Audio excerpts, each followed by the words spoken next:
Okay, I think we should be good now. Awesome. Thank you. All right, call this meeting to order at 7:04 p.m. Thanks for joining. Appreciate it. We'll go ahead and start with our agenda for today. So, do we have any amendments to the agenda? Sarah. Can I please strike BOD? Okay.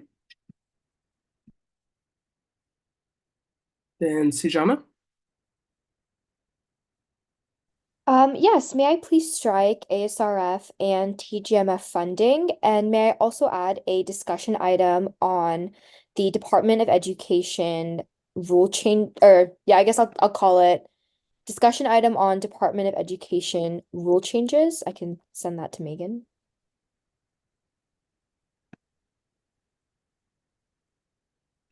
Okay. Then let's go to Eva. Can we please strike the grows allocations? Okay. Lucy. Could we please strike capital contingency? Okay. Janice. Could we strike the SWC programming fund? Alicia. Hi, could we please strike ARC allocations? Thank you. Thank you. Janice and Lucy, can you lower your hands? Ching. Hi, can I add vote on CSU restricted surplus?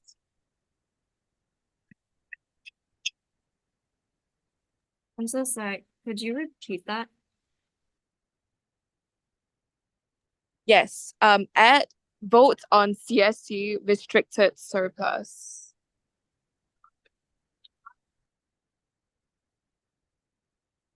Okay. And we need a motion to add that action item. I move to add a vote on CSC's restricted surplus. I second.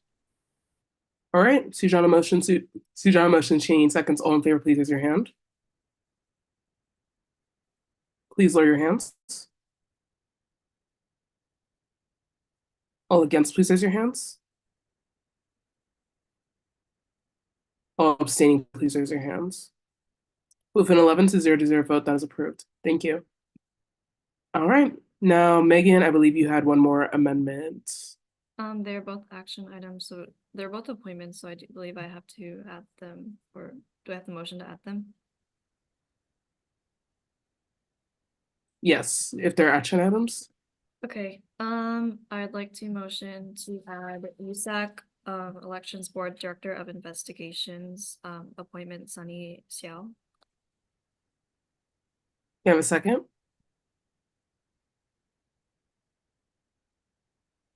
I oh.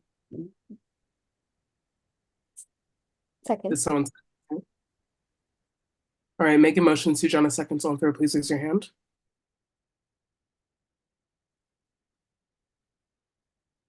All right, please lower your hands. All against, please raise your hands. All abstaining, please raise your hands. With a 10 to 0 vote, that's approved. I'd also like to motion to add USAC Elections Board Vice Chair Nicholas Hui. I second. All right, make a motion. Eli seconds. All in favor, please raise your hand.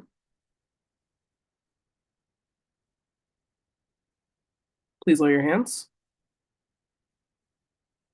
All against, please raise your hands. All abstaining, please raise your hands. With an 11 to 0 vote, that is approved. Thank you.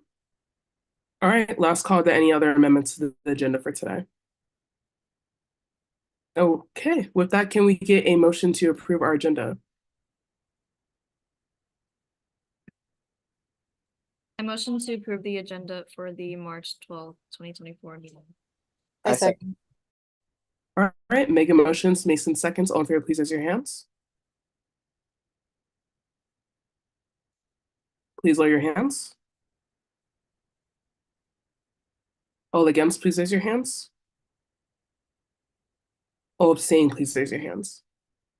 With an 11 to 0 vote, the agenda for today is approved. Thank you. moving on to our next bullet point, we have approval of minutes. We have 3 minutes to approve, I believe. Or is it? Yeah, 3 minutes to approve, I believe. So I hope everyone got a chance to review those. Can we get someone to motion to approve the first minutes? I motion to approve the minutes from the February 20th, 2024 USAC meeting. Second. All right, Nilaya motions. Was that? Wait, was it Sarah? That was Or Sarah. Gab? Okay, Sarah seconded. All in favor, please raise your hands.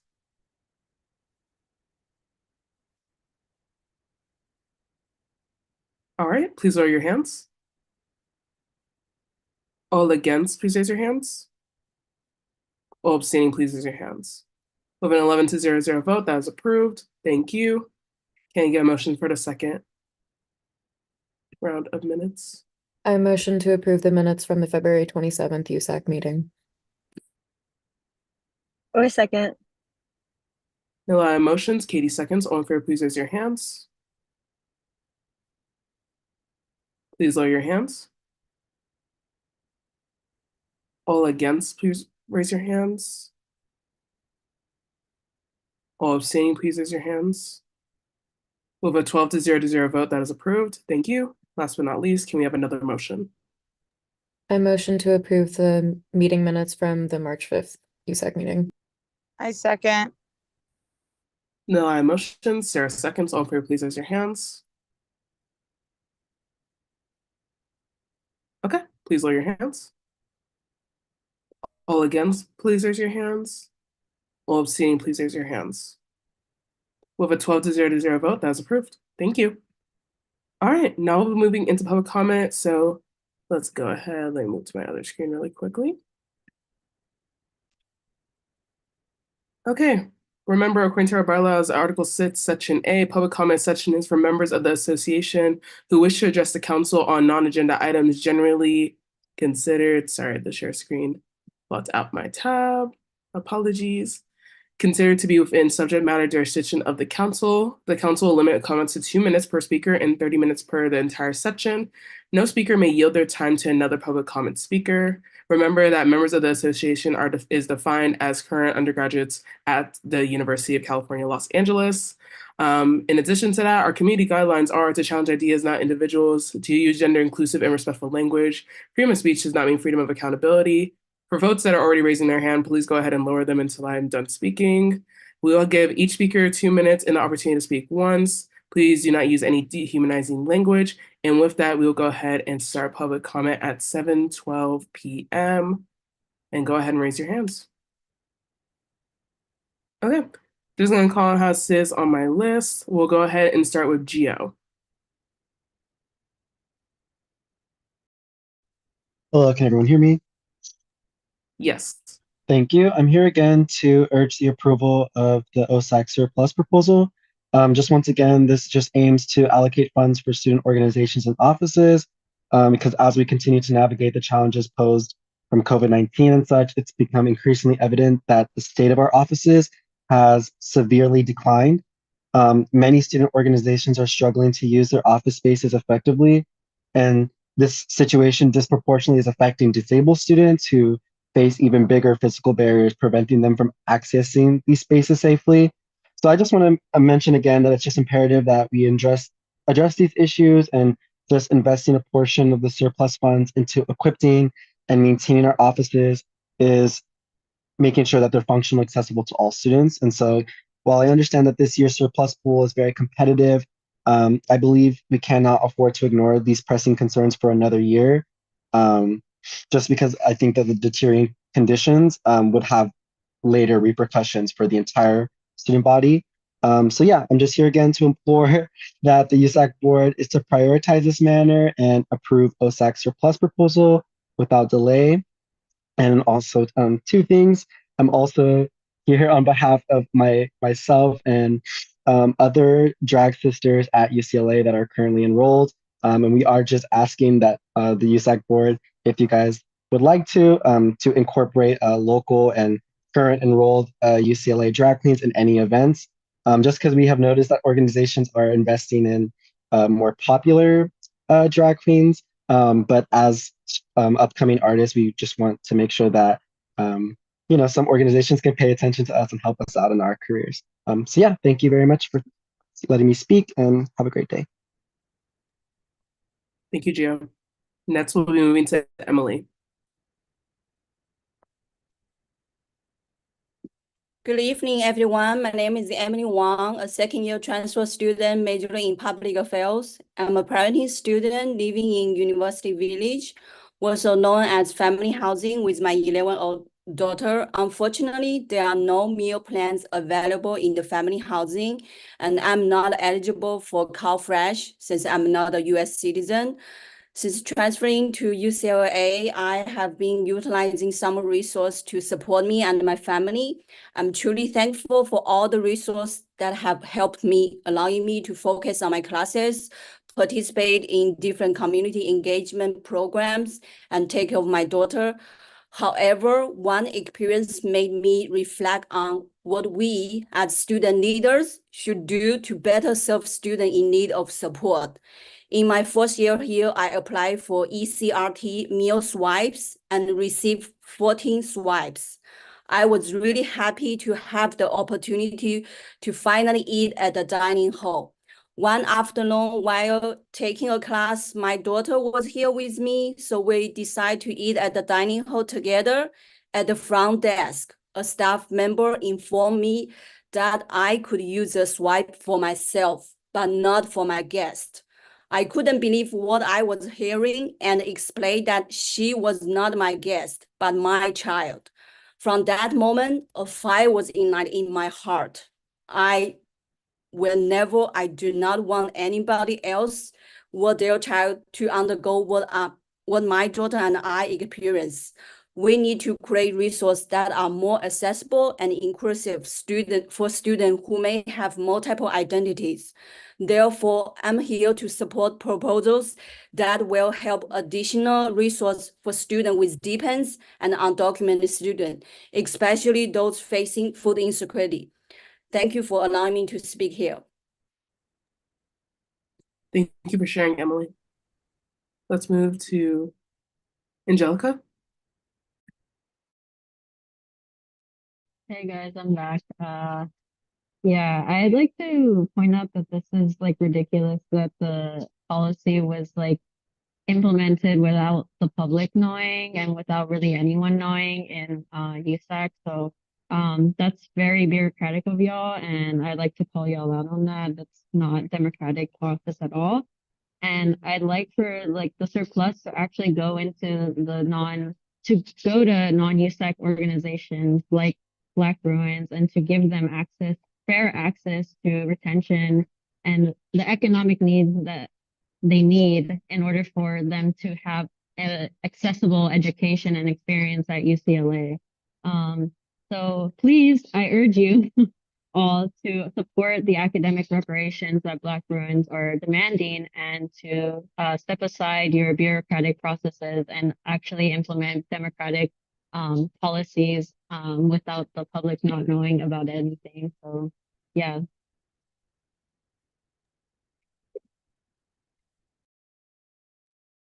Thank you. Kelly?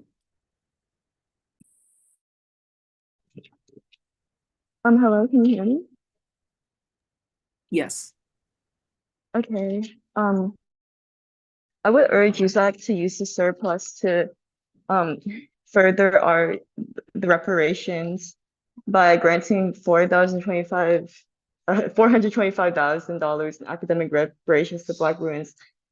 I think that USAC is supposed to support all students, and that it's very important to support the African Student Union and their Harlem Council. It's just that they have not been historically supported by USAC, and that I think it's like just very important considering like the amount of Black students being extreme minority here at UCLA, and that the USAC supporting them would be like very important in just like student retention for Black Bruins in general. Thank you. Thank you. Okay. Javier? Hello, can y'all hear me? Yes. All right. Good evening, USAC Council. You guys may not know it because you guys can't see my face, but me, along with several other students, are reporting live from Ackerman Viewpoint Room because y'all failed to tell us that you guys were going to move this meeting online. I saw no posting of it on social media. And this is a really major accessibility issue because my Q&A question regarding the bit.ly link that is not working, that was posted on the poster outside, has also not been answered. So with that, I will be moving into my official public comment to please USAC Council consider approving the academic reparations proposal that ASU put forth last week for $425,000 in academic reparations. I know that there has been concern from multiple council members on, the transparency of where these funds will be going, as I have heard from other non-USAC affiliated folks. But frankly, Tyra has been talking a lot this past quarter, this past year actually, in her position of power about where this money would be going. She has a whole presentation outline about her budget proposal breakdown, about how this would benefit Black Bruins specifically and everything. And as the first UC council to pass the RGN resolution, at its home campus, I think that frankly, the behavior that was exhibited last week, especially considering that some of y'all are my friends and that you guys still chose to abstain for whatever reason and not follow up with us as a campaign team is incredibly disappointing. And this is just long overdue. So we really, really need y'all to stand on business. Please approve this proposal. This isn't a matter of, oh, but this is only gonna, affect Black students and everything. No, this is an issue for all students of color because it sets a precedent for academic reparations for everyone. So yeah. Thank you. Okay, and let's go to Nate. Hello, everyone. My name's Nate. I'm the Assistant Financial Supports Commissioner. And like Emily, I wanted to come and show my support for the surplus proposal regarding food insecurity, specifically for the University Village and family housing. As many of you know, there was a statewide legislation a few years ago that provided lots of funding for basic needs, but it was $1 million per year for each of the UC campuses, but it was only for 3 years. And so that funding has run out.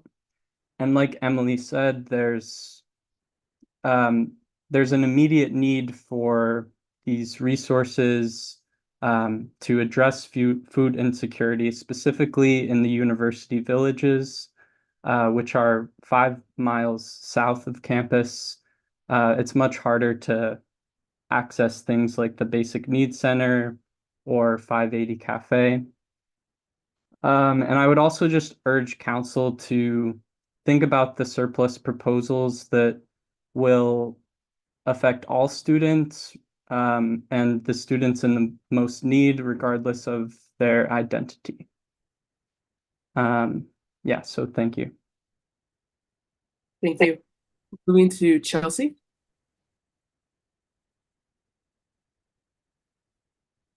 Hi, my name is Kelsey, and I'm a second-year student at UCLA. I am the founder and one of the presidents of Caribbean Student Association, and we are motioning to have that surplus funding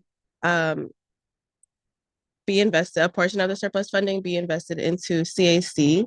This one is specifically for our first ever upcoming carnival.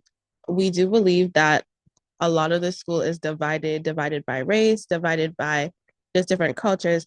And our Caribbean Student Association would like to bring everyone together just to celebrate culture and to show that there's a desire for people to be linked together and just build community within our school. Even our org involves people from all different cultural and ethnic backgrounds. And this carnival isn't just for us, it would be for everyone. We want to have Black Bruins be a part of it. We want to have other Bruins be a part of it. And we just think that this is a really important part of celebration at our school. And it would show the pride that UCLA holds, its diversity and cultural expression. Thank you. Thank you for your time. Osiris?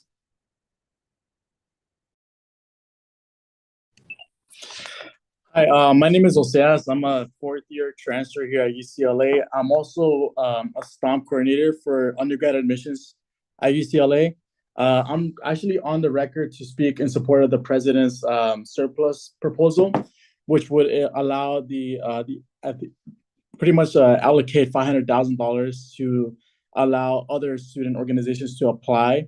We're hosting our annual conference next month, and that really is going to bring over 1,000 students here on campus to really inspire them in applying for university and higher education overall in the UC system and beyond.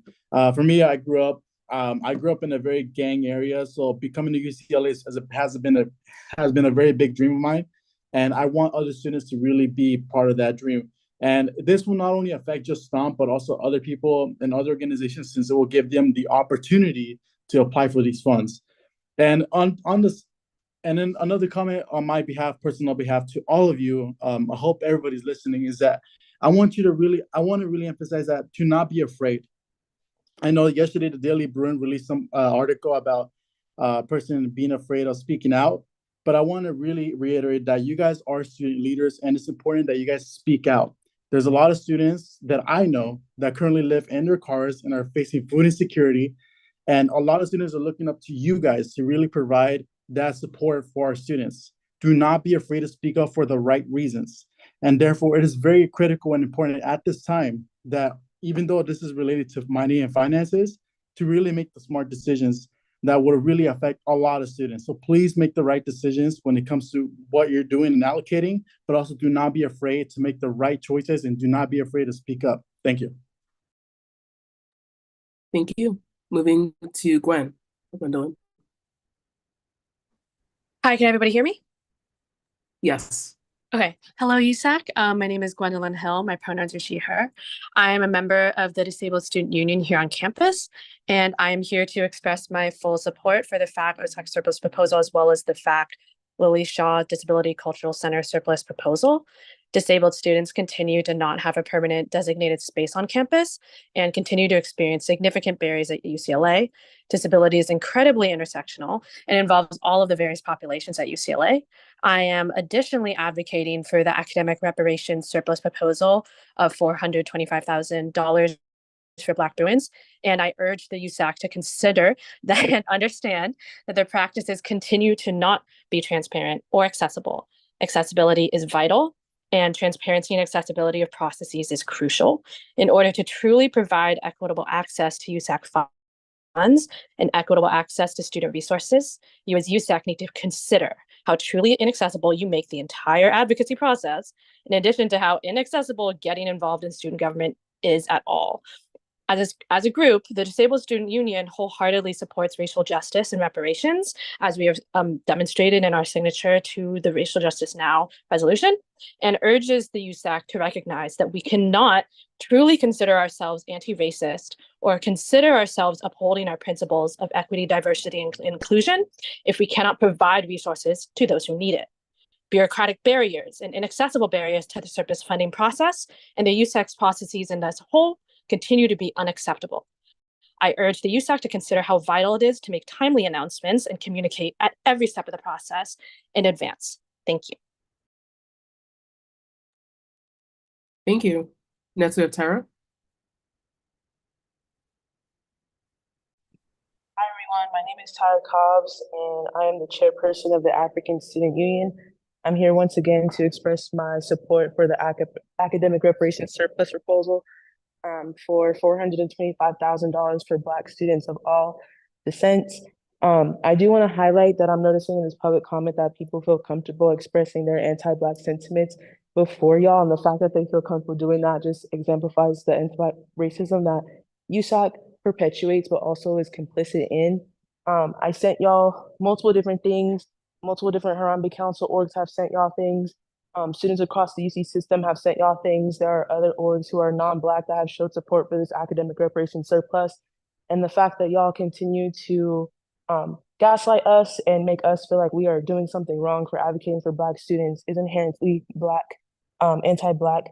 I also want to acknowledge publicly that several USAC council members felt like they shouldn't support this proposal because I have had a place on the USAC council. I am the first ASU chairperson to do so, and they feel like because I am bringing resources back to my community, that it is something negative.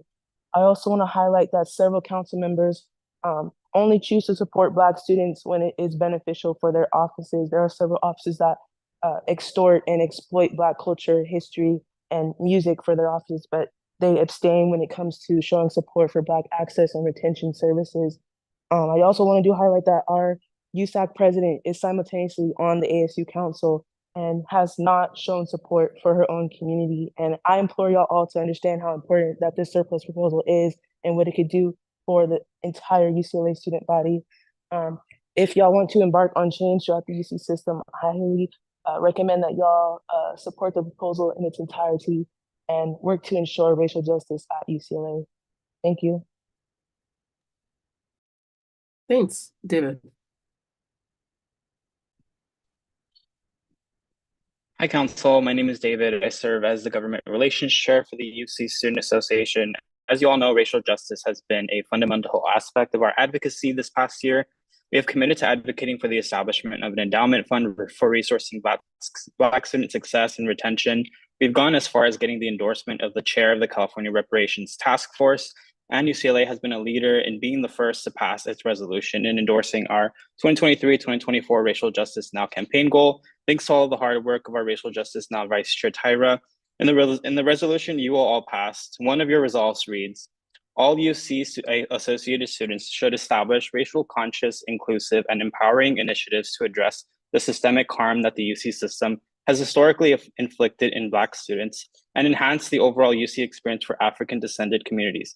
It's important to recognize that while this body did not create racial inequality at UCLA, nor will this body single-handedly solve racial inequality for our Black peers, you can take a historic step forward in showing solidarity for our Black peers. This body has funded events in the past several years in order to enjoy Black culture. Now I urge you to also fund the resources for Black students to actually succeed and increase retention at our school.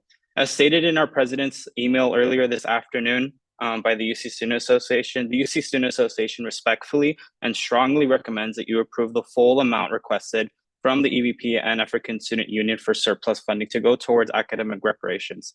Additionally, the UC Student Association has registered in support of AB 1818. I commend y'all for supporting that bill in support of safe parking initiatives. That bill is set to be heard in the Assembly Higher Education Committee in the coming weeks, and the committee bill analysis is published online. I urge you to support EVP's proposal for safe parking. We have students living out of their cars. This would be just a Band-Aid solution and a step in the right direction. Thank you. Ania, please correct me if I pronounced it wrong.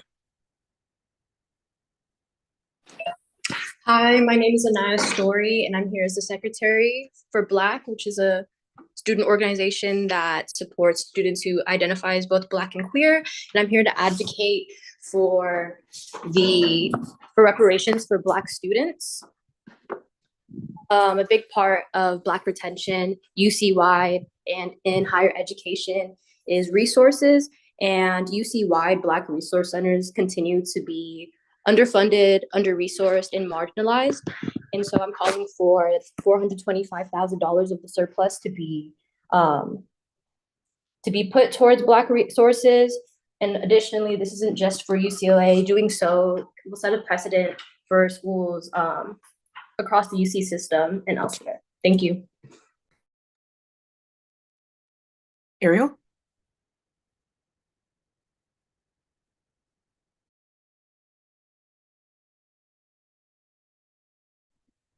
Hi, I'm here to speak on behalf of the resolution to improve the basic needs. I want to speak on behalf of the basic needs proposal, especially the EUCRT and food delivery to off-campus housing. I think that these resolutions are vital to promoting equity on campus. Thank you. And then let's go with our next one. Anaya. And then last name is Viz. Yeah. Sorry, we're just gonna promote you to speak, but please correct me with Hello, your name. can you hear me? Yep. It's Ananya. Can you hear me? Yes. Okay. My name is Ananya Visesaran. I'm here to speak on in support of the resolution that would allocate $425,000 towards academic reparations for Black students. I think UCLA as a land grant institution is founded on a history of settler violence and colonialism, and if we as a university and as students in the university aren't taking material, tangible, active steps towards reparative justice towards harm that has been done towards people, then we're only perpetuating the current systems that this institution was founded on, right? And so that's why I think it's really necessary for tangible material benefits to be given in the form of reparations towards underserved communities like Black students who are marginalized here at UCLA, are still marginalized in the United States and globally. And so I really, really want to urge USAC to approve the allocation of this money towards academic reparations so that Black students at UCLA can have a more equitable experience where they aren't feeling constantly marginalized for their identity and their existence. Thank you. Thank you, Ananya. All right, guys. Then let's go to Vaughn. Vaughn. Hi, my name is Vangan Han. I am a transfer undergraduate student at UCLA. I urge you to support the academic reparations surplus proposal for Black students in the Racial Justice Now campaign in its entirety. Reparations through this proposal is the bare minimum that the university can do to amend and combat its ongoing legacy of anti-Blackness and exploitation of Black students.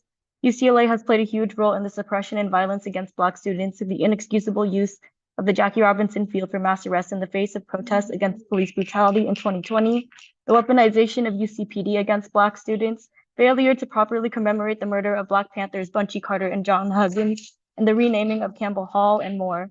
Gene Block and UC President Drake sit on tens of millions of dollars while Black and African students at UCLA experience racial injustice and severe lack of support. We also continue to see the deep-rooted anti-Blackness within the Supreme Court decision to end affirmative action and reject equity in admissions. As an Asian student on this campus, I refuse the use of my positionality or any other non-Black student's positionality as a weapon against Black liberation and rightfully deserved reparations, and stand in unconditional and unwavering support for $425,000 to be invested in Black Bruins. Racial justice now.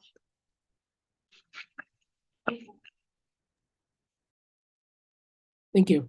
Moving to our next person, we have Helen. Hello, everybody. Can you hear me? Yes. Hi, my name is Helen Ayele. I am a co-chair for the Afro-Grad Council and also representing the East African Student Association in our advocacy for the academic reparations bill.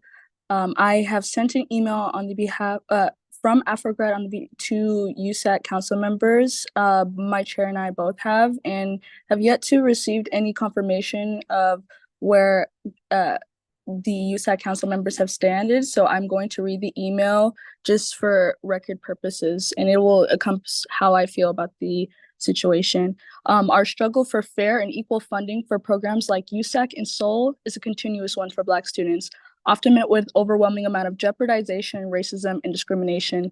This is an unfortunate reality that not only affects us individually, but has a broader impact on our collective morale and overall progress for our community. In face of such challenges, we find solace and strength in our communal events. Take, for instance, East African Culture Show, NSA Culture Show, and commencement ceremony. These are not simply social gatherings or annual events. These occasions have profound significance for our Black students, especially our graduating seniors, representing the culmination of years, effort, perseverance, and resilience they've had to endure as a result of their marginalized identity on campus. They serve as a testament to their journey and celebration of their accomplishment, but the importance of these events transcend personal achievement. They're vital pillars supporting the academic success of our entire community at UCLA. These gatherings foster a sense of unity, camaraderie, and a shared ambition of Pan-Africanism while reminding us of our collective academic goals and reinforce the determination to achieve them. In doing so, they make significant contributions. With this said, I really urge that the council has, if they haven't gotten a chance to read the email now, that they've heard it in person and that they do right by our Thank you for your community. time. Next up, we have Mike.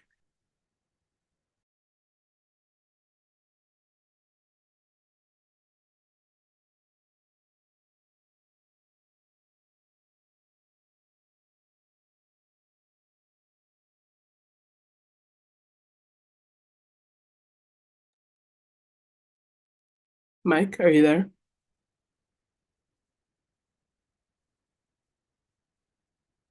Okay, let's go to Julian.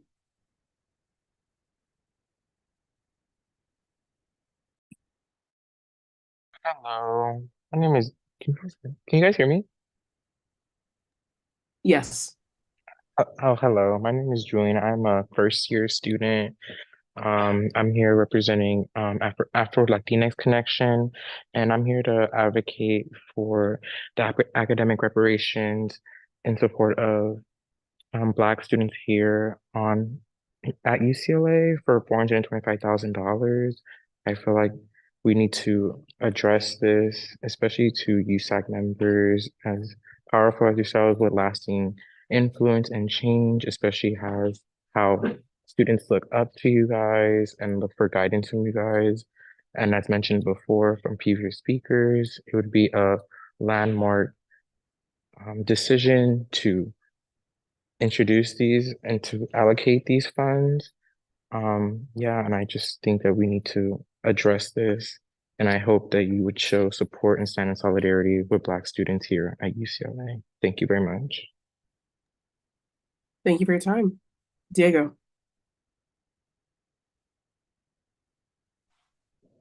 Can everyone hear me? Yes, we can. Okay, great. Thank you so much, everybody. Well, I'm here on behalf of the General Representative Office Number 3 in support of the LASPROFS proposal to allocate surplus funds to Latino organizations. I come here on behalf of the external team at Grupo Estudiantil Oaxaqueños de UCLA, or for short, GEO de UCLA. Essentially, what our organization does is we're student-led, we're student-initiated, that helps represent indigenous students from the state of Oaxaca. For those of you who are not familiar, Oaxaca, Mexico is very, very concentrated with indigenous communities. And our organization is one of the few organizations on campus that represents indigenous students. The Latina community here at UCLA is not a monolith. We're not just merely one kind or one mere mold. We have students from not only Mexico, but we have students from Central America. We have students from South America. We have students, I think the previous speaker said he was from ALC. We have Afro-Latina students, and this funding would go greatly to contribute the Latina community here at UCLA. UCLA has historically kind of ignored the Latina community, especially as UCLA's ignorance when it came to the statements made by LA City Council members and the anti-Indigenous and anti-Black statements. UCLA was very ignorant and did not do any action, did not commit themselves to any change. So this funding would make UCLA, and this funding would help UCLA commit themselves to Indigenous, to Afro-Latina students and to Central American students who are often ignored by this, by our administration. And so, yeah, I'm just here in support of Gen Reps 3's proposal for Latinos organizations. Thank you so much. Thank you, Diego. And with that, public comment is now closed at 7:43 p.m. We are now moving to funding, starting with Lucy with contingency programming.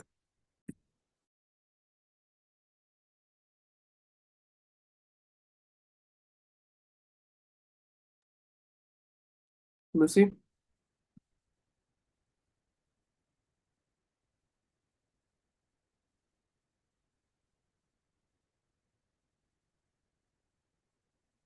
Okay. I'm moving forward with the next one, which is SFS allocations, Chiying. Hi guys. So for SFS this week, we had a total requested amount of $3,349.99 and a total allocation of $349.99 to, sorry, one non-USAC entity. Let me update that. Yeah. Okay, is there any opposition? Okay, that is approved. Thank you.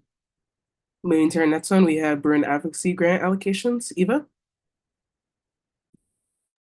Hi everyone. EVP got a total funding request of $13,689.62 from 10 non-USAC entities, and EVP would like to allocate $6,532 to 8 non-USAC entities, and I'm going to type that in the chat right now.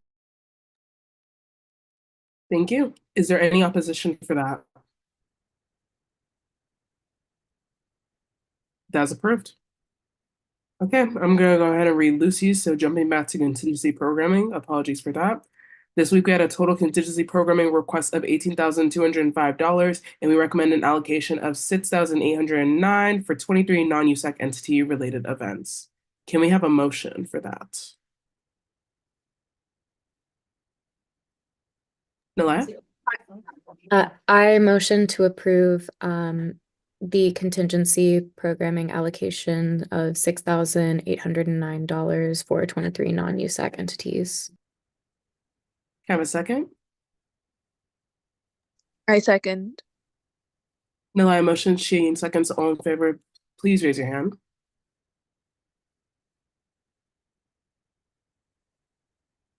Please lower your hands. All against, please raise your hands. All abstaining, please raise your hands. With a 12 to 0 vote, that is approved. Thank you. Okay, now moving to our next one, it was TGIF. Hi everyone. So TGIF allocated $1,684 to one non-USAC entity, and I will put that in the chat as well. Thank you. Now we're moving into special presentations. Our first one is our election board updates.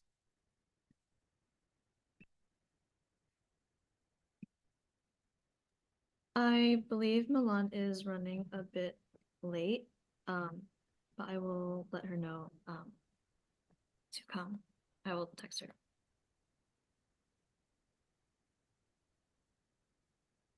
Okay.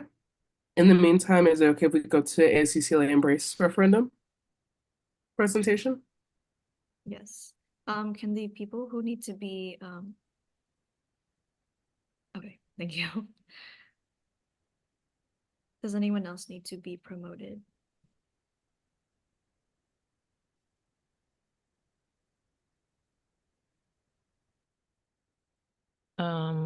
Elia does, if Elia is.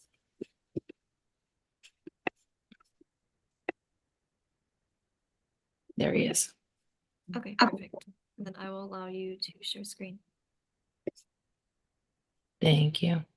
Okay, it should work.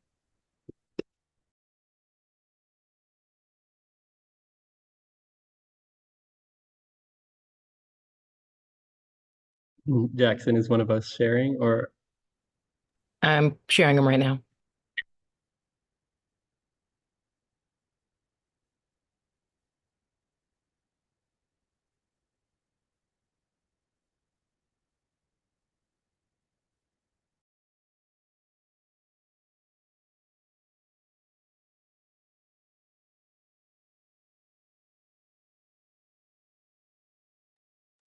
All right, all right.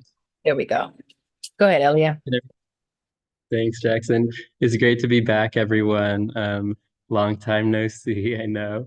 First of all, I just wanted to start off by saying thank you to all of you last week, council members, really, or 2 weeks ago now, really engaging with us, giving us, the tough feedback that I think we needed, asking good questions. So we deeply appreciate it. We take your input seriously, and I'm excited to now walk through how we have accommodated a lot of the things that we talked about last week in our updated Embrace fee referendum. So I'm going to get right into it. Jackson, if we could go to the next slide.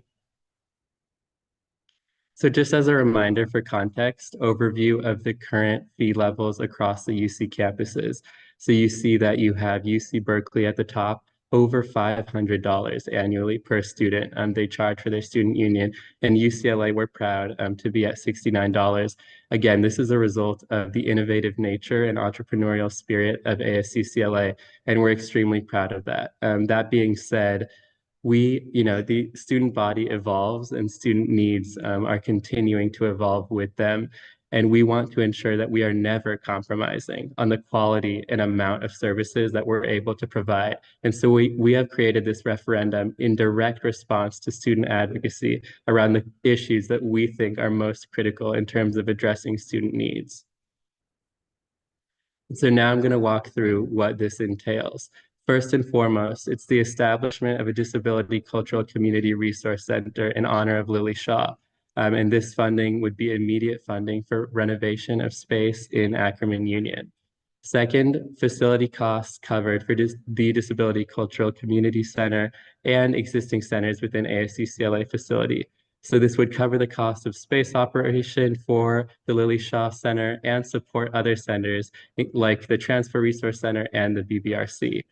Next, we would have a student food discount that would be implemented to subsidize the cost of food items at all UCLA stores.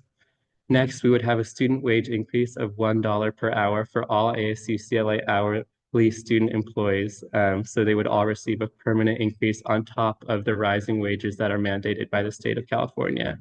And lastly, we would have a fund for graduate student support, which would be distributed in conjunction with Graduate Student Association to ensure that their needs are being met and they have something in terms of buy-in in this referendum and in terms of the adequate support they need from ASUCLA.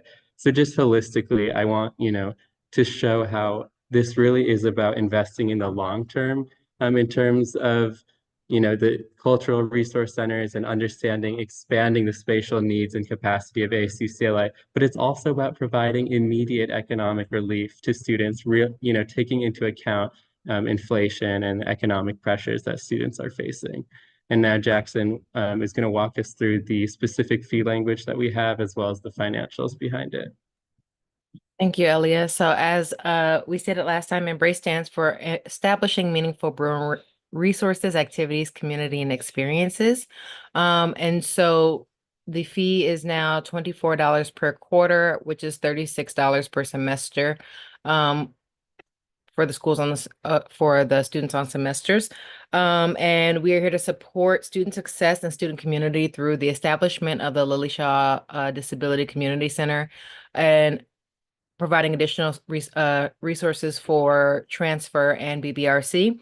And approval of this referendum would fund the establishment of the Lily Shaw Disability Community Center.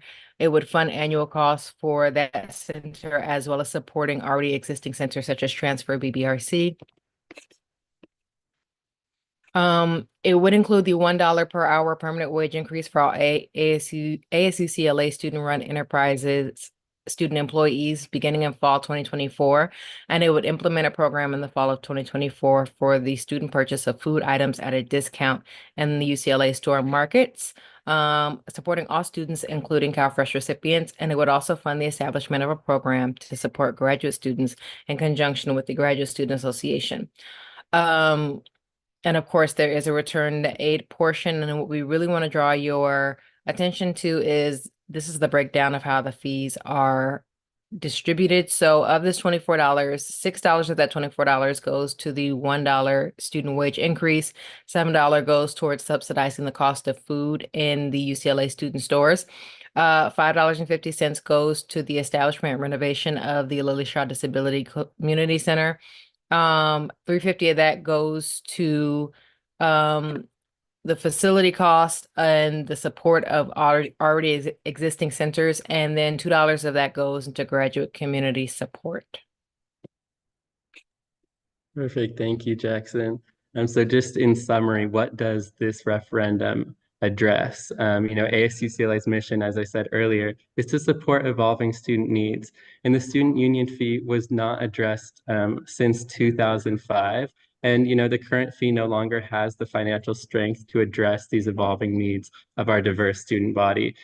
That being said, other resource opportunities will also be pursued and are actively being pursued by the organization to complement this fee. So we are always, all hands on deck in terms of finding funding to support our students. And lastly, economic conditions and inflation. We recognize how this places additional demands on students, and we want to ensure that while this is a fee increase, many of the components are actually about helping students economically, including student workers and all Bruins. And so lastly, as a recap, Embrace supports the establishment of student community centers and the improvement and facility costs of existing ones within ASU-CLA facilities. It will raise wages for students. It will support all food insecure students by lowering costs at UCLA store. And it will create funding for graduate and professional student programming. And I want to end on this line about how Embrace really balances a necessary investment in the spatial needs of the student body with immediate economic relief for student workers and for all Bruins. So thank you all so much for your engagement in this process. Many of you have met with, almost all of you have met with me individually and with our team. Jackson, thank you for your leadership.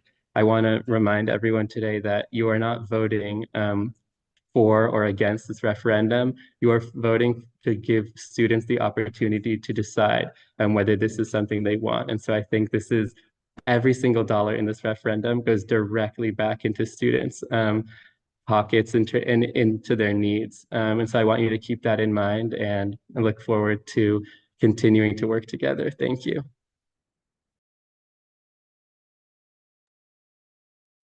Thank you. Want to open it up to questions from council members?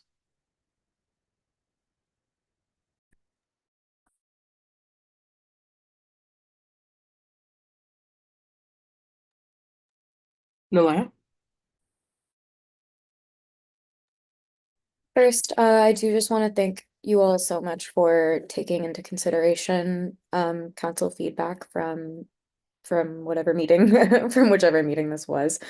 But I really appreciated receiving like an understanding or receiving the fee breakdown. I think that helps clarify a lot of concerns about where the money is going.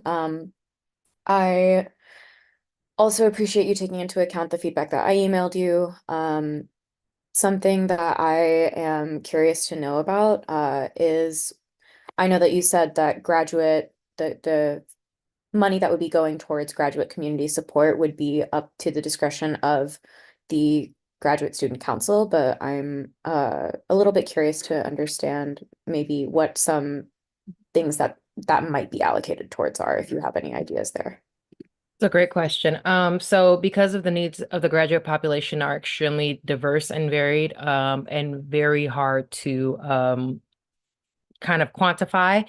Some of the things that have been discussed between us and the GSA are travel grants, technology grants,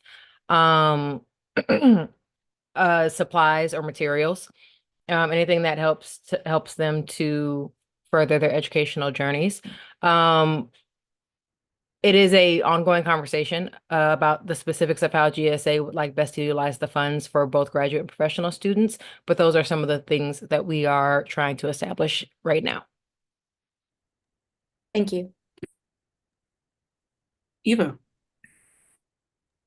Yeah, hi, Jackson and Elia. Thank you both so much for presenting to us again tonight. And I do appreciate that due to our concerns and others that you lowered the fees. And thank you for that. I know that we skipped like the elections board presentation right before this, and that presentation might have touched on the question I'm about to ask. So forgive me, but will the wording in the referendum read like at the beginning, shall ASUCLA blank, or is it going to say shall USAC blank? It will say ASU-CLA. This is a ASU-CLA fee referendum. It is not a USAC one. It is not a GSA one. It will have our name solely upon it.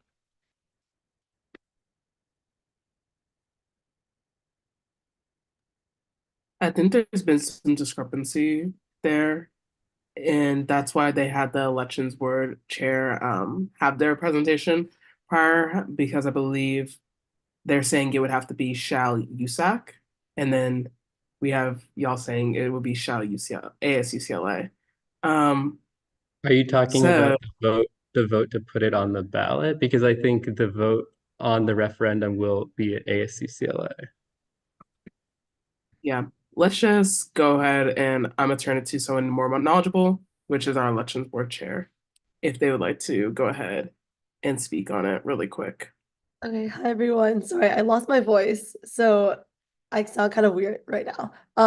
But so as per the elections code, there has been a bit of confusion. So a referendum is basically like a motion on the floor. So it won't be like an ASUCLA referendum and it won't be a USAC referendum. It's like you all said, it'll be like something that students can vote on, but it can be named the ASUCLA BOD referendum because it does give money to ASUCLA, but it's not going to be under ASUCLA because like a department can't like basically own like a referendum kind of statement. So when you all are marketing, you all aren't allowed to be like, oh, support the ASUCLA BOD referendum or like whatever you all called this referendum. Like you have to remain like a neutral type entity in elections. So I think that like that's just where the confusion is. And then when filing this referendum, you need a designated campaign representative.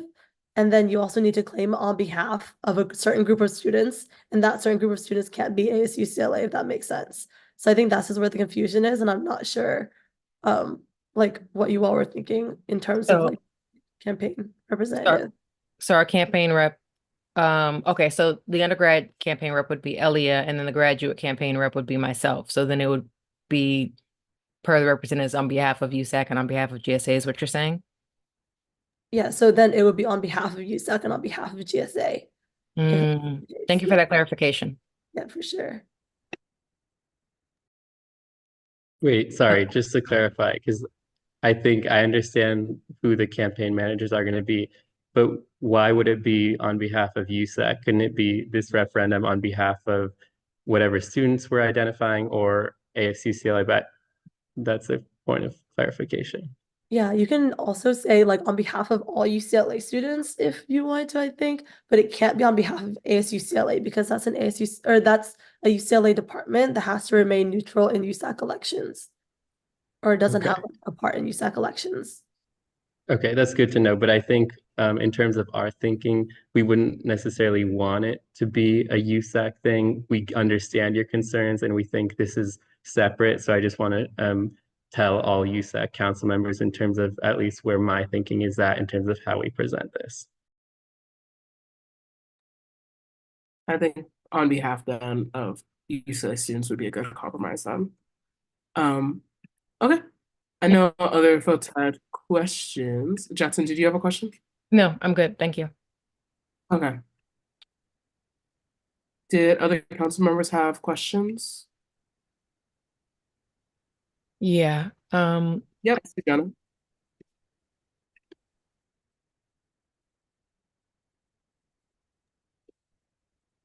Susanna. Gonna go to Jonathan. Yes. Well, thank you so much for bringing an updated number and, kind of answering some of those logistics. My first question was I was going to ask about in these is this referendum going to be passed, both by GSA and I mean by undergraduate students and graduate students? What is the situation you all have prepared if hypothetically this passes in undergraduate students but not graduate students, or vice versa, if it passes for undergraduate students, but I mean, if it passes for graduate students but not undergraduate students? I think it's my understanding, and again, this really comes down to what the elections board or university policies are. But the reason we've been so focused on doing this joint outreach is because, at least in my understanding, it has to pass both. And so that is why we are really focused on addressing the needs of both bodies and ensuring that we are being active in our outreach efforts. It's not going to be a small task, but we are excited to make it happen. And Jackson and I are ready to lead that effort. Okay, thank you. Secondly, I did notice you all reduced the number from 165, which you presented, to 141, which is a reduction of about $24. And I did notice that in your more recent updated proposal, you all removed any potential for future centers. I know we had discussed this thoroughly beforehand, but what was kind of the reasoning for behind you all choosing to kind of remove that specifically? Yeah, so a lot of that, came down to the feedback that we got here and elsewhere around really needing to understand that there was buy-in from those student groups. That's number one. Number two is that in terms of feasibility of this passing, we wanted to reduce that fee. So we honed in on Lily Shaw Disability Community Cultural Center, additional support for existing centers, and over time, our vision still is to build all the centers that we want, and this funding will be the start of creating that pool. But we want to start from a realistic place, a place where the buy-in is there, and where student proposals and advocacy has been really ongoing. So it's we didn't want to cut anything. Of course, we think all those needs are so important, but we took your feedback into account to ensure that this has the best chance of passing. All right, thank you. Thank you. Sujana? Yes, thank you so much for being patient. I apologize again. I have two questions. And so my first question is that I noticed that this referendum is smartly indexed to inflation, but I know that the specific goals that are outlined for the what to do with the fees. Some I think like are definitely long term, for example, like student wage support. But I can imagine that like I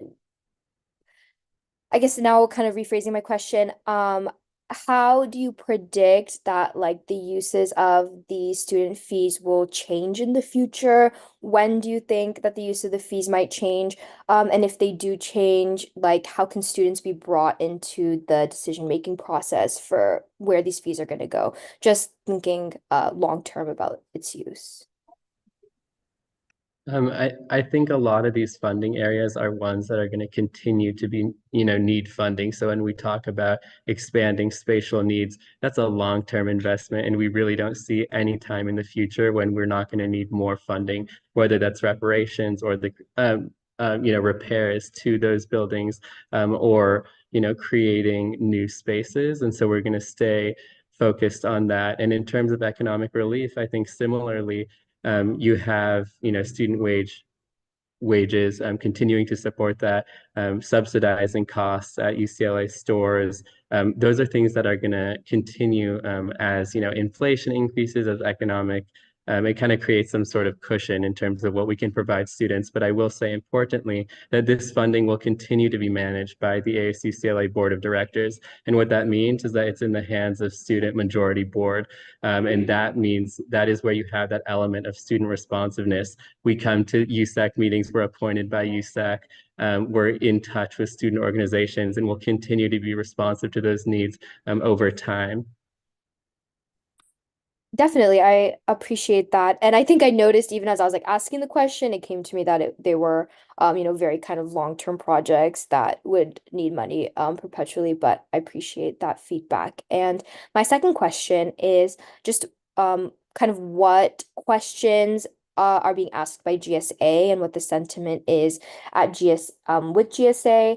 And I think we've had less communication with GSA as to how they feel about their referendum. So I think we would love to know if they're having the same questions, same needs as us, because our communities are quite different. Not the same needs, which is why that discretionary fund for GSA has been put together, primarily because graduate students and professional students,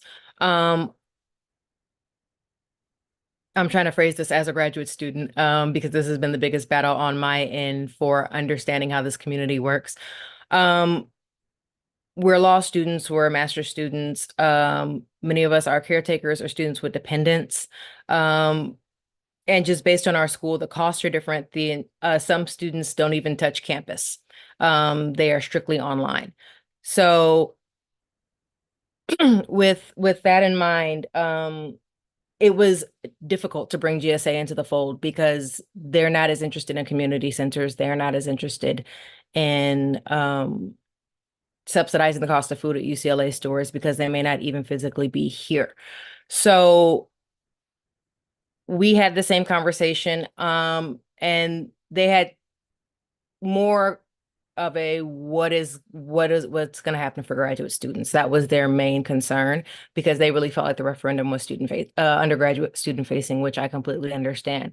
So now, given this change in language, they feel a little bit more comfortable knowing that there is a way for them to access these fees or access these fees in a way that reflects on their community, outside of student spaces. So it's been an improvement, but it's still a very long conversation. How many grads gave feedback? We've spoken to several councils across law, education, School of Dentistry, engineering. Lots. They're taking so timeline wise, just for a point of clarification, we introduced this, but it had to go to ballot before we could have forum again. So every grad student council has gotten it, and rep has gotten it and has sent it to their respective councils. I've spoken to several individually, but all of the councils are currently discussing it because it's already up for ballot.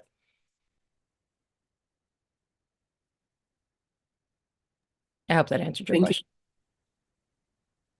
Yes, Yes, thank you. Jana, did you have a part two to that? No, that was it. Okay, thank you. Nalaya? Again, just one clarifying question to Jonathan's question about what happens if only one of the referendums passes.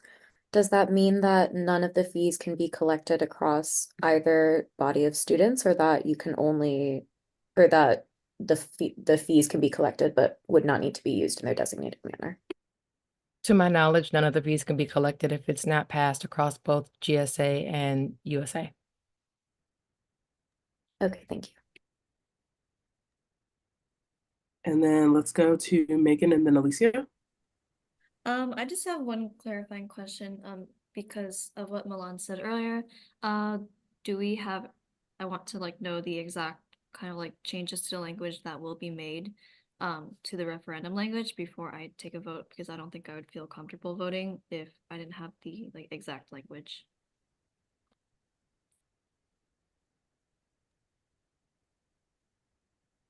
Are you asking whether this will be presented as like on behalf of who in terms of the election board language? Yes. Okay, so if that's the case,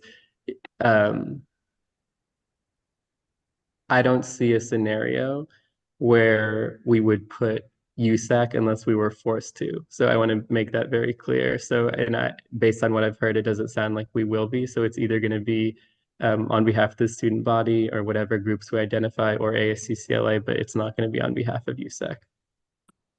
Okay, thank you.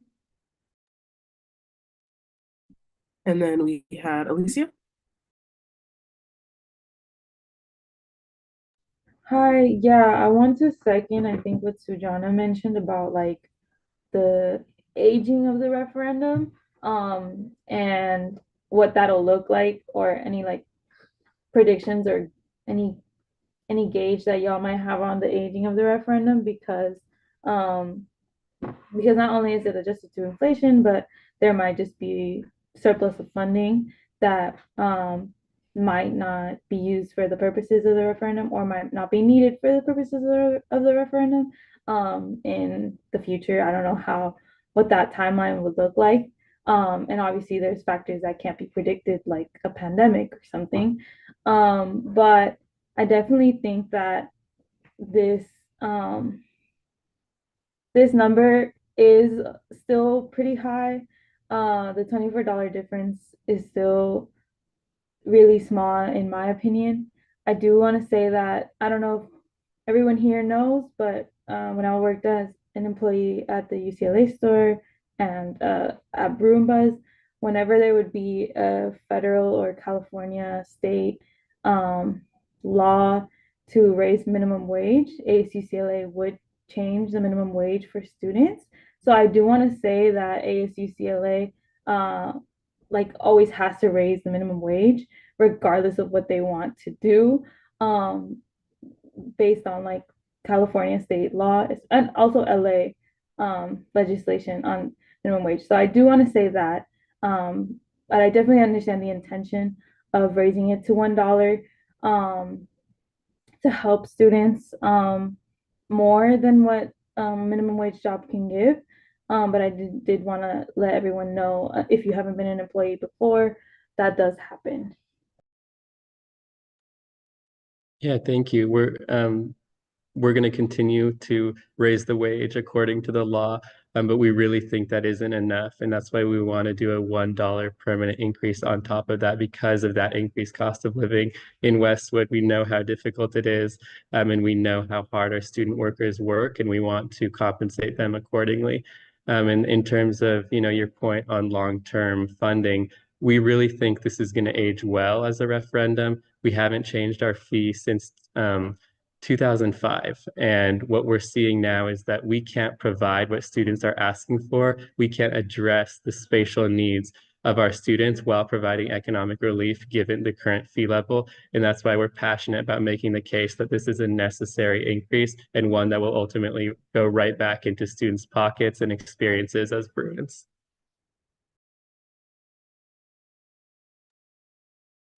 Thank you. Other questions, concerns from council members? I think one last thing, personally, I think we should wait for any like official language or language changes before we take a final vote to put this on the ballot. I think once we have that clarified, I'd feel more comfortable voting on something that could raise student like fees by a lot. Okay. Sounds good. I appreciate it. Okay. Thank you both, Elia and Judson, for your time. I really do appreciate it. And it looks like other folks are also echoing that as well. So if we can get that language, I definitely think it will be valuable in our decision for taking that to a vote. Okay, Thank you so much. awesome. Thank you for your time. Thank you all so much. Appreciate you. Okay, do we need to go back to Alicia? Yeah, I just wanted to clarify, would they need to have that language by the time we vote on the, like later on in the agenda, like throughout this meeting, would they need to change that language? Or would we be voting it on it during spring quarter? Because I know that might be too late. I would really appreciate if they can get the language to us. Yeah, I'm gonna make On it some right this second. Yeah, we're gonna be making Yeah. calls. Okay, sounds good. Yeah, if we can get that today, that'd be great. And yeah, we'll see from there. But definitely want to wait to vote until folks are comfortable doing so. I see Okay. Pamela joined. Oh, Pamela? Good evening, USAC. How are you? In regards to the language, the part that you all are requesting to change as far as going to all UCLA students, that's fine. In regards to the language of the referendum, that has to be the same for USAC and GSA. It has already been submitted. There's a process between GSA, and also going to UCOP. So that language is the same, but as saying like UCLA students, that's a minor thing, that's fine, but the language is set. Does that make sense for everyone? Yes. Elia? Yeah, I think that just clarifies that the language of the referendum is not changing. Nowhere in there does it say USAC, and we will be doing it on behalf of the student body. That based on the students who are saying that it could say that's fine, it just the language of what those parameters has to be in the referendum. Okay. Yeah, I think it's just that on behalf part, we're just clarifying. So I think we're all good if we make sure that's all set in stone.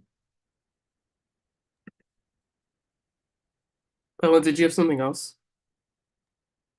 I just wanted to clarify what are we requesting now as far as for USAC to vote on the matter? So the vote isn't until we get down to new business, which is later on. We're just Okay. requesting that it says on behalf of the student body and not on behalf of USAC and GSA. Elia? One last question. In earlier communication with Elia, I was asking about supplemental ballot language. Does that also need to be approved today? Would there be any changes to that, or is that like exactly what we're voting on? This was in regards also to listing out specifically the student resource centers that exist and would be receiving the funding outlined in the item that said support for existing student centers.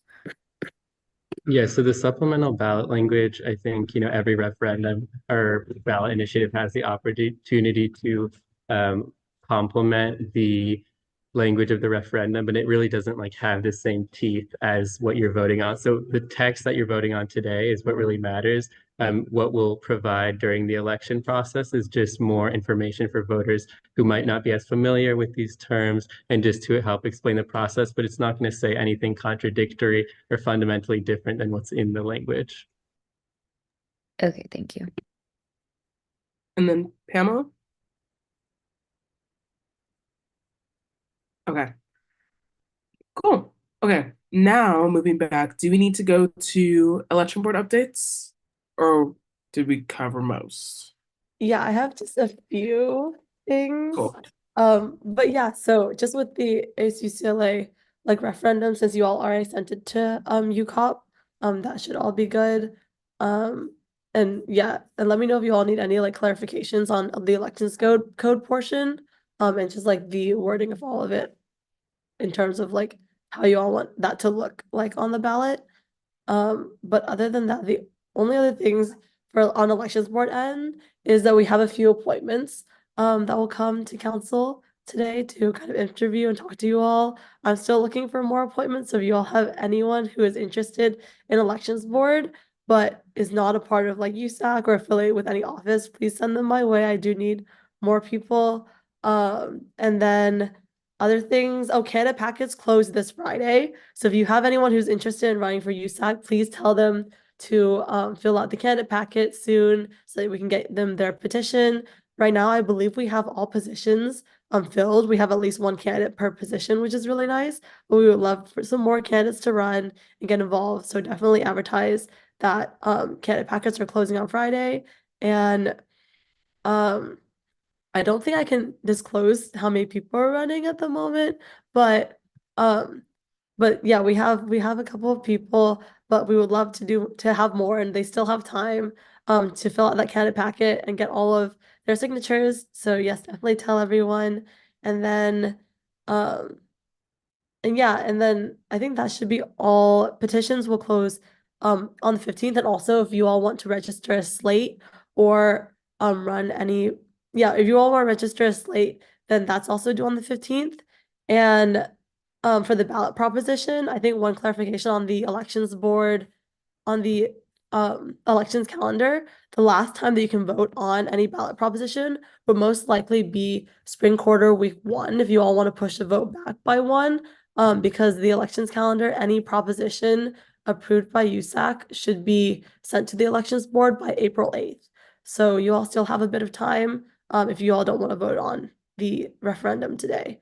But yeah, it's totally up to you all. And I'm here if you all have any questions on elections board end. Sorry, my voice is also kind of dying. So Thank you so much for coming. Yes, council members, do you have any questions, concerns that you want to raise? Okay. I think that will be it from you. Appreciate you so much, and thank you for your hard work thus far. I really do appreciate it. And hopefully, yes, we can get you some appointments. okay, perfect. So much. Speaking of appointments, amazing. We are going into our appointments for today. So we have up our USAC Judicial Board. A quick reminder of how appointments work. appointments are going to give a 1-minute introduction. Then we're going to go into a brief question and answer period from council members directly to the candidate. Then the candidate will give their 1-minute closing statement. We will hear Art's recommendations, do a brief deliberation, and then proceed to vote. Besides that, we are all great to get started. So starting with Cole, go ahead whenever you are ready and promoted. Cool. Can you hear me all right? Yes. Cool. Hi, everyone. My name is Cole Alfonso. Glad to be here today. My pronouns are he, him. I'm a third year, obviously, here at UCLA, double majoring in political science and communication. The position I'm applying for is for the USAC Judicial Board as a justice. And why I think I'd be a great fit for this position, because I actually clerked for the J Board last year under former Chief Justice Mount Kilidar. I learned a whole lot, learned what it means to be a J Board justice, learned about the different petitions and respondents and forms that go through it all. And I learned so much about being a clerk, I figured why not throw my hat in the ring and become a justice. So I applied and now here I am. So glad to be here and thanks for giving me the time to interview. And I welcome any and all possible questions. So. Thank you. Any questions from council members? Okay, we have Sarah. Hiya, thank you so much from coming to council. We Yeah. really appreciate you taking your time for out of your week 10. My question was, I asked this question to the all due.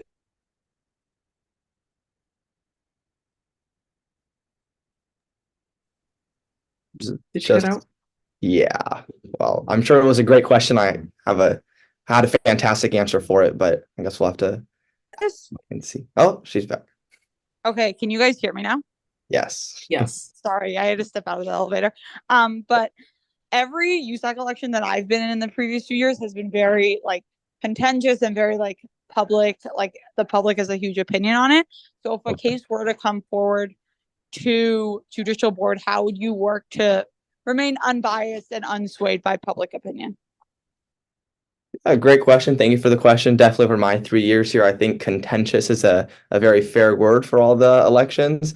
I'd remain unbiased, which I have been last year and this year, not tying myself to any elections, candidates, any petitions. So if something does arise to the J Board level going through after elections, you need to be able to make sure there is no questions of, favoritism or friends voting for different people. So as long as you're staying completely, not even close, not even putting an Instagram post up or sharing on a Snapchat story, any sort of relation to any sort of campaign, then there's no issues of favoritism, as long as you're keeping everything transparent, that everyone knows what everything is going on at all times. So communication is definitely key and something that I would do as a justice. Does that answer your question? Yes, thank you so much. Of course. Amazing. Thank you so much. I'll go ahead and ask the next question. So you mentioned your previous experience in being in the position of a law clerk and then going into this position now. What do you think some of the skills and experience you'll take away from that previous position to being in this appointment if you are appointed today? Well, if I am appointed, fingers crossed, I definitely already have the basic foundational understanding of what the J Board is, something that I didn't know when I was clerking for it. I remember in that interview, to become a clerk, they started asking me, pepper me with judicial board terminology and questions, and I had absolutely no idea what anything was.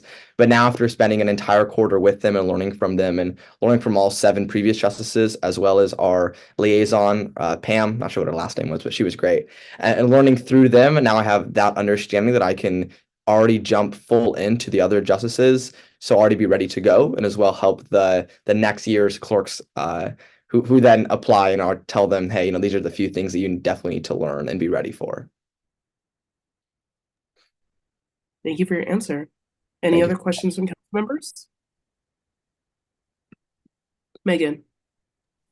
Hi. My question for you is there anything that you would wish to, add to the judicial board from what you've seen as your experience as a clerk?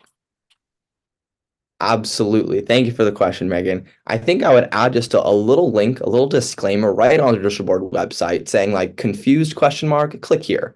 And then on that website is a breakdown of every single step in judicial board process, starting with super basic, like what is judicial board? What is it called? A petition? What is a respondent? There's a little thing about objections. That's great, super helpful. But even super basic, take one step backwards and go, well, what is an objection? The rules and procedures governing J-Board are confusing, even coming from someone who myself who wants to go to law school, is involved in mock trial here at UCLA on the varsity teams, coming from a background of law, it even still is confusing. To make sure the process is equitable to all people and no one is thinking, wow, I have to go to this process called judicial board and I have absolutely no idea what those steps are. So that's like level one kind of explanation to make sure everyone's on a level playing field, so everyone is understanding of everything and nothing's confusing, which would stop someone from submitting a petition.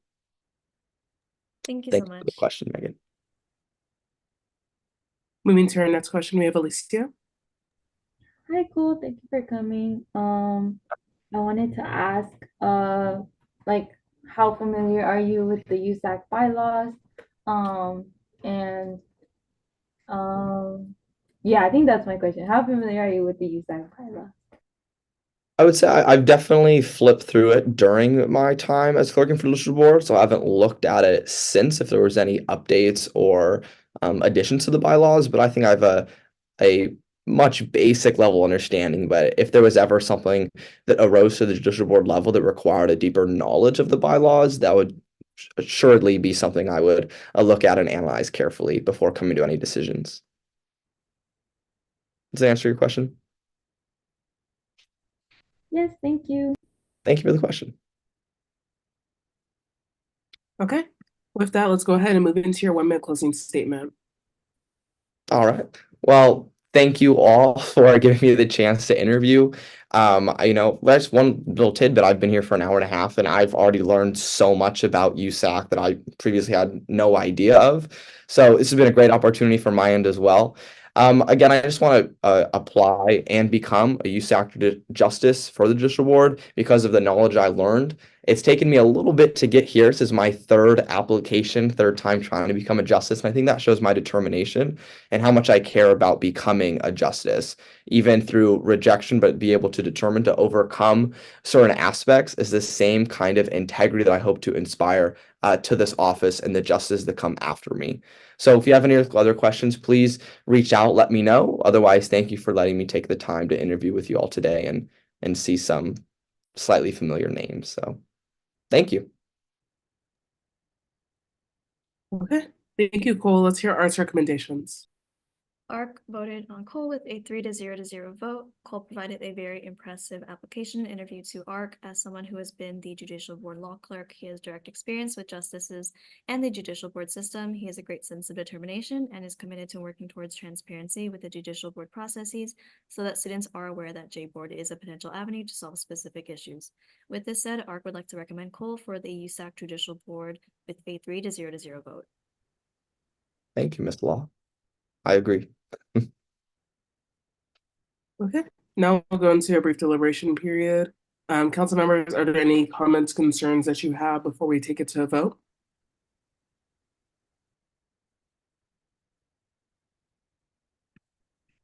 Okay. With that, can we have a motion?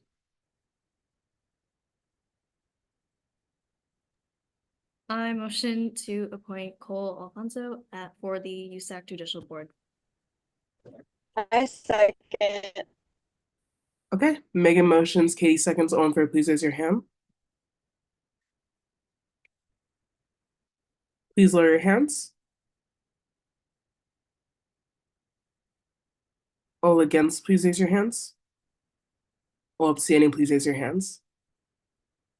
With a 12-0 vote, that is approved. Congratulations. Thank you very much. Okay. Now we move to our next appointment. We have our transfer senior representative, Megan. I am promoting her right now.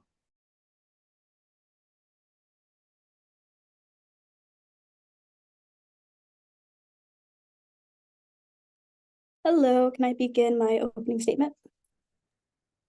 Yep. Awesome. So hello, my name is Megan Harmon. I use she, her pronouns. I am a second year transfer, double majoring in English and African American Studies. I'm applying to serve as the TSR because I believe I'd be a good fit for this position. I have knowledge regarding transfer students and the experiences I've been exposed to as a transfer. Additionally, I work as a peer advisor for the Center for Community College Partnerships. My role includes speaking directly to prospective transfers, meeting transfer counselors, advocating for both prospective and current transfers, event planning, and so much more that has to do with increasing the support of transfers all around California. Aside from my work life, I am a believer that students should have a say in the support that they want and they need. So I definitely prioritize having conversations with transfer students instead of just making hasty decisions about the support of almost 10,000 students on my own. As the prior Director of Diversity and Inclusion for the former TSR, I have witnessed what works and what doesn't work, so I know I would certainly take what I learned into this role. Thank you. Thank you. Okay, now we'll go into question and answer period. Council members, please ask a question. Sarah. Hi, again, thank you so much for coming to our council meeting, week 10, as you're out there. I was just wondering that, like, obviously given the like quick turnover that we have with elections, like what are like some things you'd want to like focus and prioritize? And then also, no, honestly, that was it. Thank you. Alrighty, thank you, Sarah. So yeah, with the quick turnaround, that's something that I'm actually inspired by, not anything that I'm necessarily fearful of. Some of the things I would like to continue that's already been done is kind of like the collaborations that are currently halted. I definitely want to meet with USAC to see like what collaborations we can still do, what we may need to merge together. And something I'm really interested in starting is actually like Instagram takeovers with some transfer organizations so they can get the chance to introduce themselves to transfers. I feel like sometimes the resources are there, but we don't care about them. I think that'd be a great way to do it.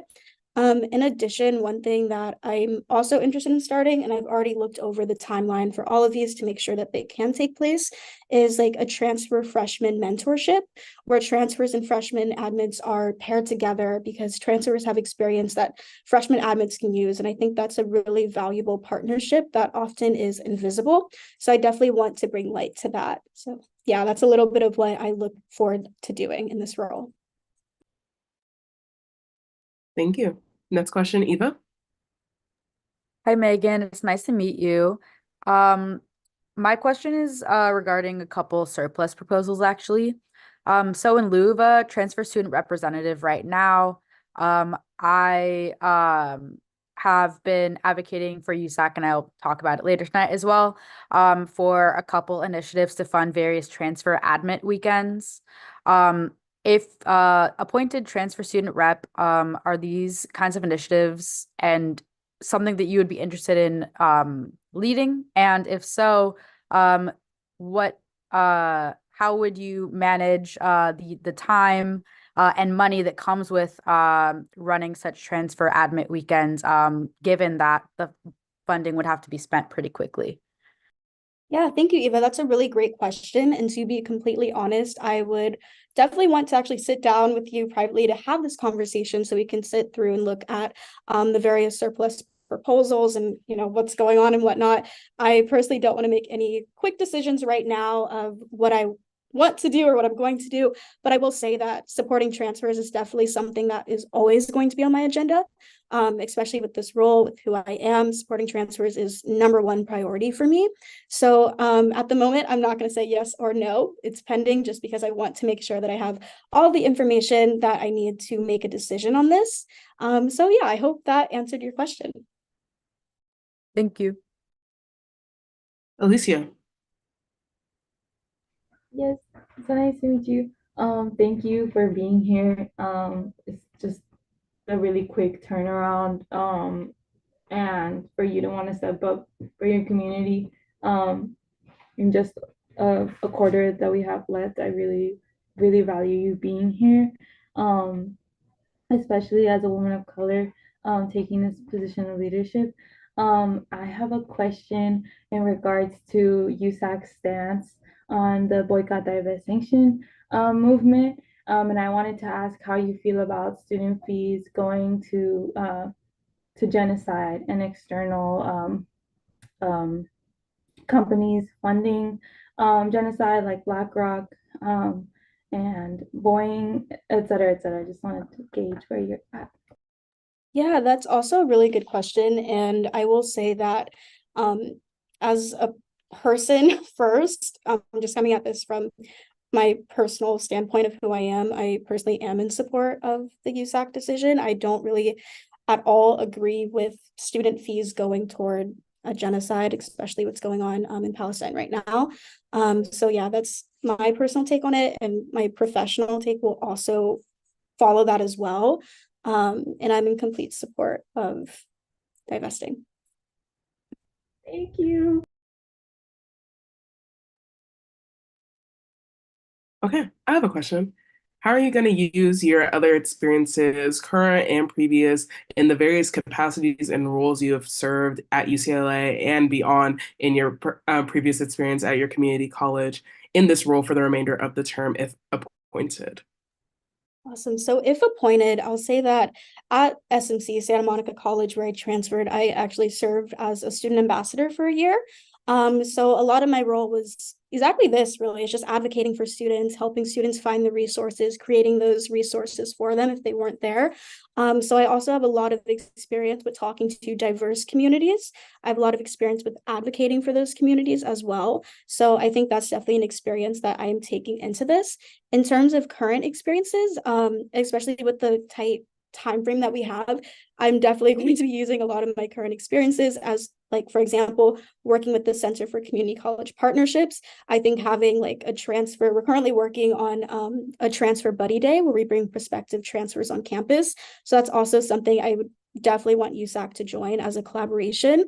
Another example of that is just like Stomp in their annual conference. I definitely want to support Stomp, and I know that if appointed, I will be there. Even if I'm not appointed, I would still will be there in support of them.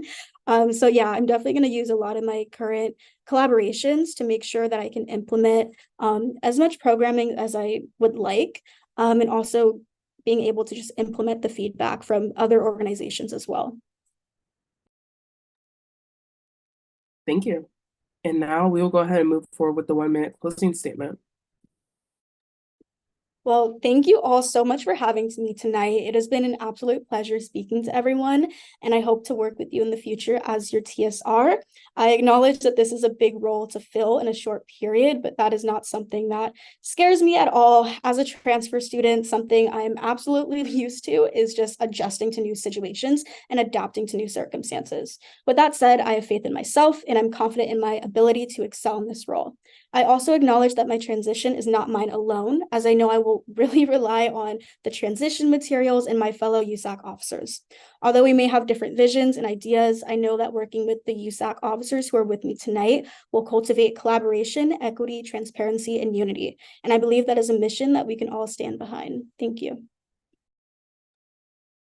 Thank you. Now we will hear Art's recommendations. ARC voted a 3-0 for Megan. Megan provided a very impressive and insightful application interview. She's very passionate about supporting transfer students and creating actionable and impactful work. She has had experience working in the TSR office as a director and is familiar with its operations and organization. During her interview, she acknowledged that she would have a limited amount of time in the role, but is committed to continuing projects that have been on hold and supporting the future TSR in their transition period. With a 3-0 vote, the Appointments Review Committee would like to recommend Megan for the transfer student representative position. Thank you. Now we will enter a brief deliberation period where council members can discuss any comments or concerns before we put it to a vote. Any comments or concerns from folks? Sujana. Yeah, I just wanted to say thank you so much, Megan, for coming tonight and for being willing to take on this role. It is a huge role to take on, especially with the little time left in the term. And so we're very grateful. And I also want to say that I remember when I was first elected, and even like kind of after that first election, I did communicate with you a lot. And I am aware of the work that you do in your non-USAC roles. And I know that you're very diligent and very passionate about transfer issues. So I'm very, very happy that you applied for this role. Glad to see it going to someone so capable and intelligent. So definitely would vote yes, and I'm sure everyone else will too. Alicia. Yes, I just wanted to first echo what Sujana said. I double down on that. I'm really happy that you're here and that you're doing everything in your capacity to serve your community. And outside of that, we're all here to support transfers. So I'm really happy we're having someone come to fill that spot. And I just want to say that um, I hope everyone votes in favor of appointing Megan. I think that she will be a very needed voice in our council. So we need to appoint her as soon as we can. Thank you. Nalaya? Hi, Megan.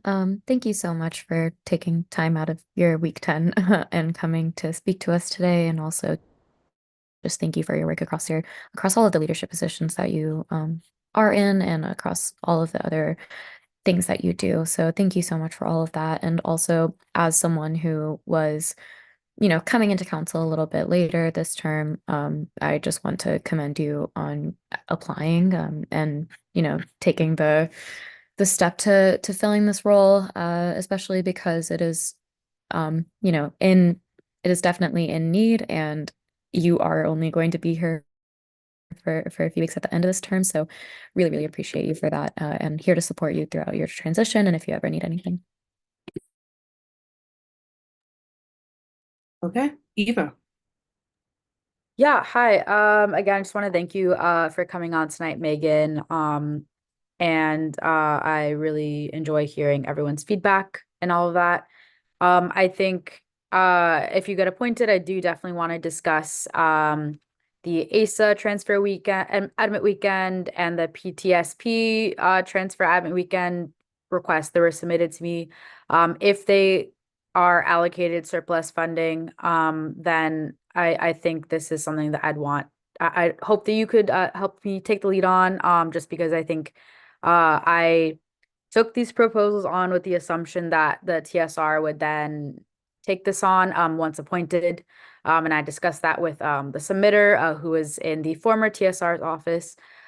So definitely hoping that we can meet up if you get appointed and discuss how that's going to look again if given surplus funding. So really looking forward to that. And yeah, thank you so much for joining us tonight. Okay. Megan. I also want to just reiterate what everyone else said.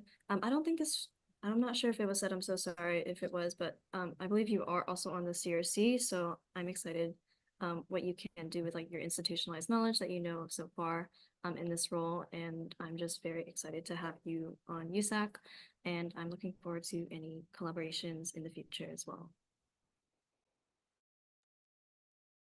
Amazing. Last comment before we go to the votes. I will say this was a highly contested application, and throughout the written application that we had, where the blind review that I conducted to the ARC interviews, Megan stood out among all of the candidates. I am so happy that you were able to interview today, and I know you will do amazing work if appointed tonight. So yeah, I look forward to really and truly working with you and collaborating, and also just being of any help and service that I can provide as well. Okay, and with that, we will go to a vote.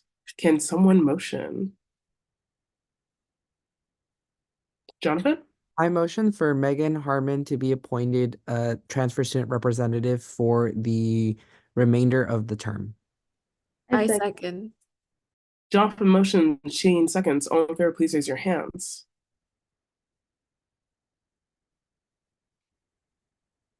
Please lower your hands. All against, please raise your hands. All abstaining, please raise your hands. With a 12-0 vote, that is approved. Congratulations. Okay. So now we'll be moving on to our next appointment. We have the USAC Elections Board Director of Investigations. Then also, Megan, we do not have a justice to sworn you in today. So unfortunately, we won't be able to allow you to vote until then. But we will have one in our next meeting, which will be week 1 of spring quarter. So yeah. But definitely we will have advisors reaching out to you in the meantime.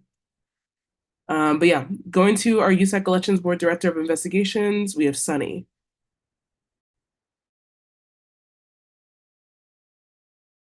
Hi, everyone. Should I go? Perfect. Okay, You're good. cool.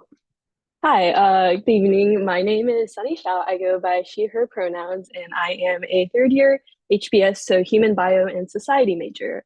I am applying to Elections Board because I've actually seen how influential USAC can really be in a student's experience at UCLA, such as my own. I was honestly never too interested in student government throughout high school, I'll preface that, but having friends in USAC and seeing how they've been able to kind of shape UCLA into what it has become has been really inspiring. And I think that I have the foundations integral to this role of director of investigations, which I'm applying to.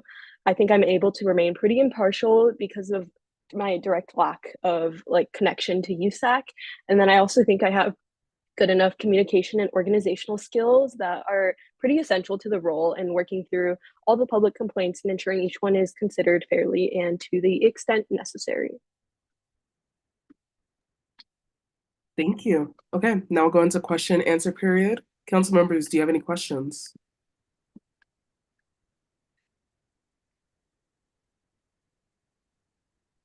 Megan? This is something I asked you during your ARC interview, but I think it would be helpful for council to hear this. My question for you is, what would be kind of your process for going through any complaints and allegations during the election season? Yeah, so I think that obviously I'm not familiar with there's probably like a procedure to be had. But I think personally, what's most important is having flexibility, but also structure in the procedure that you do instill into this whole process, because it can be time consuming if you let it become. And it also can be like very complicated depending on the type of complaints that you get, whether it's something really minor, like a simple like change in a logo or something, or something that's as big as what has been happening the past few elections. As we all know, my first election season was the 2022 spring, and that was a pretty huge scandal. So obviously that's something that would require a lot more time and a lot more flexibility because it's something you can't really plan for. So I think that in general, having just like a good system where you're able to review the complaint, kind of sort it out to see what type of like the type of complexity it is and how much time you really need to process it, as well as kind of deciding whether or not to proceed with the complaint. And then going into the review process is just like a general guideline. Obviously, it would be more succinct and direct if I were to be appointed. But yeah, that's my current thoughts on it. Thank you. Thank you. Sarah? Hi, Sunny. Thank you so much for coming to our council meeting. I really appreciate it. I just wanted to ask, like, what do you think, like, what do you think makes you the best person for this role, and like what like aspects of like either like past experience or aspects of like your personality like make you well suited for this position? Okay, yeah, for sure. Thank you for the question. I think that obviously I addressed this a little bit in my opening statement, but I think that first of all, being unbiased is a huge part of that whole situation, because elections board, you can't have like these biases against you because you're supposed to remain completely impartial to each candidate and each complaint that's brought forward. So I think that having no like affiliations with USAC in my past really helps with that. Secondly, I think that personally, I've had a lot of situations where I'm thrown into a loop, whether it's, for example, I started a job as a scribe recently, and that was something that was really complicated because I had to learn like new terms really rapidly and everything like that. So similarly, I would have to learn the bylaws. Obviously, I've looked over them, but I haven't like looked through them extensively so far. So kind of like learning the process as you go while making sure that your efficiency and your quality is up to par is really important. I think that's also something that I have possessed, I guess. Thank you. Alicia? Hi. I just wanted to ask, in the case that a candidate is harassed repeatedly by the same, I don't know, people or organizations, what would be your call to action basically as the director of investigations for eBoard?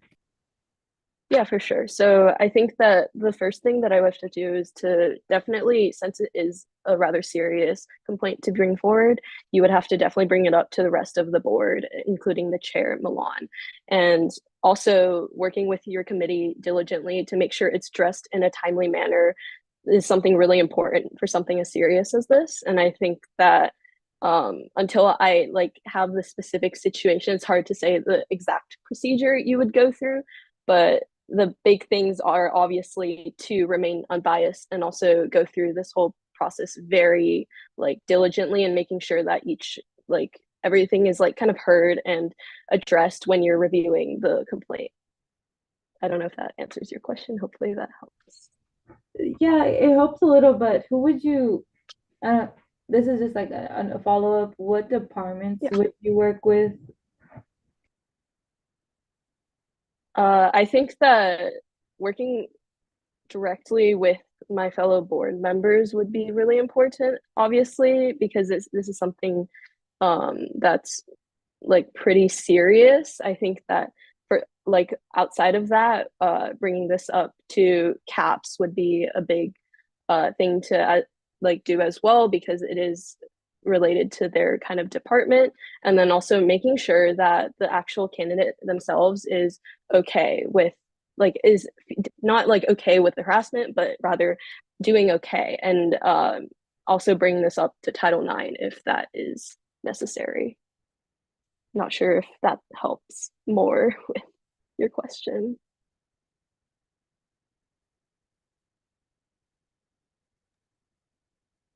Okay. Any other questions from council members? Sounds good. Okay, let's go ahead and move forward with your 1-minute closing statement. Yeah, so thank you again for this opportunity to interview. I really appreciate it. I know I'm not the traditional candidate that you guys might have due to my lack of experience directly with USAC, but I'm applying tonight because I really would like to have the chance to represent my student body and help in hopefully having, fingers crossed, a smooth election season this spring. Personally, it's important for me that UCLA students are able to vote in fair conditions, especially in a space where not everyone really understands who they're voting for until maybe the day before they actually vote. I know that was the case when I personally voted, at least my first year, and making sure that each candidate is fairly presented. I'm excited to, if appointed, hopefully have the chance to help out and ensure that the most representative candidates are chosen for each role next school year. Thank you. Thank you. Let's hear from ARC and their recommendations. ARC voted a 3-0 for Sunny. Sunny is a new and fresh addition to the elections board. She is highly organized and an impartial individual and has seen the different kinds of elections that can occur throughout her experience at UCLA. She is very committed to being transparent and timely with any complaints or allegations that occur during the elections process, and is prepared to face these situations with the rest of the elections board. With a 3-0 vote, the Appointments Review Committee would like to recommend Sunny Xiao for the USAC Elections Board Director of Investigations. Amazing. I appreciate it. All right, deliberations. Any comments, concerns before we go to a vote?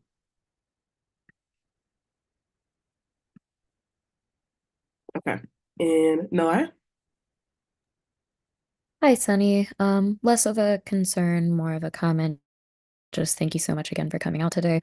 I applaud you for your application and for taking a chance on this role. I want to encourage you whenever you do come to election board and you are dealing with disputes to remain calm, work with the rest of your e-board, and also just consider the different entities that you'll be working with in the most just manner. If you are appointed to this role, it is almost a statement from council, in my opinion, that we believe that you are fit for this role and we believe that you will act justly. So please keep that in mind, but thank you so much. Thank you. Megan? I also want to thank you for taking a chance and applying to eBoard. I know it can be very difficult, and this is a very difficult position. But I'm confident that along with the rest of the eBoard, with like continuing and new members, that you'll fulfill your role. But thank you so much for taking a chance. This is a very brave thing to do. Thank you. And Alicia? Yes, I just want to second what Nilaya said, also what Megan said. Thank you for coming and for applying to be a part of this part of U-Board. It can be very stressful, so I really commend you for that. But definitely really stress that like you might want to reach out to departments earlier than later, just so that that is something you're ready for in the case that it happens. I just, me personally, I have been harassed recently, so like I definitely would like to say like for anyone else that you know who to talk to in terms of like different departments, like care, rise, caps, obviously, like you said, Title IX, and even ASUCL. They see what resources those centers can provide for you, just so that you're also supported, and you're not alone in like the process of the investigations that could come up. So I just want to say thank you for putting this on yourself, and just know that if you need anything, you can ask me. I'm here, and I'm pretty sure USAC is too. Thank you. Amazing. Okay. With that, let's have a vote. Can I have a motion? I motion to appoint Sunny Xiao for the USAC Elections Board Director of Investigations position. I second. Megan motions, Alicia seconds. All in favor, please raise your hands. Please lower your hands. All against, please raise your hands. All abstaining, please raise your hands. With a 12 to 0 vote, that's approved. Congratulations, Sunny. Thank you, guys. Thank you. Okay, now we'll be moving to our USAC Elections Board Vice Chair. Our last appointment for tonight, we have Nicholas. Whenever you're ready, proceed with your 1-minute introduction. Hi, everyone. My name is Nicholas Pui. I'm a third-year political science major with a minor in entrepreneurship. Outside the classroom, I conduct public health research for the Fielding School of Public Health on top of interning at a law firm up in Encino. I've also served as on the elections board for the past 2 previous terms. First year as an ER staffer, secondly as the director of ER. So I can say that I have a good amount of expertise and knowledge within the world of elections board and USAC. I'm coming here tonight applying for vice chair, as I believe, with my 2 years of previous knowledge on the board, knowing the ins and outs, the culture that's affiliated with the elections board, I've noticed quite a dissonance between USAC and the elections board, and a lot of, rubbing people the wrong way. And I kind of want to bring in a new culture within the elections board that kind of scratches USAC's back. You guys scratch ours, as both parties are contingent on one another in order for success. So, yeah. Thank you. Okay, let's open up for questions. Jane? Hi, Nicholas. Thank you so much for being here today and for applying for this position. A question I had is, what specifically are, specific ideas that you have that you would like to improve on for this year's election, drawing upon what you've seen for the past 2 years? Yeah, definitely. So a specific idea that I have, or more so of a culture thing really, is within the past 2 previous boards, I've noticed a sort of lack of decorum, and more so within our meetings, a very free spoken, colloquial way to talk to one another. And by all means, that's great in setting a friendly workplace culture. But in terms of really getting deliverables and tangibles down and doing our job, I've noticed that sometimes gets in the way. So as vice chair, I have my hand in all departments within the elections board. I kind of want to bring about a culture, along with Milan, bring about a culture of, more proper decorum within the workplace, within the meeting room. Just yeah, I really, really want to bring about a culture shift. Thank you. Nalara? Hi, Nicholas. Thank you so much for applying. It is a big position to fill. I'm curious as to how you see candidates and referenda differently on a ballot, and in what ways you might treat them differently, and in what ways you would treat them the same. As someone who is a part of the transit referendum team last year, I recall having a few difficulties communicating with eBoard regarding campaign rules, and I'm curious to see what you might change there, or if you would treat everything the same. Yeah. So in all honesty, previously serving as director of external relations, I am not entirely knowledgeable within the ins and outs of the treating referendum and treating candidates differently. However, on a culture aspect and on the character aspect, I understand that referendum, you can attach a person,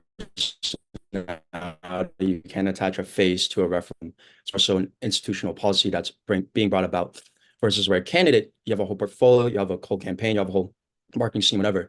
And I guess essentially, whatever trials and tribulations that you had previously faced last term with bringing about your referendum, I'd love you to voice them to me and my new board, or if I get appointed, the new board, about the challenges that you had faced with your referendum in terms of overall culturally, treating them differently.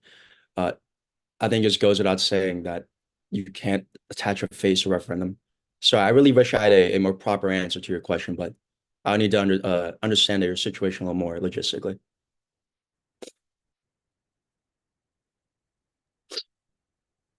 Thank you. Sarah? Hi, Nicholas. Thank you so much for coming to our meeting tonight, during week 10 especially. I was just wondering if you could expand on, in your opening statement, you talked about like working with USAC and a little bit of I don't want to say quid pro quo, but like that concept. So could you talk a little bit about that and how you envision that working? Yeah, so not so much a quid pro quo or log rolling sense. It's more so of I wish to establish more clear lines of communication between USAC and the elections board, particularly the candidates, as I understand in the past that there's been a lot of, again, dissonance between both parties. Like I said, there's been within on, because I can only speak on behalf of the elections board, there's been a lot of, for lack of a better term, riffraff within our meetings, and kind of a lot of stuff that really gets in the way of getting the job done. So in order to make both parties, or I guess in our lives, better, I like to create a clearer line of communication between candidates, people already on the board, and with the elections board. And secondly, again, kind of shift the workplace culture, which is contingent on who is eventually appointed on the board. But under Milan's leadership, and hopefully me as a second-hand man, we can establish more of a, if any sense of non-impartialness is sensed within meetings, or really just in any sense of the elections board, hopefully we can nip it in the bud before it ever evolves into something bigger. Thank you. Any other questions from council members?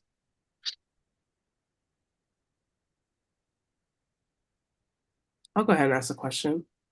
So improving the relationship between USAC and elections board, what's the end goal with that? Like, is it to drive engagement with students? Is it to just have a more peaceful kind of relationship, or what's the goal there? In all honesty, all of the above.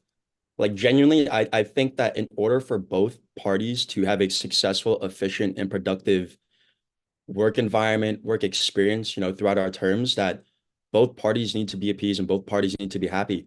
And previously on both ends, there's been strong personalities that have kind of swayed or kind of gone in the way of getting work done, simply put. And I wish to, it's something me and Milana talked about previously within our quick phone call, but really making the candidate experience like much more enjoyable, much more seamless, as obviously it's a competition in a day, but like it should be a once in a lifetime experience. It should be like a wholesome, genuine experience of campaigning, want to bring about new initiatives to your school, And I do believe that elections board, on behalf of our previous boards, has somewhat not been the most efficient in the way we process and handle things. So that's something I wish to bring about. Nilay, can I ask a quick follow-up to that? Yeah, for sure. That cool. Okay, cool. So what specific initiatives would better the candidate experience? Much more workshops. I believe we only had two previously, and I don't think many people attended them. I would like to bring them in person, mainly because I remember when I was director of external relations, we faced a lot of questions regarding logistical issues, or not issues, just logistical questions regarding candidate packets, campaigning, a lot of stuff that's getting lost in translation. And more often than not, we just refer them to our website. And obviously, a candidate they should already know. Like you shouldn't have to refer them to our website. So more so in-place workshops, uh, clear lines of communication between both potential candidates and the board. So instead of just filing an email for the elections board, maybe throwing out more transparent stuff within our Instagram, attaching phone numbers, really just making things more efficient. Thank you. Nilay? Hi again. Curious to know if on your time or if during your time on elections board in the past couple of years, if you have been in a situation where you felt it was hard for you to be biased, and if so, what you have done in that situation. If you have not faced such a situation, what would you do if that were to happen? No, at least on my behalf, I've not faced a situation where I have shown personal biases or been biased towards one entity, candidate, institution, or another. Uh, if that were to, if I were to sense that within the workplace, within our meetings or our private channels, I'd like to just remind whoever's on the board or whoever that instigator is that it is our role to remain impartial. It is our role to carry out an election showing no biases, remaining impartial. So essentially, just nip in the bud. And I believe that starts from the root of establishing a workplace culture that is not necessarily contingent on, speaking colloquially, being friends and kind of addressing stuff that shouldn't be addressed within the workplace meeting room. Simply put, I would like to remain much more professional and have a lot more decorum within the process of the elections board, especially within the private channels, especially within our meetings. So yeah, essentially nip any sort of bias in the bud before it ever evolves into something worse. Thank Alicia. Hi, thank you so much for coming, Nicholas or Nick. I didn't hear how you went. But I wanted to ask, what would be your initiative or your personal stance on making candidate debates accessible for people running and for the referendums, of course, because last year I believe they weren't accessible for like remote and in-person opportunities. Thank you. Yeah, of course. That's a great question. I was actually pretty well informed as I moderated the debates last year. Simply put, I would like obviously, like we would love you to come to debates in person as that's the best experience. But obviously, things come up. Not everyone can, make it to in-person debates. So that being said, I like to live stream just live stream the debates, and then that same live stream also to be recorded and then posted onto our own personal channels or the elections board channels. So everyone can see. Yeah, I guess live stream it and record it. Thank you.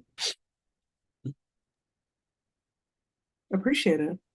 Any other questions from council members before we go into the 1-minute closing? Okay, feel free to give your 1-minute closing statement. Yeah, again, thank you so much, everyone, for allowing me this opportunity to present to you why I should be the vice chair of the elections board. Again, I'd like to reiterate my, previous experience around the board, the past 2 years being a staffer and then director.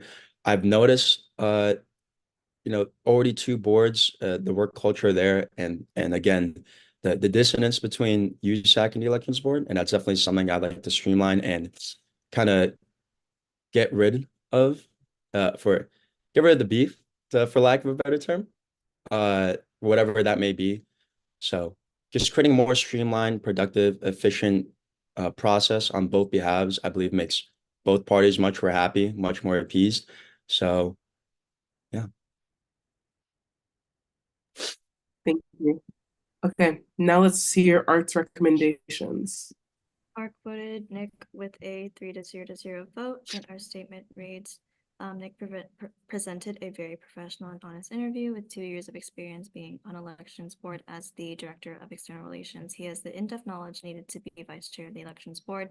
He has seen the various situations that can occur during elections and is prepared for any difficult circumstances that may occur in the future, especially with this accelerated timeline. We believe Nick is the best candidate for this position. With a 3-0 vote, the Appointments Review Committee would like to recommend Nick for the USAC Elections Board Vice Chair position. Thank you. Okay, now we will enter in a brief deliberation period. Any comments, concerns from council members before we vote?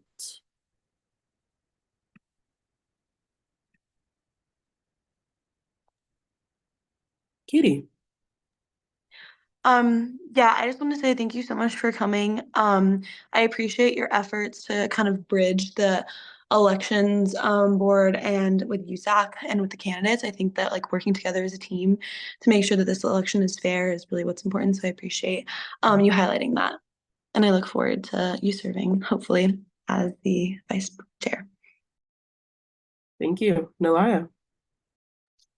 Hi, Nicholas. Thank you again for attending council meeting today, and thank you for interviewing. I know we've had a lot of questions for you, and it's a long interview process, but we appreciate it. Just wanted to encourage you to lean on the rest of your e-board for support whenever you're going through difficult cases in the future, and also just encourage you similarly to remain just and also do everything in your power to promote like fair elections and also accessible elections. Thank you. Sarah. Hi, I don't want to repeat a lot that has been said. I just want to emphasize what Katie said. I really appreciate you coming in and encouraging like communication between USAC and elections board. I think that's really important. And overall, I'm excited to have you as our vice chair. Awesome. Thank you. And just a quick note from me, would like to echo what my colleagues have said in the space. Definitely appreciate you coming out. I think I'm still a little bit unclear on the initial goals that she presented with us. I do appreciate trying to bridge a gap between USAC and the elections board. I think that's been much needed over the years. I think you also touched on like language use within the previous board itself. And thinking about that, I don't know if it was like maybe folks weren't taking it as seriously, but I kind of reflect on what kind of language that was used in the interview.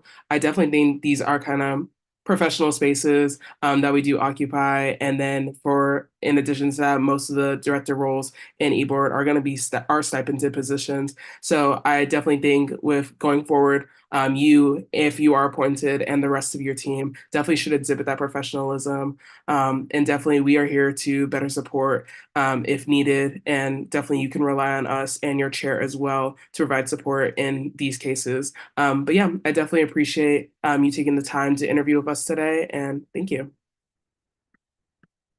Sarah, did you have an additional comment?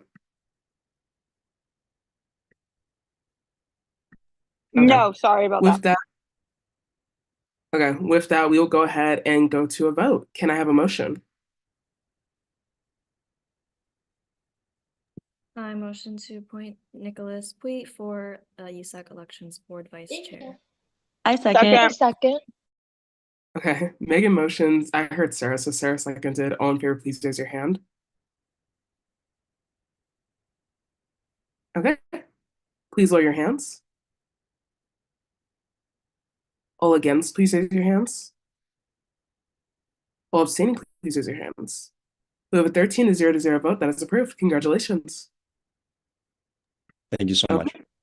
Thank you. So now we will go into officer reports. Some folks were discussing earlier that they wanted to do written reports in order to get to the presentations. Are folks okay with that? I'm okay with that. Also okay with that. Alicia, Sorry, I just want to say me too. Thank you. you okay with that? Yes. Yes? Okay. Thank you. Okay, let's go. So there will all be written reports that you can find on our agenda, which is linked to the USAC website. In addition to that, we don't have any old business, so we will go straight into presentations. So we have a couple different presentations today. First starting with our CS Transpo guidelines for 2023 to 2024, and then we have a few other agenda items. Let's start with Chia.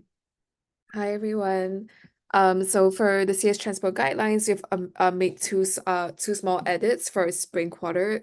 The first is that we are expanding the funding cycle time. So now we're going to have two different openings, one from week 1 to 3 and then another one from week 4 to 6. This is to allow more student groups to apply to the fund, especially if they have transportation needs later on in the quarter. And then the second edit is that we have added more things to be eligible for funding. First is rental cars if Bruin cars is not available. And the second is flights. So this is specifically for service groups who are conducting community service abroad, either domestically or internationally, where Bruin cars are not available and they might need to use rental cars to get to the site that they are serving. So those are the only changes, and I'm happy to take questions if there's any. Okay. Any questions, concerns from council members?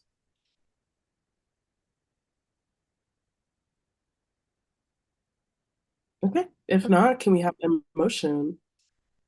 I move to approve the CS Transpo Fund guidelines updated for spring quarter. I second. Any motions? No, I seconds. All in favor, please raise your hands. Please lower your hands. All against, please raise your hands. All abstaining, please raise your hands. With a 12-0 vote, that is approved. Congratulations. All right, now we'll be moving to the Embrace referendum ballot vote. So do we have the language updated and clear for everybody?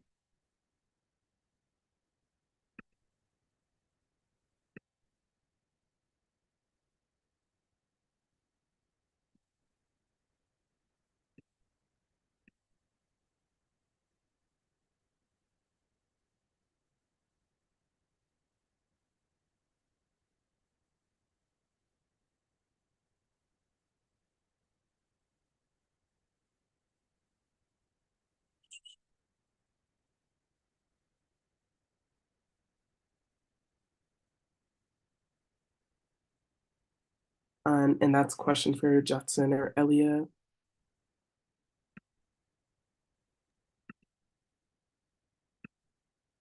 I was just about to ask you were directing that too.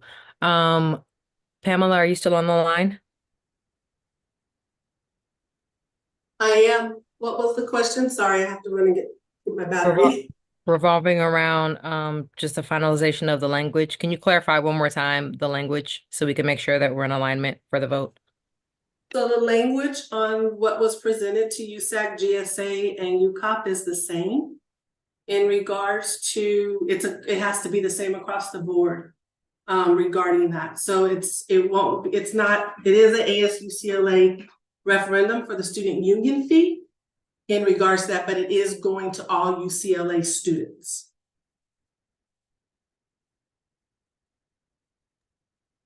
So can you just confirm for all council members on behalf blank? Give me 2 seconds. Let me pull it up. Thank you.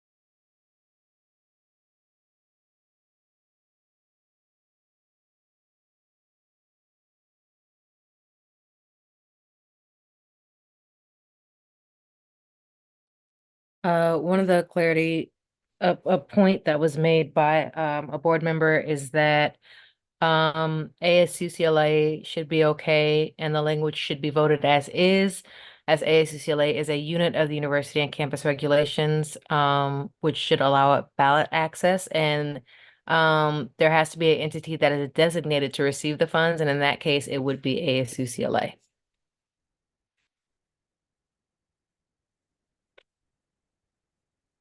Elia is still here as well. Yes, I see him, Analia. Thank you.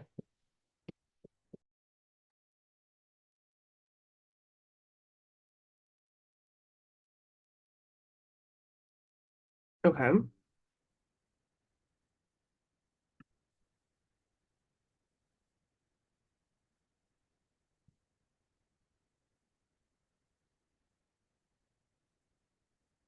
Any comments, concerns?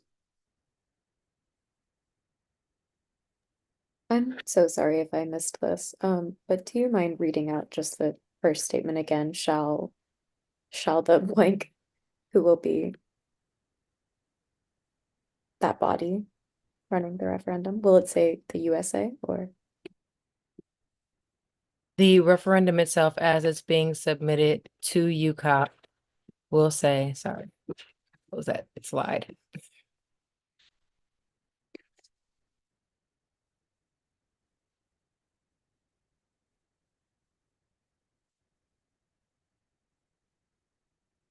As has been submitted to UCOP across both, it will say, shall the Associated Student Union address the space, resource, and programming needs of the UCLA student community by such and such student fee? So it's going to be ASUCLA. Yeah. It's going to be ASUCLA. Okay, thank you. Jackson, that's the last email, correct? That's what I was looking for. Thank you.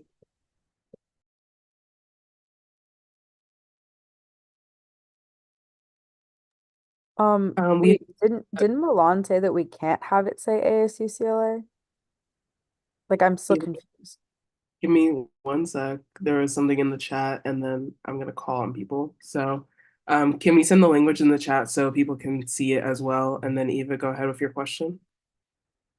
Yes, I'll pull it from the email. Yeah, so I thought that Milan mentioned that we can't have it say ASUCLA there. So I thought that's why we were re-looking at the language. If I can jump in, I think it's been since clarified that with Milan, that ASUCLA is the body that is running this, as it's not a department, but it does qualify. I know this is confusing, but it's my understanding that it will be under ASUCLA's name. Primarily as we are the ones receiving the funds from the fee referendum. Yeah. Alicia? Yes, my concern is that with the guidelines and or bylaws question mark that Milan brought up to us, that ASUCLA's name cannot be in it, as ASUCLA cannot hold a bias towards any election, any candidate or referendum. I'm confused. If Milan is still here, if she could explain, I would like to know, get clarification on that. I can try and provide from what I heard, but originally we were saying that no UCLA department. I believe the claim from ASUCLA is that they're not considered a department and therefore can be listed as in the language, is from what I'm seeing, but please correct me if I'm wrong. That is correct, Naomi. We are considered according to that, and it's similar to the SAFE referendum that was done in 2005.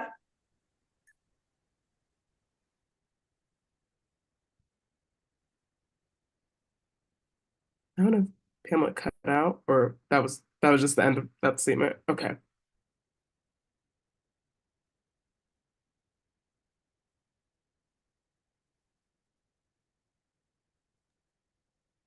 I believe it does follow the elections code if it does say Associated Student Union. which is what I'm getting from Milan at the moment. The language is Okay. fine, but the title and maybe like certain filing parts that ASUCLA bod will take care of, those will be clarified. So it should be okay. Thank you, Megan. Okay. Any other concerns?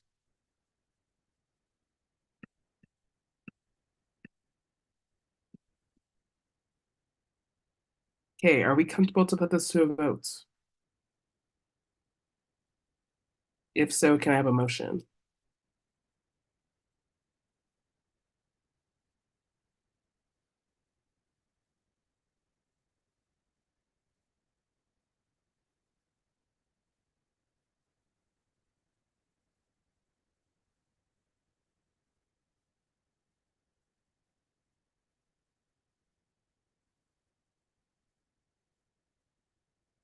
No, I will get this reference. I'm using white time.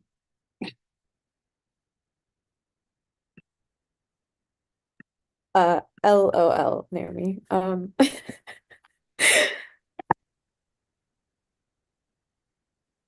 I would be comfortable motioning, but I also just want to hear out any last concerns from fellow council members. I'm hesitant simply because no one else has motioned, but I'm comfortable moving along with it. Okay. Any other concerns from council members?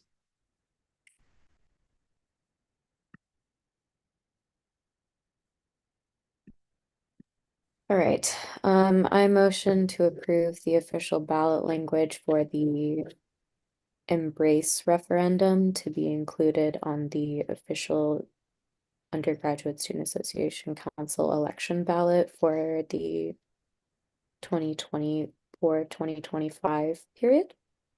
Second.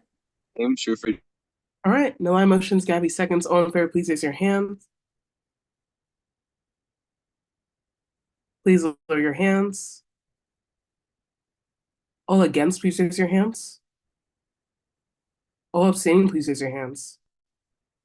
With 11 to 1 to 0 vote, that is approved. Thank you. Okay. Thank you all.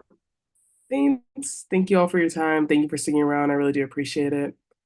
Thank you all Okay. so much. Cool. So now we will be going into our surplus proposals for the majority of the remainder of the night, and then we have a vote later on the restricted surplus from CSC. Just a reminder of what we said. We are doing 4-minute presentations with 2 to 3 questions from council members. Everyone has their slides linked on the agenda for viewers if they would like to look at them as well. You can view that on our USAC website.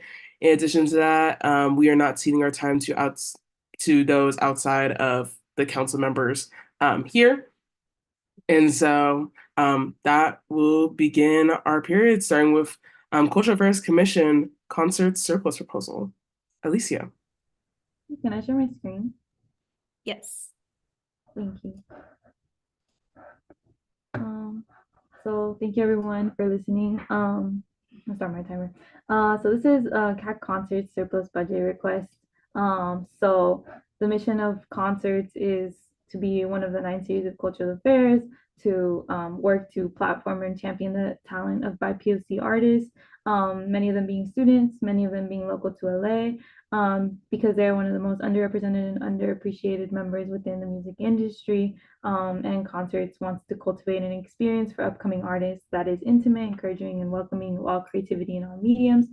The current budget in Concerts is much lower than $5,555 right now because we just had an event that cost a lot of money called Rock Noir. So we have around like 2,000 to 3,000 right now.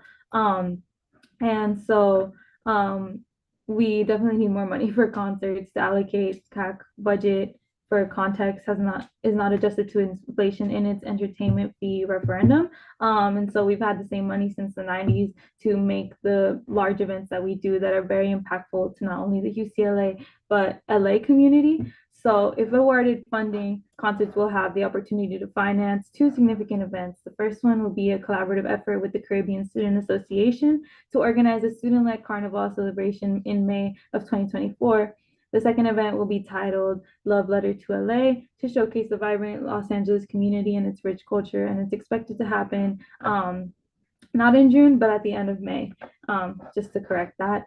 Past events that we've done a total of 16 events this whole year. That's an average of 8 events per quarter. We do Teeny Desk weekly. This is our take on NPR Tiny Desks that happen in our office to highlight upcoming student-led artists and LA-based artists. We do listening parties. We do something called For the Girls annually to highlight women and femme creatives in our community. We also do fundraisers.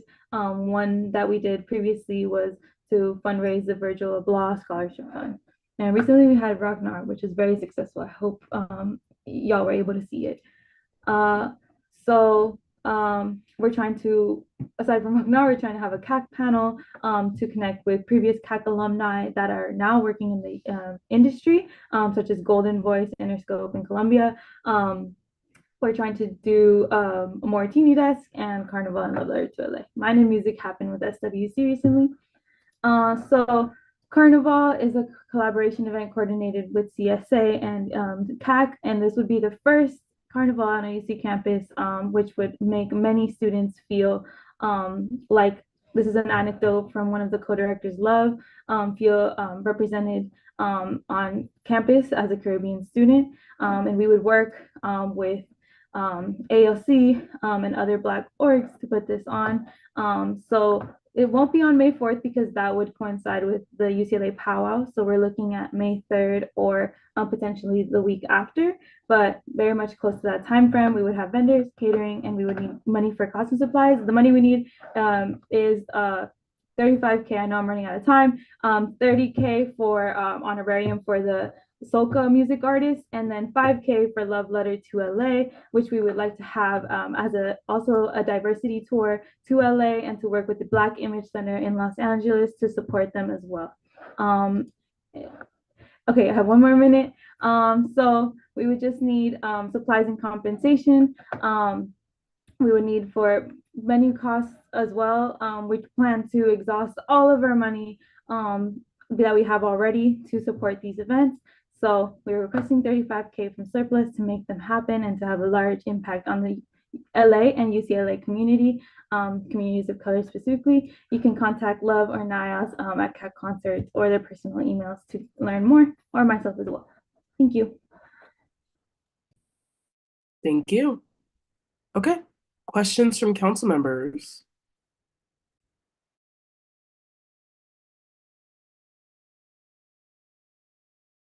Sarah. Hi, Alicia. Thank you so much for the presentation. Do you have by chance a more like point by point breakdown for like Carnival and then also for like everything? Yes, so this is what we have. We have performers like Kes the Band, one of the most influential groups in Trinidad, a dance hall artist, Charlie Blacker, 99 steel pan performers as well, and a CSA. We would also have CSA dance team, ALC dancers. We want our funding to obviously compensate the performers, aside from the main artists like Kes the Band and Charlie Black or 99. And we would like to invite many members of the UCLA community, especially Black communities, to be participating in this. So most of the money would go to honorarium. We would try to exhaust all other forms of funding, like applying to different other funding bodies for venue costs and catering costs. But it would mainly cover honorarium because Kes the Band is $25K in and of himself. So the rest of that would probably go for a dance hall artist. And the rest we would try to exhaust with our own budget, and CSA is also looking for funding.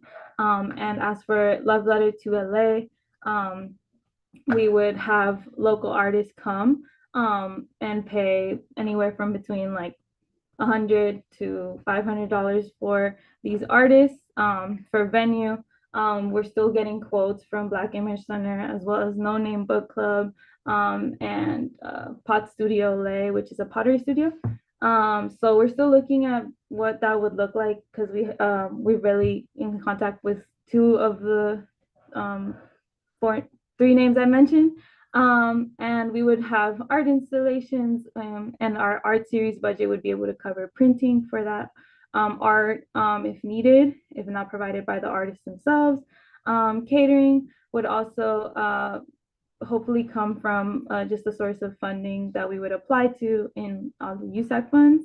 And if not covered by the allocation I hope to receive.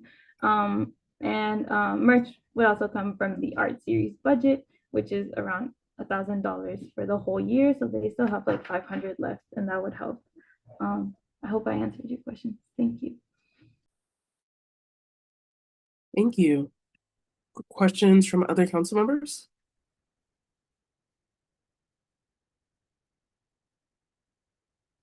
And then just for, oh, Noah, go ahead. If I have a question that pertains to all applications from a particular office, would you prefer that we wait until the end of all surplus proposals from that office, or I have a question regarding funding, that's why. Oh, I think it can be a discussion in the, what item is that? The discussion and vote on surplus proposals. I think it could be there or now.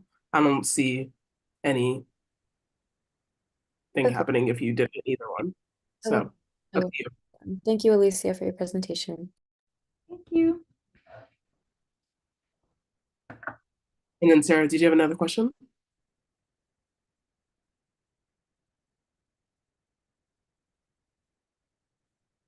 Going once, going twice.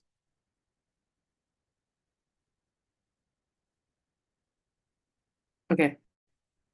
Got it. No more questions. Cool. You can feel free to start on the next presentation. Let me just see which one. Community. Okay. So community fund. Let me start out. I don't know if I can like do mode of presentation, but I can zoom in. One sec.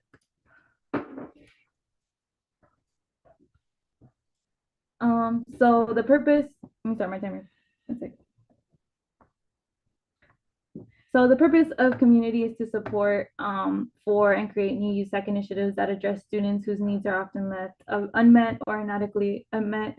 So to set a new precedent that USAC creates opportunities and access for all student groups. For example, we want to express how our intentions are like rooted in how allocating 150,000 to contingency when the average allocation for events is 300 to 600, at most 1,300. We would like to redirect our efforts to support students in as many areas as possible. Not saying that I feel like contingency always needs more, funding always needs more, but community is very special, and I will explain why.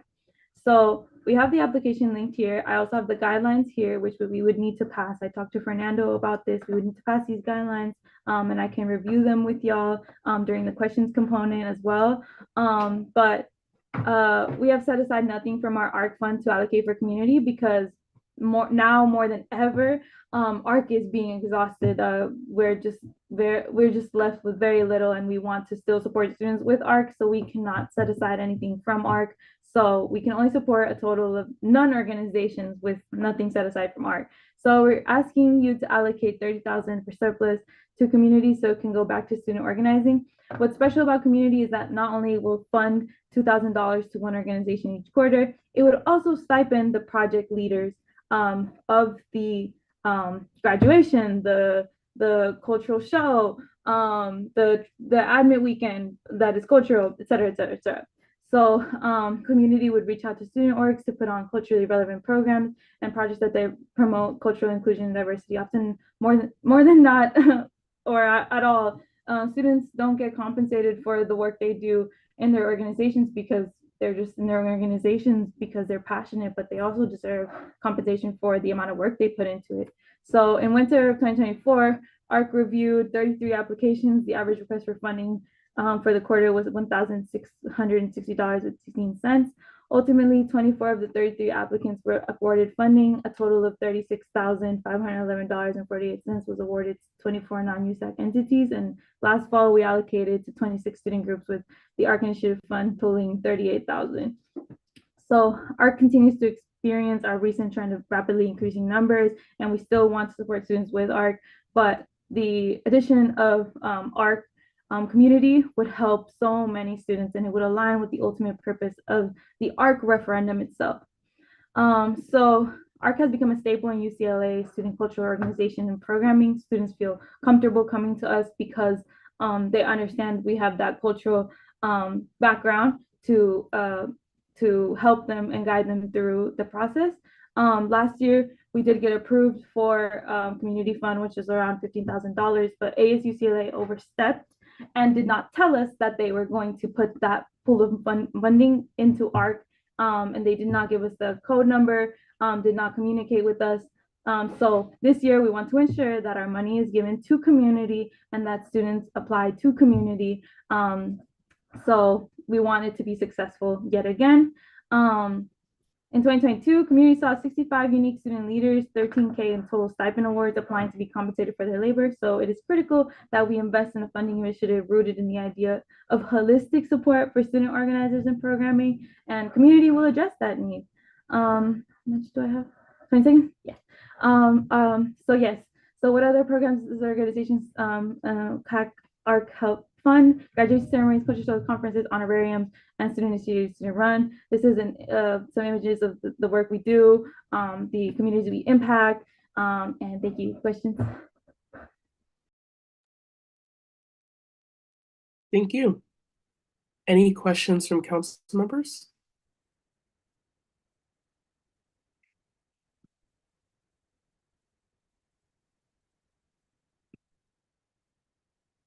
Okay.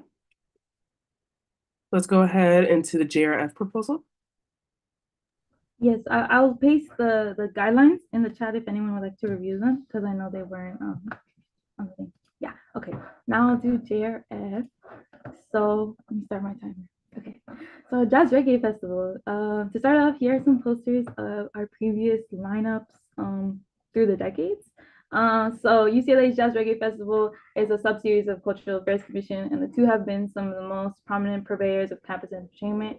From its humble beginnings and its acclaimed president, the Jazz Reggae Festival has entertained Southern California since 1986 with performances by Erykah Badu, The Roots, Snoop Dogg, Lauryn Hill too. I didn't list her name here, but we've had as many as 30,000 attendees when we were able to book the IMF field. Unfortunately, we can't book it anymore because of the turf changes, but we still are pushing the envelope today. JRF and CAC have remained student-run, student-funded, student-led organizations, and we're actually the largest student-run festival in the nation. And the largest student festival in the nation as well.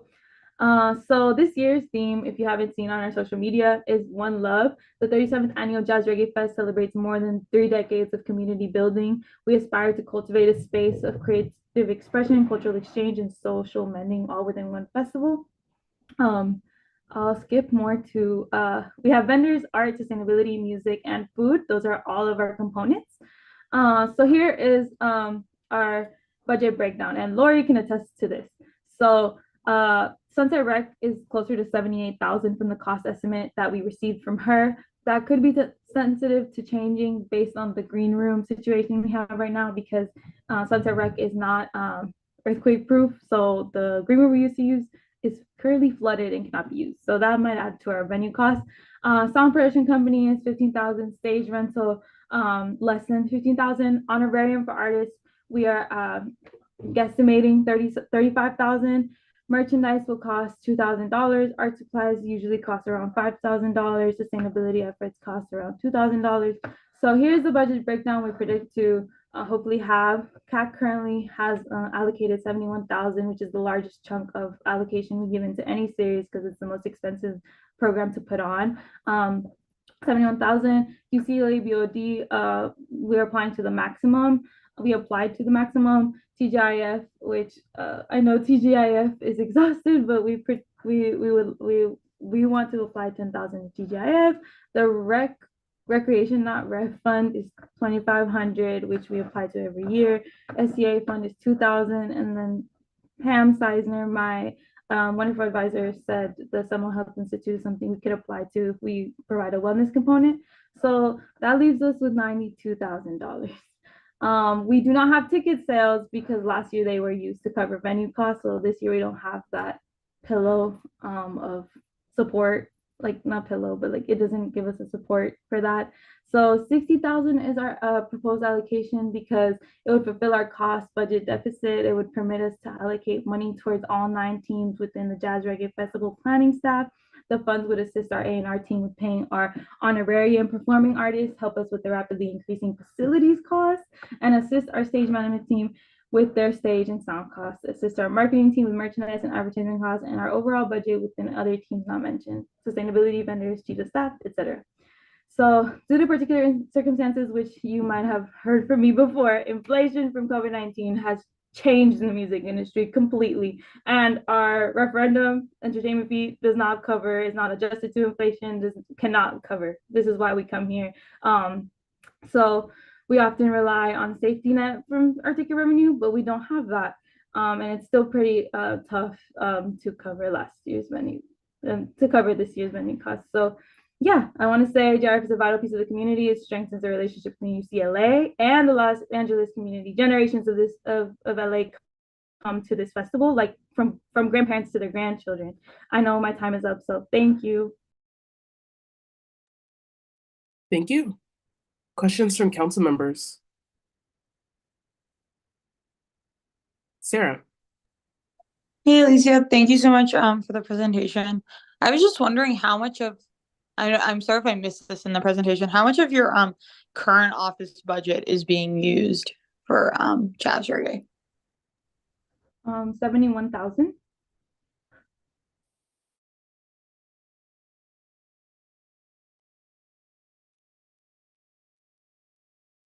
Good, sir? Yes. Okay. I also had a question. I think someone may mention it earlier, but with the sound, was that included in the venue price, or is that like it's a separate thing?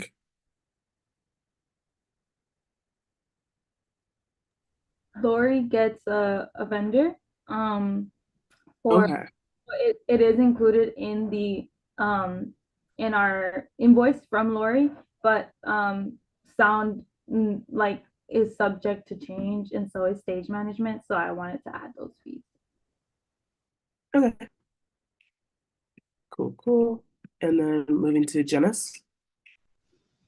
Yeah, I just had a question / suggestion. I saw that quite a bit of money was going towards art supplies and for merchandise.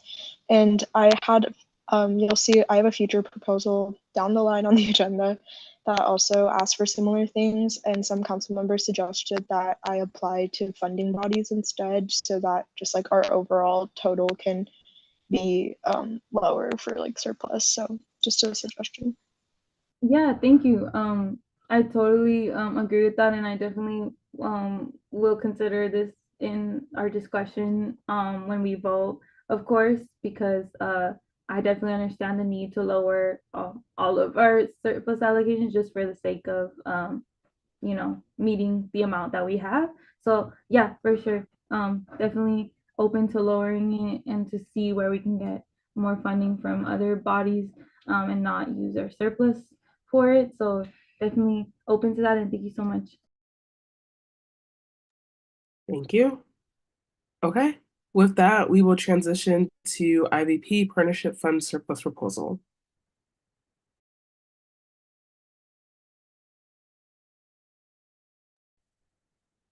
Sorry, ignore all the other stuff. I will go ahead and begin. Let me pull up my notes. This first one is going to be a little shorter than my second and third one. But I'll be presenting shortly on the IVP Annual Partnership Fund. Thank you to my directors of Empowering Student Engagement Committee, Ethan and Joe, for creating this. So moving on. Oop. What is the IVP Partnership Fund? The IVP Annual Partnership Fund is an IVP office initiative ran funding body that provides financial support for campus run events by student organizations, specifically for spring quarter. This fund gives student groups the opportunity to run programs and events and maintain and bolster student engagement. The partnership fund runs annually from week 3 to the end of spring quarter. Moving on. So how does this fund help students? It's an annual and reliable fund that student orgs look forward to applying to. We hope that this additional funding will strengthen undergraduate engagement and experience. This fund was actually created with the intention of alleviating stress off of the contingency programming fund, which typically runs out of funds quickly during spring quarter. Lastly, we tend to prioritize smaller clubs and newer organizations while going over applications.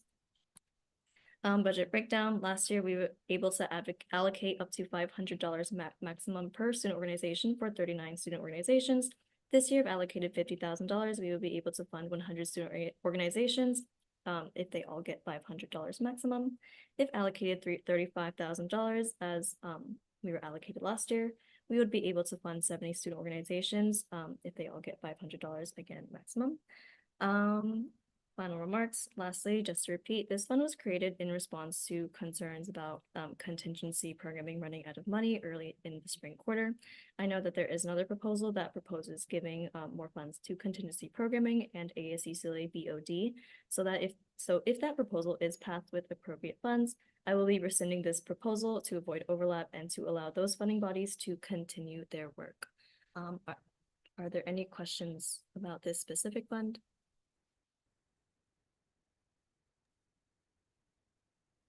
Any questions? Okay. If not, feel free to go to the next one, Megan. Thank you. Okay. Oops.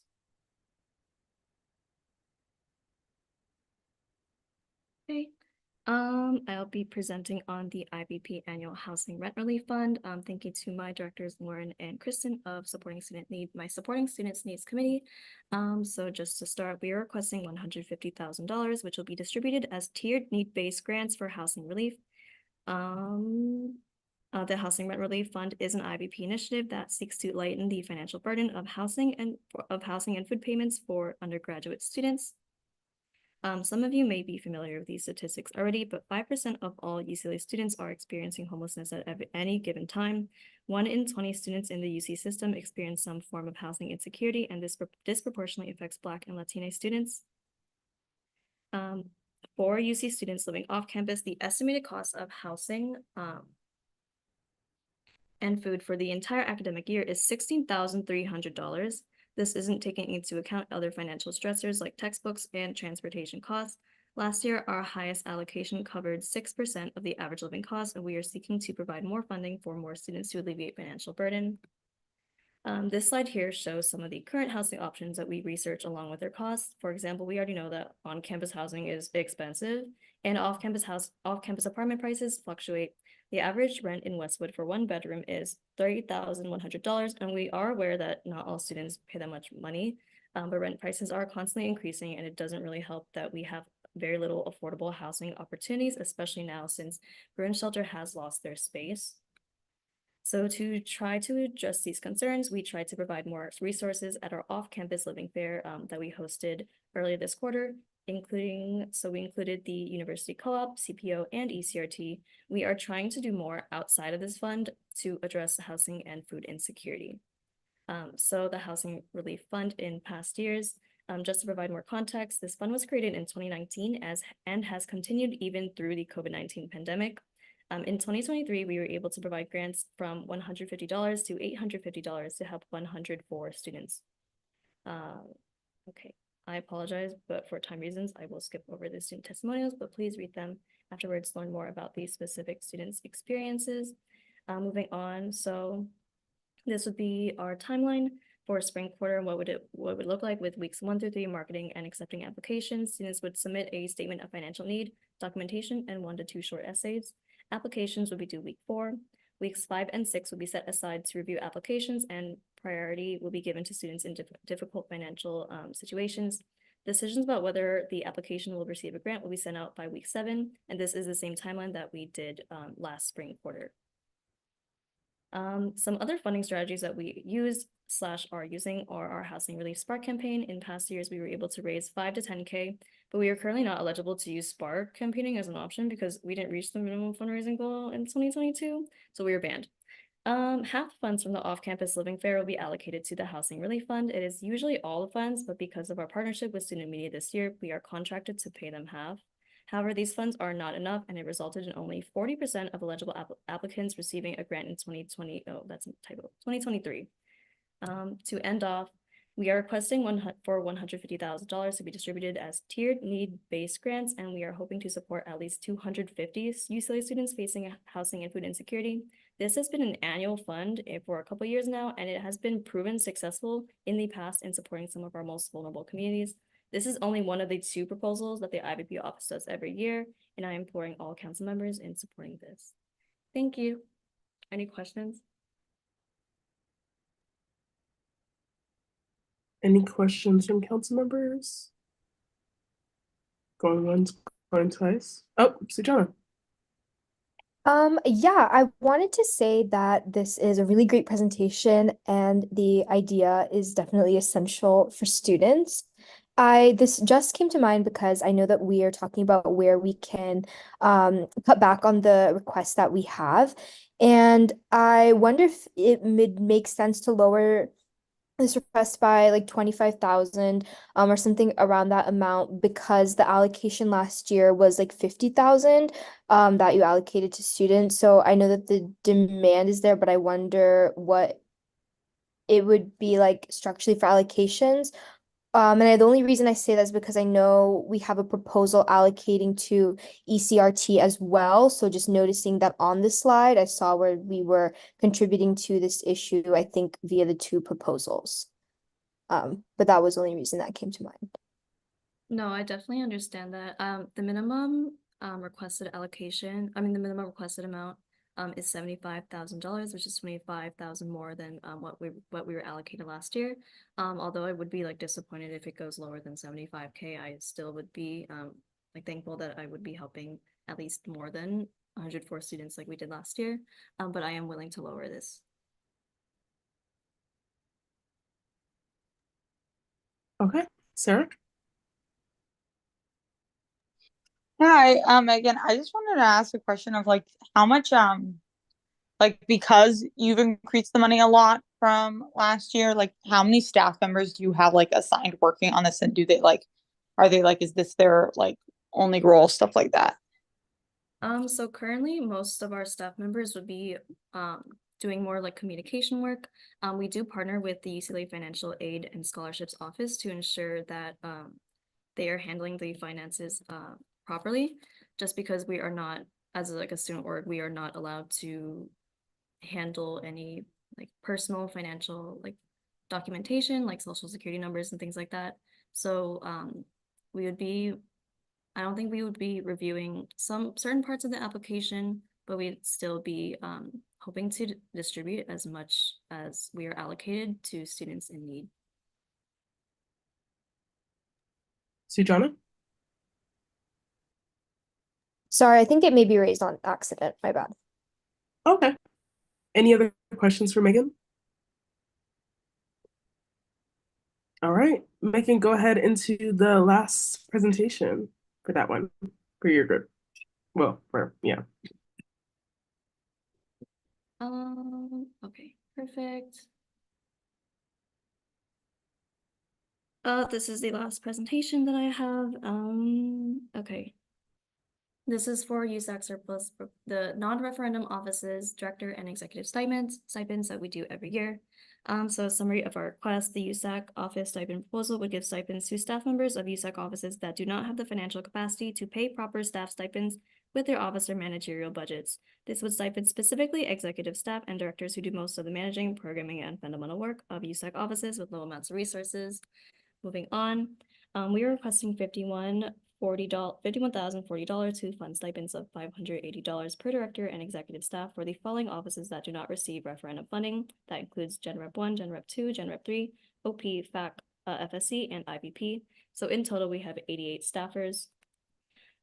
So this slide shows the administrative details of giving the stipends to our directors and executive staff. They must be paid a minimum of $40 per week since we would legally be paying them during the spring quarter range. $580 gives over $40 for 11 weeks, so we would be following the USAC financial guidelines. This would require I-9 verification and UC Path for a direct deposit or a paycheck. We would prefer not to be paying them in UCLA store gift cards. It's just not ideal.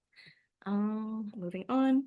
So to continue on with this, the California minimum wage is $16 per hour if we assume that a director or executive staff has been working since fall 2023 until the end of our terms, then they would be working 24 weeks with a minimum of 3 hours per week with staff, all staff meetings, director meetings, and committee meetings, not considering the other outside time it takes to plan and program and work towards our platforms.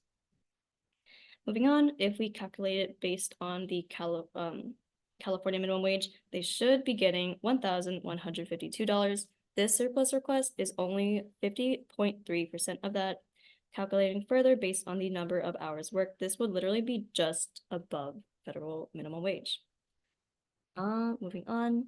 So has this benefit students? It would maintain staffing in USAC offices, help them justify their hours of work put into this position to support the student body, and it would prevent us from having to take from other funding bodies like TJF, which in the past have had to fund certain stipends.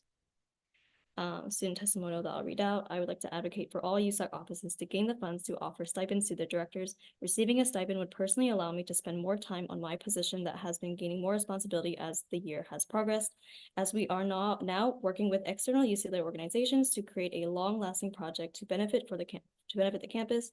Additionally, receiving a stipend would allow me to spend less time applying for scholarships and stress less about working more hours during my 2-year transfer experience from a 2023-2024 Facilities Commission Project Director. Big picture, student fees have increased, but stipends for USAC staff haven't. We need to compensate our staff members in order to have retention to lead to sustaining successful work. And then finally, final remarks. Finally, this doesn't even begin to represent all the work that our staff do, but this should demonstrate how important these individuals are to our offices in serving the student body. They've already done so much work for us, and we would really like to compensate them for their work. And thank you. Thank you. Any questions?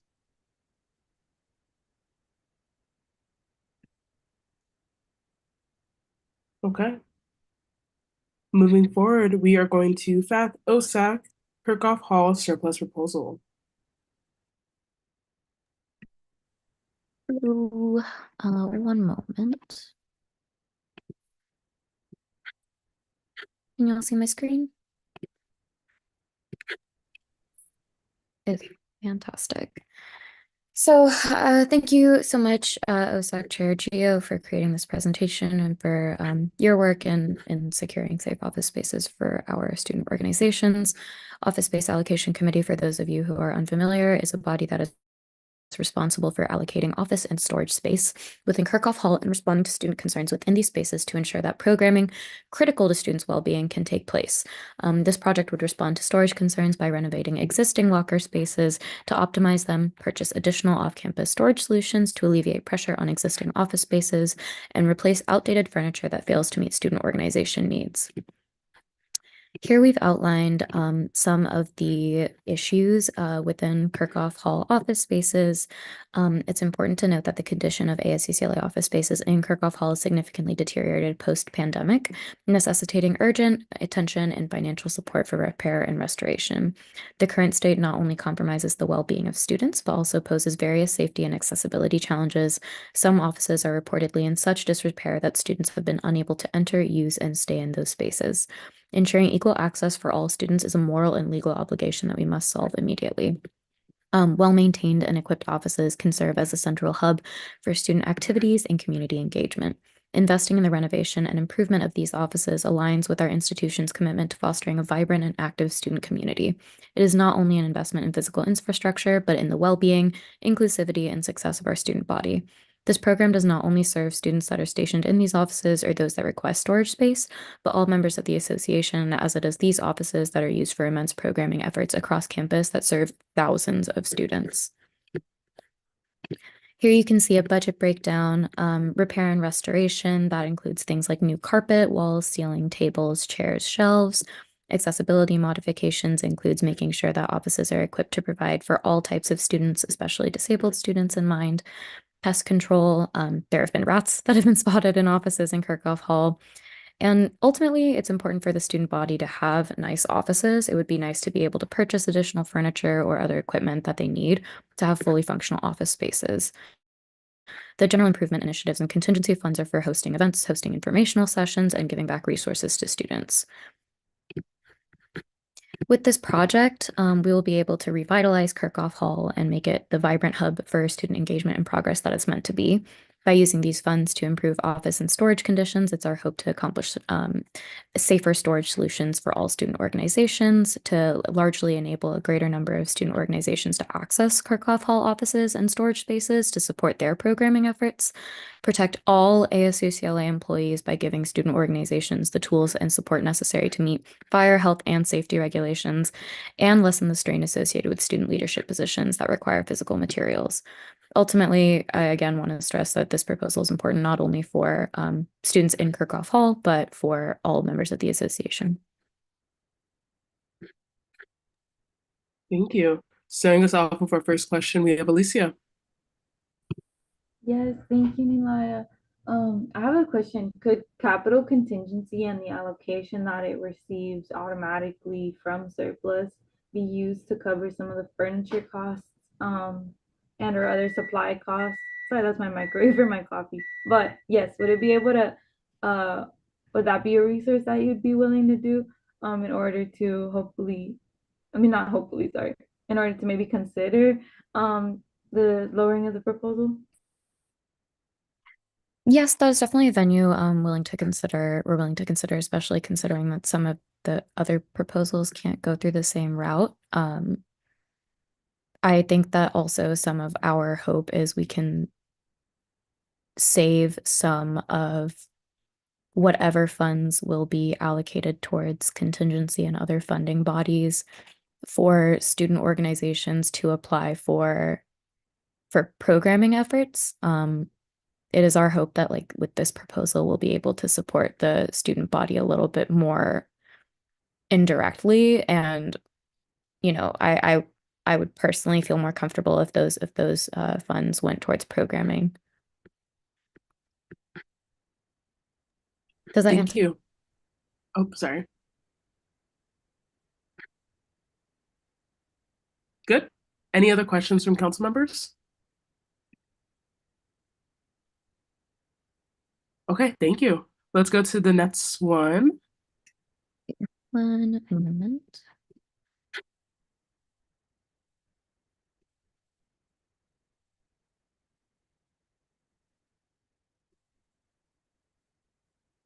You'll see that. Fantastic. Okay. So for this proposal, we are requesting funds for the Lily Shaw Disability Cultural Center. As you may know, Lily was our 2019 to 2020 FAC commissioner. Since Lily graduated, we have faced consistent hurdles when it comes to finding an accessible space on campus that is willing to host a disability cultural center that meets student needs. And though I would never want to skip a slide about Lily, I just think it's really important to emphasize that Lily is the reason that we have physical spaces for CAE, that we have an Access on Board project, and that the Disabled Student Union is able to exist as it is today. So the need for a disability cultural center is like so prevalent on our campus. There is an incredibly large deficit of resources provided for students, faculty, and staff with disabilities, most notably a physical space that can be used for disability-centered programming, gatherings, and supportive community. As evidenced by numerous articles and student testimonials, the Center for Accessible Education does not currently have the capacity to serve Bruins as needed, and this program aims to fill in those gaps by creating an inclusive space. A disability cultural center would provide a community center for all students with disabilities where students and allies can come together and celebrate disability. And once we have a space identified and renovations start, we're hoping to also identify donor money that can be used to fund the rest of the center's needs to fully open so that it is not fully reliant on student fees. These cultural centers already exist at various schools, which I'll list on the next slide, but really they exist as spaces to allow students, faculty, and staff with disabilities to share their experiences, learn from others, and encourage other folks to support their efforts. Here you can see a list of other disability cultural centers that exist across the nation. It's really, really important to understand that this program would not only be serving students with disabilities, but the campus as a whole.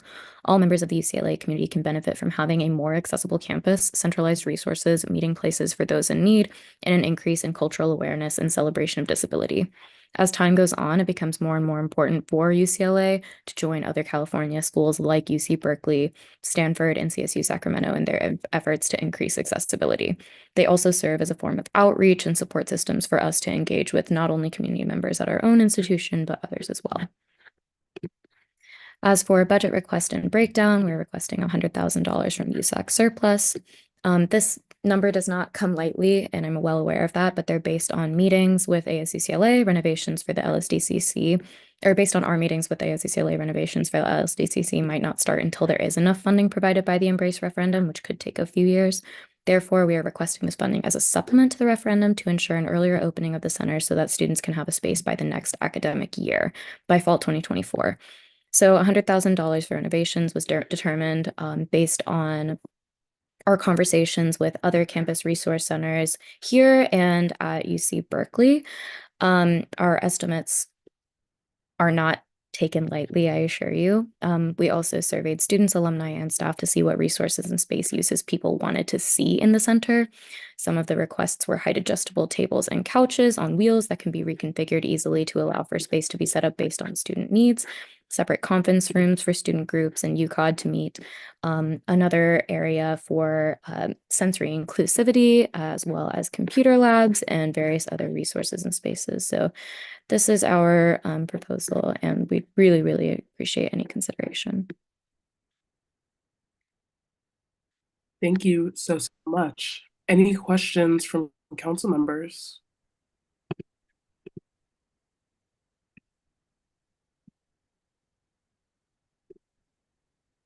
Okay, moving on. Moment.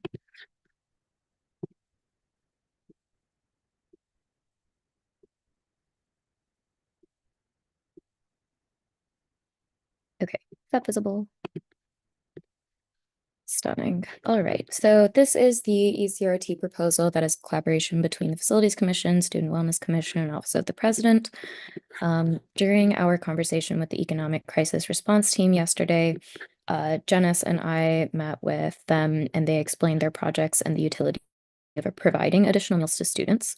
So they've been around since 2009, and they've worked with various USAC groups and especially very closely with Swipe Out Hunger in order to redistribute donated meal swipes from students with meal plans.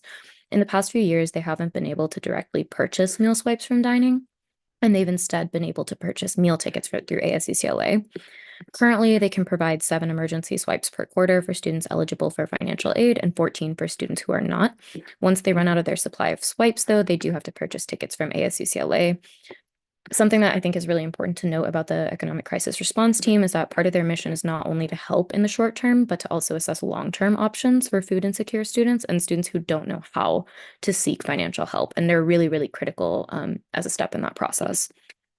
So after meeting with them, we also received some data on meals issued to students over the past couple of years. So in the 2022 to 2023 academic year, they were able to provide 149,876 meals across 3 academic terms, serving 10,202 students, with 6,156 of them being unique. And just so far in this year, throughout fall and winter quarter, they've been able to issue 35,679 meals, serving 3,287 students. ECRT has proven to be efficient at distributing meals, as evidenced by the fact that they have run out of swipes in the past, most recently November of 2023. So they also offer emergency grants, and because of Swipe Out Hunger and their partners' work in decreasing food insecurity on campus, ECRT does report that they are less likely to run out of swipes as they have in the past. During our meeting yesterday, ECRT let us know that emergency grants can make a much larger impact on students in need. In the past, when they've received grant funding during the height of the pandemic, they were able to distribute that to students in need more than meals. As of November 23rd, 2023, ECRT was able to provide case management support in 964 cases, and they issued 292 grants totaling nearly $600,000, which is really a testament to their team and the work that they're able to do. As for budget requests, we're requesting $20,000 for this proposal. We were originally requesting $40,000, but There's been conversation of receiving $20,000 from CSC surplus funds. $9,800 of this request would be used to fund 1,400 ASUCLA emergency meal tickets, which can provide 100 students with 14 meals in a quarter. That's when tickets are priced at $7 per ticket. $30,200 would be allocated to ECRT for redistribution of emergency grants as necessary as deemed through their case by case basis. And based on the standard $200 grant, which was a value given to us by the ECRT team during our conversation yesterday, that could serve up to 151 students. Ultimately, we're requesting $20,000 from surplus, and I really, really want to reiterate that we have developed a good relationship with we do not fund the economic crisis response team. They don't have stable funds, and we want to develop a relationship with them that is supportive of Bruins in need as determined through their processes. We think we can make a much larger impact by allowing them to determine how funds are spent. So this would be a direct allocation to the ECRT. Thank you. Any questions from council members? Okay. Oh, Eva, sorry. Not a question. I just love this. That's all. Thank you for the support. Thank you, Eva. Okay, we'll be moving forward. I'll go ahead and share screens.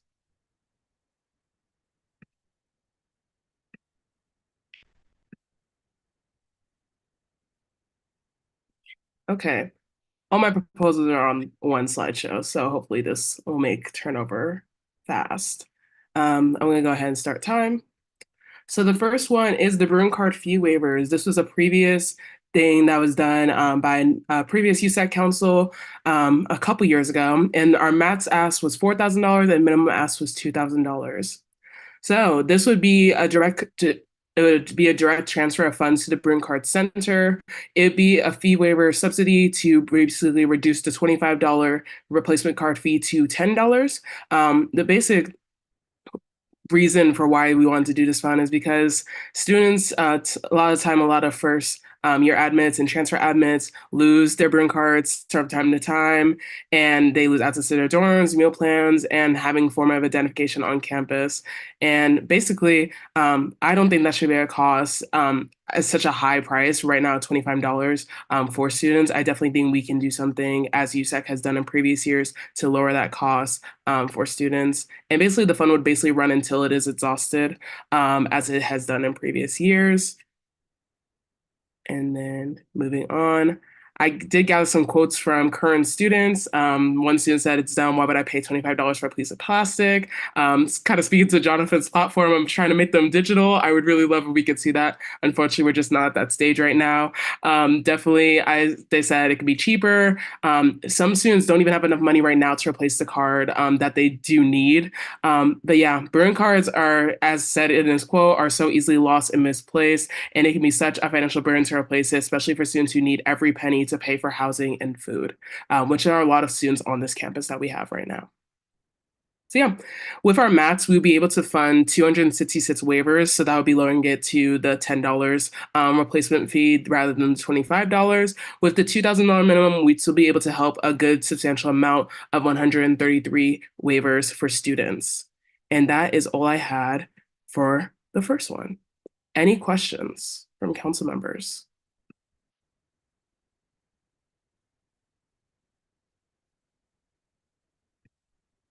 Okay. If not, I will go ahead into the next proposal if that's good with folks. Okay, starting time now. The next one is to the LGBTQ Campus Resource Center. The max and min was $10,000, and I'll get more into that, why it is the same amount for the max and min on the next slide.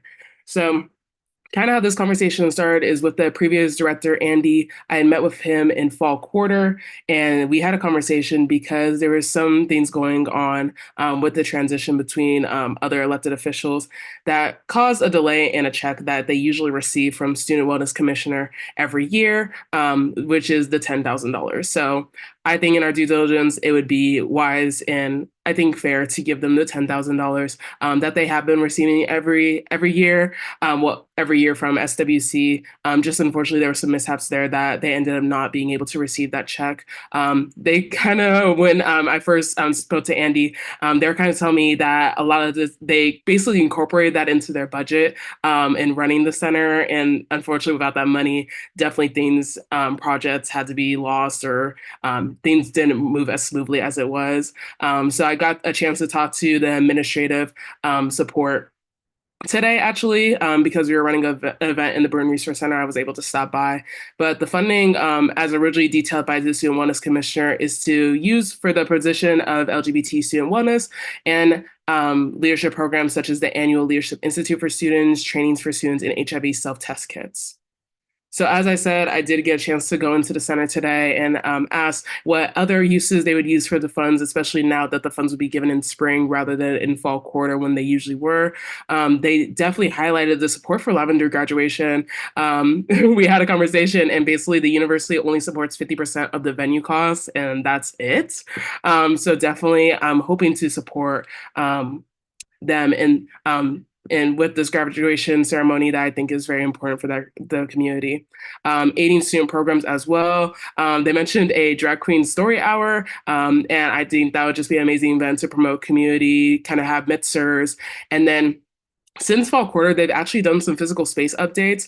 They kind of renovated. They have a library room, but they've been getting some concerns from the students that go to the space about wanting to have perhaps a TV to be able to do a more conference style, like for club meetings and such in the space, and also being able to have as kind of a better space for folks to study. They mentioned some students coming in there to do exams that require like maybe drawing on a whiteboard, and just wanting to better the space for the student population.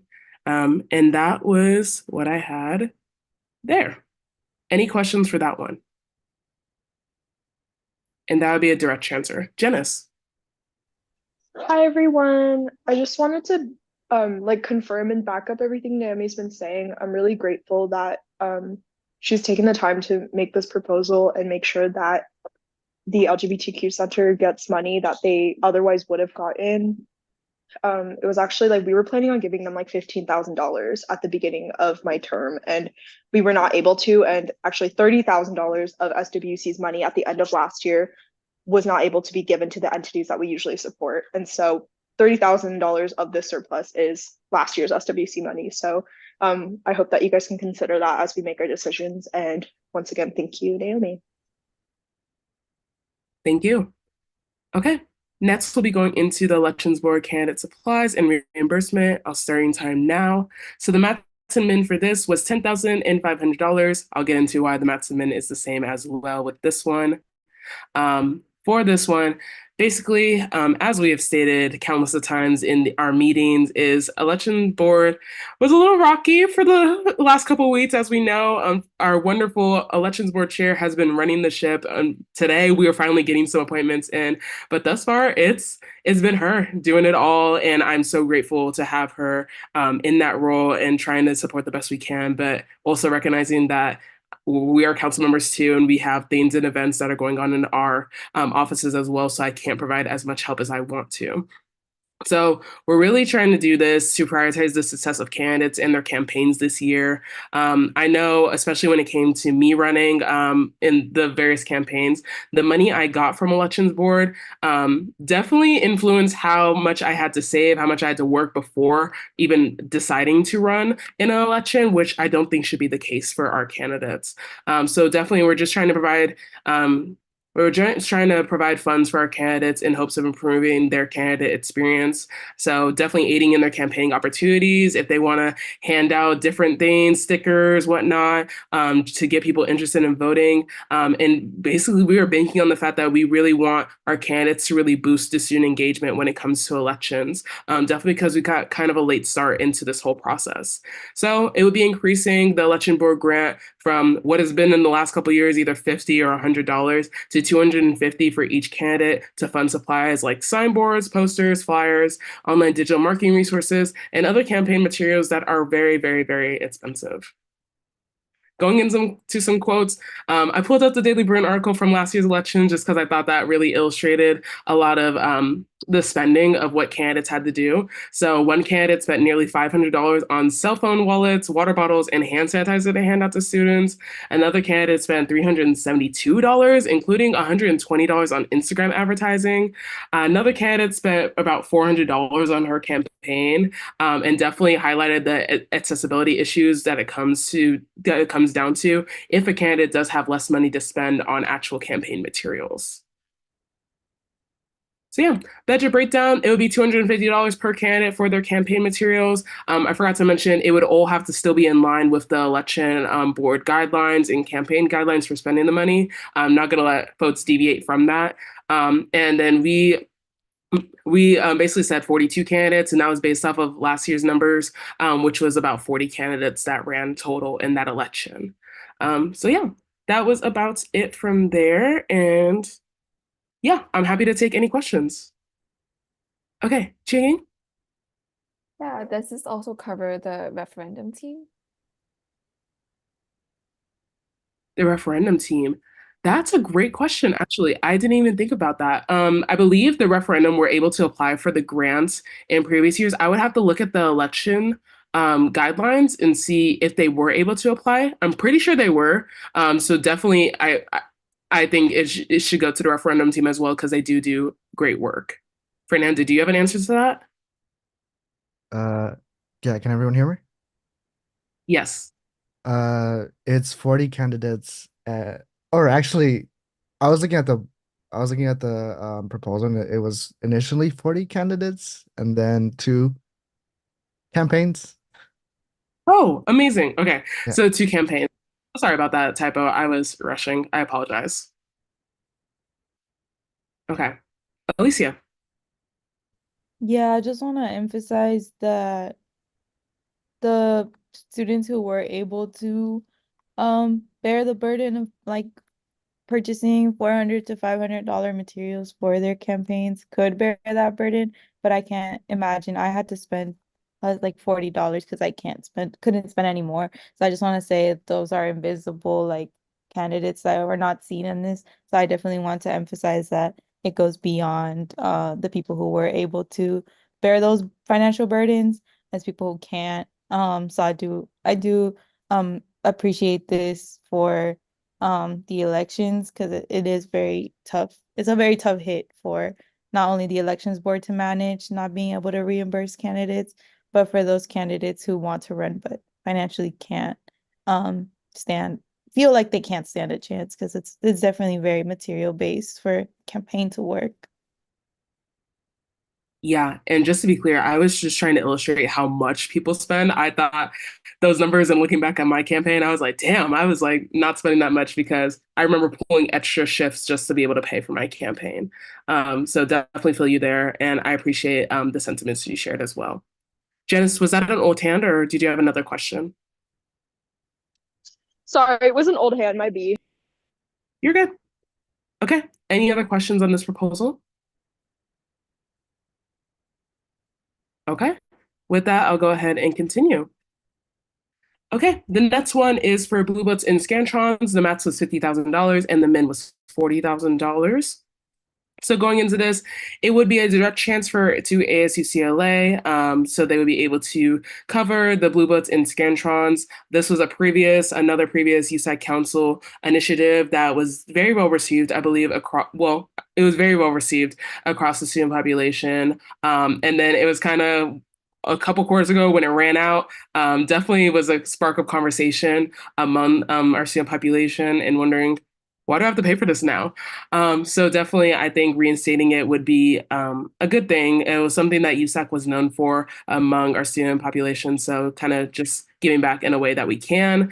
So in 2019, the project was estimated to cost around $40,000, hence our minimum ask. So this would basically cover spring of 2024 if reinstated in time and the next academic year. I think it's really important to try and continue the program for a full academic year. So at least in fall quarter, the new council can kind of announce, hey, we're having to discontinue the program rather than students finding out kind of mid-quarter-ish, like, oh, this program stopped because it ran out of funds. So that's why we kept the number at that rate. So I was able to actually get the numbers from this past from September 22 through March 23 numbers. In that fall quarter, $3,700 was used to cover the Blue Books and Scantrons, while in winter quarter, there was $7,000 used, and that came directly from ASUCLA. In addition to that, it was a Hallmark program that had a strong impact on students. This would basically just be a transfer to ASUCLA, so it wouldn't need to freeze any funds. And yeah, that would basically be it. It would cover the Blue Books and Scrantrons, and stop in time. Any questions about that one?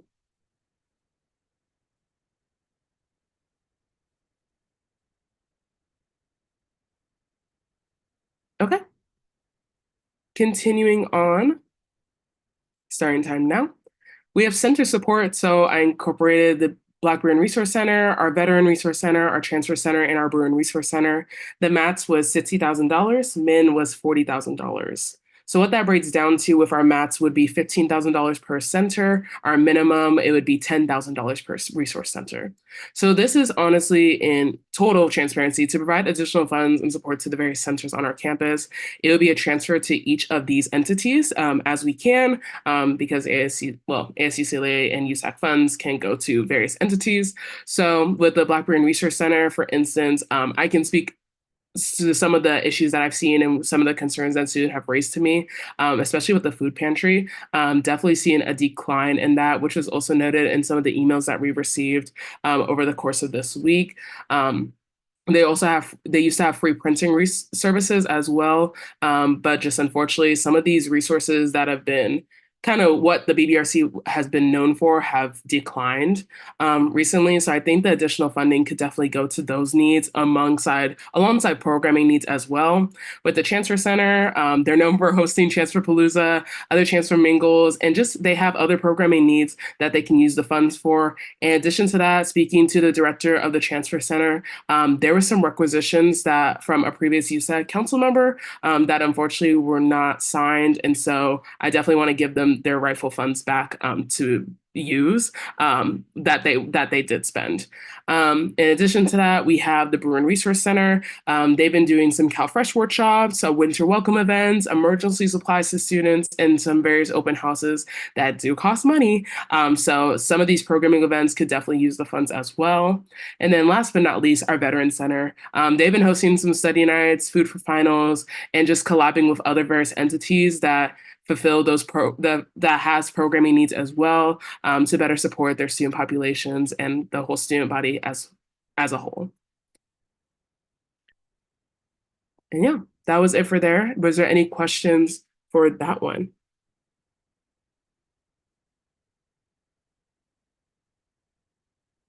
Okay, thank you. Moving on to our next one, starting time. We have the commuter parking permit grants. So the max ask for this one was $152,000 and our minimum ask was $75,000. So, also shout out to Gabby's staff for definitely helping with creating this presentation. I truly do appreciate their time and effort. But yeah, just thank you for them. Okay, so when it comes down to this, yearly cost of a commuter parking permit is $878.89. The approximate cost per quarter was about $292.96. And then we have the numbers of spring 2023 UCLA students with an active parking permit, which was 3,106. And then the UCLA total commuter students as of 2022 was 29,431. So we're pretty big population on campus. As y'all know, I'm a fellow commuter. So historical data that we have is that in spring 23, if you were on council, you remember we did a parking permit presentation again to do this grant.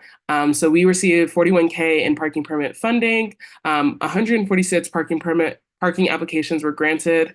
And then in fall 23, we reran the grant again, and 133 parking grant applications were there. So who would this help?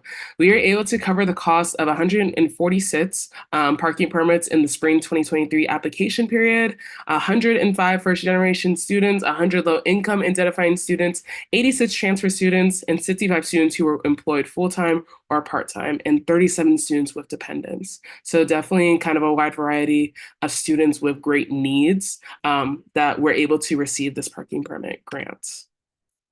We also have some supporting statistics of basically what it costs to even get a permit. So these rates have been on the rise since I first entered UCLA, and I don't see that stopping anytime soon. But just looking at some of these prices that we have on the screen, you can definitely see that it adds up quarter by quarter, and it's just an additional fee that we have to pay in order to come to campus and park our cars.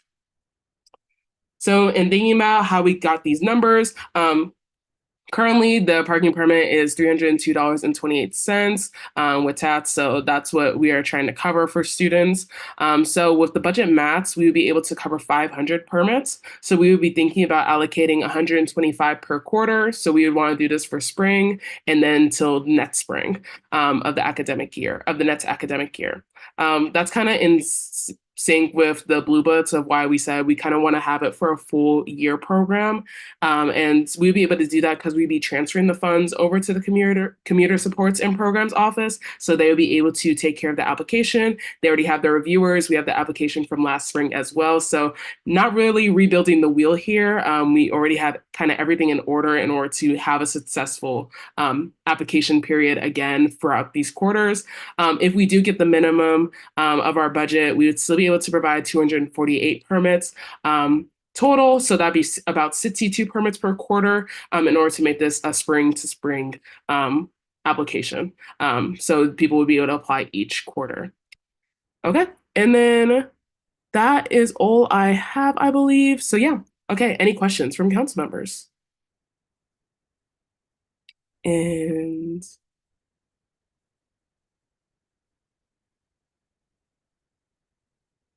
okay, going once, going twice. All right, we'll be moving forward. Oh, sorry. Question, Janice. Yeah, sorry, I just got promoted. Less of a question and more of a comment. I love this proposal and I'm fully intend to support it. I just wonder for a lot of these, I'm like, damn, I wish that like something existed already that just paid for these things. So I just wonder, I don't know which commissions and like offices would be relevant, but like maybe stuff for like parking, maybe that would be back and EVP or something. But like I wonder what other ways we can advocate so that like these costs are just lowered in the first place. And I think it's so silly that these are costs that students have to face. But yeah, I know that right now, like they are our costs, so we should support these initiatives. And so thank you, Naomi. But yeah, I wish before the end of the year, while we are still in our terms, we can work together so that maybe we could create some systemic change at UCLA.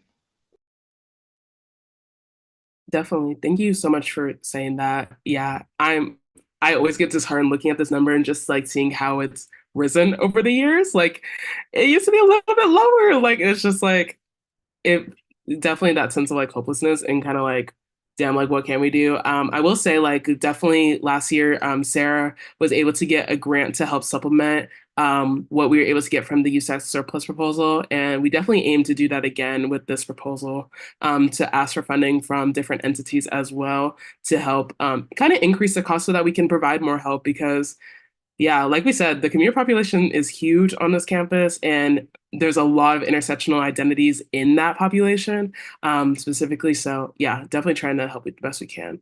Alicia.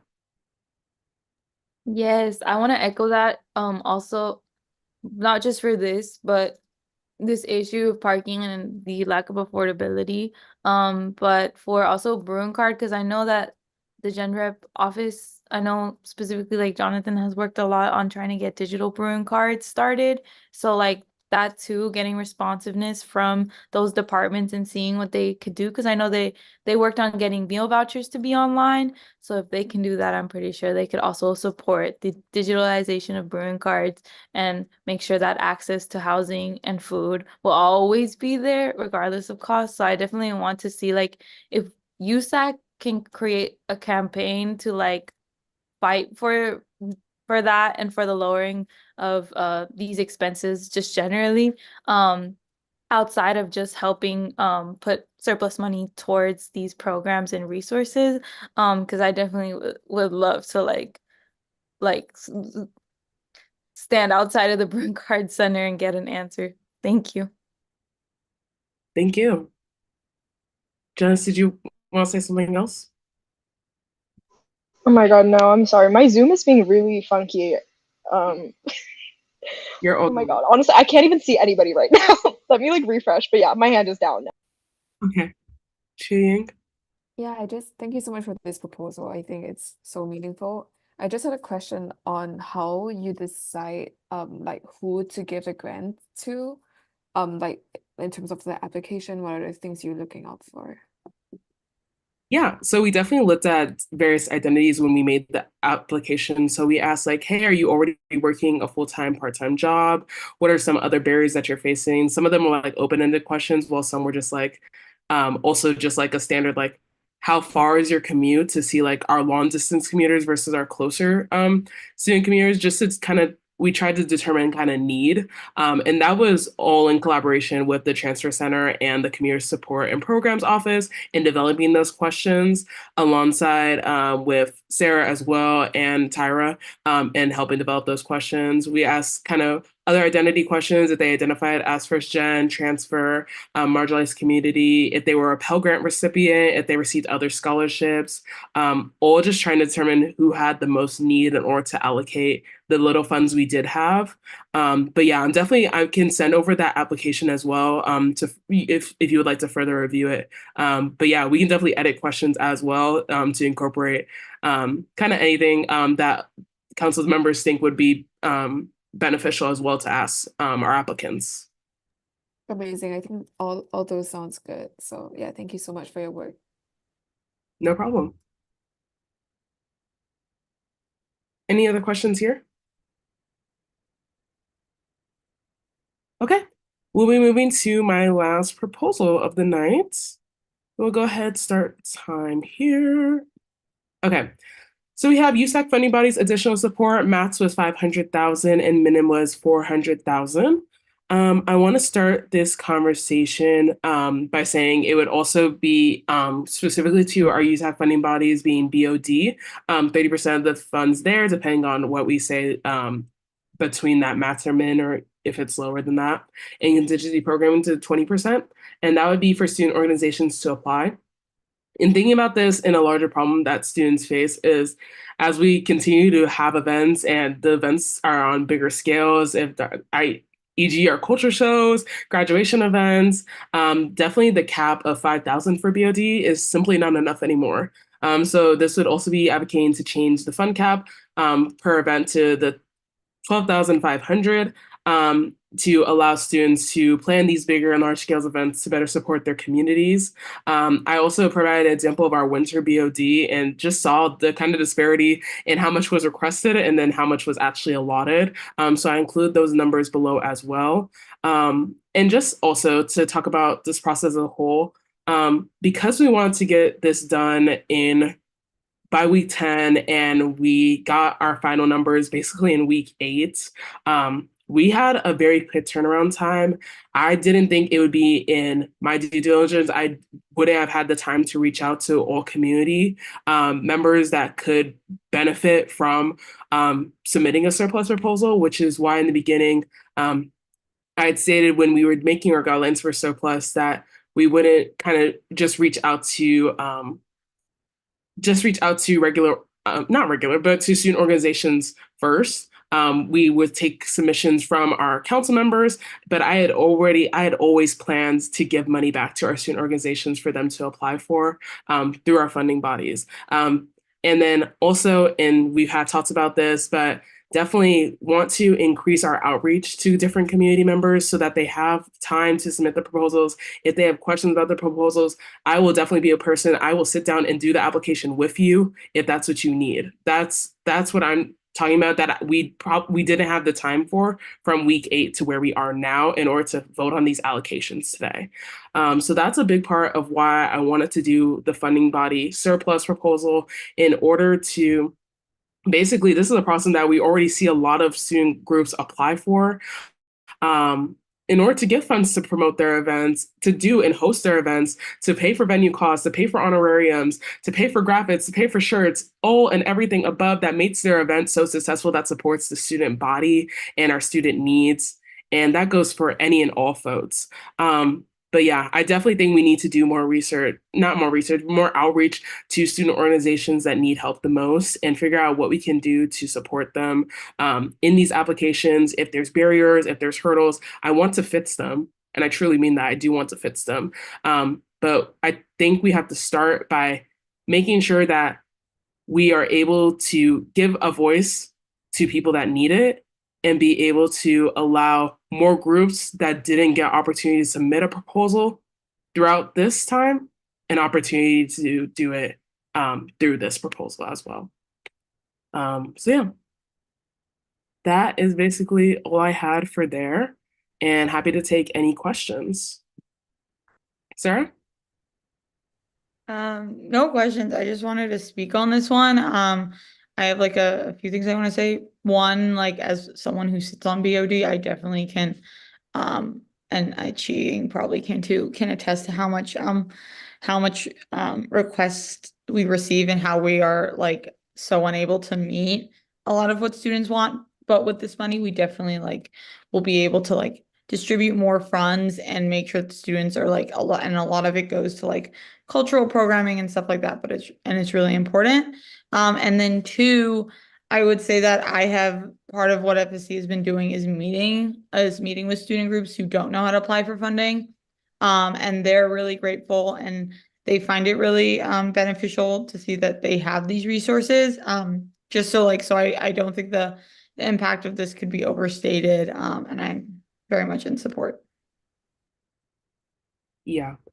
Completely agree. And honestly, I really do believe half of our surplus, which I know isn't represented by this number, it's like a little bit less than half, should be going to our student organizations. And I really hope to do it through this. I think student orgs basically help us find community and build community at UCLA through the events that they put on. And they do this through funding.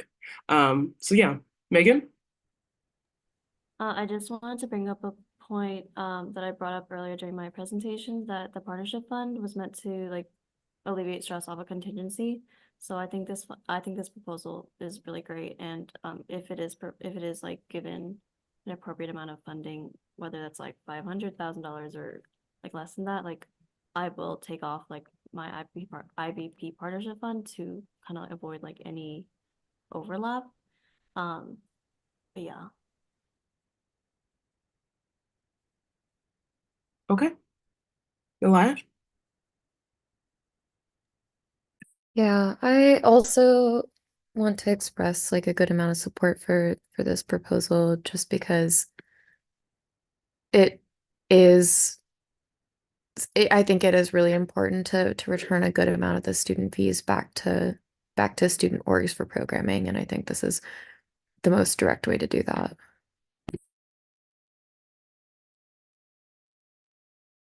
Thank you. Any other comments, concerns? Okay. Thank you all for your time. We'll be moving to our next set of proposals.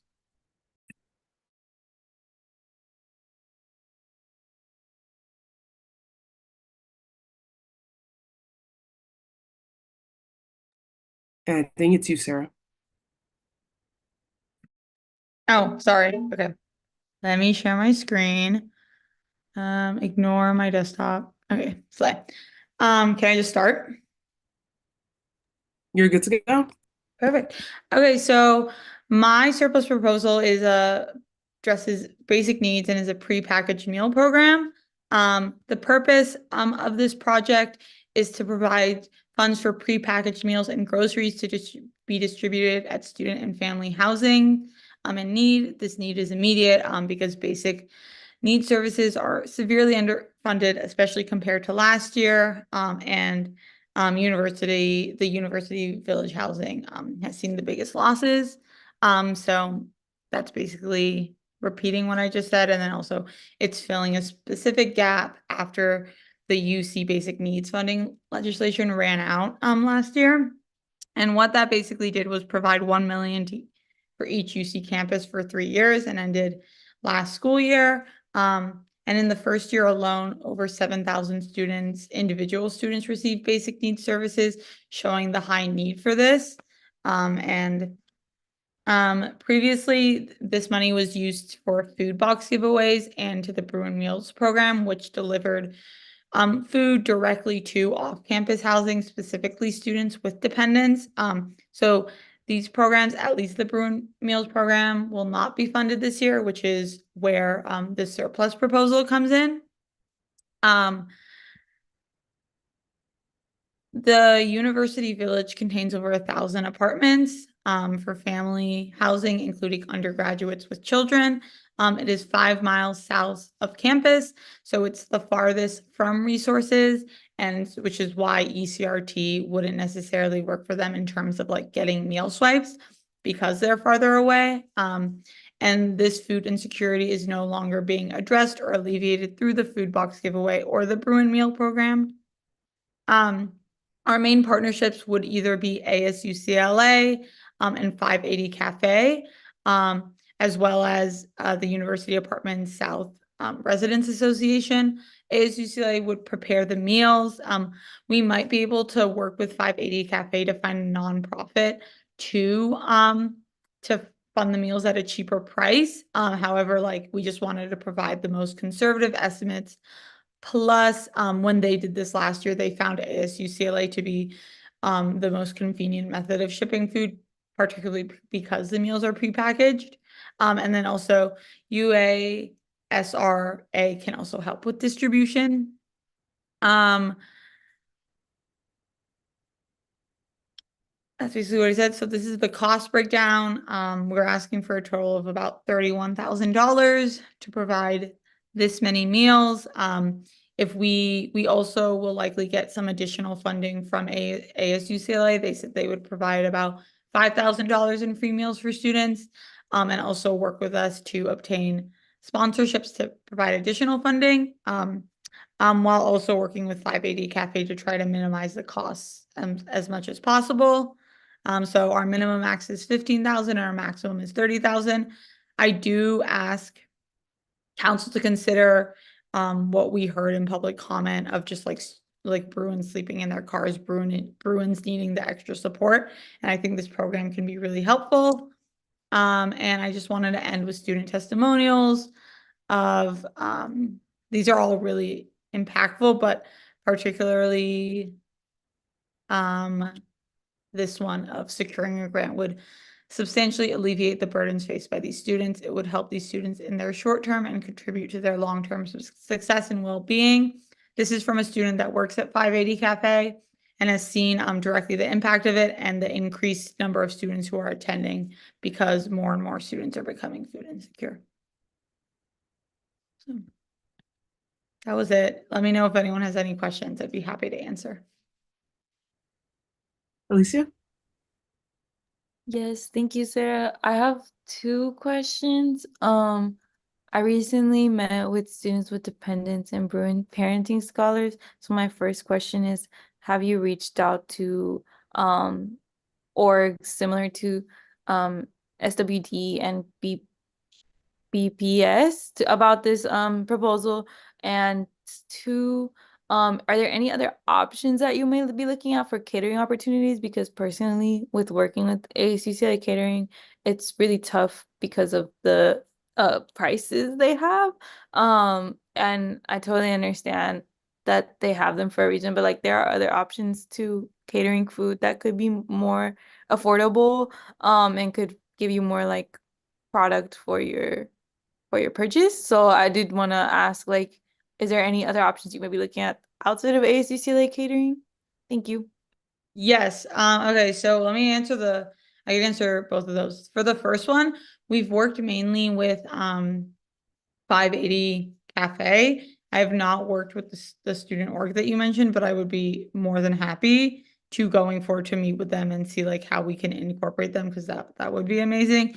Specifically, I also want to have a meeting with the apartment council as well. And then for ASUCLA catering, I totally get that. I do think it's like definitely on the pricier side. So I talked with both 580 Cafe and the Basic Needs Center have contacts with nonprofits that would provide cheaper meals. So I think that was definitely an avenue that we talked about. 580 Cafe specifically also works with, I'm forgetting the name of the nonprofit, but they work with like a nonprofit that goes to grocery stores in Westwood and delivers like the unwanted produce for the day to the off-campus apartments. So we could also possibly work with them.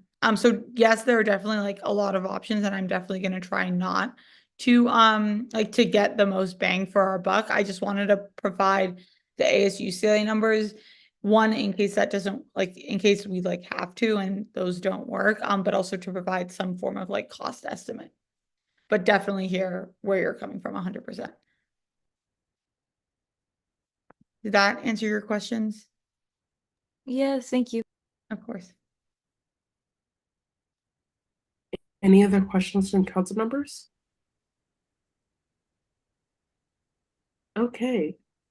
Moving forward, we have EVP. All right. Hi, everyone. Very excited to present my proposals. I also have it on one presentation, so I'll just do 4 minutes per topic. Can everyone see my screen? Yep. Awesome. Okay. Let me just get a timer going. All right. So I'm going to be discussing these proposals today. First, a safe parking initiative. Second, the ASA transfer admit weekend. Third, the student empowerment network day. Fourth, the transfer admit weekend. Fifth, care. And sixth, RJN. First is safe parking, and this was an initial ask of $84,403. After discussing it with council members today, I'm deciding to completely cut this proposal so we can allocate that funding across 2 other very valued proposals. However, I know that the CSC restricted surplus funding that we're going to discuss later is going to go towards this, and EVP out of our office budget will pledge about 20 to 30,000 to safe parking, so we can probably completely cover this. I'm mentioning this using my time here to really extrapolate the importance of reducing our proposal so that we can, share the benefits all around and really fund the really critical programs that we're all presenting to you today. So students are sleeping in their cars at night and not doing so safely because of no access to resources, but CSC's restricted surplus and EVP's budget from the office, we're going to try to fund that. That's that. So I'm not going to use this for surplus. I'm just going to move on and start a new 4-minute timer. Great. This is the ASA transfer admit weekend. The total ask is $5,400.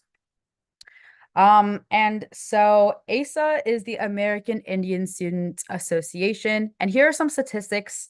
They're giving some introductory details that show how underrepresented Indigenous students are in higher education and show some challenges that they face, including low enrollment and high dropout rates.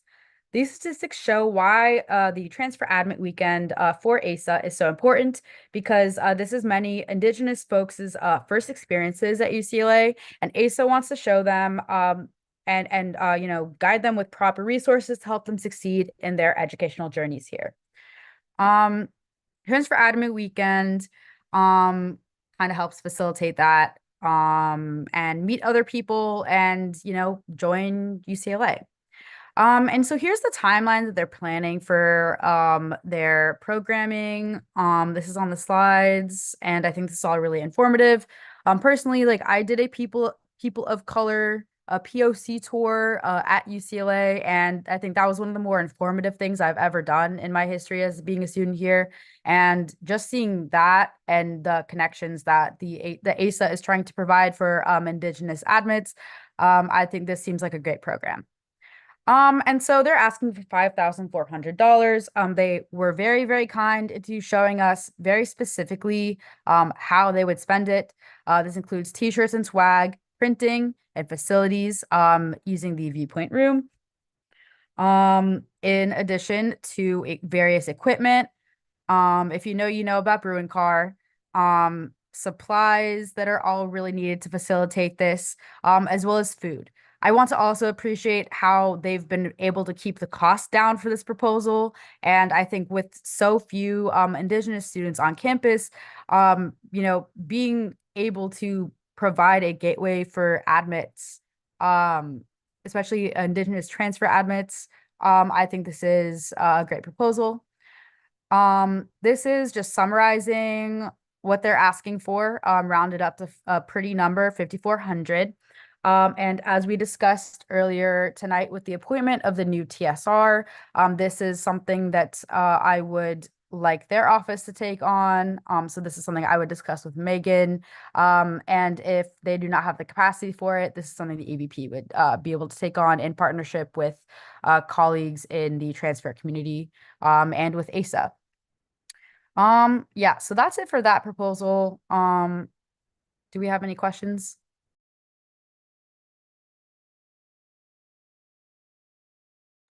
Alicia? Yeah, thank you, Eva. I just have a general question that could be applicable to the discussion, but like, could we possibly take like, oh shoot, how do I say this? Like, if we allocate this proposal, can we take off this amount from your proposal, Naomi, of like the BOD and contingency?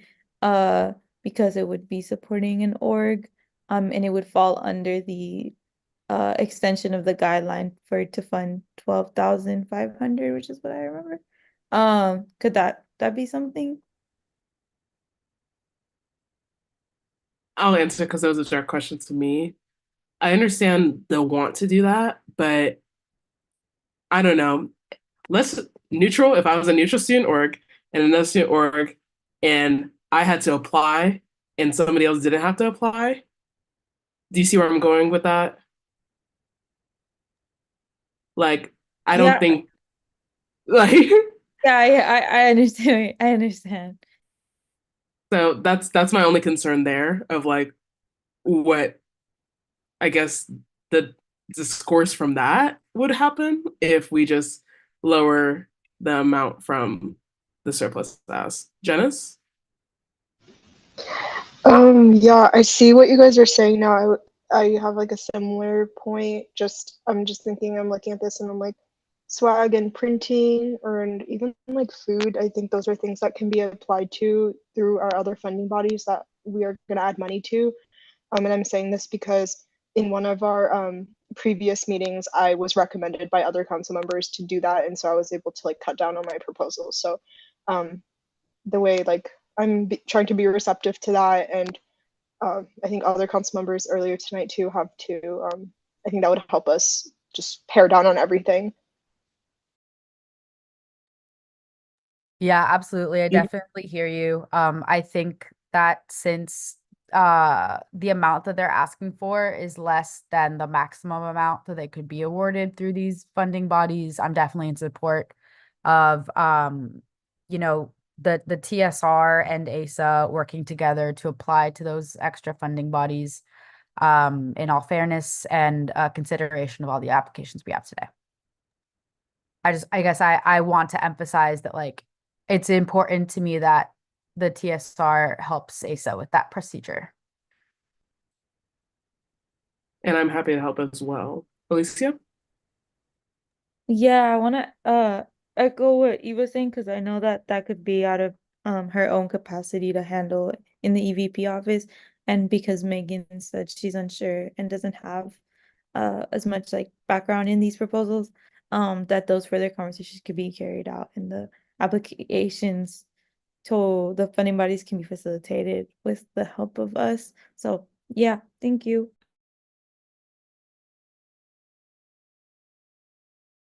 Are there any other questions or should I move on to the next one? I think you can move on to the next one. Awesome. Okay. Okay, I'm starting a new timer. So this is for Student Empowerment Network Day. Okay. Next.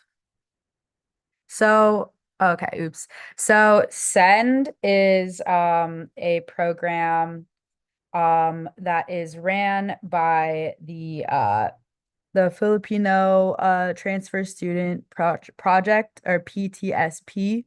And they currently do have admit days, but these are very limited. And these benefits they only benefit a very few number of students. 41% of transfers are first generation college students. And that pales in comparison to the amount that first years are. Furthermore, the cost of the program, $15,000, was very well allocated in the I think in the proposal that they're sending us. And this is again something that what the TSR and PTSP would combine to work for. So swag is very, very important, as well as just ensuring that there's enough supplies to keep folks hydrated, keep spirit up, and really just hoping to have continued expansion for folks who would probably enroll in UCLA after attending such an event. And so they also asked for a few more items here for advertising and graphics, as well as honoraria and these supplier items. I really appreciated that these were very specific costs. And again, this is something that the TSR and PTSP would collaborate on. They again asked for some more name tag stuff and just general supplies to assist in the community bonding aspect that they're hoping to have with like potential students. And again, this is just a transport organization at UCLA that really aims to provide a community support system that allows, students and allies to join together and to help these potential enrollees just be successful in their future career goals and potentially, coming to UCLA. PTSP educates its members in Filipino history and culture and allows them to voice their personal narratives and struggles as a marginalized community. And they plan to use these items in order to build that community and build a sense of belonging to admits as part of this one-day event. So SEND, which I'll go back to the cover slide because I think I forgot a slide to include. SEND is a one-day annual event catering to those newly admitted Filipino transfer students, where they get the opportunity to have firsthand experience of what it's like to be a Bruin. And so they're using all these resources here really to just send that message of Bruin pride that we have ingrained so deeply into ourselves. And they are really aiming to just maximize, that community aspect as well as staying safe and providing people with a good time. So that's all I have about that. And here's a timeline that you can look at. And yeah, I'm open to any and all questions.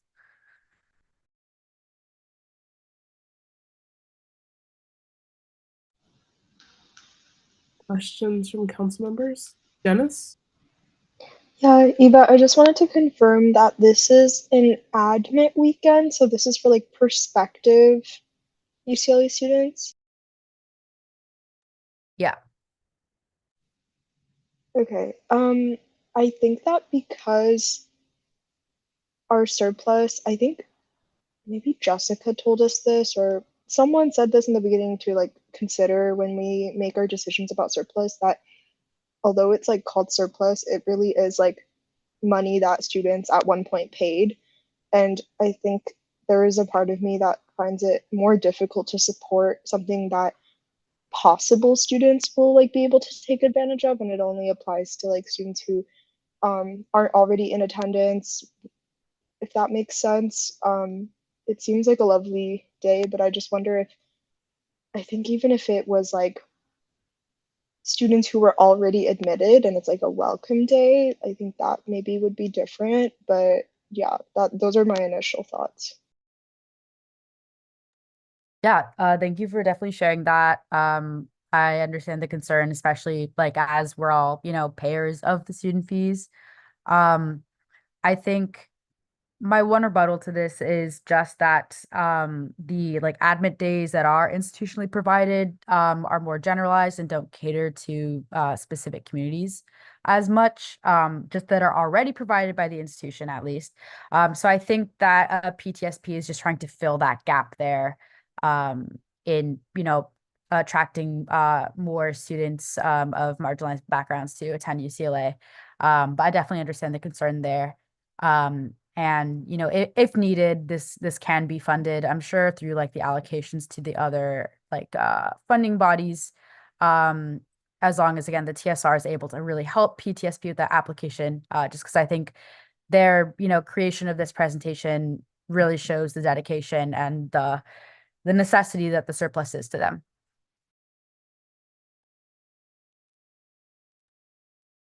Can I go? Sounds good. Thank you.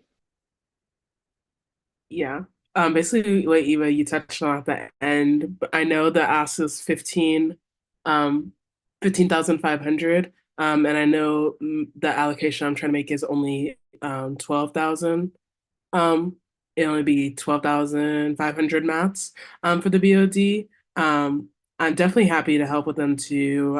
And once I kind of go over funding, probably have a meeting with the new TSR, Megan and myself and maybe Fernando or somebody else in ASC to really go through the funding. I'm sure Megan will be happy to help the organization as well. But in the meantime, I'm definitely here to support students and helping them.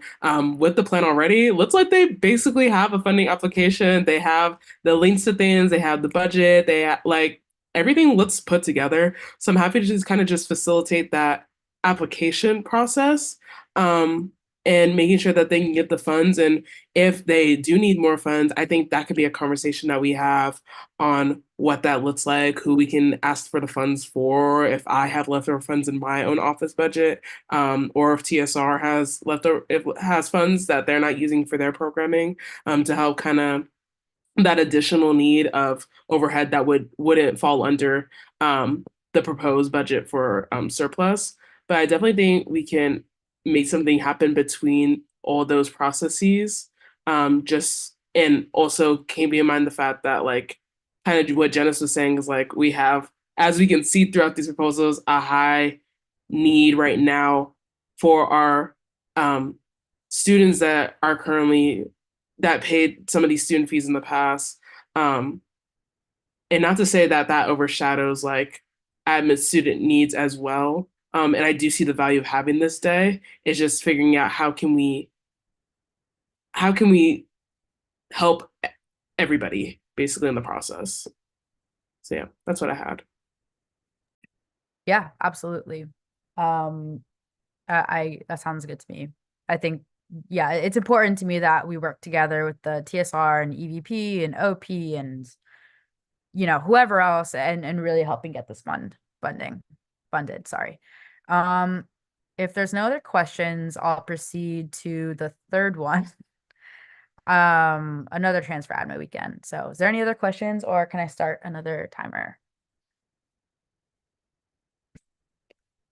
All righty. So one sec. Okay. So currently, the Brew and Welcome Day for transfers is during it's May 11th, which is during I think finals week, and for at least for community college students, and that makes it really inaccessible for them to go. UCLA has asked for surplus funding to fund the school's admit day, but only for transfer day. Or no, only for like the first year like admit day and not necessarily for the transfer specific day, and they're held on different days. And this indicates a clear bias against transfers from the institution. The current admin day is also just further inaccessible to many students, and because it doesn't provide the sense of community that a lot of folks are really looking for, and the sense of inclusion that especially transfers of marginalized backgrounds are looking for when choosing UCLA. So this transfer admin weekend will be hosted. It's the intention is to be hosted by the TSR in coordination with the university, as per the student in TSR who submitted the proposal with my help. And this is really just all in the goal of showing transfers, what UCLA offers, and really just showing and giving them a sense of inclusion right off the bat. The hope is that with various swag and transfer shirts, and just cleaning supplies, of course, and catering, that is attempting to cut down costs.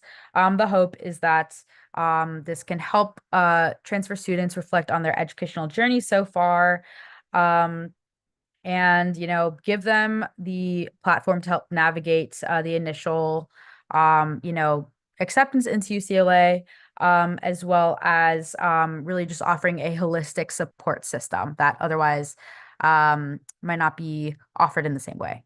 So here you can also see there's more emphasis on transportation to cut down on some costs there that students face, in addition to just decorations and Ralph's gift cards. I would love to get a Ralph's gift card personally. I think we all would.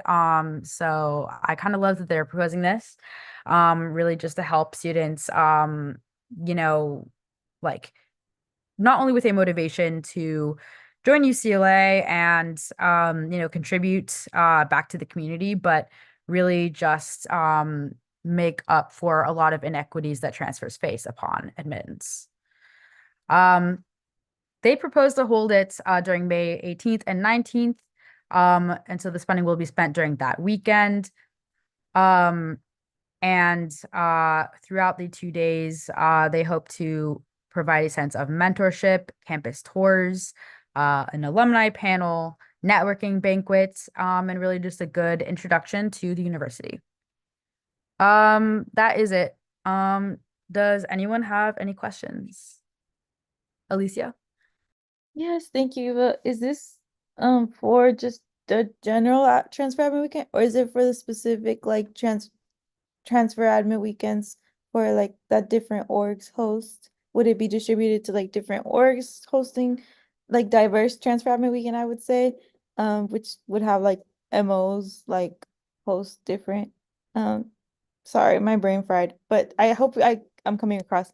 Like, is it just for the general all transfers, or is it for like specific projects for specific populations? Thank you. Yeah, I think the intention behind it submitting was just for all transfer students. However, of course, a lot of transfer students do come from those marginalized backgrounds that the mother orgs often help provide support for.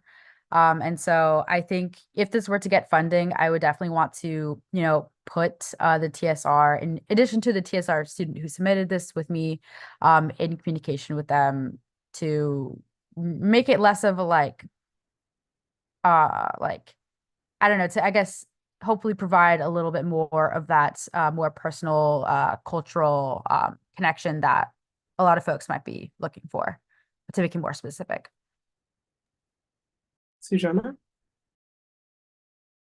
Yeah, I'm not sure if you know the answer to this, Eva, but I wanted to ask what the state of discussion or conversation was like with UCLA admin when raising the concerns about their original transfer day. Obviously, I think it's like too late to move the transfer day now, I think, but would love to like kind of work on a long-term advocacy plan in the future to also make it so that that original transfer day is fully accommodating of everybody, and so that we don't have to have a second one. And I think also I feel like it's kind of sad that our student fees, even though this is very necessary, it's sad that our student fees would have to go to such an event in the first place. I feel like it's definitely on UCLA to fund and host an accessible and diverse transfer admit weekend. So, yeah.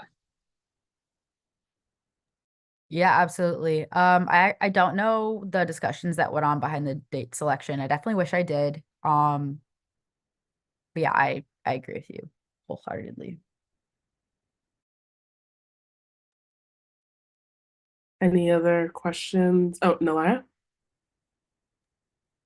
Thank you, Eva, for presenting. I think I have personal concerns about surplus funds being used towards, I think part of the programming intentions were for like Chick-fil-A and Ralph's gift cards. And while I absolutely agree that with the sentiment that like a lot of these barriers for transfer students do need to be lowered in terms of admission into UCLA and increasing that population here, that is something that I definitely want to support. I don't know how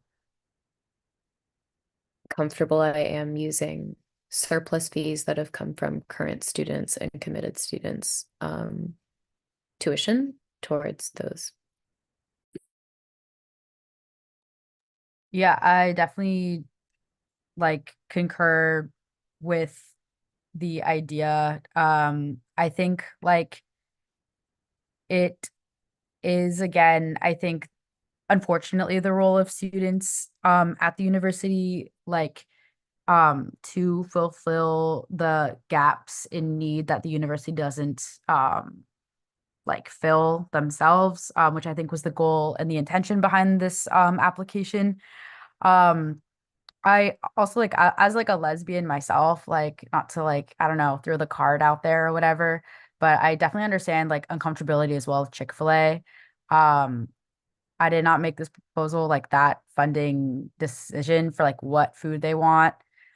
Um, but I assume that they came to that decision maybe just due to like cutting costs, but like again, like being someone from like an LGBTQ background, I think you're right, like especially with bringing Chick-fil-A up, it's important um to maybe see if we can switch that around, but I think the goal that they were proposing, I think in the first place, just kind of fill the need that the university isn't doing. Thank you for your response. Sujana, did you have another comment? No, literally, why does like I don't like You're fine. oh okay, got no. It's not to be raised. I'm sorry. Yeah. No, you're fine. I guess I'll sorry. I'll finish us off on this presentation. I just think, unfortunately, I think a lot of assumptions were made with some of these proposals and just how some of them are just going to be passed on to Megan, the TSR, not Megan IVP. I got to figure out how I'm going to differentiate that. I'm going to say Megan H. Megan H. Yeah. So Megan H. I think, and I know this is unfortunate circumstances of how we had to have an application process for TSR and figuring out that, and now only being able to appoint the TSR tonight. But I think a lot of assumptions go into planning this if it's passed to her.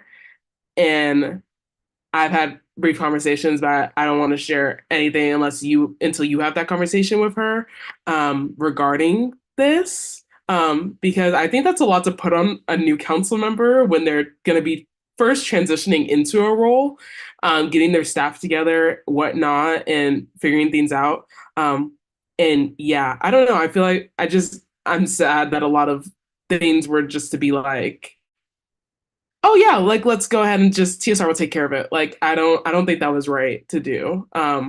Unfortunately.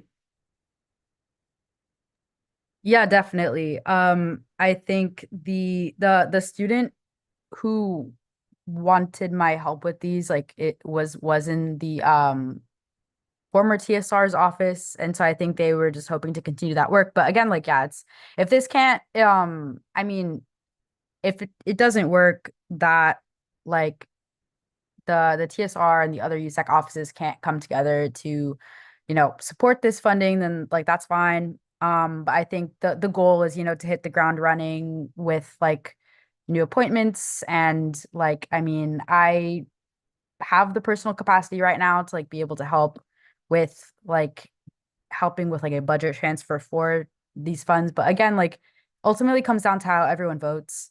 Like so that's like your business, like everyone's individual business. But like I think the end of the day goal was just that we can support the transfer community in the previous absence of a TSR on council. But yeah, I'm happy to move on if there's no more questions. Understood.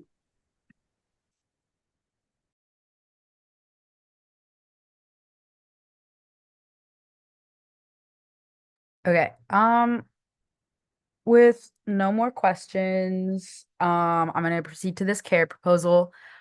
We were initially asking for, I think it said like 200K earlier, which was cut from the million that they wanted to fund like a new care staffer. I explained to Ignite, who I'm working on this with, that USAC doesn't really fund salary employees, which I completely agree with. That's a little silly.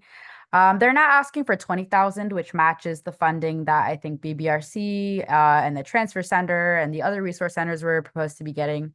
So that's kind of the goal with this proposal. So the CARE office stands for the Campus Assault Resources and Education. It will provide for a bigger office in a new location and resources to start the just help support students better.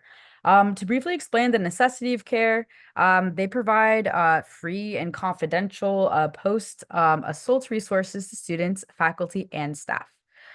These resources are survivor centered and advocates. As advocates, they protect survivors. This is an option that, in addition to Title IX, but CARE tends to be a little bit more survivor centric. It's obviously not perfect. We all know that CARE is not perfect, and I'm not going to sit here and think that like explain to you that it is. However, with more funding and the higher capacity to help support students in greater and bigger breadth of ways as well, the hope is that CARE can improve its services. And so CARE has a lot of funding issues. They are pretty much understaffed and underfunded. CARE became established as a resource center in 2014. And the Regents then originally funded CARE offices to pay for full salary and benefits of its staff. And the plan was for this funding to be removed quickly in hopes that individual campuses would like adequately fund their offices afterwards. But currently CARE center funding is different at every campus. In 2020, there was a system-wide assessment that went out, and it found that UCLA had the lowest percentage of FTE advocacy needs met with comparison to all the other UCs. And some advocates in the CARE office have spent time applying to like other funding sources just to really make ends meet. And this does lead to high turnover amongst staff, which is a reason for like low levels of help being met like amongst students, and really just contributes to poor student experiences at the CARE office that people experience with it. And part of this is because the CARE office is really small. And so the goal of this proposal, one of it is to help support like new locations on campus to kind of avoid some current problems the CARE office has. Sorry, that's not my last slide. Because the space is really small and people have to share the space, this is not really a sustainable model for, having survivors feel comfortable. And so the proposal just really helps to support that need. That's really it. Any questions?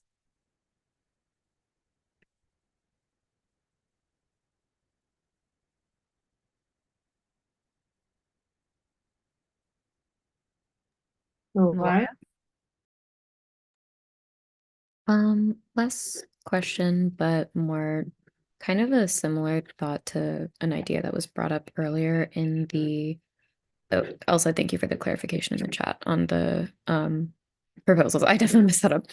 I was going to say that kind of similar to a thought that was brought up earlier. I wish that there was more like institutional support for care at the moment, and I while I support this office and this proposal, I just wish that that was something that existed at the moment.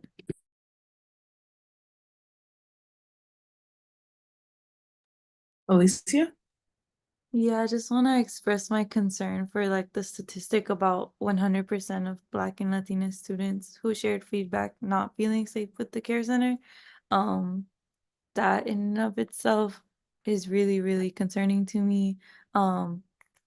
So I don't think I want to support this just because like I think they might need to internally assess that and I don't know, be more transparent about that with the student body because if the student body if these communities don't feel comfortable going here, their student fees shouldn't go here. And so I think they need to I don't know. I think they need to reassess that and also communicate with their the institution itself to get more funding. And I feel like we can definitely help advocate for that. But I don't think it should come from surplus, especially if students don't feel safe here. Yeah. Thank you. Yeah, to clarify, the stat is about Title IX. So the idea. Oh, I'm so Yeah. sorry. No, you're so good. You're so good. Yeah, so I think the idea is that if CARE gets more funding, it can better support students, like including Black and Latina individuals. Um, but I think to Nalaya's point in the chat, I think this can definitely be amended to 15K to match the other resource centers. But I definitely think there's a really big need to fund CARE more. So I'm passionate about this one. Thank you. So sorry.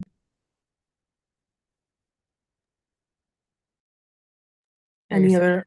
There's nothing wrong with care. Janice, the statistic was for 1009, which is still horrific. Oh my God. Any other comments? My quick thing was like, with these various resource centers, I love if we can kind of maybe match them if possible, depending on like what we do. Because yeah, as Noah pointed out, like it was 10K for the LGBTQ plus center in the one proposal I had, but then for the other resource center was 15K or 20K. So maybe we can figure out a match. And I know me and Eva, we met with Monroe. Was that a week ago? It was a couple weeks ago. I don't remember the specific day, so sorry. But I know they're giving 25K to the Rise Center, which does the Rise Center sometimes collab with CARE by any chance? Yeah, they do. They do. I was like kind of hoping because he mentioned in that proposal that there was going to be for meditation, relaxation techniques, I believe, and also just some healing spaces as well, which I know CARE has a specific need that they kind of cover in their spaces. So I definitely don't want to be like, oh, like the funds. I don't know if they can be used to also support CARE as well. But that was just a thought I had as in addition. So yeah. So they might maybe need less, a little bit less, if when that money gets sent over. But that was just my thought. Janice? Hi everyone. I just wanted to emphasize, I think there is a need to fund care, especially if you're like funding all of these other entities that serve somewhat similar purposes. I do remember at the beginning of the our terms at the beginning of the school year, we had a care coordinator come and speak to us. It was like one of our mandatory meetings on top of Title IX, and the main takeaway that I got was that it is completely confidential, whereas like Title IX is a mandatory reporter. And so I do think care serves like its own purpose outside of Title IX. And yeah, I just want to affirm too that Rise, CAPS, and CARE are all under the same leadership. So that's something to consider. And then I also want to emphasize that I've heard good, what do you call it, good feedback from folks in my office about utilizing CARE, that it is, they try to be as trauma informed as possible. And they also work closely with the Santa Monica Rape Test Center, providing, I don't think it's transportation, but like providing resources, providing like making appointments. And like they also have like coordinators that provide like both like emotional and logistical support for survivors. Yeah, okay, perfect. Now I said they do provide transportation. So it is a really great resource. I also, Eva, I just want to know, have you spoken to CARE or Dr. Nicole Green about this? Yeah, Dr. Green's my bestie. Amazing. Okay, that was all for me. Ching. I had a question on how you came up with the 20K proposal. Like, because I know for some of the other proposals, they had a little bit of a breakdown on like this is going to this and this is going to that. So I know you had a few like key priorities, but I guess what is like the biggest priority and like kind of how did you like talk to the staff to figure out what was an amount that could be beneficial for them, and yeah, just some rationale for that amount. Yeah, absolutely. Truthfully, due to trying to keep this cost down, it kind of led me to throwing all the other like itemized numbers out the window for this one. The idea is that this would be a direct budget transfer to CARE with the hopes that they can use it to more adequately support like the space needs to keep survivors and their assaulters separate. In addition to more compensation, maybe perhaps for nurses, maybe this could be towards like specific benefits that could like roll on year to year. So not much of it would be spent. I don't really know. Again, the cutting it down significantly has led to a lot of changes. But for example, my hope, for instance, is that this could fund things, for example, like contributing to funding a full-time collegiate recovery program staffer. I know we're skipping the office reports today, but EVP just lobbied in Sacramento. And we got commitments from assembly members, like, for example, Assembly Member Brian committed to signing on to a letter supporting the ask for UCLA to have a full-time staffer for collegiate recovery programs. And right now, CARE doesn't have enough funding for that. So the hope is just with this 20,000, they can, with this direct budget transfer, it can go towards things, whether it's like staffing or the location of the space itself.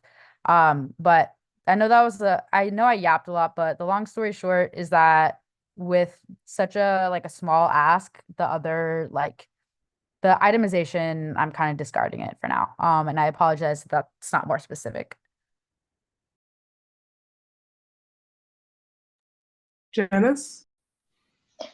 I wanted to add a suggestion for like if you guys were to get this money, or if CARE is to get this money, SWC has a committee called Bruin Consent Coalition, and Dr. Nicole Green is aware of their existence and actually has like worked with them since the 90s. And one thing that we've talked about in a meeting is that we want to make care packages for students who come through CARE.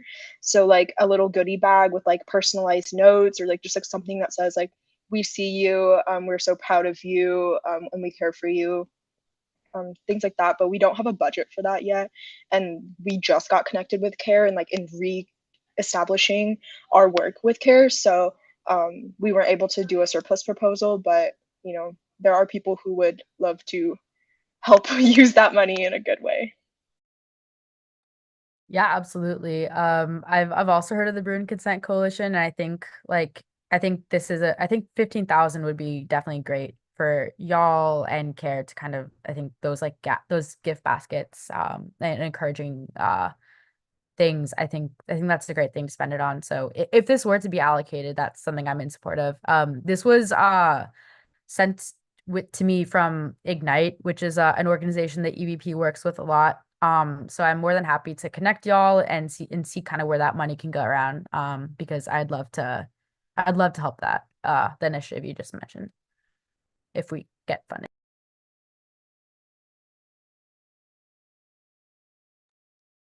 Thank you. Any other comments, questions? Thank you, All right. Eva. Feel free to move forward.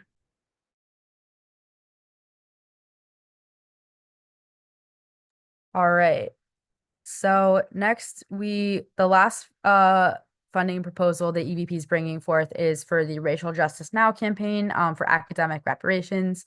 The total ask is 425,000, and we know that I know that it's a tough surplus year, and so that's a lot of money.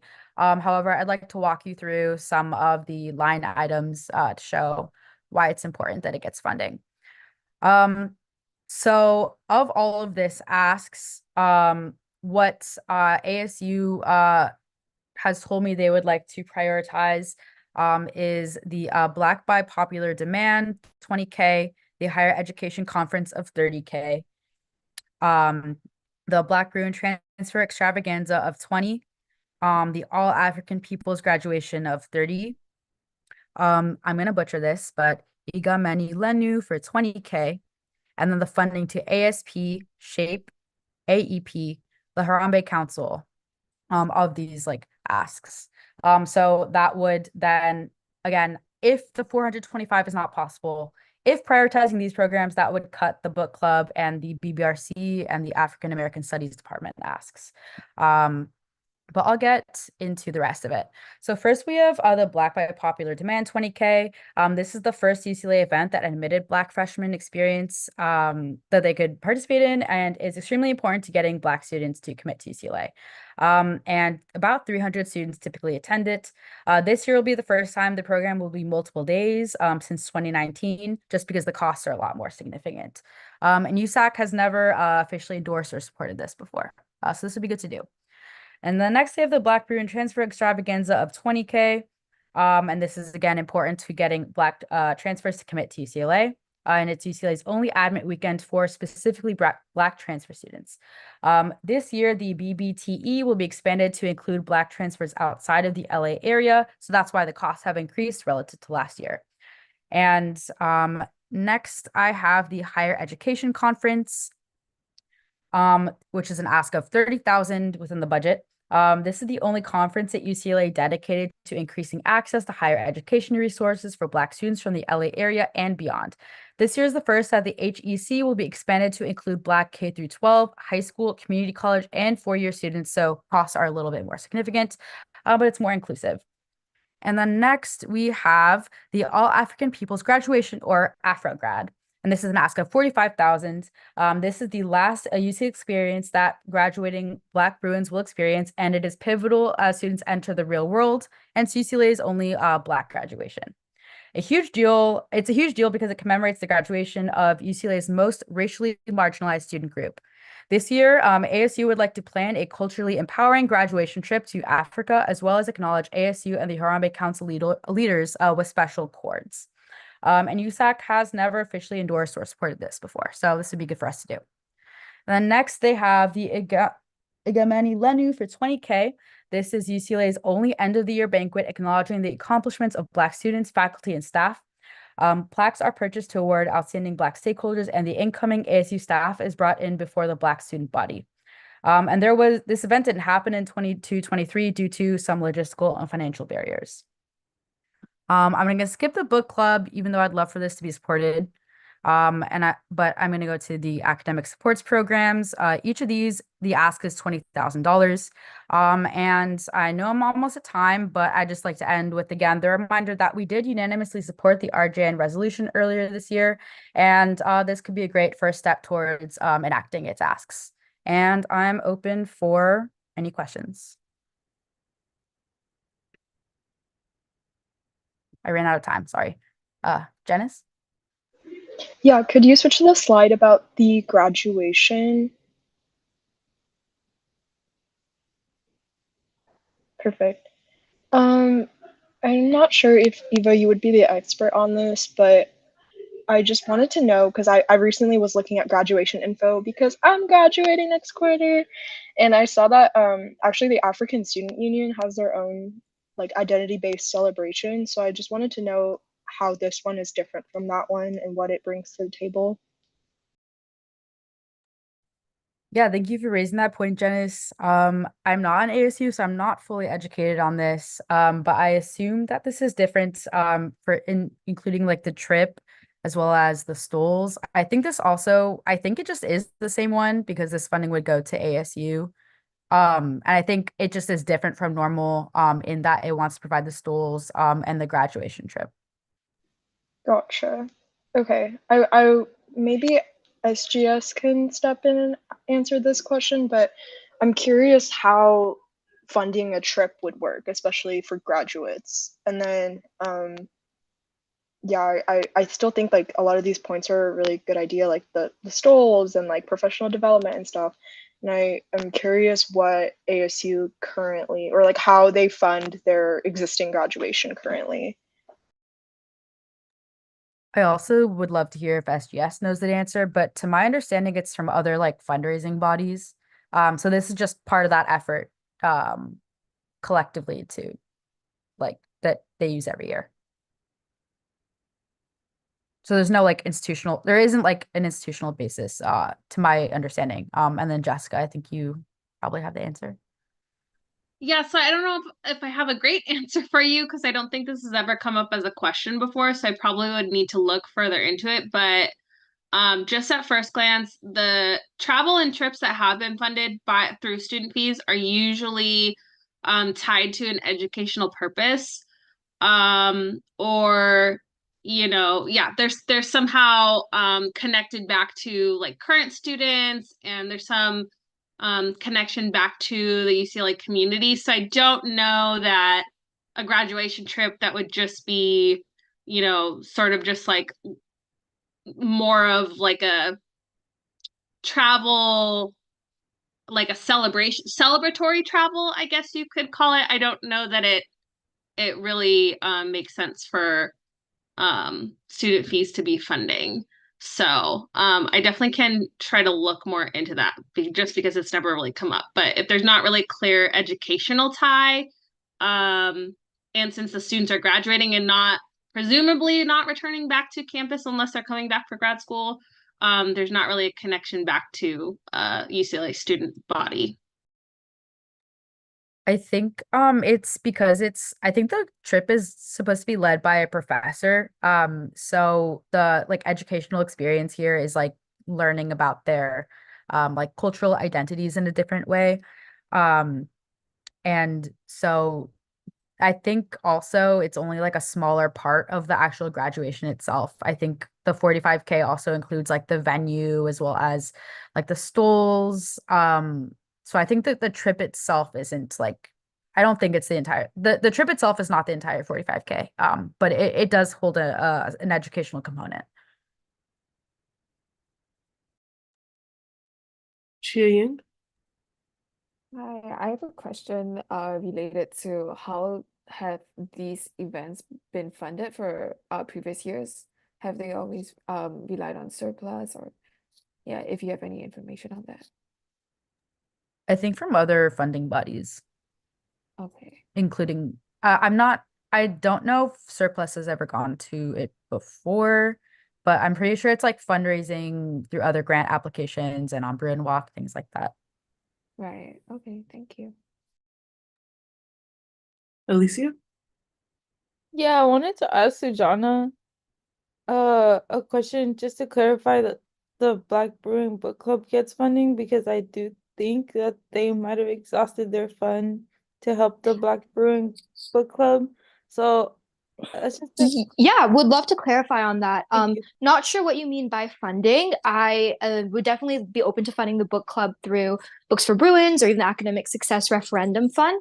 But I've actually already purchased 28 copies of a book for one program of the Black Bruin Book Club from AAC's budget. So I have done that already. I'm not sure if my budget would allow for more. Would definitely love to revisit that and support there as well, if possible. Thank you. Yeah, definitely would love to. I think I think Tyra and those behind the proposal would love to discuss further. Nalaya? I just wanted to clarify, was the first, I know that there are a lot of projects listed. Was the first project an admit weekend? Yeah. Um, I think I have similar concerns with this admit weekend, as compared to the other admit weekends that we've been presented tonight. Similarly, just for the sake of like, I think that while merchandise is important, I noticed that there were requests for merchandise on a couple of these projects, and I personally would feel more comfortable if that was something that was received or at least attempted to receive through applications to other funding bodies rather than through surplus.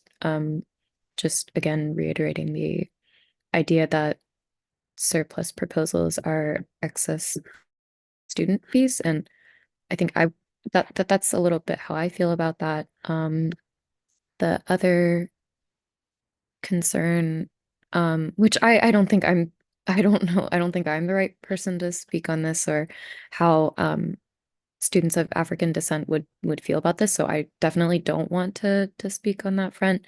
But instead maybe raise the question of specifically a cultural graduation trip to Ethiopia about how African students of different descendants would prefer maybe more diversity in such trips, like in terms of location, uh, uh, that.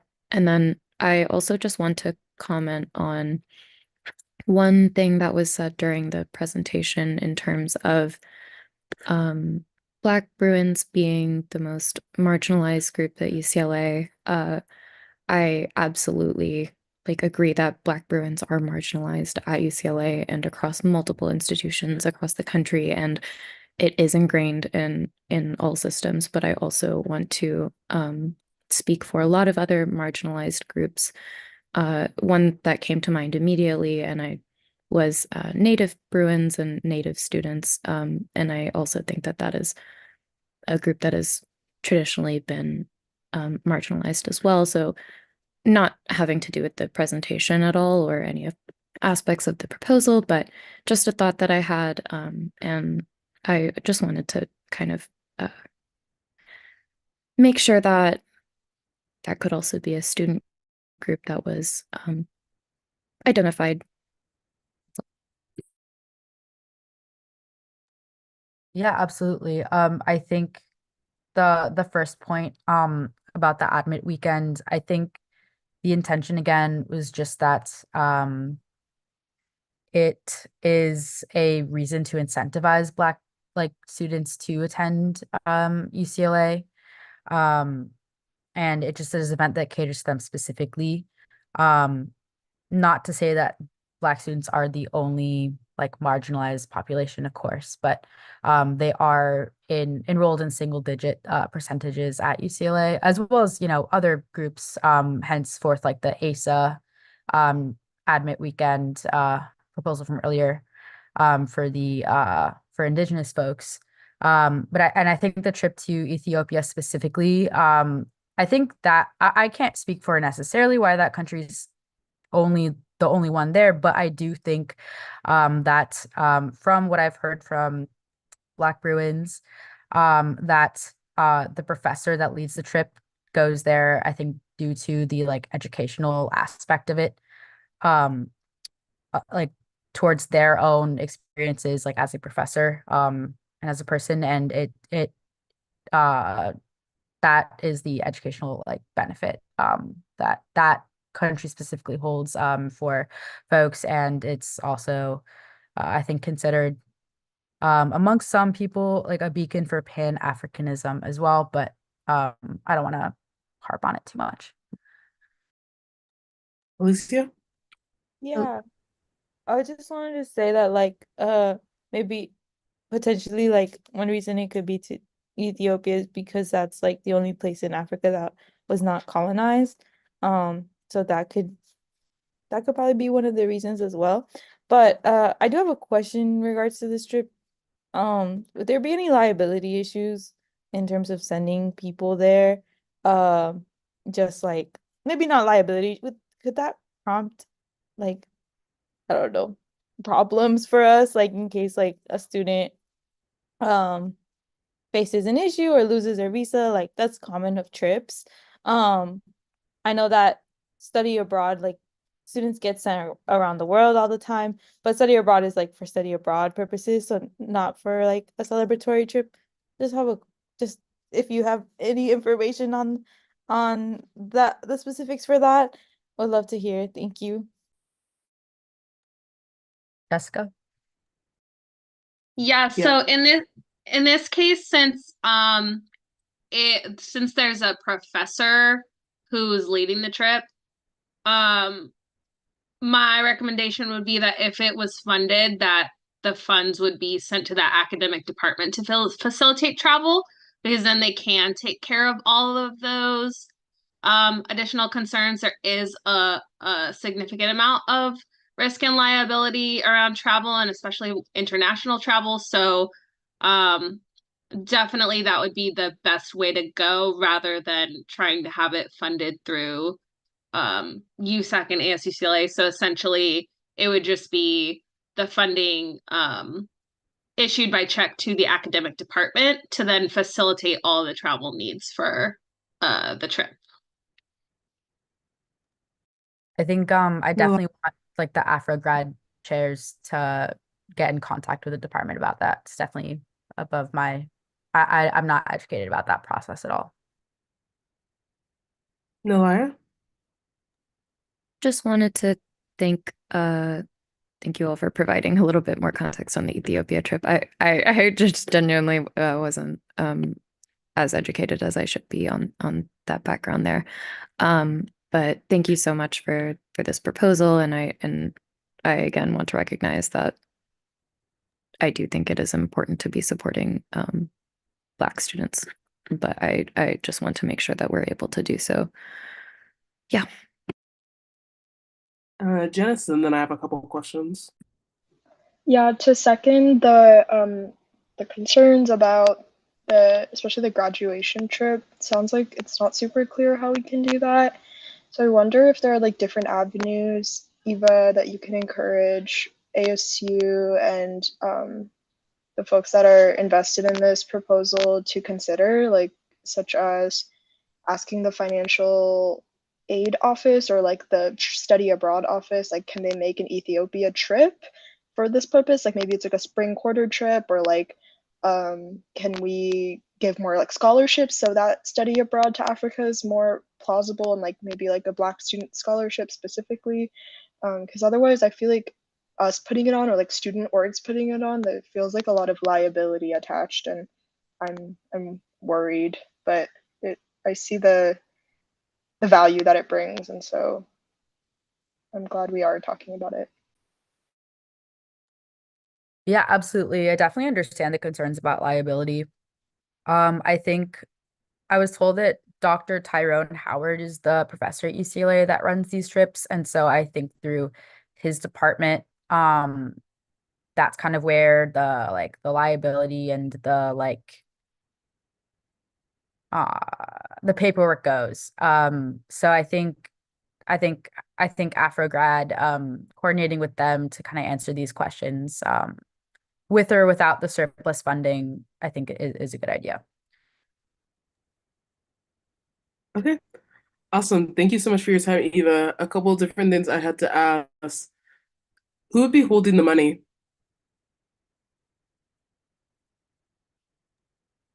I think ASU. Can't. So remember how we talked about last meeting, just kind of made a big statement, was like, okay, it has to go to entities and departments on campus. That could be academic departments, that could be resource centers, that could be care, that could be CAPS. And Jessica, please correct me if I'm wrong or misrepresenting what she said. No, you're correct. Outside of that, funding would need to stay within SGA within the office, the specific USAC office. So would EVP like as a like would EVP be able to do it then if not ASU? Yeah. Okay. So it'd be saying with EVP. Yep. Okay.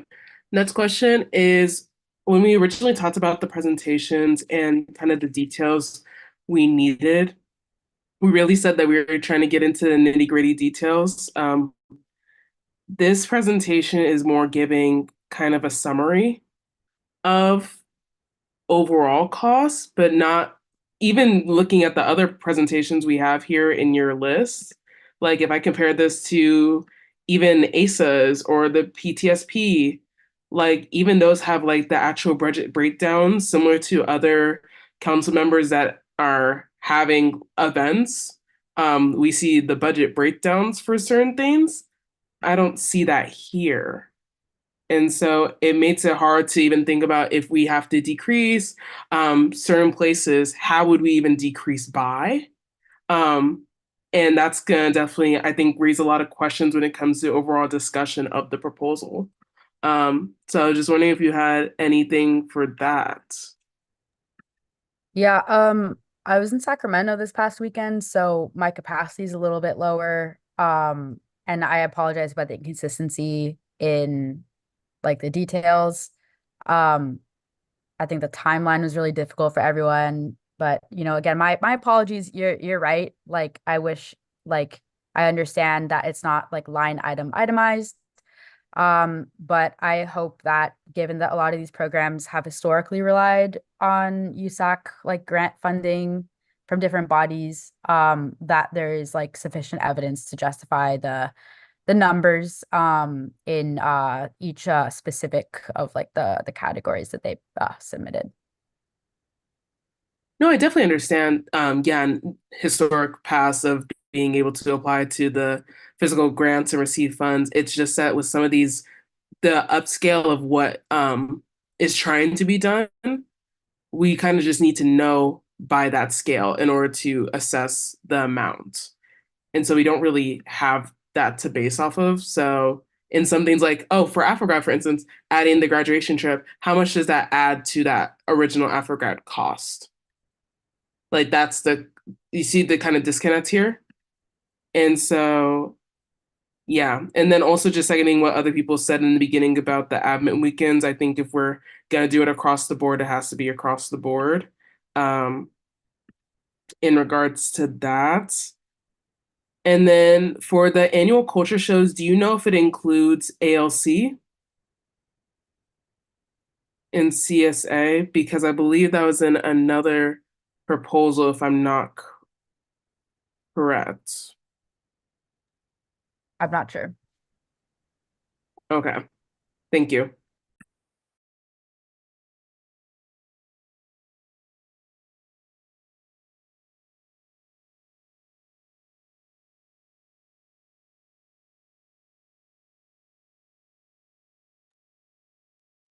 Any other comments, concerns?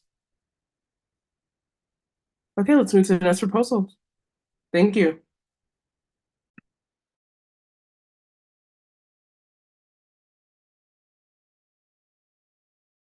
Oh, I believe that is me. All right. Hi, everyone. Pushing through. I'm sending well wishes. I promise to be quick. I don't want to take up your time. I don't want to take mine too long. So please keep your questions to a minimum or I can answer them through the chat. So this is the Latina Student Prosperity Financial Support. I would first like to thank my office for having able to bring this up, particularly my director, Caitlin Ortega, who has dedicated a lot of time to compiling this information together for you all. So firstly, I'm just going to go over the different organizations and what they're each asking for. So Hispanic Serving Institution, they are requesting $21,000. This original figure was $47,000, but we reduced it to $21,000. All of this would go directly to fund the Latinx Bienvenida or the Latinx Welcome. This served over 2,000 undergraduate and graduate students. Now, the reason why this is being asked to be funded is because the Chancellery itself is refusing to fund this. Currently, the 2023 Latinx Bienvenida has not even been fully paid off because, again, the Chancellery has refused to pay for it. Grupo Folclórico de UCLA. So Grupo Folclórico is a well-established organization that has been at UCLA campus since 1966. They are asking for $20,000. Originally, the figure was $24,000. It was reduced to $20,000 for their annual performance at Royce Hall. This will be taking place this spring quarter. The reason for this is because Royce is incredibly expensive. For those that do not know, facilities are very expensive on campus.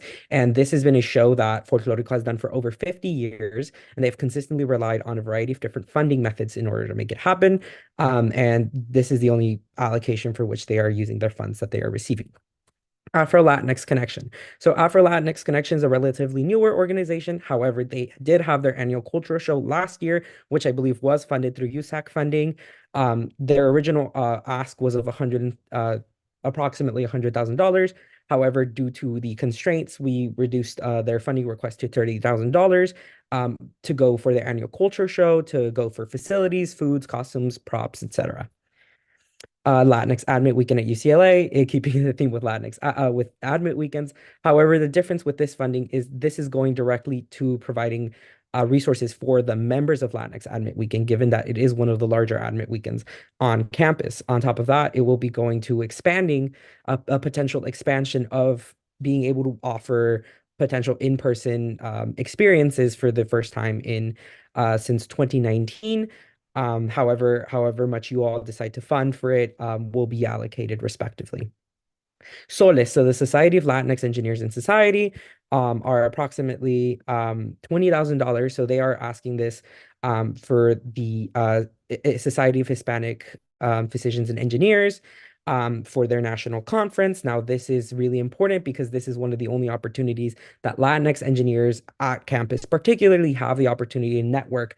And they have shared to us that approximately 90% of their attendees from UCLA that attend this conference obtain internship and job offers. So it is essential for Latinx engineers on UCLA campus to be able to progress in their professional careers. La Gente News Magazine. La Gente News Magazine is requesting $1,059, mainly just for print costs for their spring issue and their spring print launch party, which takes place on ASUCLA venues. So La Gente is one of the more important, one of the critical news magazines that take place on campus, and it's the only one focused on Latina issues. So again, this is only going for print costs and for the launch party that they host. Unión Centroamericana de UCLA, UNICA, so they are requesting 11,814, 1,064 going for their annual Counter Spaces event, 1,750 going for their Returning to Your Roots event, 4,500 for a quarterly guest speaker who discusses about Central American, Caribbean, Africana studies from LA County, and 4,500 for Garifuna Settlement Day. Their content focuses within Central America through activism, education, and organizing that is ultimately rooted in social change. Grupo Estudiantil Oaxaqueños is requesting $15,000 for their events. They are a relatively new organization as well, but focus on the indigenous community within Mexico, and not just within Mexico, but within the Latinx diaspora as a whole. So ultimately, our original request was of $326,484. However, we, through my office's discussions and collaboration, and in the spirit of funding other student initiatives and efforts to be funded by surplus, we have reduced this to $121,873. So 8 organizations would be funded through this financial support. This is the minimum, and it would not completely cover Fiesta Mexicana, the Latinx Bienvenida, and the AOC Annual Culture Show. But we hope through the funding of the other bodies previously mentioned, they would be able to be completely supported with those allocations. So ultimately, this money is essential to these organizations to be able to accomplish their missions and really support the Latina community, more than anything because the Latina community makes up around 23% of the student population, yet they are severely underrepresented not only within USAC, but also underrepresented in all aspects of student life and so forth. So ultimately, it is an imperative decision that we make to potentially fund these organizations for their short-term events to just bring community to within the Latinx community and beyond. I also ask that if you all do not decide to fund our minimum, we whatever funds are received for the Gen Rep 3 office will be allocated in a proportional manner to ensure that these orgs will obtain as much funding as possible. With that being said, I am done with my presentation. Sorry if that was really fast. I wanted to make sure I could get as much of the information as possible to you all. But are there any questions, thoughts, concerns, etc.? Chia Ying? Hi, Jonathan. Thank you for sharing. My question is how have these initiatives been funded in previous years, and has the amount been increased or changed from their implementation previous years? Absolutely. So for example, what has happened in previous years, they have some have received surplus, like in the case of ALC. ALC was a recipient of surplus this past council. Other organizations simply have not been able to offer this programming or have obtained it through different means. Like, for example, let's go to La Gente. La Gente obtained their funding through student media, but because student media has had a rather lack and costly efforts have been going on, La Gente has required this emergency support for themselves. Unica has also relatively applied to other sources of funding, but since these sources of funding most oftentimes are, inaccessible, as we've previously discussed, they're very difficult processes and oftentimes don't take into consideration the efforts that are required for diverse events such as theirs. In terms of Solis, they've most oftentimes relied on donations. That's been another source. In terms of Latinx Admit Week and for their banquet, this has been something that students have been asked to directly contribute towards. And Grupo Folclórico has also applied for previous funding bodies from a variety of different sources. HSI, again, as previously mentioned, should be getting funded by the UCLA itself, but they are not contributing those funds because, as I previously mentioned, the 2023 Latinx Bienvenida has not even been paid off yet.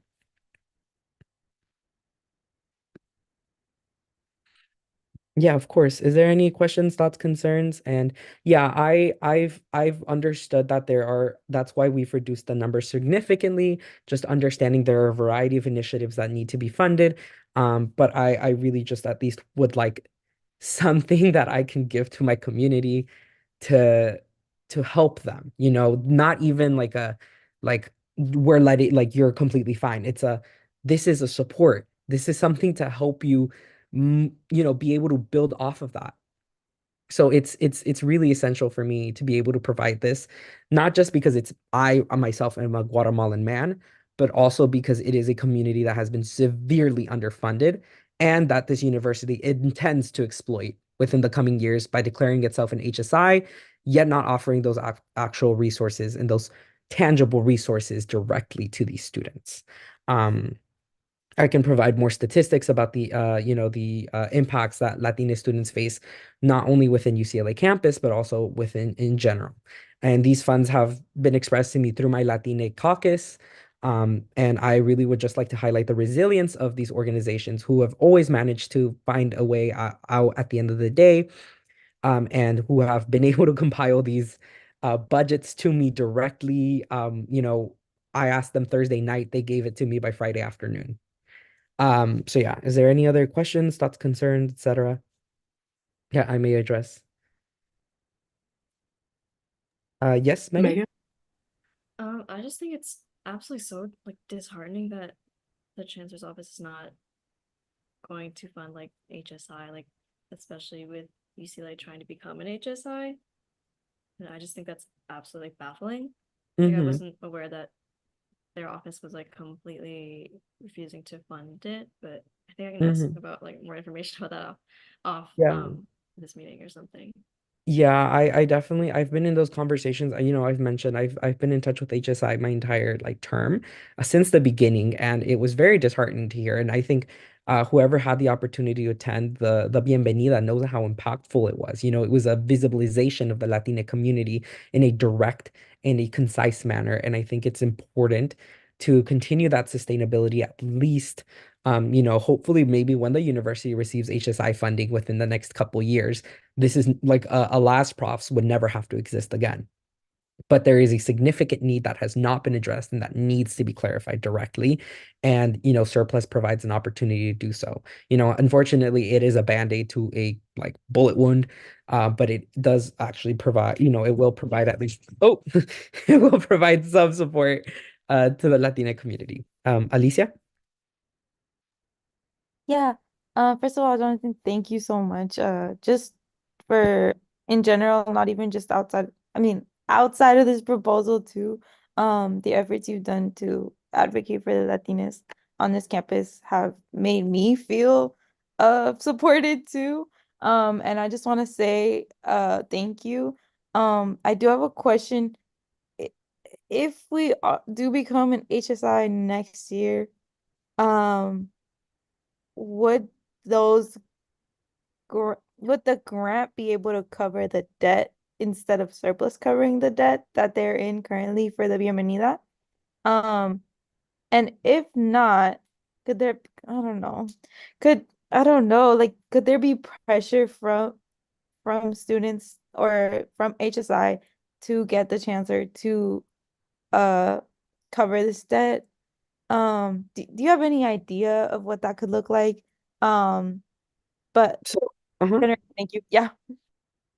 I think, well, at least from what I've heard, and I'm not a source, obviously. I don't work with HSI, like I'm not working in HSI, but per my knowledge, they're trying, and my office is doing a contribution to them to help pay their resting debt. For this year, we're giving $1,000, which is a fifth of our budget, directly to HSI to help pay the 2023. This surplus is not meant to pay the debt. It's meant to help cover for next year so that this isn't a problem that happens in the Bienvenida this upcoming year. Um, in terms of resolving the debt, I don't know how HSI is figuring that out. I think they're reaching out to a variety of stakeholders and figuring stakeholders, departments, and so forth, and trying to figure out how they can, pay it off. But yeah, that's what I have to the extent of my knowledge. Are there any other questions? Oh yeah, Alicia? Yeah. Uh, if funded, I do wanna. I love one. I did love the Bienvenida. I love how it looked. It was huge, and it really like solidified for me that there are so many Latinx students on campus, even though I don't see them like while I walk by. So they want to say that the impact is definitely there to other council members, whether you saw it or not. It was very big. Um, I do think that if it is funded by surplus in the future, uh students should definitely have a larger seat at the table for the planning of this. I don't like the institutionalization of events when dealing with student fees. They should all be handled by students, which is definitely a concern for me, myself, and other Latinx students. I was at the town hall that was hosted last spring, and some of them did not answer my direct questions about like how they're going to be transparent about fees and how they're going to work with student-led, student-initiated, student-ran orgs that are Latinx identifying. So that's definitely one of my concerns with just generally HSI. They kind of scare me sometimes, but I definitely do want to say like if it is student funded, it should be student-led. So I definitely want to set those standards for them if we do fund them out of our pockets. Yeah, absolutely. And I think those are very, very valid concerns that I've also brought up with HSI because I haven't liked that institutionalization either. They're currently working on a student advisory board. They're also trying to figure out to implement a USAC liaison to ensure that student government in the future is, that's kind of a position I've, you know, not like I've semi had just because I've been able to have that connection directly, but they're working on having a direct position with that. But the student advisory board is something else they're actively working on. There are efforts that they are actively working on trying to increase student voice. the town hall that they will be hosting in the spring will actually be hosted by my office as well. So that's another initiative. They're trying the best they can in terms of, involving student voice and involving students in all directions of organization, implementation, and so forth. But I really appreciate you bringing up those concerns, Alicia. Again, I voice my any questions, thoughts, concerns. I don't want to keep us longer than what we have to stay because I know it's week 10. We're tired. But yeah, thank you all so much. Okay, one last thing. I appreciate getting to look at your proposals. And I know we originally talked in fall court about making you the kind of USAC liaison this year for HSI, and I appreciate the work you've done in that space. I think the one I'm most comfortable funding is the Bienvenida, because as HSI, I don't think they would be allowed to apply for any of our funding sources because it wouldn't count as a sole registered group. I do want to ask, do you know the amount of debt it was from last year as well? I would have to pull those numbers, but I've been sent them. I think it's around 10K right now. Okay. That they are. I think again, my office is going to supplant that with 1K. Just because Yeah. we really I offered my entire budget, and they said no, but I figured it's at least the part I can do. But yeah, it's around 10K per what I remember. I'll pull out the exact number because I don't want to stay on at too long, but I will put it in the chat. But yeah. And I say that because, like you said, I don't want this surplus to be a band-aid. And why I say that is because with these other groups, if we fund the event from surplus, I really want these student groups because our funding bodies stay. Our funding bodies, even when it came to surplus, are already allocated, like already some of our surplus is already pushed to our funding bodies automatically, not even without like council's decision. If what we've been talking about this whole time, previous weeks, is that student groups are facing issues when it comes to applying for funds. They don't know how to apply for funds. We need to figure out a way in order to get groups the knowledge of how to do it and help them and sit down at the table and fill it out with them so that for future years they know and they can pass on that knowledge to their next person, their next leadership board. And I think this is the opportunity to do this now. I really do. And that's why I think especially with some of these student organizations that where we can fund through our funding bodies and the overhead, I'm happy to have that conversation about what we can use with surplus. That's what I just think would be best because, like you said, I don't want this to be a band-aid and just solely rely on surplus when it comes year to year. That's all I'm coming from. Yeah, Okay. no, and I really appreciate that insight. My office is actually preparing previously mentioned the Latina caucus that we hosted. Our intent with this as well is once we actually obtain it, we're going to set up meetings with not just the organization that are receiving funding, but also any other organization that is wanting to participate in the Latina caucus to actually have these discussions. And this was something that was brought up directly during those meetings, during that meeting and during those conversations with my staff that my office is working to address. So more than anything, this is like a building block. It's hopefully like this is the last instance this has to happen because then student organizations for marginalized communities will have the abilities to do that. But thank you so much, Naomi. Thank you. Moving on to our next proposal, we have Sujana. Hi, yes, one sec.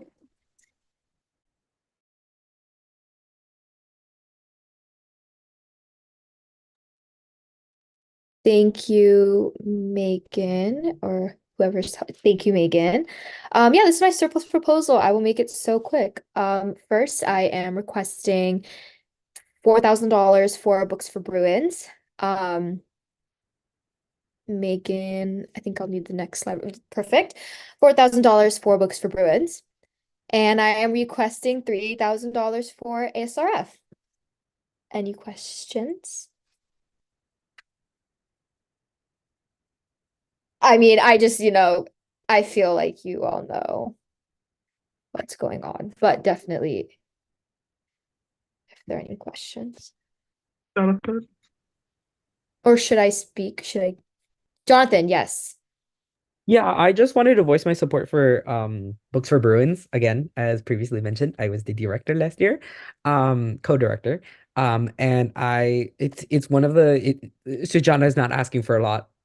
Like a flat out, I'm gonna be so real. She's not asking for a lot, and it's one of the most impactful programs that we offer, like that USAC offers. So I think I think we can just, yeah, I have my full support, Sujana. Thank you so much. And then I'll just give that recap again briefly that Books for Bruins is the program that AAC runs, subsidizing textbook costs and covering them fully for students. And that's just something we do kind of like of our own volition, not required to do so. So it's all our own funding. Really appreciate you funding that. And then ASRF is, as the name suggests, a referendum mandated fund. So AAC has to allocate 40% of our budget to the fund. That's for like the whole year. Then we divide it to in the quarters. But as you can see, there's just a very high demand for ASRF, and kind of in the spirit that we've had throughout our presentations and returning these funds directly to orgs. I'm just hoping this will get more orgs funded, diverse orgs funded, and I'll definitely 100% work to publicize this fund to more orgs spring quarter. Thank you. Any other comments, concerns, questions?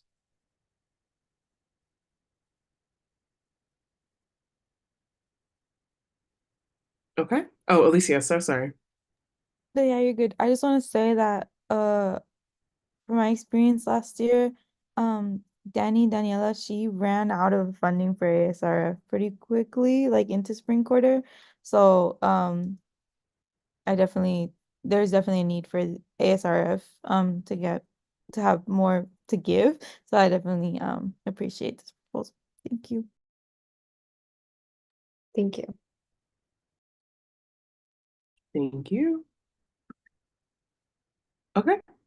I think you're all set. Thank you so much. I appreciate it. All right, next we have Mason. All right. Hi, everyone. Welcome to the 5th hour. So exciting. I'll try to screen share.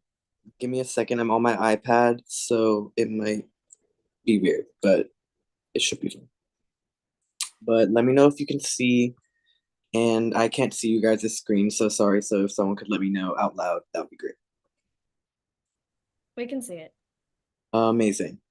Okay, so this should be pretty fast. I think I kind of explained most of what I wanted to explain at our like original proposal introductions, like the 2-minute things, but I'll just kind of go through it again. CEC has 2 proposals this year. The first one is the Brew and Bash reimbursement, which we come for to surplus every year. Usually though, it is within like the $60,000 to $70,000 range, and that is because basically, if you don't know, CEC gets our own budget for the year for like our own programming, and we also get a Brew and Bash like separate budget. And every year, just to kind of afford the venue prices and like the raising honorarium prices in the industry that we work in, kind of have how Alicia mentioned earlier, we have to go over the budget that we're given in order to like get entertainment on campus that we think will be suitable for UCLA students. So in doing that, we usually go over that amount.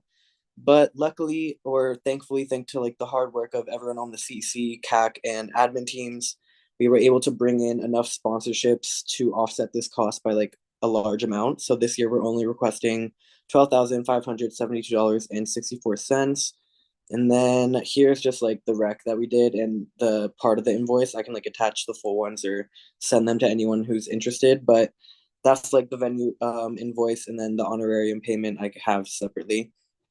But yeah, that's pretty much all I have to say about that. I just want to give a special shout out to like specifically my sponsorships director, Brooklyn, and all the admin and like CAC staff and CEC staff who helped with this, specifically like Jonathan, Fernando, Jessica, and Alicia.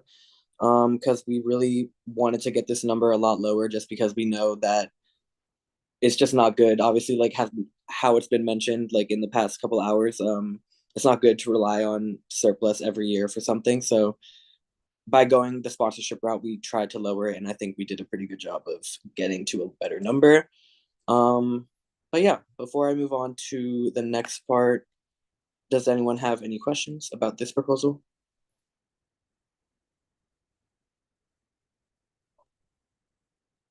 And I I do can't see. not.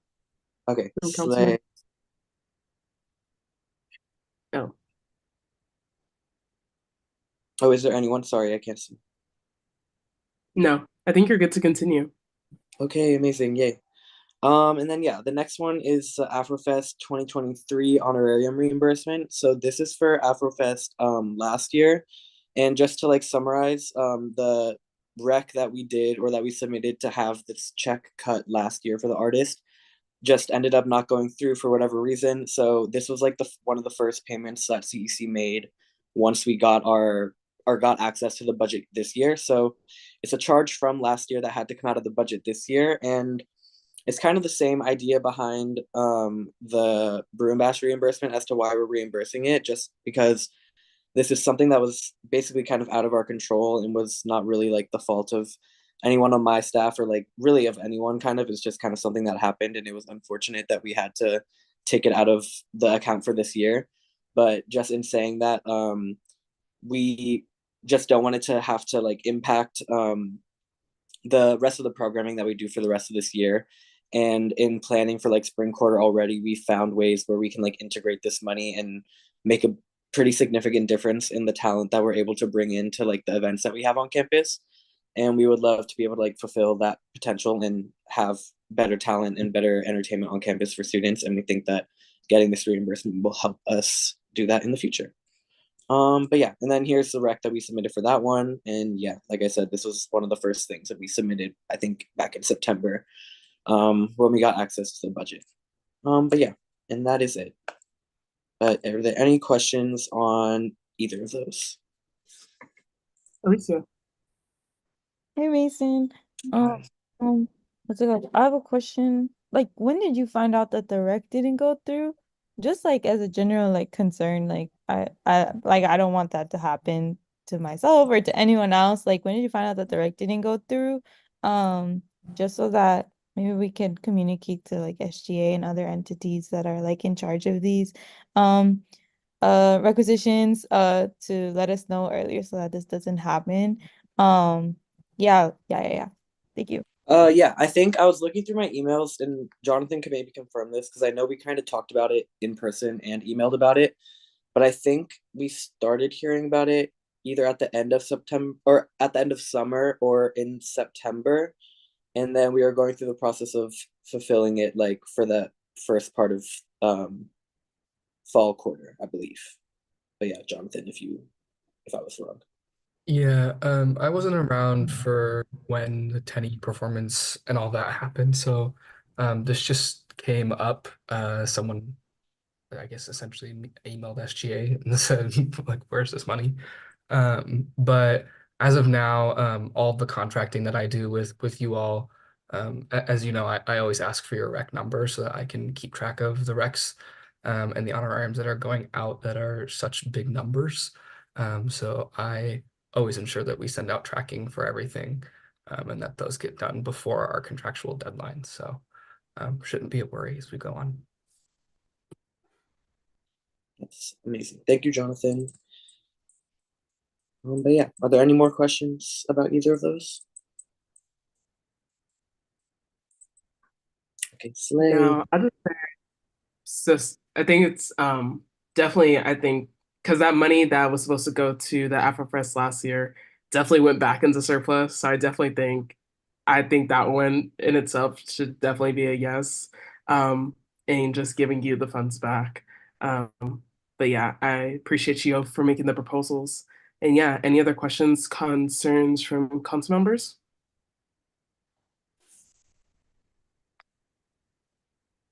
All right, with that, we'll go ahead and continue to Janice.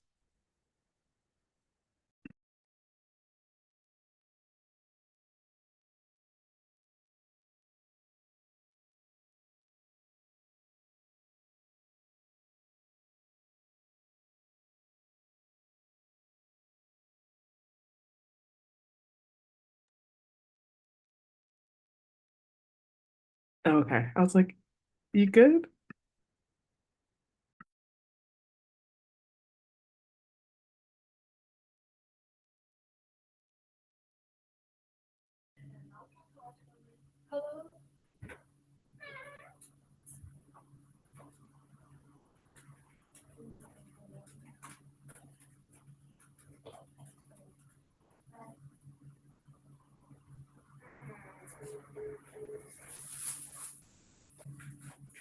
guys hear me? Yes. Yes. Amazing. Okay, so sorry about that.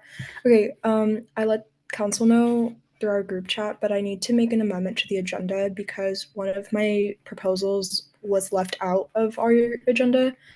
So I think I'm gonna make a motion. Is that correct? Okay, so I move to add the SWC surplus proposal presentation for free STI testing to tonight's agenda, the March 13th agenda. Have a second. I second. Janice motions. Was that Jane? Seconds. All in favor, please use your hands.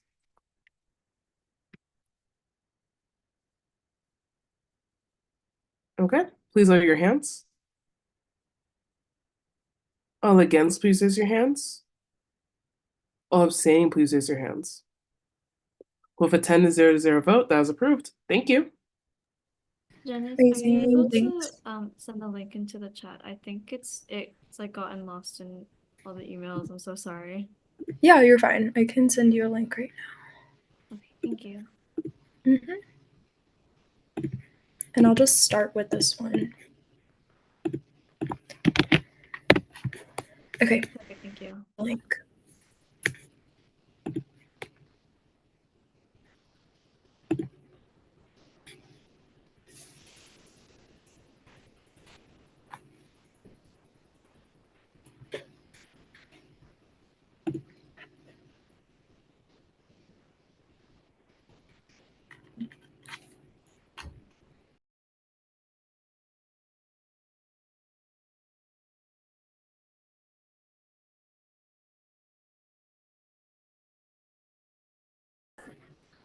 Let me go ahead, start sharing screen.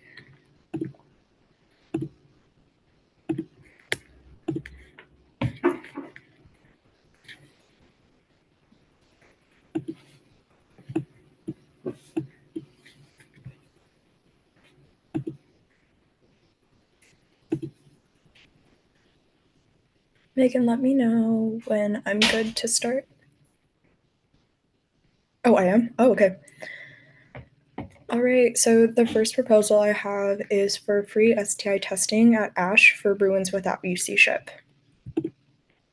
So as a breakdown, these are the steps that UCLA students can take to prevent STIs. So prevent or treat.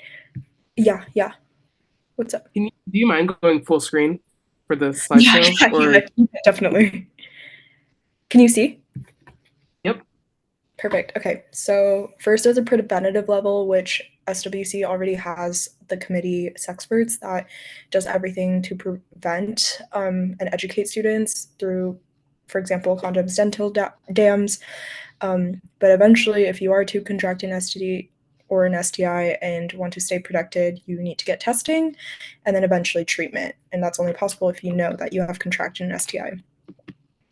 So the cost of STIs are pretty steep. If you have UC ship, they're at no cost. But if you do not, which 50% of our school has opted out of UC ship, it's $48.33 for chlamydia and gonorrhea per site. So that means any area that could be affected, oral, vaginal, anal, and then HIV and syphilis are also actually, sorry, just syphilis is an additional cost.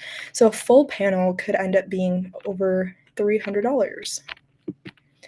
So how often should UCLA students be testing for STIs? At least once a year for syphilis, chlamydia, and gonorrhea, and then after every new partner and before every new partner. So this is really, really frequent, and at least once a year for HIV.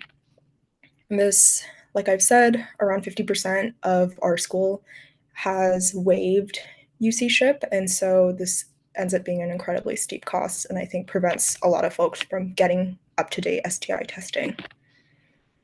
Here are some statistics. Gonorrhea trends amongst young women are going up, and same thing with young men. And the scary thing is, and Jonathan, SGS, and I actually talked about this, but gonorrhea especially has grown resistant to nearly every drug that treats it. So it's only a matter of time until it becomes resistant to every available cure. And this is a quote from the CDC. So testing and curing now is super, super important. These are the trends for STI tests and positive rates at ASH. And our proposal is for $38,000 and $664. And I think we've actually lowered this in past conversations with council. But we want to do this because of the financial concerns for Bruins without UC-ship, and that is a barrier to sexual health care access. And we would program this and we would market this. We want to do 10 days of offering this at the ASH Center. Our distribution plan is that the ASH Center will provide 800 free STI tests for Bruins without UC-ship, and we plan to do a social media campaign, collect student information on Google Forms to verify against records that they have waived UC-ship, and utilizing the existing infrastructure at ASH because they already do these screenings. We also did this proposal last year and it went incredibly well. We used almost all of the funds, and ASH is willing to do this with us again.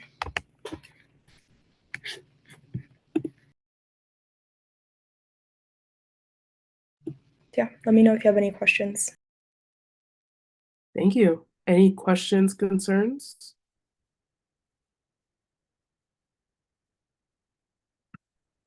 Okay.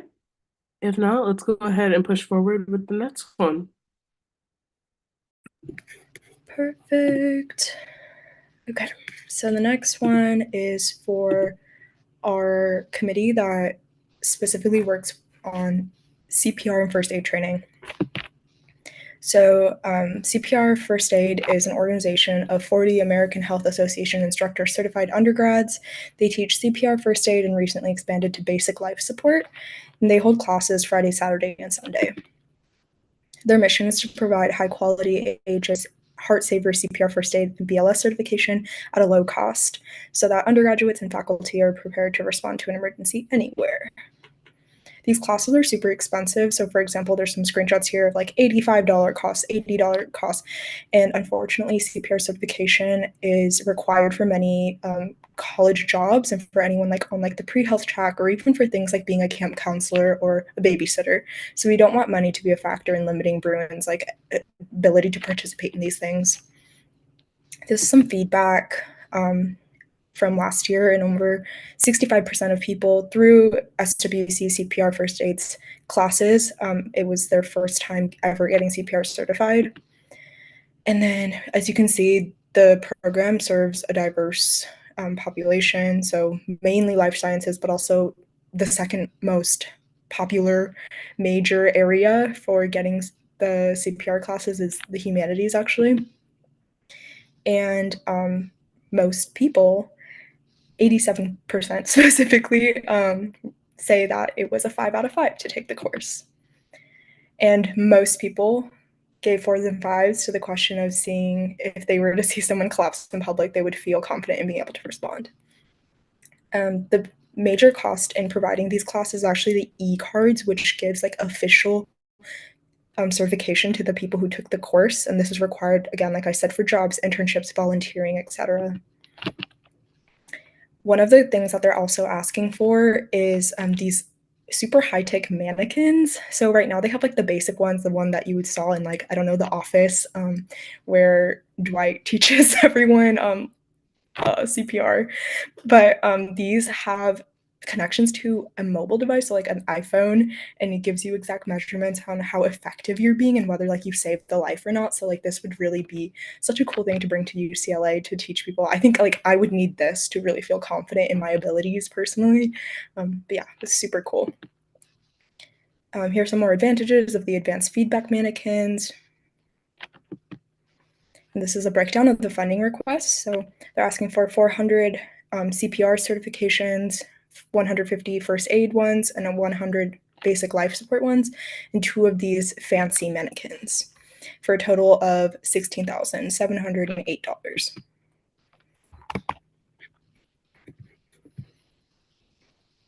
And that was the end of that one. Let me know if you have any questions. Questions from council members? I have a question, not for Jenessa, but for Cheyenne. Did we ever hear back about SREC, about the No. CPR?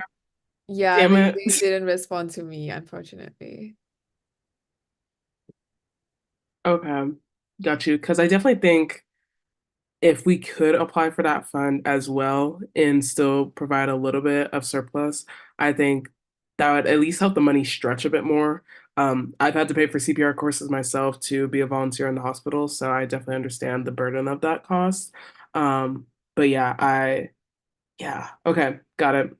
Okay, thank you. We'll move to the next presentation. Okay, great. No one else had any questions? Okay, amazing. Okay, here is our third proposal. This is for the Basic Needs Gift Card Program. So this program was started back in 2020. Commissioner Mexica started it as like a subsidy for people to support students that are living off campus during COVID-19 as the basic needs relief program. They used to ship like hygiene products, even did like we used to do a bunch of recs to give people reimbursements on their household and personal good purchases at like Targets and stuff back home. But in 2021, we received like the subsidy continued to grow, and only 160 people out of like 250 applicants were able to complete the process. So this is actually when I started interning at SWC, and we transformed the program into a basic needs care package program. This is when we established a partnership with the UCLA market, like the UCLA store that sells food. And we tried hand packing a bunch of tailored packages, but it was very tedious and it required a lot of like on the grounds work. So we needed to alter the program once more into what it is now, which is the gift card program. So we give students gift cards to spend on aisles 1 and 2 at the UCLA store in Ackerman. We added a level of need tiers, so we ask questions that are not like too invasive, but still assess like students' like financial needs and where they're at without having to collect like super confidential information. So just generally like, do you qualify for financial aid? Do you have EBT right now? Are you undocumented and can't access those things but are still in financial need? And we've been running this program since fall 2022. And last year, Commissioner Anna, she was able to help me secure $20,000 at surplus. And then we distributed 181 gift cards in the first quarter. And this program is super special because we get to provide direct and immediate relief, financial relief for students. And then these are just more numbers of more and more applicants and recipients. So then in this fall, it was 164 gift cards. In winter quarter, we had 113. And this quarter, we're actually running pickups next week. So this is the process of like being a recipient. So students request the gift card through the Google form. Brew Necessities is one of our SWC committees. They run this program specifically, and they buy the gift cards from the UCLA store based on the budget and demand. And then SWC leadership through our peer support lounge facilitates gift card pickup. So students come to our office directly, get to know us, meet us, and we get to give them the gift cards to spend. That's what the Google form looks like.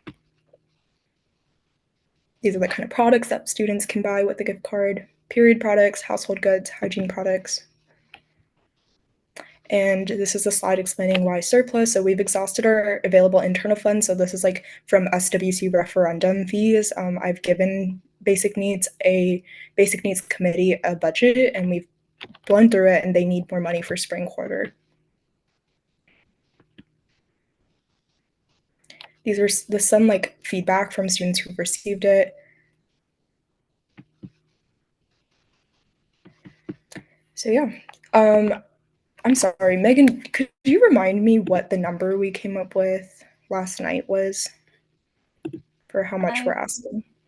I believe your minimum is the same allocation as you got last year. Gotcha. Yeah, so 20,000. Yeah, sorry, there wasn't a slide that said that, but we're asking for $20,000, and the breakdown is pretty simple. It's each gift card ends up being like, well, actually, each quarter, the students that run the program with me, they decide how much each student gets, like based on tier. But the 20,000 ends up helping us serve like 150 to like 200 students over 2 to 3 quarters. Yeah, Alicia. Yeah. Thank you so much, Janice. I just wanted to say that I believe Dove is on the boycott list, so I wanted to ask if we could consider any alternatives, because it's just directly linked to our BDS resolution and keeping ourselves accountable. So that goes the same for like the Chick-fil-A gift cards that were mentioned earlier. Just wanted to see if there are any alternatives, but I really love that Honey Pot pads are put on here. Those are the best, and they're Black owned. So definitely thank you for everything else. Yeah, of course. This presentation, I literally remember making that like what products you can buy, for example, list with Anna last year when I was an intern, and it's out of date, so we can definitely change the product on the slides for next year. And then also, Alicia, if possible, if you can like reach out to me on Slack and we can talk about like maybe making a list. So like the gift card is applicable to like any shampoo and conditioner products, for example, like students can buy what they want in the aisles. So I think in one sense, like we should reach out to the store and ask them, hey, can we like cut ties with like certain companies? But for now, maybe there could be a list that I can give with students with the gift card of like, hey, like based on the BDS resolution and based on like current like the political climate right now and where like we stand as a university and as a council, we would really recommend that you refrain from buying from these brands when you shop with this gift card. Yeah, so we can definitely work on that and I can add that to our future distributions.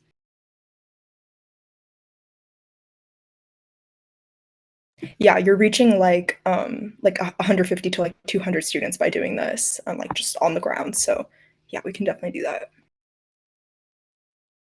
Sarah? I just had a question about the I guess the application process. Are you required for this to meet a certain threshold, or is it just like any student who says they're having struggling with basic needs would be eligible? Yeah, I can share my screen again for with the slide about like more specifically the Google form. When we created this, it was definitely a tough balance because we're not like financial aid. We can't hold confidential information. So for example, we have a question, please write a short explanation of your financial situation and without disclosing fast or private information.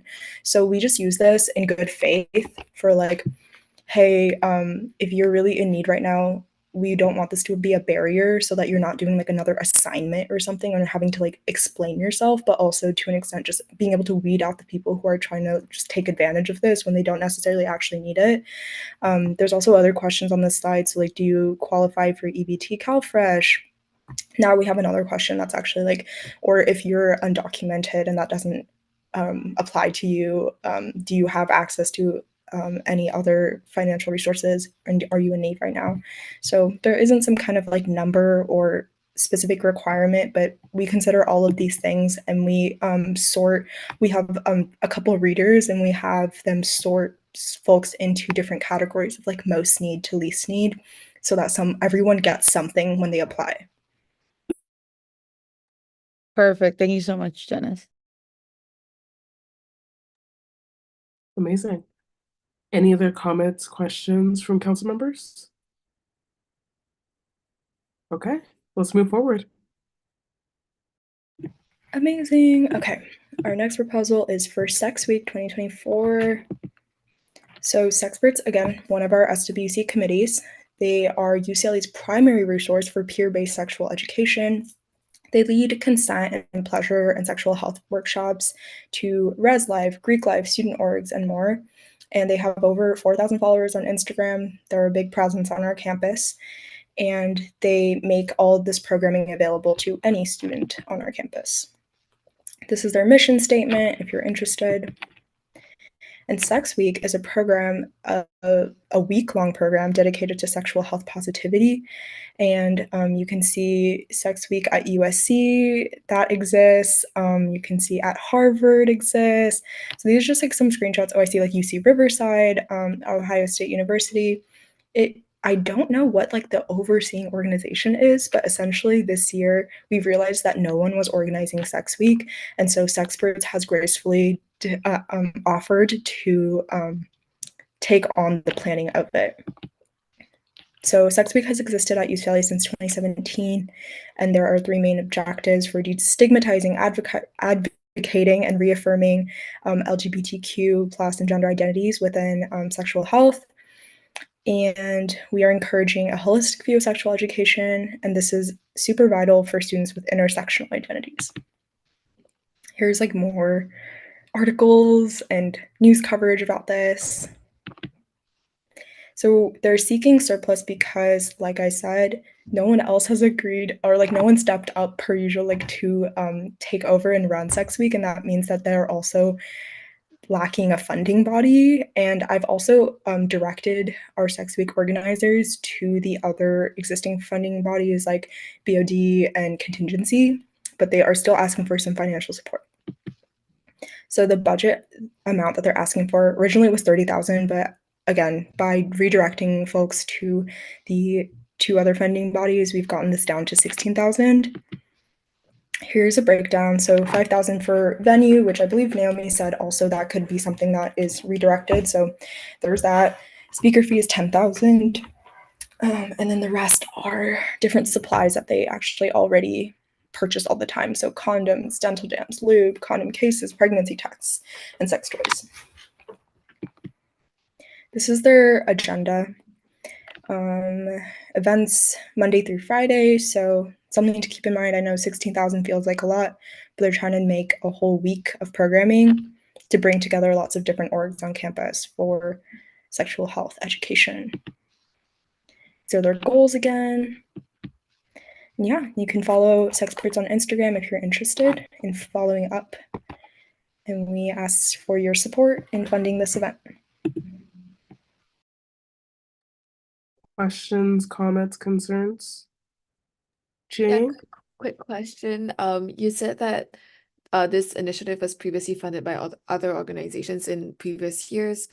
Are they also planning to seek funding from the same organizations and like that they have traditionally applied to for this year? Or has Surplus also been funding this for a while?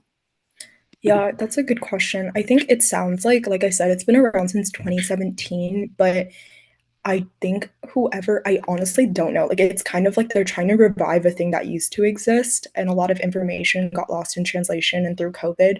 So I don't know who used to program this, and so because of that, we don't know how they used to fund it. So when I said that, like, they don't have access to the older funding bodies, it's like we just don't even know at all how they used to pay for this. That's why we were tapping into surplus and we're tapping into contingency and BOD. Nalaya? Chaying kind of asked the question that I was wondering about, but thank you for considering the proposal or the like cuts that we talked about earlier. Yeah, for sure. I do think that makes this proposal like stronger.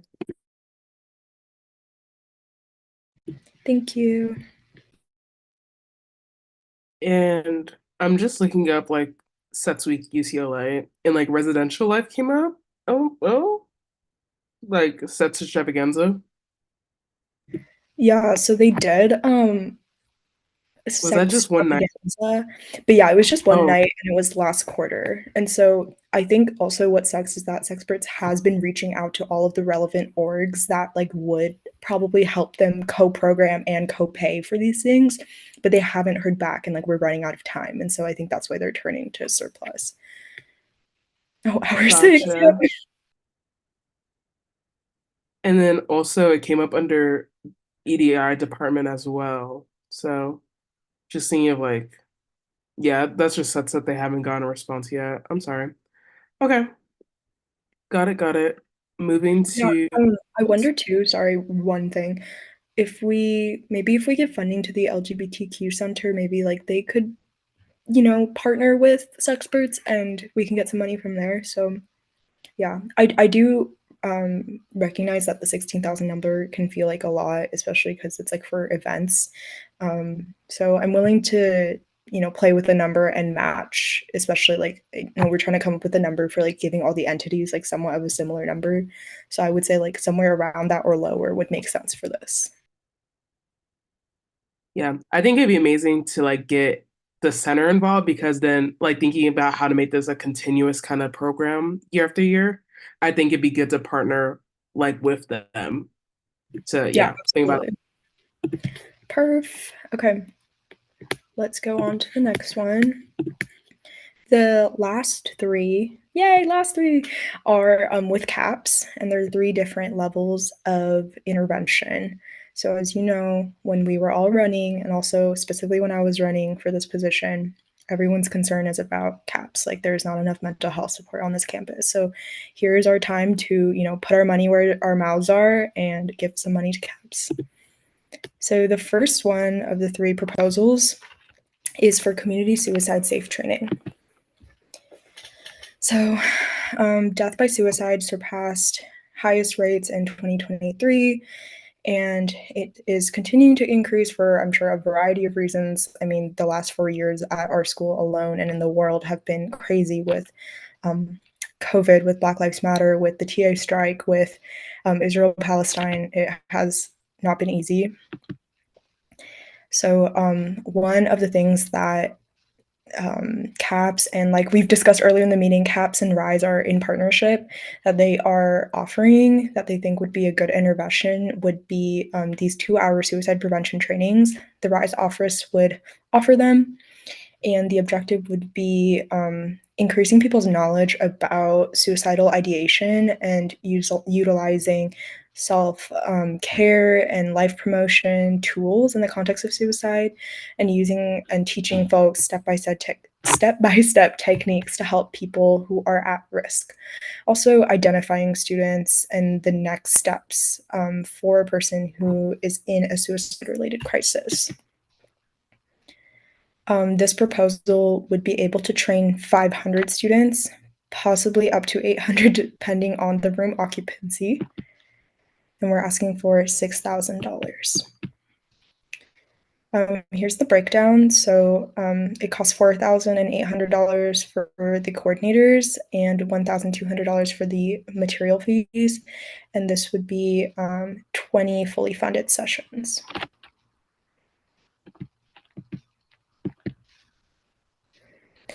So here's another budget breakdown. So per the $300 training, $120 goes to the 2 hours of pay for the first trained RISE health coordinator, and then another $120 to the second RISE coordinator, and then $60 in material fees per training. So these are the goals and the intended impact of this program. So campus-wide literacy for suicide prevention, and this program would be specifically adapted for the UCLA campus, so making sure that the information is relevant. And then this is also currently used to train people on the Hill, specifically RAs, so this can be expanded to other student organizations. And then they are also intending for peer-to-peer empowerment, so equipping and training students to be able to identify and help their peers in times of need. Thank you. Any comments, questions, concerns?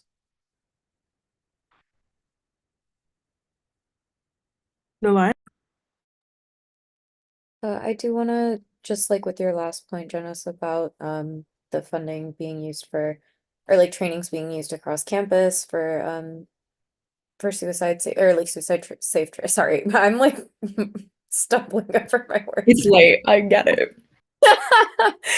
Anyways, for suicide safe trainings being provided to student leaders across campus, as like someone working in res life who has received one of these trainings, I do think they're very helpful and useful.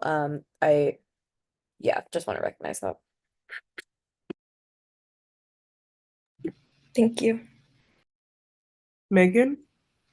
I'm so sorry this was already mentioned, but I think we did like talk about like yesterday, like the SREC, if they're able to fund it. Did you ever get a response back, or no?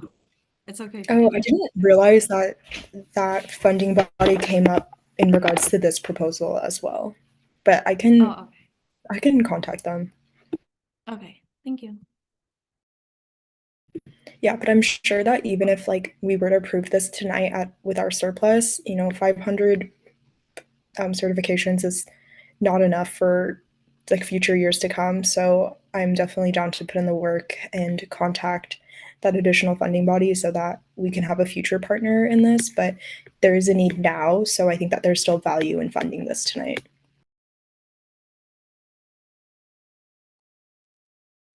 Okay. Thank you, thank you. Any other comments before we move on to the next one? Yeah, okay, go ahead. Perfect. Last two. Okay. Okay, so our second proposal with CAPS is the non-UC ship live health online support.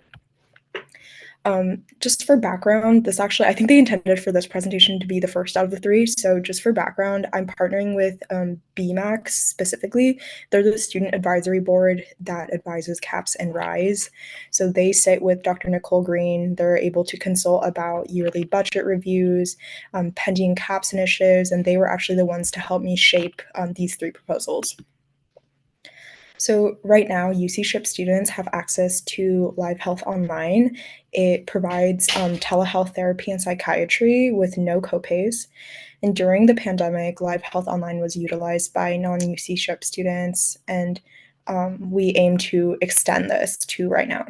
And then students can either use this resource to extend past their CAP session limits, which is so many students complaints at our school, or they could just start with this if they want alternative long-term solutions for therapy. Live Health Online, more information on that. They're a telehealth provider. They're available 24 hours a day on weekdays, all weekends, and campus holidays. So they're available even when CAPS is closed. Live Health Online is also confidential, so this means that they don't need to tell their insurance. There is no insurance that's going to like mail parents back at home or mail whoever pays for students' insurance what they're getting billed for. And then for logistics, Live Health Online access can be given just by a student requesting a coupon code, and CAPS provides this, and they can get these sessions for free. And this mitigates any accessibility barriers for students. And super exciting, Live Health Online does not require referral from CAPS. So this greatly shortens wait times for busy seasons at CAPS, and again, addresses another complaint that many students have, which is it takes a long time to get to your first session at CAPS. So this proposal is asking for 500 sessions of Live Health Online for 50 students, each student getting around 12 to 8 sessions each. This comes out to $56,000, 250, oh my God, $56,250. Here's some pricing breakdowns. This is what Live Health Online charges. So it's $85 per visit with a therapist, $100 per psychologist. So a psychologist is also someone who can diagnose. And then for psychiatry, it's $185 for psychiatry intake and then $80 for every follow-up. So the average cost per session for a student would be around $112. Again, this is another budget breakdown. So the $56,000 that is being asked right now is for 500 fully funded sessions for 50 students, with each student getting about 8 to 12 sessions. These are our goals and intended impacts, so increasing mental health therapy and psychiatry accessibility, and then empowering students to encourage using mental health services and better being able to like access these with the limitations of CAPS. And that's all for this one. Thank you. Any questions from council members?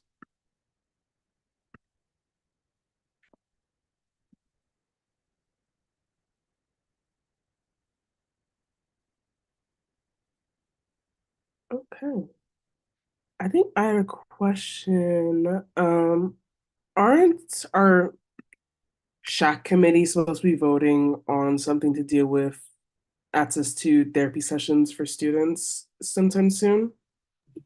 Or did I make that up? No, you're right. What I've heard, because actually my assistant commissioner is on SHAC and is also like the UC-wide caucus for UC SHIP. And I was, yeah, Batty.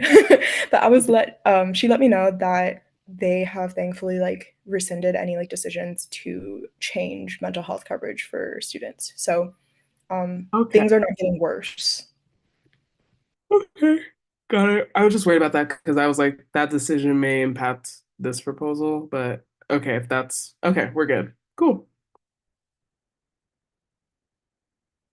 Any Any other other questions? Oh, same. one? Okay, so let's go ahead and move to the next one. Okay, last one. Okay. Last one of the night is CAPS and SWC Rise on the Road vehicle. So RISE also came up in our conversation earlier tonight. So here's some background on what RISE is.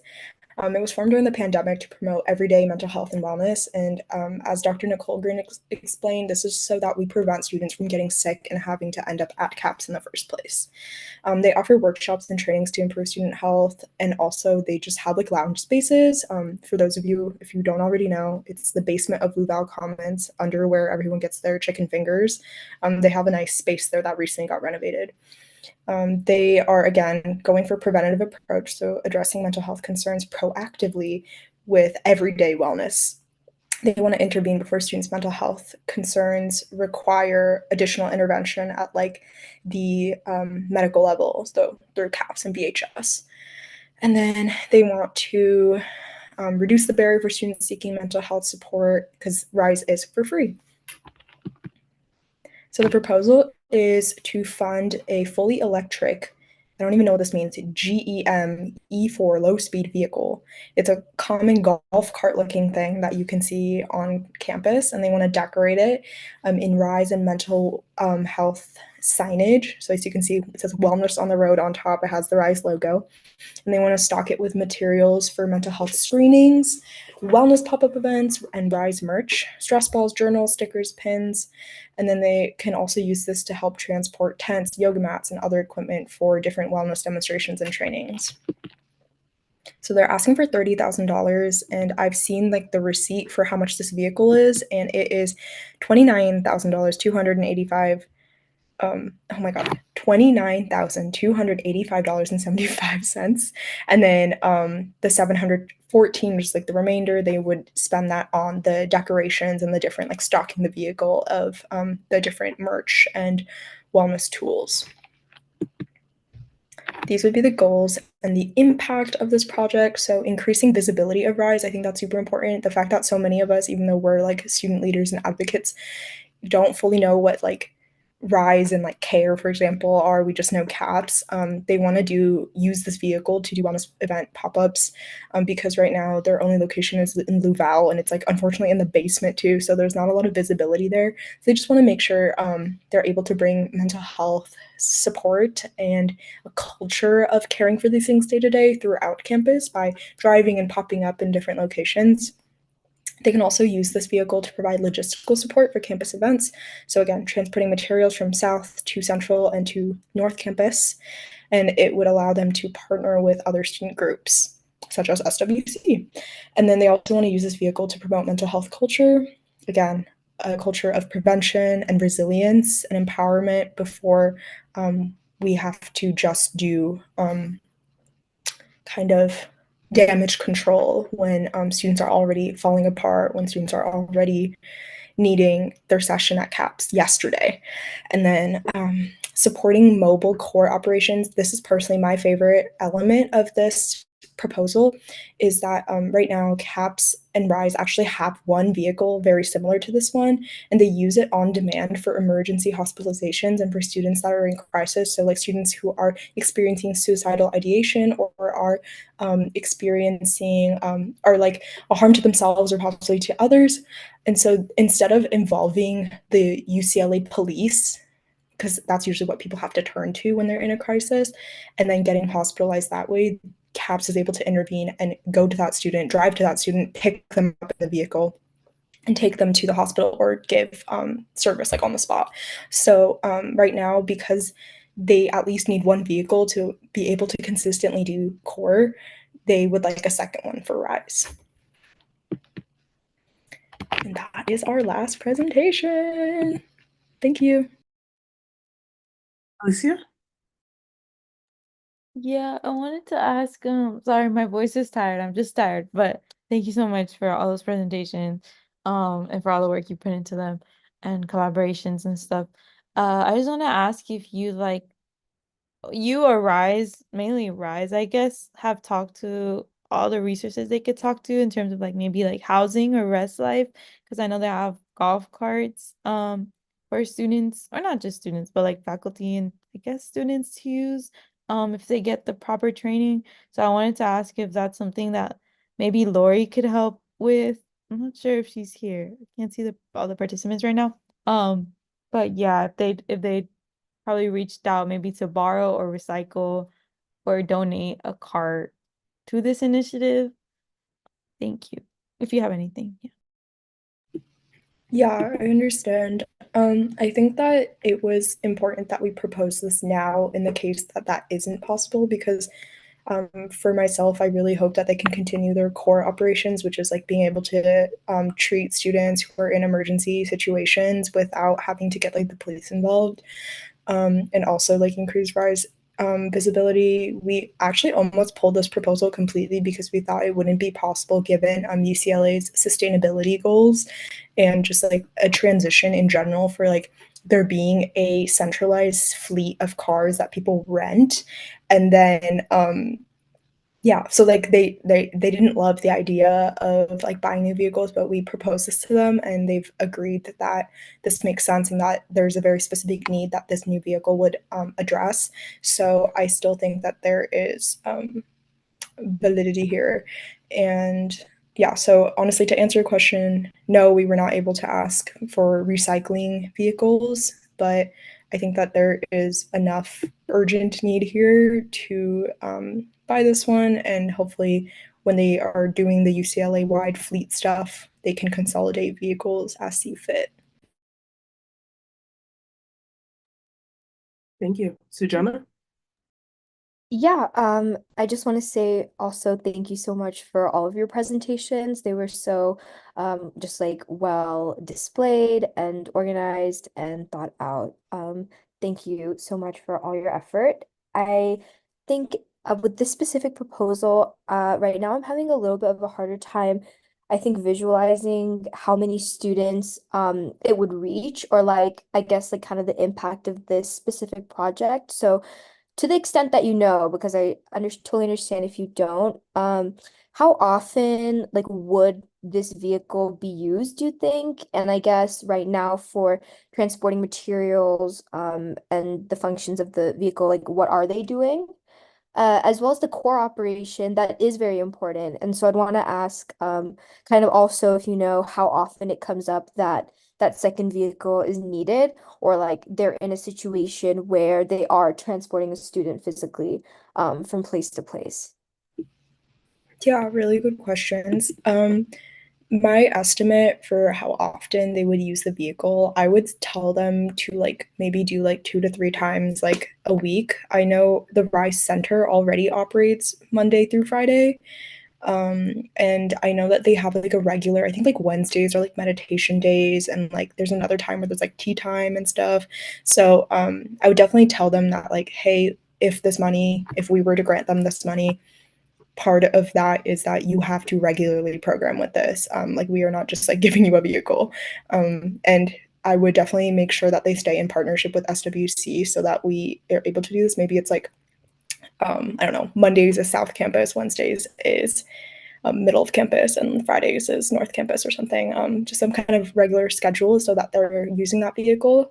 And I would also, I think it would allow them, for example, like SWBC is having a big health festival all of week 3 next quarter, and I'd probably invite them to drive over to every single one of those events and show up. So I think they would get a lot of use out of it. And then for how often they use the core operation vehicle, I think they said that like in the last year they've been able to successfully intervene and like and prevent 8 police interventions. So that doesn't really give me an idea of how often. So it's not like every week or something, but it has definitely been utilized. Yeah, and unfortunately, the nature of that they asked us to, and we met with like the vehicle fleet people. because they suggested, hey, what about like renting or putting in like a request every time we need the vehicle? But it doesn't make a ton of sense when, you know, the nature of a crisis that it's urgent and it's unexpected. So I think having the extra vehicle on hand is really important to actually make core operations work the way they're intended to. Definitely. Thank you. Thank you. Any other comments, questions? Okay.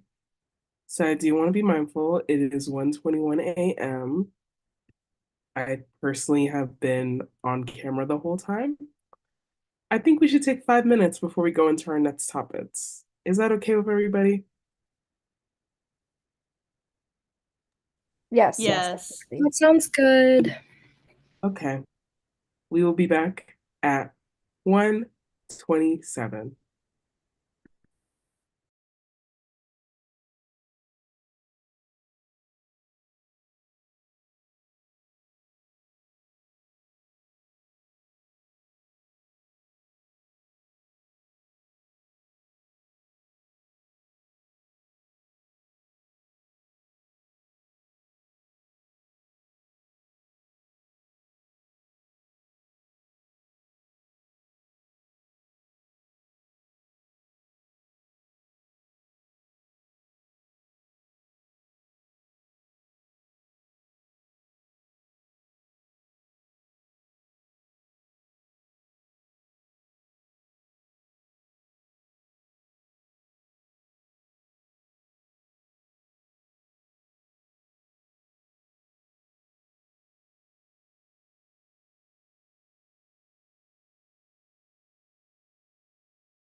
Okay, council members.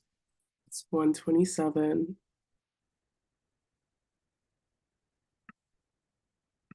Give me a reaction if you're here or an emoji. I love a good emoji.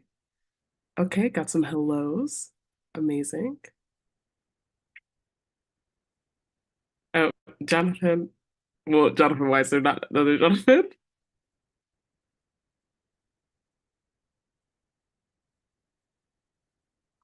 Okay, just making sure we have everybody before we get into everything.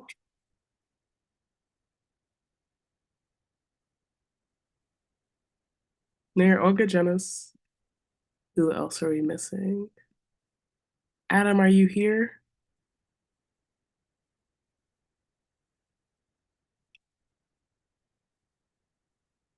Gabby's here.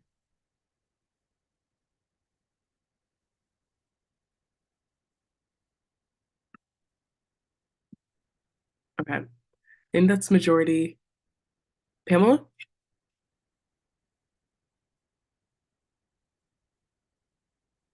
Is that a hand?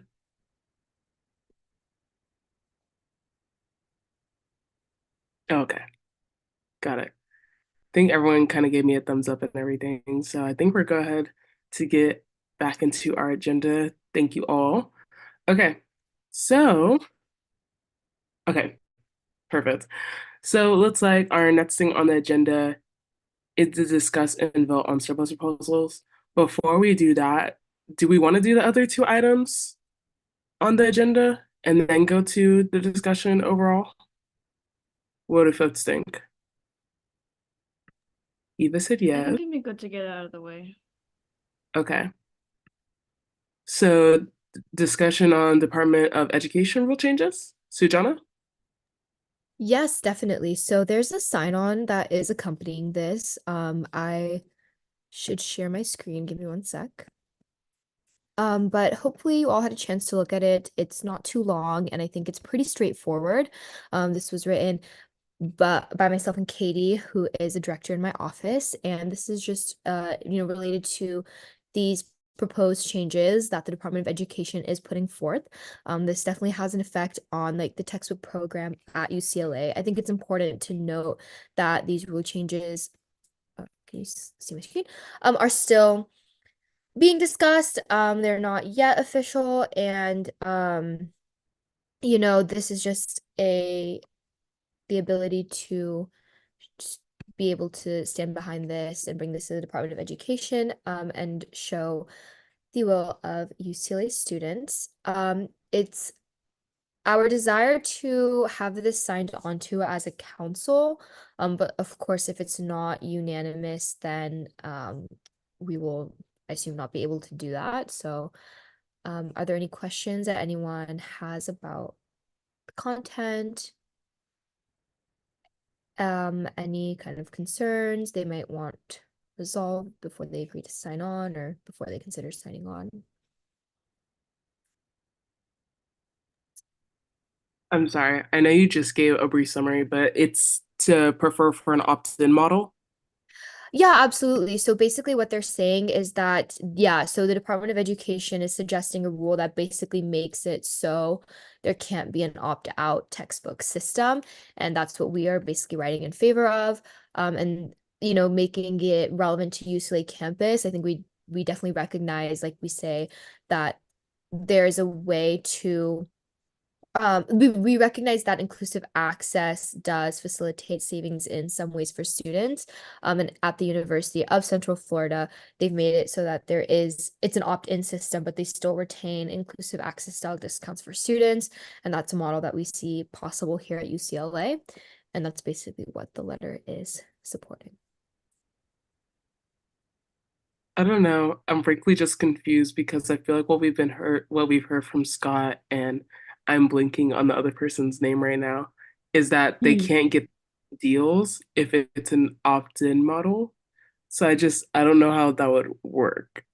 But I do understand the pros of having an opt-in, especially because it's kind of relying on the student to actually take the step to opt out if it's an opt out model. Honestly, I think overall the UCLA, ASUCLA should just send more reminders to students if it is an opt-out model, but that's just personally how I feel about it. But yeah, if other folks have anything that they would like to add. And I would just love to say that that makes complete sense. I do understand, and what they say about the discount models is the state of things right now, but that is what the Department of Education and that is what entities like the Michelson Foundation and Spark are trying to change.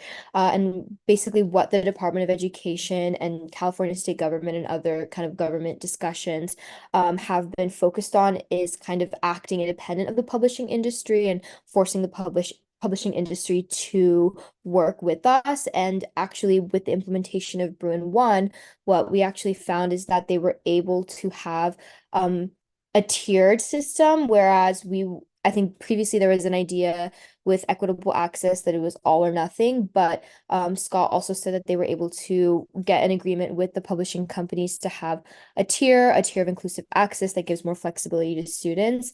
And so we kind of recognize that if UCLA can bring the publishing industry to the bargaining table in that way, that they probably are able to bring the publishing industry to the bargaining table in a even greater way. And if the University of Central Florida proves that this is possible, where they can still get discounts and have an opt-in model, that, there's no reason UCLA can't as well. But I do definitely think that the way things are right now, it's a kind of tough landscape, but that's definitely what this letter is aiming to change.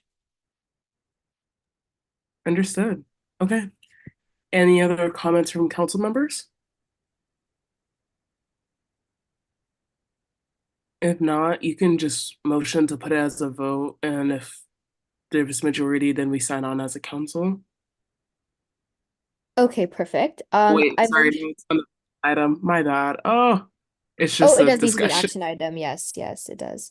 So I move to make Wait, Tyra, can I ask a question? Oh my God, I said Tyra, sorry, Sushana. No problem, no problem. Oh, okay. I just wanted to ask, it is late and my brain is fried, and these are a lot of words. Yeah. I trust your expertise. Do you want us to say yes to this? I do think this is valuable, and I feel like I actually really recognize the concern that Naomi is bringing up is so important, that it is difficult and it's going to take a while and it may not happen immediately, but I do really still see the value in this. And, the Department of Education has explicitly, sorry, I mean, I'm rambling, but the Department of Education has explicitly said that, we can do this and kind of force the publishing industry to come to the table. So I think I am in support of it. I think it's really an ideal I'd like to work towards in getting rid of textbook fees as much as possible. Okay, great. Thank you, Sujana. Of course. Again? I also want to say that I do support this letter as well, just signing on as a council. I think it could be a really strong move as a student government to show that we support students' autonomy to choose whether or not they want to be in a textbook program like this. So I think that we should go ahead and move forward to make this a voting item to sign on as a council. All right. Sounds good. So first you need a motion to make it an action item, and then you need to motion to vote on it. And yeah. Okay, for sure. I'd like to motion to make the Department of Education sign on letter A, an action item. Second. Sujana motions, Sarah seconds. All in favor, please raise your hand. Please lower your hands. All against, please raise your hands. All abstaining, please raise your hands. All right, well, 14 to 0 vote. That is approved. Thank you. So now let's go ahead and motion to have council sign on the sign on letter. I move to sign the Department of Education sign on letter as a USAC council. Second. Sujana motions, Alicia seconds. All in favor, please raise your hands. Okay, please lower your hands. All against, please raise your hands. All abstaining, please raise your hands. Also, I just realized I said 14. I don't know who's raising their hand that shouldn't be raising their hand. So it's a 13 to 0 vote, so that is approved. Thank you. Okay. Moving forward, let's see. Okay, and then the vote on the CSC restricted surplus. Yes, I will make this quick. So basically we need to vote for CSE to be able to access our surplus funds. We're gonna be spending it on ECRT, SCB and the Safe Parking Initiative, and then some of the other CSE initiatives that our projects are doing, all related to community service, and for SARVI Awards, which is an award for students who have been actively engaged in service. So I will do the motion. The motion would be to approve the surplus for us to access them. So but before that, any questions from council members? Okay, I move to approve the restricted CSE surplus funds for an amount of $728,599. Second. All right, Ching motions, Noai seconds. All in favor, please raise your hands. Okay, please lower your hands. All against, please raise your hands. All abstaining, please raise your hands.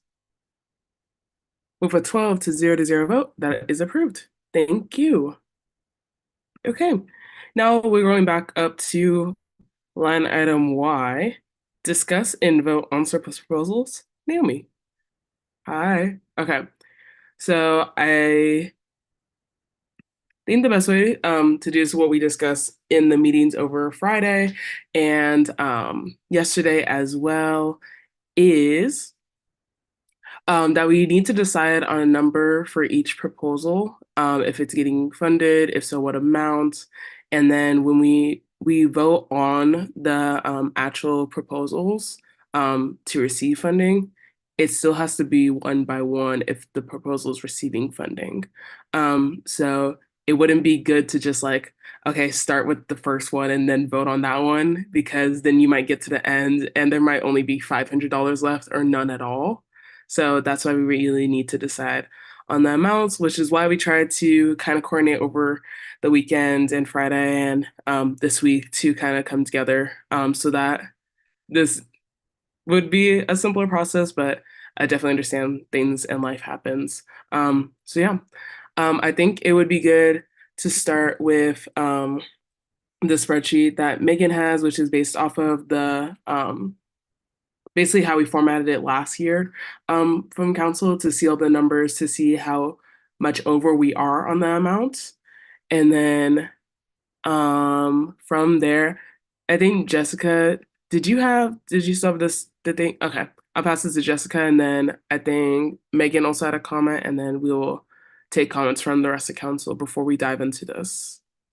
Yeah, thanks, Naomi. I just wanted to really quickly just sort of recap the parameters for utilizing these funds, because again, they are student fees at the end of the day, and surplus is kind of just, you know, the terminology that we use in USAC, but it kind of is misleading because it makes it seem like there's, you know, an excess of funding or a funding pool.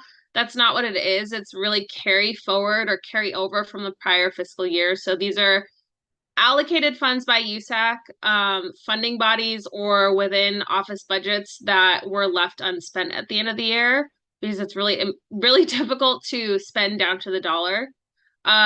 So essentially, once we conclude our audit, we kind of see all of the revenue and all of the expense, and then that remainder becomes your carryover that you're deciding on now. So again, still student fees. So they are subject to all of the Regental and campus-wide student fee policies, and then similarly student government accounting policies.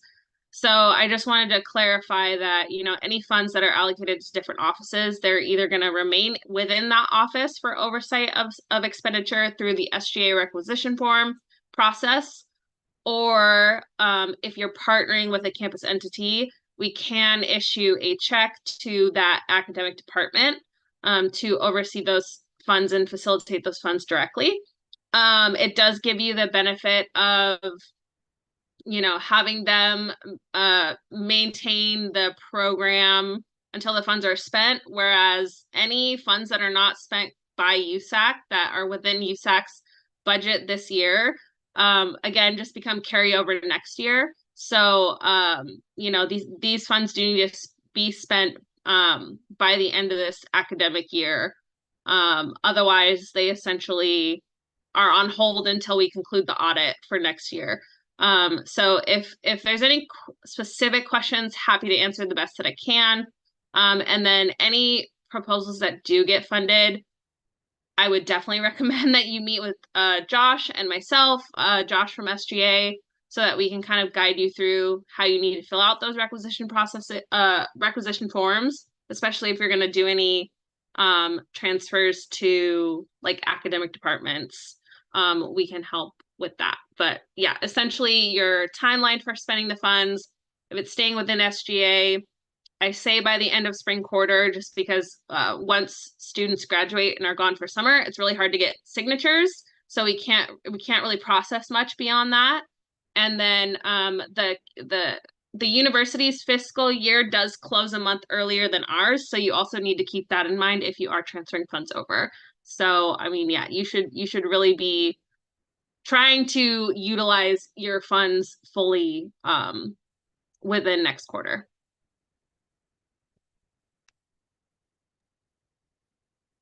Okay, thank you. And then Megan, and then we'll go Alicia. I am working on a spreadsheet right now. It may take me another minute, but I would like to start off and say that I think everyone would have to start off at their minimum amount requested, just because even with that, looks like basically $500,000 over. So we would have to keep going down eventually, just to put that into people's minds as it is late and we have to finish this soon. But please give me one more minute while Alicia talks so I can finish the spreadsheet. Okay, Alicia. Yes, I wanted to say to Jonathan's point that the way that worked for council last year was that we went through all the line proposals, right? And then we talked about lowering them, had a little discussion about lowering them, and then automatically the spreadsheet would edit the total surplus at the bottom. And so we don't have to vote on anything while we talk about things. So hopefully by the end, we vote and we're like, oh, okay, so everything matches the number we have in surplus. We lowered it to the amount in surplus. So that's how we make it equitable. That how we can make it equitable, Jonathan, to proposals, especially those of stipends and stuff. But yeah. Yeah, agreed. Yeah, it would we wouldn't vote until all of them have been discussed and lowered so that we fit under, well, or under or equal to the amount of surplus we have. Completely agreed.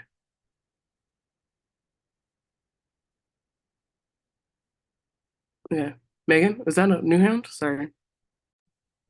Oh, no, sorry, it's old hand. I'm looking for one last thing and then I should be done with the spreadsheet.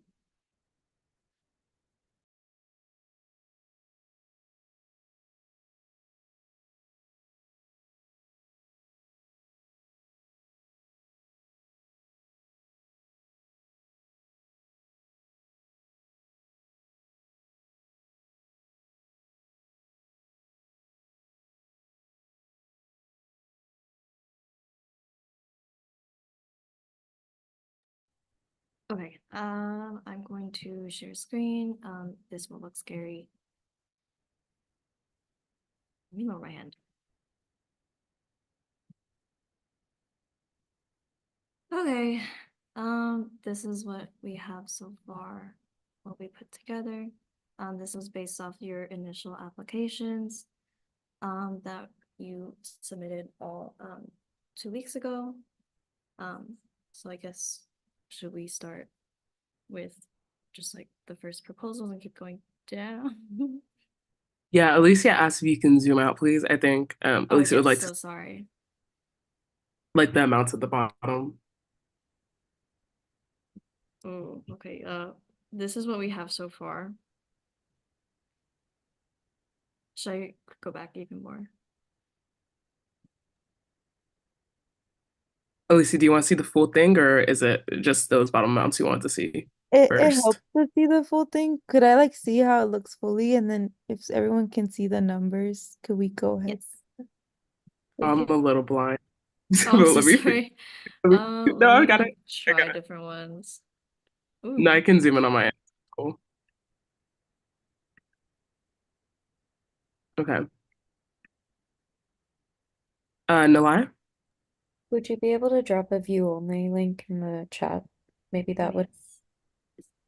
I think, yeah, that'd probably be best. So sorry. Please excuse it. It is kind of messy. Um, but hopefully it gives like people kind of like a better understanding of like where we're at right now.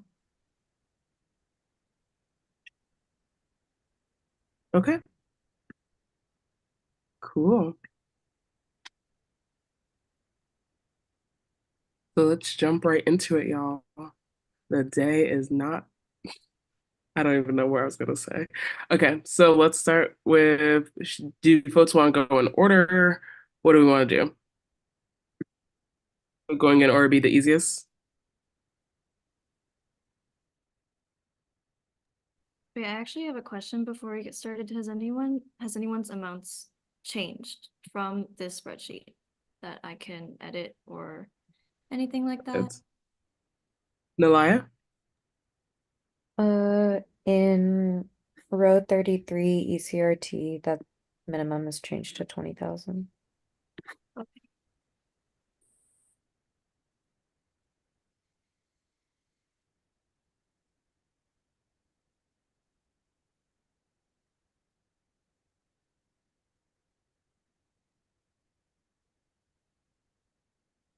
Eva? We can just cut row 13 transfer admit weekend. Okay. Should I delete the entire row? Yeah. Okay. Alicia? Community fund is not asking for 60K, we're asking for 30K. Oh, sorry. No, you're good, and 30K minimum. And then for a concert series, we need 25K minimum to pay for one artist for Carnival. So that's that. Thank you. Okay. Has anyone else's amounts changed?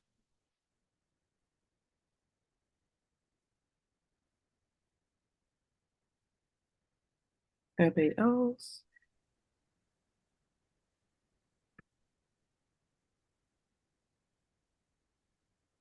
Janice? I heard back from the Sex Week folks, and just for everyone's knowledge, they used to do it with the Health Education Committee of the Ash Center, and they used to run Sex Week, but they replaced it with that one night Sextravaganza event that Naomi mentioned, and it was done really poorly. And Sexperts, which is like the most popular sex education org on campus, was left out of it. So they haven't really been an adequate partner, and none of these entities and EDI, they also reached out to them, and none of them are willing to fund it. So, but even with that being said, they're down to lower to 12,000. So, Megan, the Sex Week proposal is now $12,000. Okay. Alicia? Community fund is like requested 30K, not 60K, but for the requested amount as Oh, well. okay. Yeah, thank you, thank you, thank you. Thank you.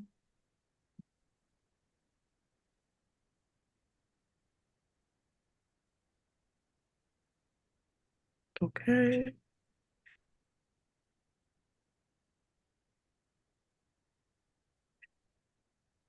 Jenna, so sorry. Oh, I'm so sorry. Actually, my hand was still raised, but actually, Megan, do we have the uh highlighted like Oh, what our yes, we target do. numbers? Oh, okay. It was just hidden. I just wanted to see that. Thank you. I can zoom out, maybe like a bit. Okay. If anyone has any trouble seeing that, I can zoom in as well. Okay. And then let's go to Eva. For the Student Empowerment Network Day, row 12, we can cut that to 10. Oh, why did it do that? Okay.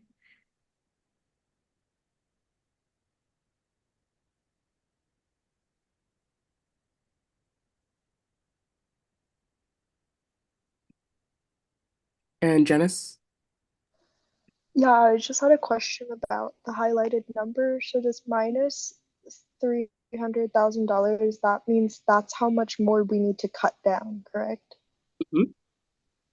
Okay. This is the exact formula. It is the amount of surplus minus the total of all the minimum. So yeah. Got it, thanks. Okay.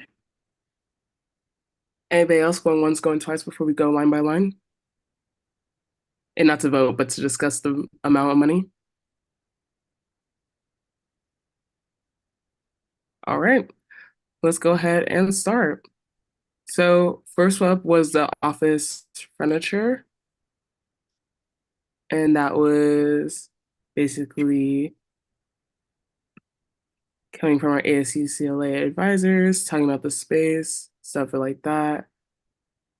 The amount requested was 7,000. Since they aren't a sole organization, um, nor an officer, can't apply for capital contingency. Um, Megan, did you have thoughts on that one? Oh, I was just gonna also mention that they can't access capital contingency because they're not a student org. Yeah. And then Jessica. Yeah, so the purpose of bringing this up now is more so just that we can, get a head start on getting this work done. But I'll leave it with you all in terms of whether or not you want to prioritize that now. If not, then yeah, basically we'll just play to the budget for next year so that we could do the work during the summer. But yeah, it's basically just to get a head start and potentially be able to start getting the furniture in and storage for like the requisition forms and paperwork that we need to keep secure physical copies of in the space before that time period. So, and if Thank there's you. any other questions, I can try to answer. Yeah, I honestly think this would be a good proposal because usually we would have used our contingency or discretionary fund. Remember that 10K? Yeah, we would have used this for that for we would have used that fund for this. Um, but yeah, we don't have that anymore. So it's kind of like this is our resort now to do it in surplus. But Janice? Yeah, that's what I was actually going to comment on. If the 10K that we awarded to the previous TSR, if we don't have that person anymore, does that mean that the TSR office still has that 10K?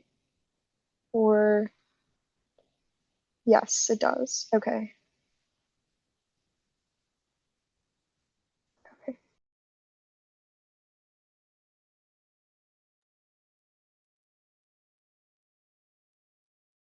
What do others think about the $7,000 price? Are we for? Are we against? Are we lower? Janice? Um, I want to hear from Jessica and other SGS folks what exactly we're furnishing again, because because it does feel a little bit high, but also I don't really know how furniture works. So maybe that's how much it costs. Yeah, so this is actually a lot lower than some mock-ups we had done by the furniture vendor for campus. So essentially it's for the main SGA suite, which is Kirchhoff 332. So if you've ever been up there, there's 4 workstations, 4 desks, and then there's also, I want to say, like 2 filing cabinets, maybe like 2 and like a half filing cabinet. But it's basically replacing all of that furniture. I cannot tell you when the last time a new piece of furniture was ordered for that space. And so a lot of it's just like wear and tear, like filing cabinets are broken, they don't open correctly. If you have been up to that space recently, most things are being currently stored in like banker's boxes. So it's just basically that it's 4 desks and I think like 2 or 3 large filing cabinets that can lock so that we can store all of the basically paperwork that we use for the requisition form processing. And it also will be a shared cost for GSA if that helps at all clarify. So yeah, we will be asking or proposing to GSA their share of the cost of this furniture because it is a business function of the Graduate Student Association as well.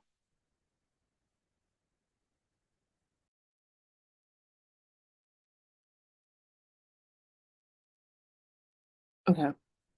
Sounds good. And Jonathan put the spreadsheet in the chat. Sarah? I just wanted to say I'm fine funding the 7,000. I don't think if we need a cut over like about 400K, I don't think like 7,000 is gonna make much of a difference. And then if we're leaving, I don't want to leave it for next year's council to have to deal with. So I'm pro. Thank you. Alicia? I just want to ask, what's like the absolute lowest you can go? Like, have you possibly looked at options of like sustainable options of like buying secondhand, like good furniture, and um yeah, because 7,000 is a lot. And like, I have furniture in my office, which obviously isn't SGA. I'm not going to say my office can compare to the magnitude of SGA, and how many people walk through SGA every day. But like, I have furniture here from the 80s and stuff. And like, I always buy secondhand if I need anything. So I wanted to ask if that could potentially be lowered. Just because even if it's 7,000, it's in the grand scheme of things, we're almost $400,000 over. So yeah, I just wanted to see how much lower you could go. Thank you. Yeah, so I believe like the quotes that we got is pretty much the lowest because again, like I said, we did have a layout done by our furniture vendor and it was like probably like 20 to 30 grand. So we tried to find comparable furniture that would essentially like last. We're not trying to buy IKEA furniture that's going to break down in another couple of years because that wouldn't be super sustainable or helpful. We do keep an eye out. There is a furniture surplus that goes through campus. ASUCLA participates as well, so we're always keeping an eye out for those things. But unfortunately, there just hasn't been quality furniture coming through, or they're like random pieces here and there, like maybe a filing cabinet, maybe an office chair. And the space, it's the reason the cost is what it is because that space has 4 workstations for 2 managers and student staff. So that's why it's a lot. And I think if you all wanted it to come down a little bit, we could probably do, purchase, some of the furniture now and then save some of the furniture for the next council budget. We'll just budget it in at the beginning of the fiscal year. So that could be an option. I think priority would definitely be the filing cabinets. Again, just because of the like needing to secure the documents that we have in SGA.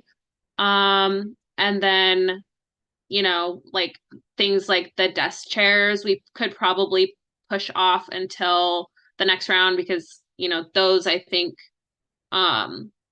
we could probably utilize a little bit longer. So I would say, yeah, filing cabinets and then the desks. Because again, they're broken, it's broken pieces of furniture essentially that we've just been utilizing. So that would be the priority there. Okay. So folks want to go with what's urgent, I'm hearing. Sarah? Oh, sorry, that was an old hand. Okay. So if we go with what's urgent, that would be the what's in red, orange kind of thing. And then what other line items? Blue, the desks. Okay. Yeah. Which we also did put, it looks like we put a quote for a slightly smaller profile desk that is a little bit more cost effective. So I'd Sounds say good. you could cut like like what is that? 1,200 off with the desk chairs and the bookshelf. Cut both of those out. And guest chairs, I suppose you could cut the guest chairs for now too. Because again, those are all things that I think would be lower priority.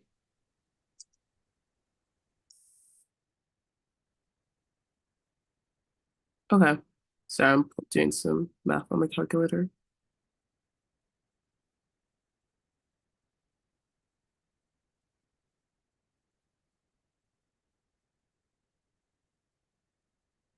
Okay, so basically y'all added this up, divided it by 2, and then did the sales tax.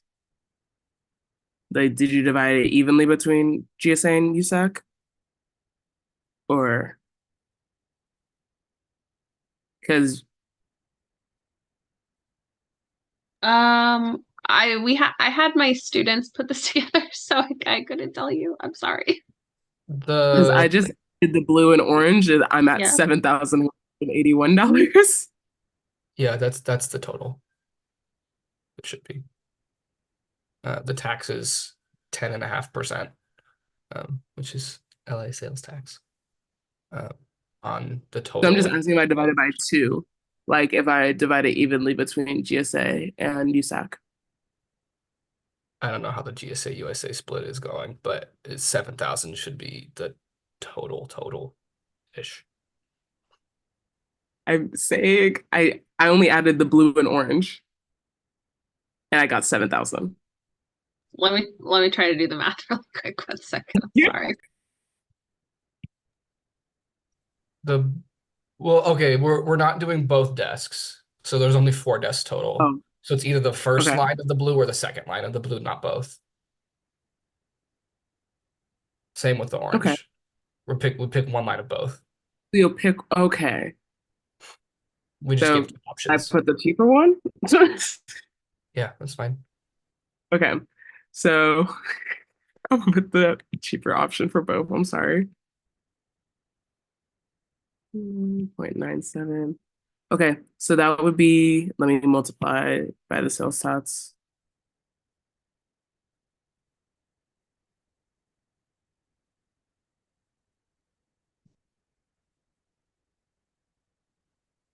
Sorry, y'all.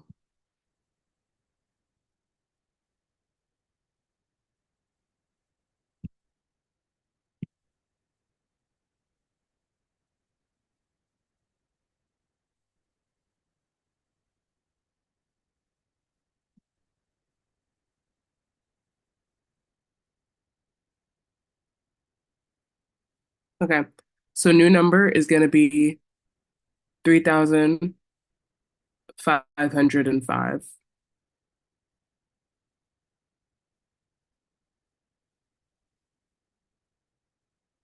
Okay. You can just round it to an even 3,500 and make it easy. Appreciate it. Okay, next item. So going with the minimum amount for brewing card fee waivers, $2,000. Thoughts?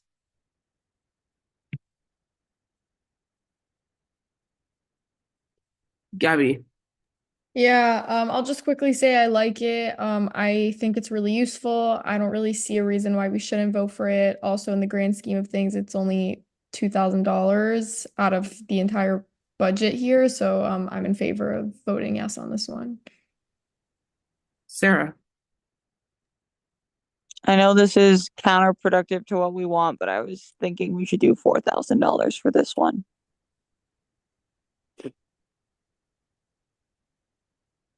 Okay.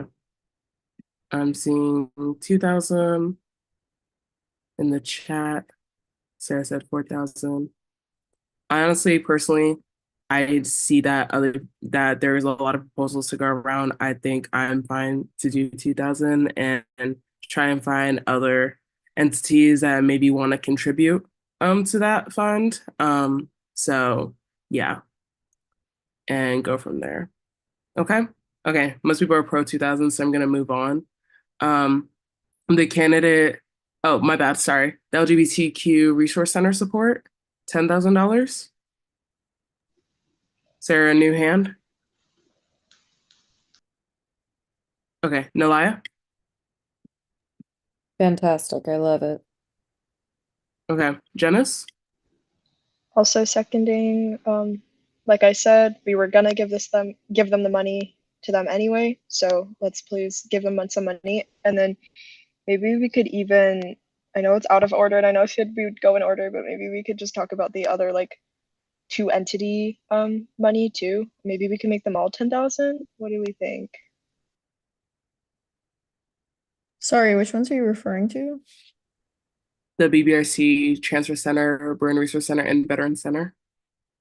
Oh, I see that that's 40,000 and that's already like 10,000 to each. So yeah. Yeah. Oh, and that would go for care office as well. I'm okay with that. So it's okay with that? Going once, going twice. Okay, cool. Moving to election board like candidates. Oh, sorry, go ahead. Market. Sorry, I'm just gonna market like something if like we Okay, kind of I look over. appreciate that. All right, and so, oh, the checkbox. Do you want to do the checkbox thing? Or no, never mind. Yeah, no, we are doing this. I think the O is cute and works. Okay. Moving forward with the election board candidate supplies and reimbursement. How do y'all feel about the number? It's for 40 candidates and then two referendums. Janice? I feel like if that's what it costs, that's what it costs. So if that's what it costs, then that's what it takes, right, to run USAC. So yeah, approve. Okay.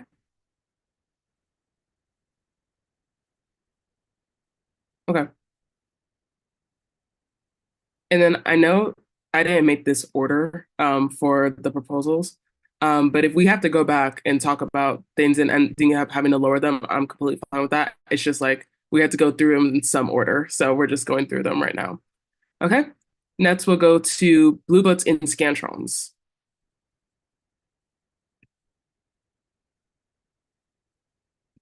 Yes, yes.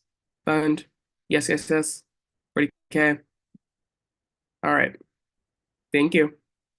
Next, we have the commuter parking permit grant, because we already talked about the centers. We said 10 across the board for each one.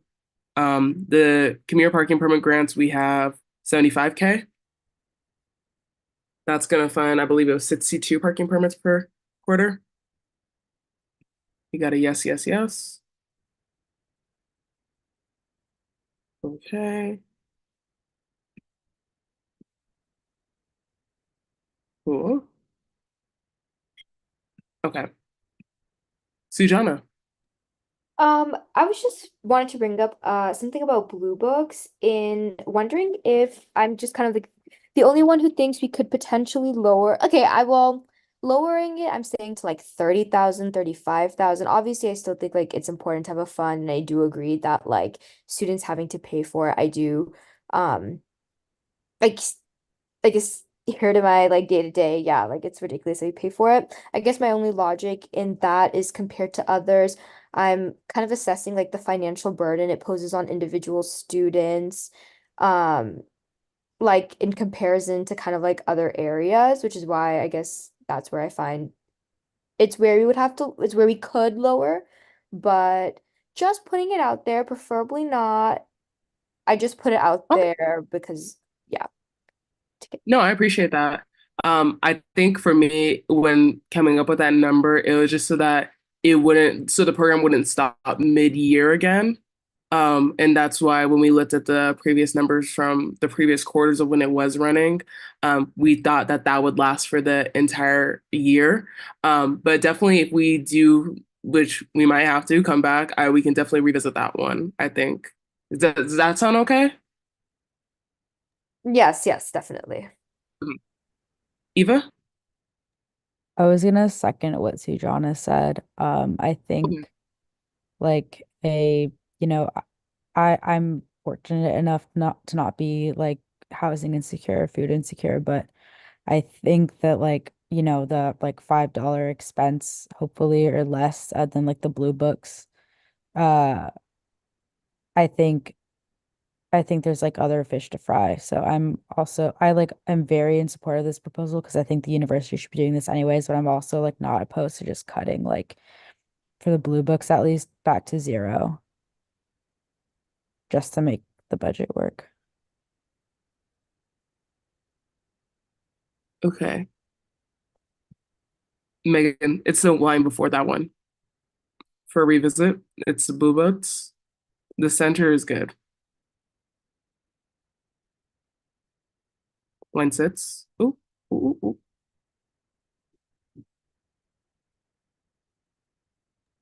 Sorry, I even have my glasses on again. Oh, I think I got it. okay. Okay. Yeah. Sujana, is that a new hand? No, my bad. Dennis? Yeah, I just looked up a Daily Bruin article, or okay, I just Googled like UCLA Blue Book cost, and it looks like in 2019 to 2020, there was a similar initiative, and USAC surplus committed $15,000 to it, and then that was matched by Dean somebody Michelle or something that low-key I haven't heard of, so maybe she's not here anymore. And then also ASUCLA. So I wonder if like 15,000, 20,000 can be a number we shoot for, and then you, Naomi, you can work to get other entities to match that for us. Yeah, I think that's definitely 100% valid. Um, See, I would hope so too, Jonathan, but I've recently had to buy a blue book and like people are still buying them. Like I see it walking through ASUCLA every day. So it's just like, damn, like some classes just require it, I guess, and just aren't providing it. So yeah, I would hope, but yeah. But I think definitely I can get folks to match. So I'm personally comfortable matching the 2019 proposal for now to do the 15. And then, yeah, having those conversations so that we can try and make sure that it at least still lasts throughout the year. So you can go ahead and lower it, Megan.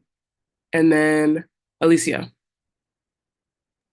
Yeah, I wanted to say that like if the LGBTQ Resource Center is getting 10,000, would could we lower the center support or That's higher, I getting 10, guess? Huh? Oh, both they're all getting it? all of them. Yeah. Oh, okay, my bad. I'm sorry, brain No, fry. you're Thank you. fine. It's all good. Okay. So, gotcha. Okay. Moving to parking permits, I don't know if I asked because got kind of sidetracked with the other conversations. What do we think about the proposal? I know I got a few yeses, but just want to make sure before we go to our next ones. Janice. I feel like this one can also be a revisit because love the program, but the number feels a little bit high compared to the other things now as we're lowering things. But I don't really have an idea of what number, so I just think revisit. Okay. Revisit. So all the high ones we should revisit at the end? Is that what we're saying? Yes? Okay. So then the next one, revisit. The other one's 75. Okay, I feel like I don't know. Okay, I guess we could. I don't know what the cap is for high, but I guess Megan is. Um, I think the lowest I would You go want to is talk about? 75, to be honest. We got 50 last year, and that was only able to help 104 students. So I'm hoping that we can go higher this year and potentially help at least like more than 130. What do you guys think?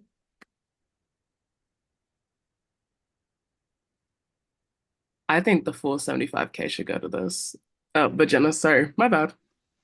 How many students is for 75K again? There isn't a direct number because it's based on like tiered need-based grants. But with 50K, we were able to help 104 students. I think our estimate for 150K was like over 230-ish students. So I'm guessing it'd be somewhere like in between that.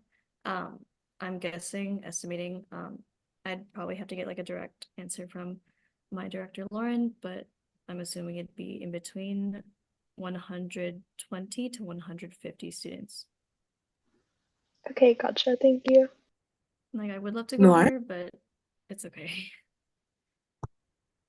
I do think this is one of the like most impactful for like students in need.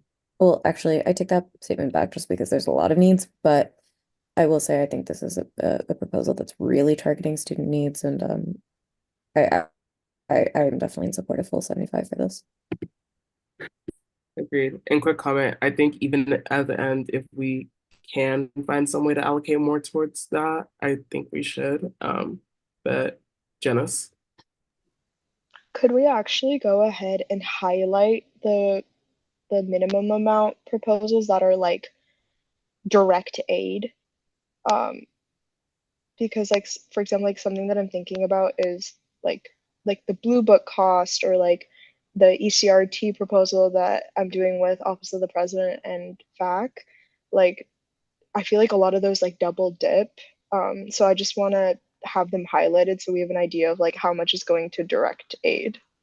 Because like for example, I think ECRT would give money for like if people need to make ends meet with like housing. So we don't want to like double dip on that.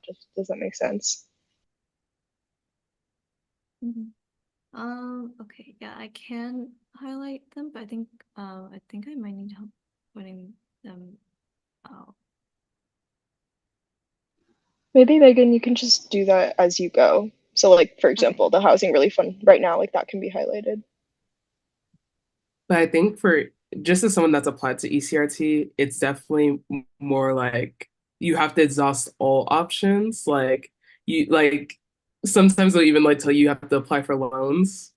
And so I think that's a bit different than what this grant has done in the past for students. And just recognizing, like Megan said in the presentation, like how much rent is in Westwood. I would say it's kind of less hoops than ECRT. Not saying ECRT is bad. I'm in the proposal. I'm definitely in the proposal. But it's like there's more of a full out like I don't know levels to it. Yeah. Okay, for sure. Nalaya? Yeah, I think it is kind of like a last resort fund for a lot of students, ECRT is, and The reason why I feel comfortable advocating for both ECRT and housing relief in 75 and 20 or 25 20 sorry 20 and 75 respectively is because I think that ECRT also tackles like a vast range of other issues. Yeah.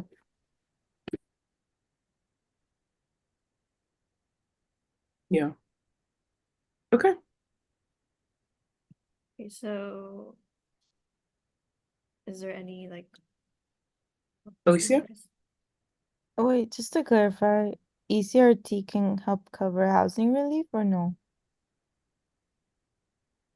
ECRT can provide grants to help with housing, but it is like typically a very, very last resort source of funding for students. Got you. Okay, thank you. So is it okay if I like highlight this one?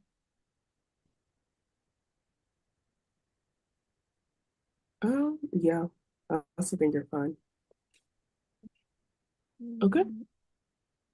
Okay. Moving to the Chancellor Admit weekend. EVP.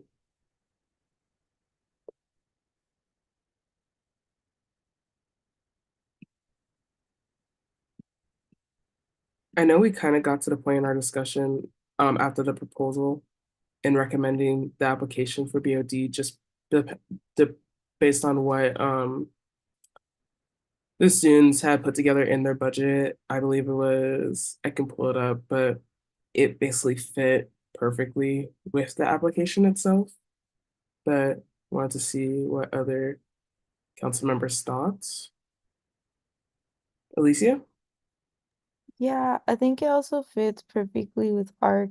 I'm pretty sure that ACE is applying to ARC just generally for like powwow and other events, but community fund also, if allocated surplus, can also help them. So I can definitely outreach to Cisco and see if um we can get his team to apply, but definitely the funding can be there from our end, at least in portion. I, I think we can honestly sit down with them and help apply for the funds because basically we have all the information.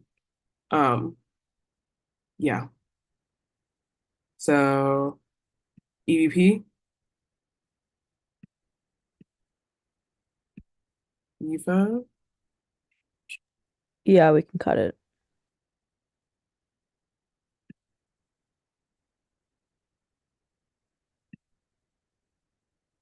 okay. New internet's an item. We have Student Empowerment Network Day. We had a very similar conversation here. Oh, transparency, Megan said, already cut partnership already, as it was not on the spreadsheet. Whoopsies. Okay. Student Empower Day, thoughts, council members? Look, you guys, I need discussion or else we're not gonna move through anything. Okay, Megan? I think we'd already discussed this with like potentially raising the limit for BOD. If we were able to do this, like I would hope that they would be able to like get their minimum amount or at least like close to what they're asking for. Potentially like that's a option. Agreed. Janice? This is the one that's like admit weekend, right? Or it was specific to an identity group? Filipino transfer SP. I don't know Yeah. what the like what SP stands for right now. I'm sorry. Right. Okay. But yeah, based on that, I think like one, like I said earlier, it being for like a group of like tentative students, and it's being paid for by like current students' fees. And then I guess like carrying on the same argument that we're applying for all the like things that the like specific orgs that can apply for different funding bodies, and I would prefer to like significantly lower this or cut it. Okay. Sarah? I'm with Janice. I think they can get a lot, if not all of their funding from BOD and other funding bodies.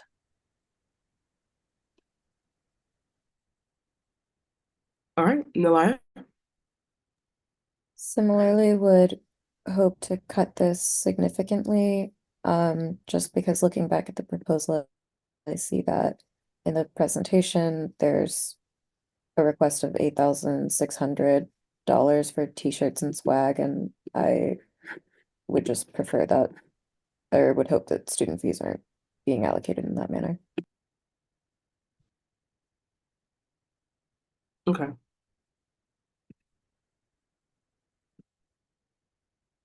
Yeah, I think very similar to what Jess is saying. I'm thinking contingency, also thinking BOD, because applying for t-shirt, other merch as well. Thinking of a couple of other funds as well. If there's any honorariums, which I believe there were in this presentation. Janice? Maybe if it's okay with EVP, we can just clear this line and say revisit in case there's money left over.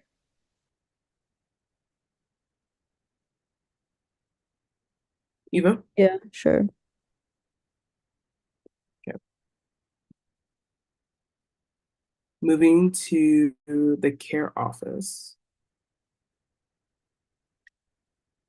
Or, yes, moving to the care office. Should we do a standardized 10K like what we said earlier? Yeah, I agree with that. Other folks? Lowering to 10K? Alicia? Yeah, I was wondering if um just like a side comment for like this and like care and caps. Um, if we could send a letter to chancellors from all of USAC to urge support for these centers, mental health, physical, and emotional health, just so that in the future surplus doesn't have to cover these expenses, um, for these student resources, um, just as a pathway to, I don't know, decreasing the dependency on surplus for these needs. Um, and with that, like maybe cutting it down and saying like, hey, we allocated this much to this, but it's your job to do that and not ours and not our student fees. So I was wondering if that's something that people are on board with. I frankly think that's a wonderful idea. For the funds that I was going to send to the centers, I wanted them to come present on how the funds were used once they are used as well. I think that would just be a good like precedent across the board for sending funds, especially to the different entities that we have listed on here. But I think that letter as well to be like, hey, like student fees shouldn't have to be used for the services that the university is supposed to offer, kind of vibe. So yeah, I think that'd be great to draft up. But yeah, okay. Are folks okay with the 10K? Namely, Eva, are you okay with that? Yeah. Okay. Are we still going with the high numbers revisit? I was gonna say, I'm comfortable lowering to 100,000 right now, and we can obviously have a conversation later, but I think in the spirit again of ensuring that we all kind of get everything funded, um, I think I'm comfortable with lowering to 100,000 and we can continue having a conversation as needed. Okay. So we'll revisit there. Okay. Academic success referendum fund, 3K. I mean, we can revisit it as What? necessary. You Sujana? know, Sujana. it's not, it's controversial. It's not for everyone, but you know, yeah. No, Wait, are you serious? no, no, no, no. I don't think so. No. Okay. The no sleep is getting to her. Okay, Janice? Sujana, you're so silly. I think we should just okay the 3,001 and the 4,001. They're so baby. No, Lord. They're so baby. Let her have this. 4,000? you. Oh, sorry. So 3,000, we're saying put in the O in that column. For 4,000, was there any? Is that okay? Let's feel good. As I believe someone said in the chat, it was around the same price, same amount as last year, because their funds run out very quickly. Yes. Janice, is that a ham? Nope. Cool. Okay. So we can put O's in the column, in those rows for those two. Okay. Brew and bash reimbursement. Questions, comments, concerns. Janice. Same thing. I feel like in the big picture, the 12,000 and 13,000 are baby, and we should just give it. I think we should be a more conscious of language we're using here. I know we're all tired, but I still think we should think through each one just to make sure it's kind of a fair process. But I'm seeing yes for both. Alicia, Yeah, I just wanted to ask, like, Mason, do you predict your end of year balance might like have surplus left over? Because I know that was the case for last year. And in that um in that circumstance, would you be willing to like lower it?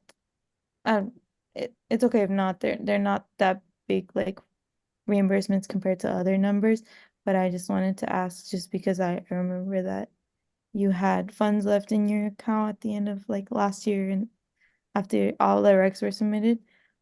Totally understand if not. Just wanted to ask. Yeah, totally understand that.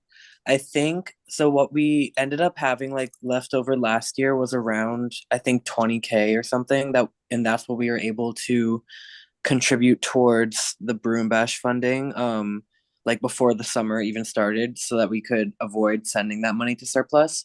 And that's how we offset the Broom Bash in that way. But then kind of because that was 20K and we technically were missing the 17-ish, or what was it? Sorry. The 13K from the AfroFest reimbursement, like that was technically only like 7K left over.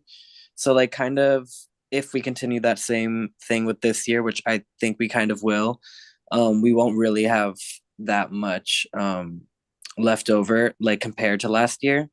So yeah, I would prefer if we didn't lower it just for like the reasons I stated earlier. But again, if we needed to revisit it, we could if we needed to.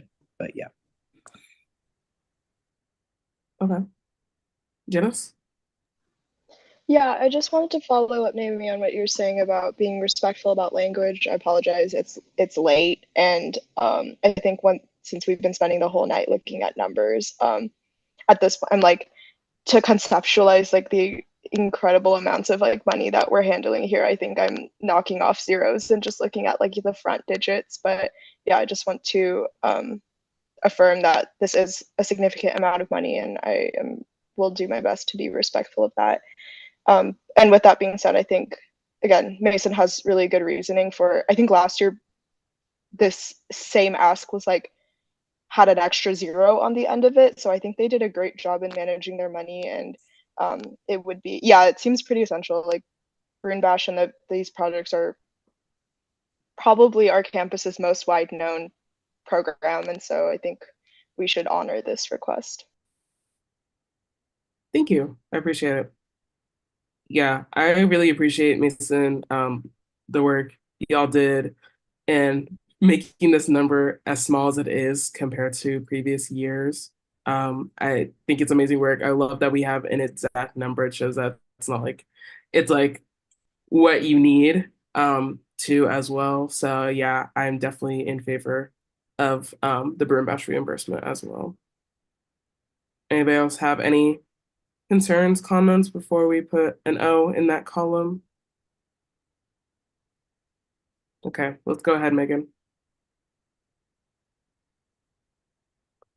Afrofest, oh, did we talk about both? I'm so sorry. Afrofest honorarium reimbursement. Is that agreed? Yes. Agree. Yes. Yep. Yep. Yeah. That basically just came from the surplus. Okay. Community fund. So 30,000 was the low, or was it was the same for Matt to men? Yeah. Okay. Thoughts?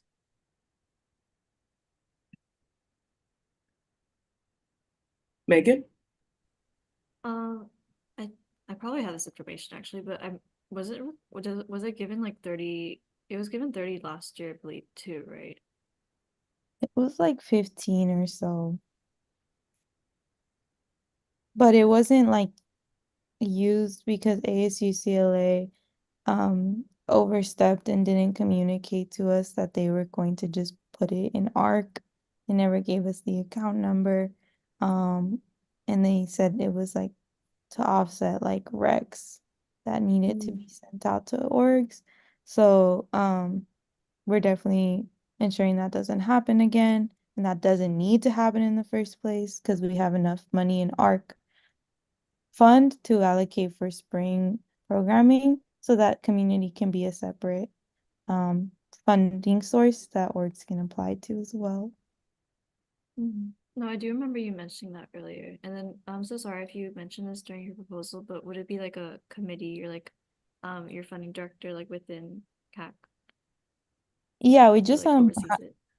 we just finished hiring, so we have new staff and they would be taking on um the well this initiative, this fund, they would take on this fund and ARC has their separate funding team. So it would be two different groups.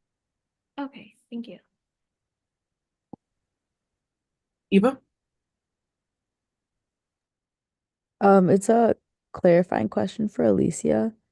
I remember on your presentation the numbers that you got that this fund got about 30,000 in applications per quarter. So like without this funding, what does CAC currently plan to do for like if you just for if for whatever reason you didn't get any funding, like what would CAC do for spring quarter? Oh, well, CAC, if it didn't get an allocation, CAC would still have ARC fund, which we have less than 50,000 in, which is like how we plan to distribute across the 3 quarters. Um, and that's what we would support students with, which is what we support them with throughout the year with the ARC referendum. Um, so community wouldn't exist if it is not allocated because community always has come from historically from surplus. So yeah, it doesn't have a referendum of its own like ARC.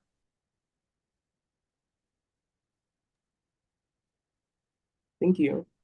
I know you mentioned a new director that would be in charge of this, and then you mentioned staff as well. Just for my sake of nitty-gritty details, how many staff is there plus the director?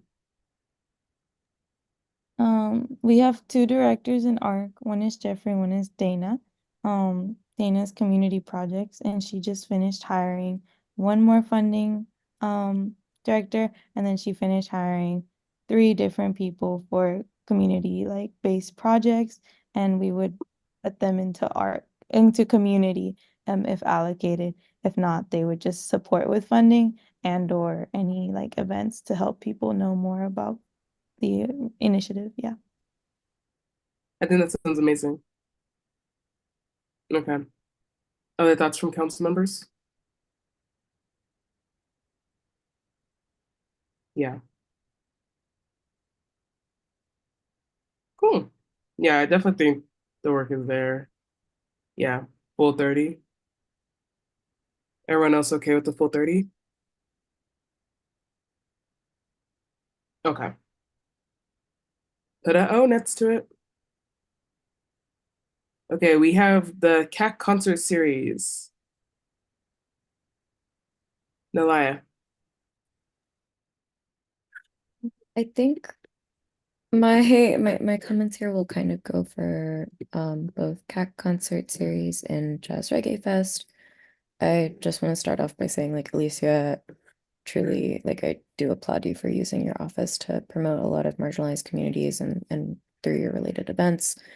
And I also just know that these events aren't cheap and they take a lot of funding support in order to run them.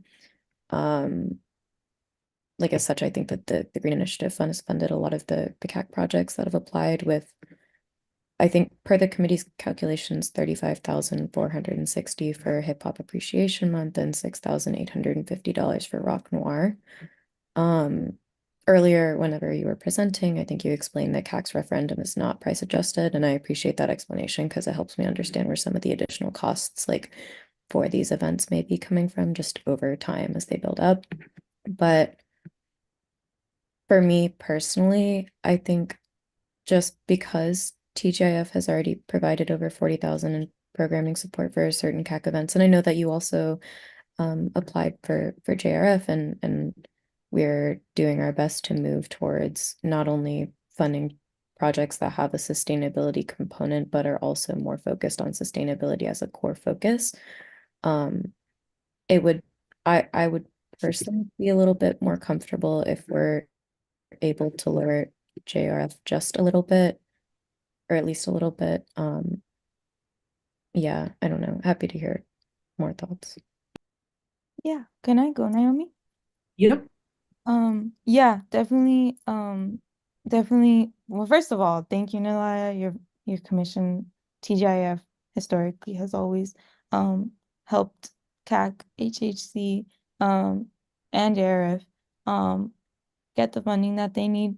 And I appreciate you being appreciative and understanding of how our referendum fees are nearly not enough to match demand and current costs. What's it called? I'm definitely down to lower JRF by 20,000. Um so and I can try to find funding for that outside of what I've already detailed. But definitely gonna try to find any sponsorship opportunities, big or small, even local in Westwood. So definitely would love to help out and take 20 out. But for concerts, definitely think 25 is minimum because the artists that CSA and concerts who personally have ties to him in some way or another, Kes the band, because they're Trinidadian students. That's the lowest he can go for a 30-minute set.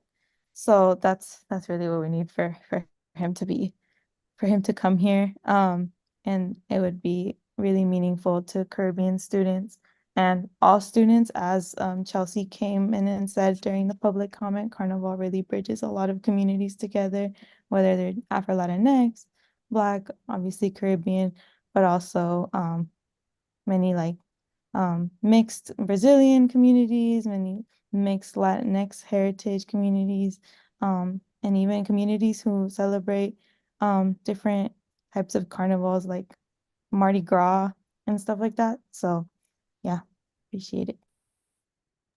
Thank you so much, Alicia. Really, really appreciate it and the work you do. Okay. Cool. Let's go to, so we're gonna put an O for both the concert series and JRF. Any last concerns?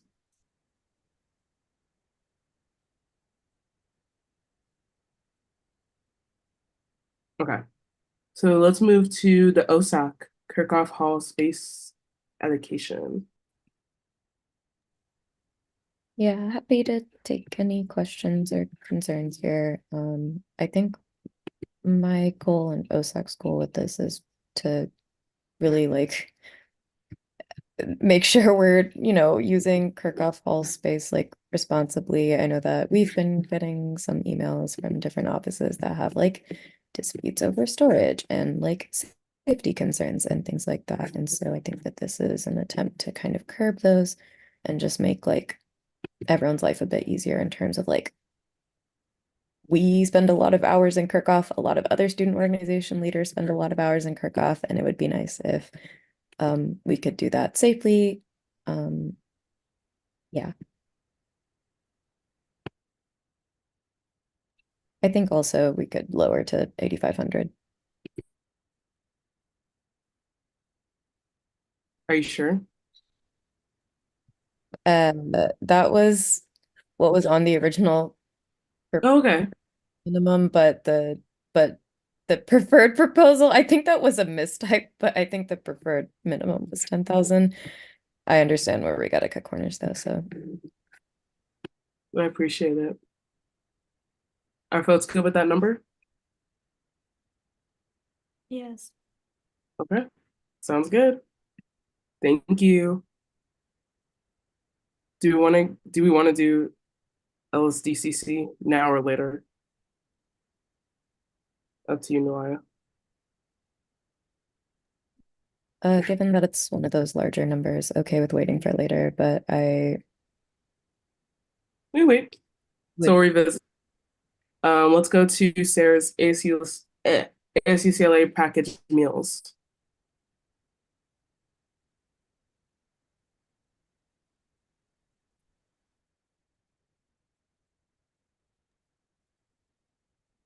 How do folks, Janice? If possible, I would love to fully fund this because we heard from like public comment today. Many folks were saying like specifically for like students off campus in the family housing, they don't have an accessible way of getting food insecurity needs met. So sounds like there's need and sounds like Sarah found a solution. I agree. Other folks? Alicia? Yeah, I was just wondering if there'd be an exploration, or like reconsideration of working with like another catering organization other than ASUCLA to make the most out of the allocation. But if not, totally understand that. Just wanted to bring that up again and see if that's an option. Definitely. I just don't want to like promise anything just because I want to, like, if I work with 580 and they're like, this is the like best way to do it. I want like I just need to work with the appropriate campus partners, and I'll definitely try to find a more cost effective way. I just don't want to like for sure say anything. Like if it doesn't work out, if it like works at like for them like the pre-packaged meals is like the easiest way to do, and like there's no other way around it, that would be the only thing that would probably like push me to do ASUCLA.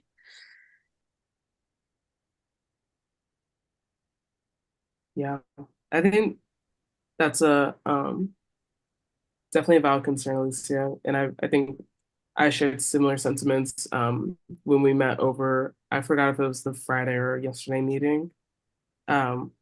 Just because thinking about how we can make money stretch, like even when I was thinking of like the room card fee waivers, like making it a subsidy rather than covering the whole fee just to make it last as long as possible.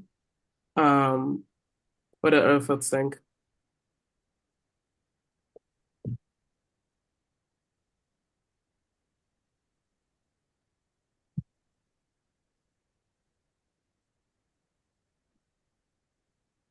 Naomi, Yeah. I'm so sorry. What were you asking for thoughts? Yeah, I'm just trying to see how we can make the money stretch, and I just think it's not going through ASUCLA catering. I know that's like the easy way to get the food. Like they do like the box lunches, blah blah, like get it over. Um, but I don't know. I feel like that cost is just too high from them. And I know they said they were cover, what was it, 5%, Sarah? Yeah, that's what they said. Frankly, that's not enough. I'm sorry. If it was like more of like a 50, I think we would definitely, this could be a different conversation. But I think 5% starting low, and I don't think that tells me that they're not willing to move up much either. I see where you're coming from. I just think that like I will do as much as I can to make the money stretch. I agree with you because these are like communities in need. I just um like that would be my goal, like 100%. So I will yes, we don't have to go through ASU CLA for this. If that's the issue. I just Okay. don't want to cut it down further because there's definitely a need for this. And like Okay. Janice? Sarah, I just remembered I have for one of SWC's associated like organizations, or like one of these like orgs that we fund is the farmers market, but they've been like completely unresponsive and haven't touched their money all year. And so this is like not a promise, but a hope that I think like if they get back to us, or if they don't get back to us, if they get back to us saying like, yeah, we can let the money go, or if they don't get back to us, then I am taking the money back. And that can go towards this program if that can help lower the cost from surplus. Because that money was going to go to like food anyway, so that's where I was hoping to like reallocate it. There's also the Westwood Co-op.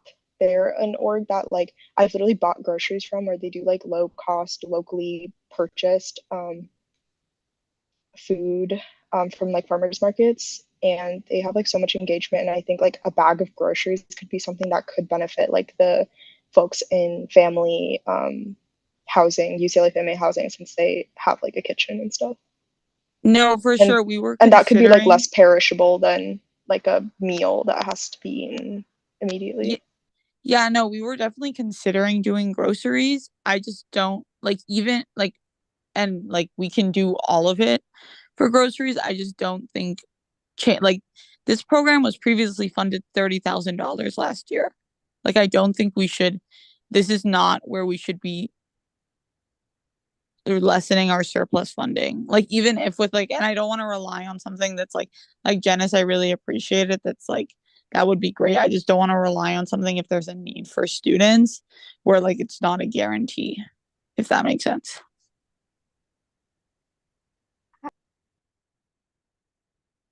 Yeah. No, I get you because yeah, now we're at the table. Um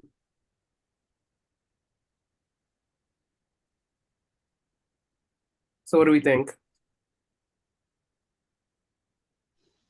Maybe a revisit, but also I'm sorry, I just spoke out of turn here.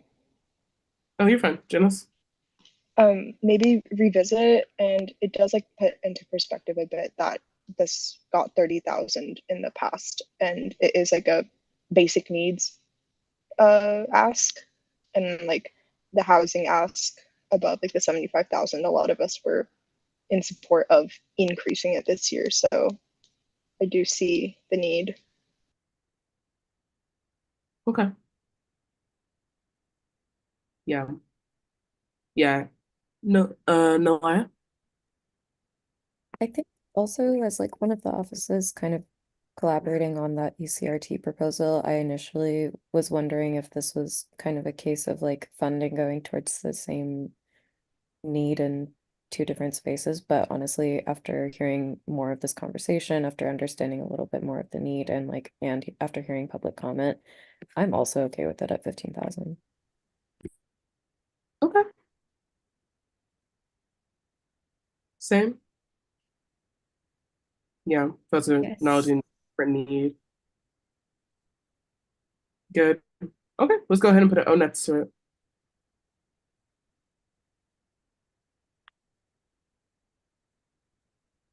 Okay, moving to our next one, we have community suicide prevention training. Thoughts?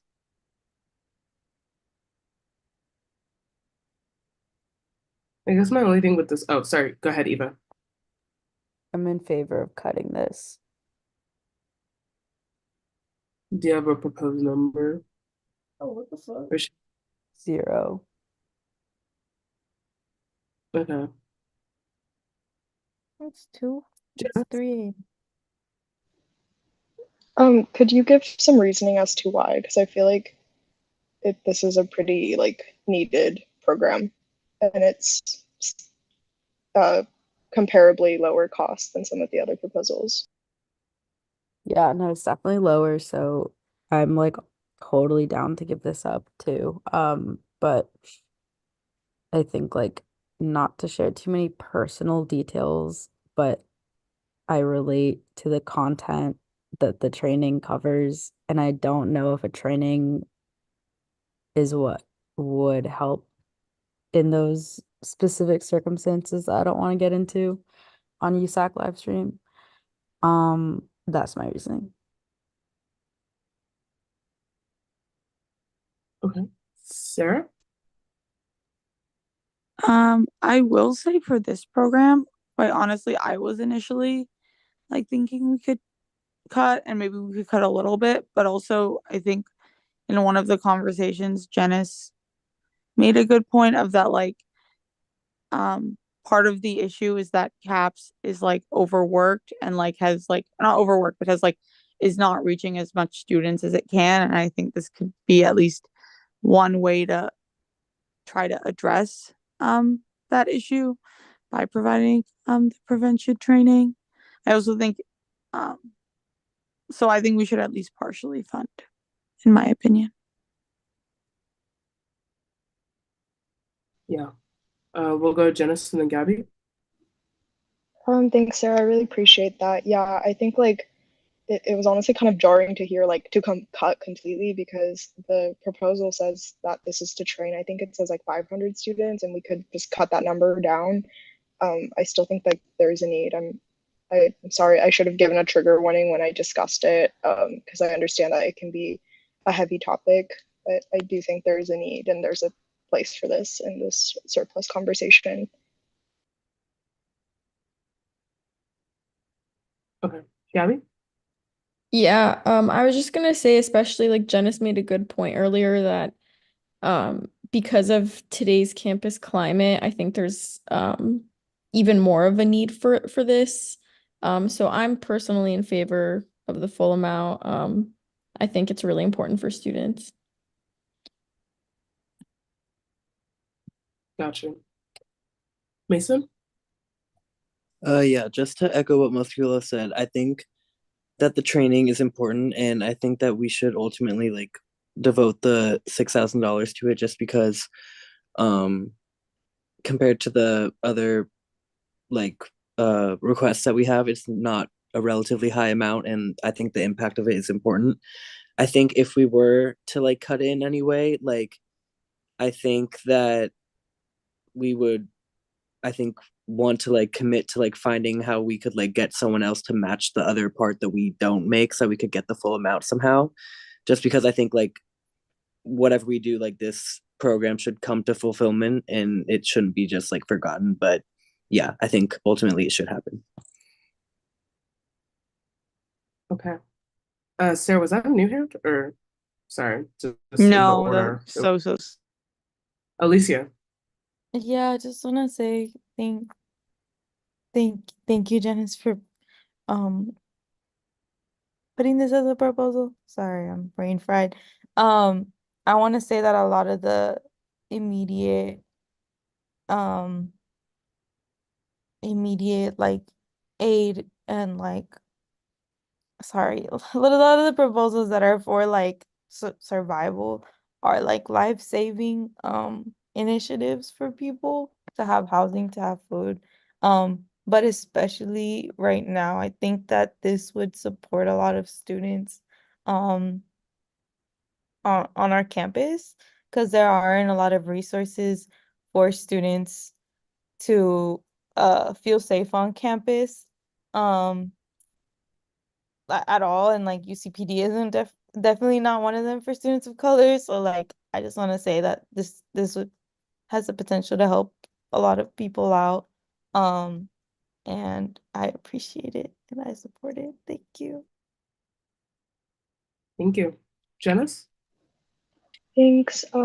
For those who are in support, I just want to say that Yeah, I hear you, Alicia, and I can even like right now commit to making sure like SWC partners closely with CAPS. We don't just like give them this money and let them willy-nilly like market this. I'm willing to reach out specifically to especially student orgs, identity-based orgs, mother organizations who have been like severely impacted by the political, socio-political events happening in the world this year, and making sure that students from those groups have access first. And I don't know, I'm down to have conversations with those who are more educated on the topic, especially because I don't know if that turns into like relying on already our burdened student leaders to be the ones that are like protecting their own communities, but also in a way I feel like it's empowering and it's also like giving access to knowledge that otherwise would just stay in CAPS or would stay with the Hill. So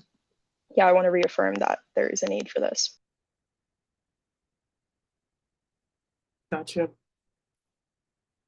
Okay.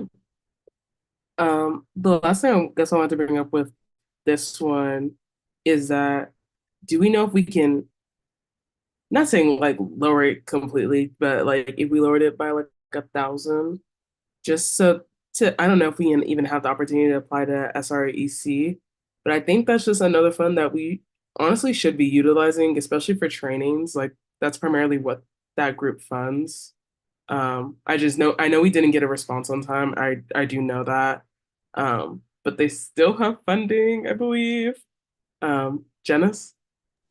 Yeah, I'm down to lower to 4,000, if that sounds good with everyone. And I will apply to that additional fund and look into who can match me. Okay. Yeah, I would say that I think Shrek is more for like risk management and liability, and like CPR training for Oh, like it originally started as like for volunteers and stuff. So I think the thing like realistically what I can predict is I think for the CPR first aid, I think I can help to persuade like a chunk of funding to go for that.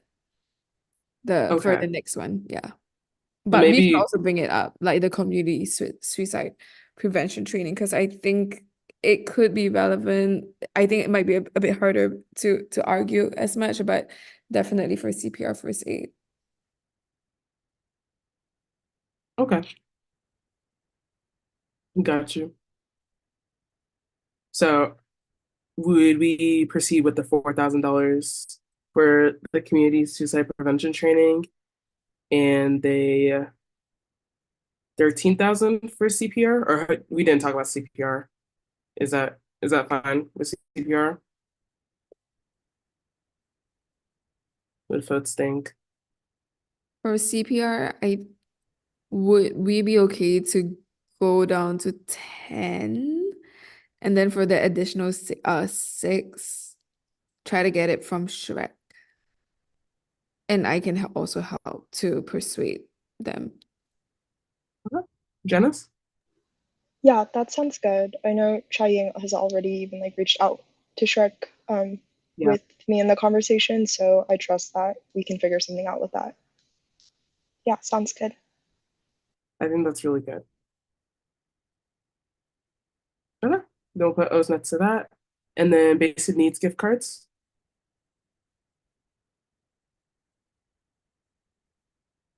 Megan. I personally am like a very strong advocate for this program. Like I know personally a lot of people who have benefited from it, and it's like been a program that has been run like in the past. Like it seems very reliable and like well processed. So I am in support of giving the $20,000 that they also got $20,000 last year. So I'm in favor of this one.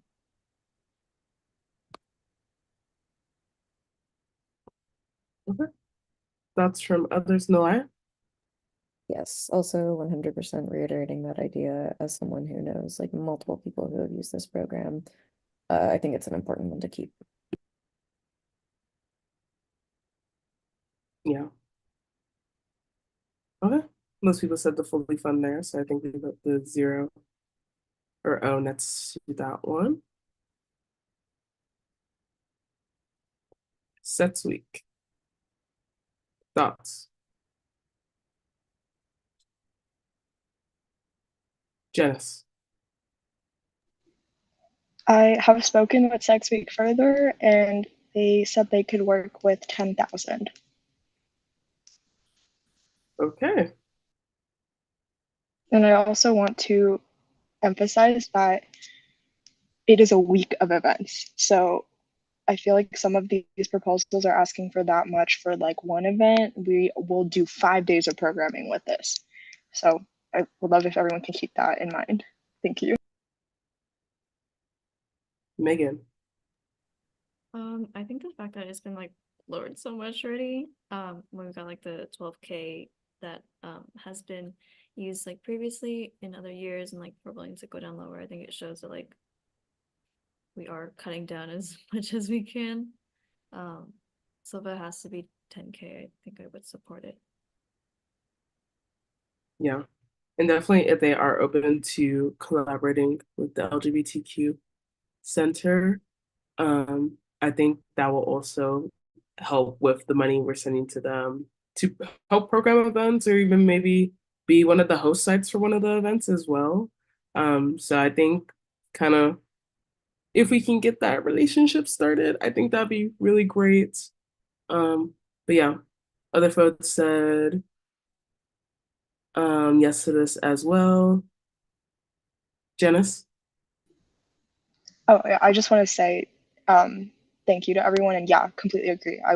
That is going on my to-do list about connecting to LGBTQ Center. And then Lori, I see your comment. Yes, we can talk. Thank you. Perfect. I think with that, we can put an O next to Sex Week. Okay. Next, we have STI testing. This is for the week of testing, question mark? It is 10 days of testing. So Okay. like 2 academic weeks. Janice, oh, Sarah, go ahead. And a question. So this is for students who don't have UC ship? That's correct. Okay. I'm in support of funding. I think this is important. And I think like a week of like testing is like a good amount. Or like 2 weeks of testing, sorry, is very tired. Is it like a good cause for this money? Nilaya? I think I'm also in support of funding. I hope that in the future this can be a project that, or like some kind of collaboration that makes it longer than 10 days because it should be something that's provided to students for free. But thank you, Janice, for your work. And yeah, I'm okay with funding this. Quick follow-up to that. Is there any chance we can make it like a subsidy? Like, I don't know, cover like 3/4 of the cost or half of the cost to try and make the money? Money stretch. I see. I don't know because the way that this was done was that it was for completely no cost last year, and I do think that like part of the appeal of it, like the marketing aspect of it, I feel like it isn't as attractive to people for there to be a small cost versus no cost. So I think if we were to lower the cost, I would just rather do like say from 10 days to like less days than that. But I also think last year we did 1 week, so 5 days, and it wasn't enough. It wasn't enough time to get to everyone. So that hence the higher price this year. And I completely agree that like at the end of the day, STI testing should be free. So I will get back to my committee that is running this program and make sure to tell them to like lobby and like advocate for change at the Ash Center. But in the meantime, I think this is a good project. Okay. Yeah, definitely. If you said the 5 days last time wasn't long enough, definitely appreciate you extending the time by double. Okay. Any other comments on that one?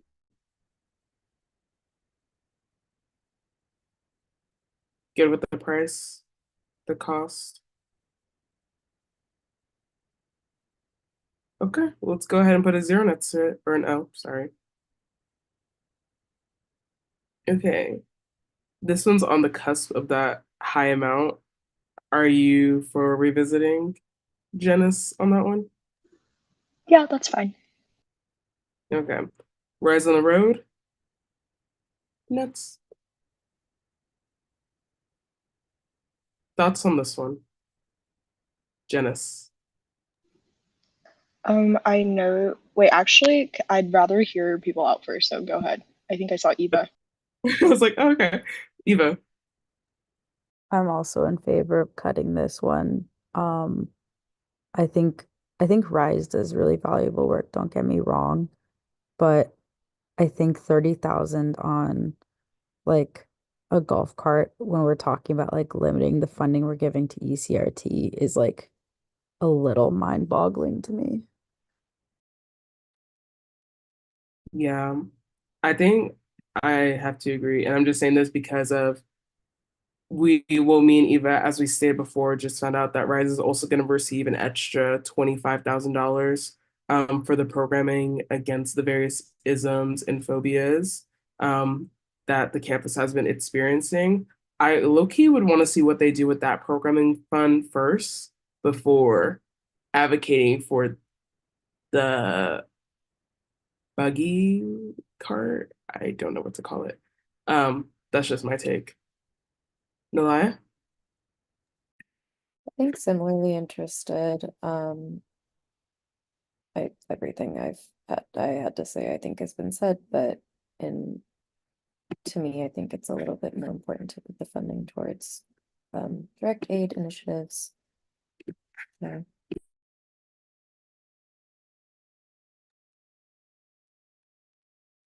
Sujana. Just wanted to echo what people have been saying, and that I think I'm in favor of cutting this as well. One aspect is, the use of, I think, student fees in this way doesn't necessarily provide the most direct benefit back to students, in comparison to some of these other programs.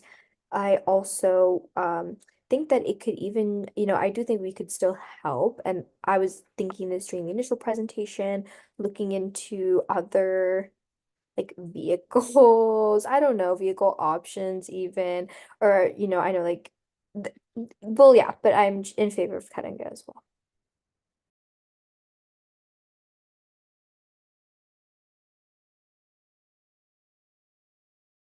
So sorry. Yeah. Janice? Okay. Hey y'all. I hear you, and I do think that like compared to like when I see that 30,000 number next to like us like having to uh little down like $10,000 to each of our centers, I do think it like doesn't make sense. So I am okay to cut it. I just do ask then like possibly could we get money back for the suicide prevention training, and I would also like for you all to consider what has been cut from SWC's proposals when we talk about our big money one, which is the $56,000 for just literally therapy sessions. So I think that is direct impact, and so I just would like for you guys to consider that. But yeah, I'm okay with cutting, and I actually thought, Alicia, thank you for the suggestion to ask for like a donated vehicle or something, because I'm sure like UCLA housing or something, someone would have something around. So yeah. Yeah. I still think we should try Shrek. I'm just saying because they have funding. Oh my God, I can't even speak now. They have funding. But I do think we can put more consideration into your bigger proposal. Just because like Ching and we mentioned earlier that they do have funds for specifically that training. I don't know one that has like a specific fund we could apply for the therapy, for instance, but I think definitely we can give that more consideration if that's okay. If not, happy to go with what others have said. Sujana, was that a hand? No, it's not. I don't know why it keeps doing that. I apologize. Okay. So final thing, we're moving forward with the cut on the buggy on the Rise on the Road. Yes, Yeah. ma'am. Okay.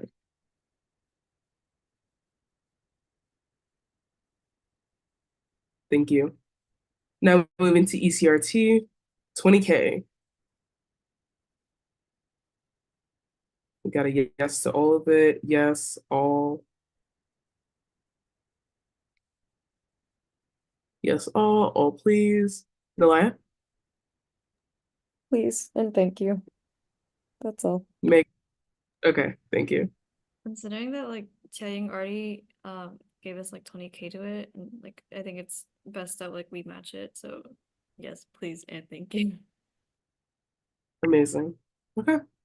Got a lot of yeses from people in the chat. I think we should go ahead and put the O next to it.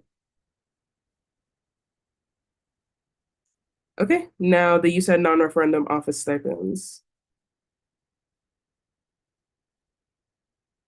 Got a yes, yes. Other votes support, yes. A big yes. Yep.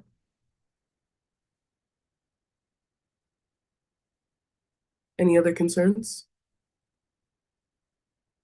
Okay, thank you, Alicia. Okay, and then last but not least, revisit. Okay, how do we want to go about the larger funds? What's the thoughts, Sujana? I think a great place to start would be BOD. And I have a proposal or kind of a suggestion to cut BOD by $100,000. And so the reason I think we could potentially make a big cut there is because I think in the spirit of, that being about sending money to like other funds to give back to students, I think we have like Last Prof, which is great, the community fund, ASRF, Books for Bruins, the Basic Needs gift card, which is actually slightly different, but I think Last Prof stands out to me as kind of like six figures and then some, where we are also allocating surplus funds to funds that students can apply to in some way. So I would just be kind of comfortable making that cut there. I think another reason I would be comfortable making that cut is I've heard some students have had bad experiences with receiving funding from BOD, and that's not that I think we should allocate less money there, but I also think there's some value and then like that money that we would cut, being able to place it in the more direct hands of students who can kind of do with it themselves, be able to access it more easily with maybe less UCLA barriers. So would just like to hear what other people think about that. And Sujana, were those concerns from this year? And do you have more specific details on the concerns? To be honest, it was one conversation that I had recently, so I do not want to, I guess, misquote anything. I guess even I mean and so I guess to best, represent everything, I think even kind of regardless of whether there are, specific or blatant institutional barriers, I think there are inadvertent barriers that come up. I think not it's hard to have all cultural perspectives period, I think represented on the funding committee. And then again, I think just overall, yeah, placing it more directly in the hands of students to be able to really allocate and access it more easily kind of appeals to me through some of these other projects. No, and definitely understand. It's more of the fact that when we came together as a council, we said in the beginning when we were saying about this whole 3-week process, well, not even 3 weeks, but when we first heard about surplus and to when first proposed the schedule of how this was gonna play out, we said that we were only gonna have proposals submitted by council members. And so we ended up receiving some proposals that weren't typed out by the specific council member, but were typed out by members of their staff and or other entities. And then we got into what we have today, where we have not collaborations, because some of these proposals that we have in here are collaborations between the USAC entity, commissioner, and planning the event with a specific organization. That's a collaboration. The other ones that we have is just kind of acting as here's the fund, here's the money. Which honestly wasn't the fairest thing to do. Because if we were going to do that, there's so many orgs I could have reached out to. There's so many orgs somebody else could have reached out to on council. There's so many orgs the other group could have reached out on to council. And then we would have had all the proposals to consider from the whole community, if that makes sense. And so now if we do what you propose, lower by 100K, we have some people apply to BOD, and then we have some people that didn't. So I'm just wondering how to explain that. Yeah, I mean, I don't disagree at all, and I think that that was kind of one reason I was a little more comforted knowing we had the community fund and some other funds that I know aren't as broad as BOD, which is definitely the appeal of BOD, but that was kind of like the comfort for me. I think 300,000 is ample to support students, and I also think one kind of aspect of like proportional or like disproportionate impact is kind of what I said about like perspective and maybe like some groups that fall through the cracks because the work they do is not necessarily, you know, yeah, may not be like related to the cultural experiences or like that appeals to like a broader body of students, but is still very valuable. And so, for example, I know we have like we had the Admit Weekend, the Student Empowerment Network Day, which is where we're able to kind of like also make up for some gaps in that perspective, and where we're able to provide money directly in the hands of students that may fall through BOD funding too. So that was another thing that comforted me. But I understand what you're saying, and I understand that as well. I do still think that we could do good work with cutting it. Still want to hear other people's opinions for sure. Really quickly, it's specifically with the example you just used with the admit weekends. Babe, we just cut 2 other admit weekends. And so we can't, we really have to be either on one playing field with all of them or with none of them. And so that I just wanted to say for that specific example you use. Moving to Eva. Yeah, I really want to echo a lot of what Sujana was saying. I think like I I think we do want to give as much money as we can back to student organizations, but I think the 400,000 is a little ambitious for one quarter. Especially when, we can do as many outreach or like trainings on funding as we want, but like we are it's impossible to reach every corner of the student body with those methods. Um, I really think that we can still make a really substantial impact with like 300K um to those funding bodies. And I think obviously like there's other things to cut too. Like you said that we cut the like transfer admin days. No, like I said that we could cut it because we are prioritizing, we have things on this agenda, this like list that like are really important. That was me saying, you know what, you're right. We have this pot of money, and like I have enough time in my day to like help the like 3 orgs that wanted like admit weekends to apply for funding. Like that's fine. But like Okay. I so thought it was a collective, but I appreciate you saying that sentiment. anyway, so I was not done talking, but I think that I think that the 300 would be great, personally. And as for send, because I know we're still at 260, I'm fine with cutting that as well. I'm tired. Okay. Thank you. And sorry to interrupt. Sujana.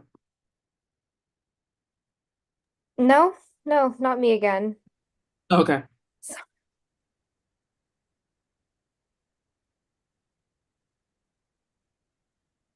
Megan. Um, I do like this proposal. If we absolutely like have to go down, I would still like feel comfortable voting with 300K. I would prefer more, but I do understand like everyone's concerns around it. But I don't think we should go lower than 300K for this specific proposal. Thank you. And also keep in mind that it would increase the cap not by 5,000. It wouldn't be 5,000 for BOD, be 12.5. Ching?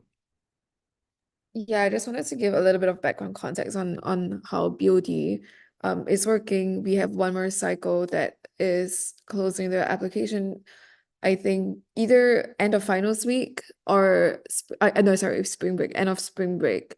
So and currently the guidelines say that we have a 5,000 maximum limit for each RCO. So and typically we have like hearings and all that for groups to get their funding. So I think I have to admit that for all the past cycles, we were not really able to give any full allocation to any group. So that might have been a complaint that Sujan has said. So just want to give some background context on how BOD is currently working. But I do foresee that with the additional money from surplus, we will be able to give a larger percentage of the allocation to groups. But definitely, I think if there's something that you feel like is you want to support 100%, then obviously this is going to be a lot more a safer option, because BOD, I cannot fully confidently say that everyone is going to get 100% with all the hearings that we're doing, but it is definitely a more equitable process if we're talking about accessibility to student organizations. Thank you. Jonathan? Yeah, absolutely. I'd like to echo kind of what Sujana and Eva were mentioning about, I definitely agree. It is one of the more, you know, in theory, equitable ways of getting it, but inherently, everyone who reviews has a bias. Everyone who doesn't understand cultural nuances, cultural importance, cultural significance will not have that additional nuance needed for certain projects. And, you know, aspects. And again, as mentioned, I directly talk to Latinx students in my conversations. That's kind of been the entire guiding force. And I think everyone here can attest to that's been kind of one of my main focuses of my administration. And I have heard consistently, time after time, that it has been difficult to understand the processes of applying for funds such as BOD.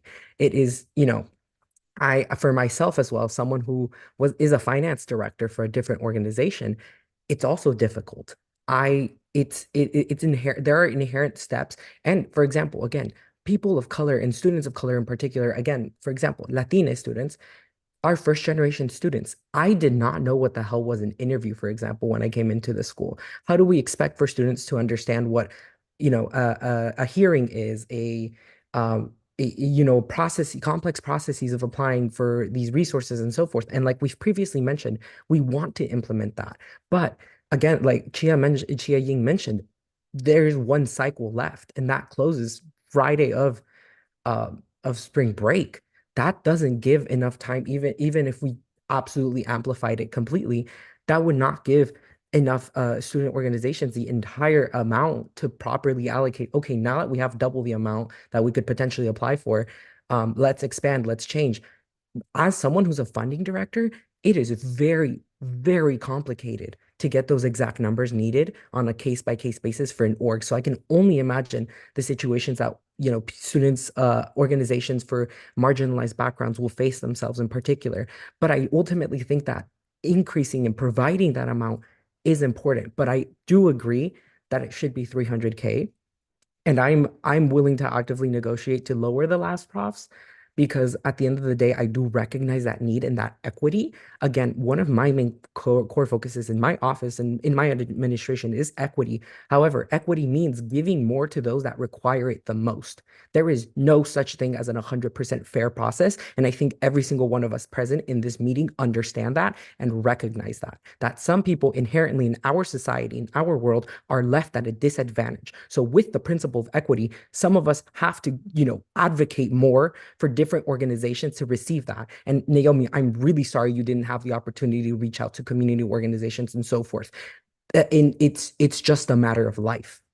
I prioritize that during my administration to make that a possibility.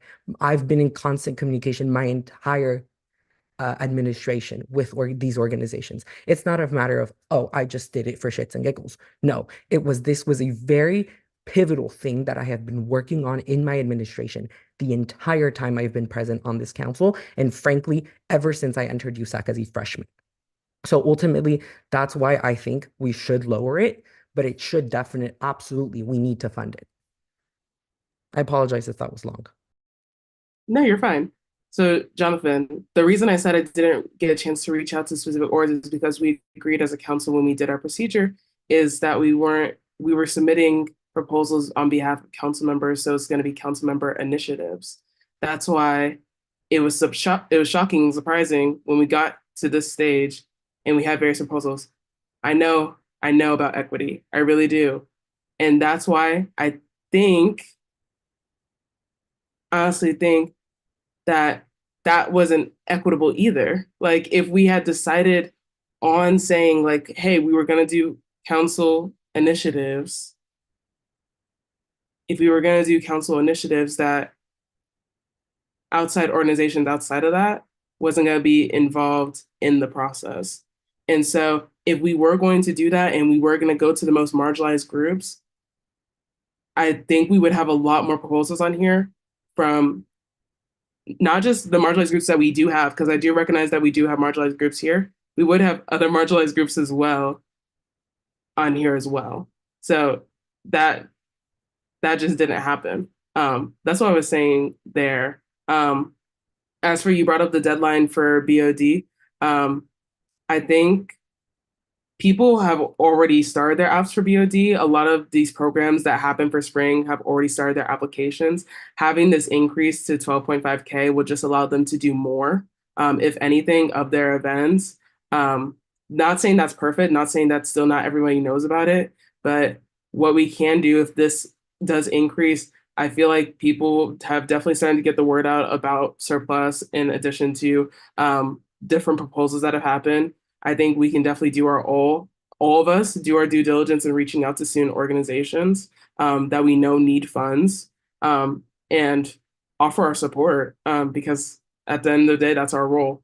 From my jump and being in USAC since my freshman year as well, I've definitely reached out and been a part of many different organizations on this campus. So I thank you for your sentiments and we'll move on to Sarah. I just want to touch a little bit on just like the funding of BOD as someone who sits on it.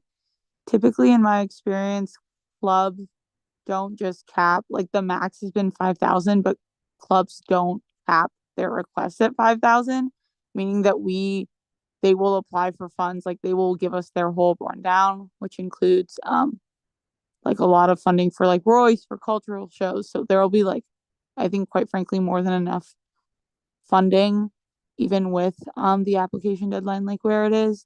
I also think BOD historically, in my experience, we do a lot of funding for cultural organizations because we recognize the need, and we also see that like those are typically also held in Royce, which is a huge expense for clubs. So I don't foresee that being an issue. I also have seen the need firsthand, and think we would like it would to be fair, like it would be a lot of work, but I think we would have the ability to distribute that funding to student orgs. Um, just to go back to Naomi's point, I think we can fund whatever we want as long as we can justify it, and justify it to all like students across our campus that we're doing everything we can to make sure that um, everyone has a fair shot at the funding.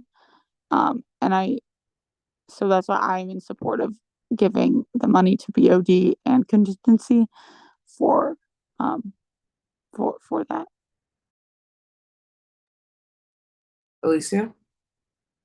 Yeah, personally, I haven't had a good experience with the funding applications that my office has done at BOD. Um, so I definitely want to echo the sentiments that like Jonathan was saying. But be and I def and then on top of that, like this funding body has become so exhausted because um of similar issues like inflation and the rise of facility costs a lot, and honorarium costs. And so that's why the limit was lowered from 50,000 to 5,000. So I definitely want to say like I am very understanding of how that has shifted concerns on campus, how that has been how that has stressed and worried so many student organizers in the past year. I think that if we allocate this money to BOD um from surplus, of course, we should maybe have some oversight, closer oversight to the applications submitted.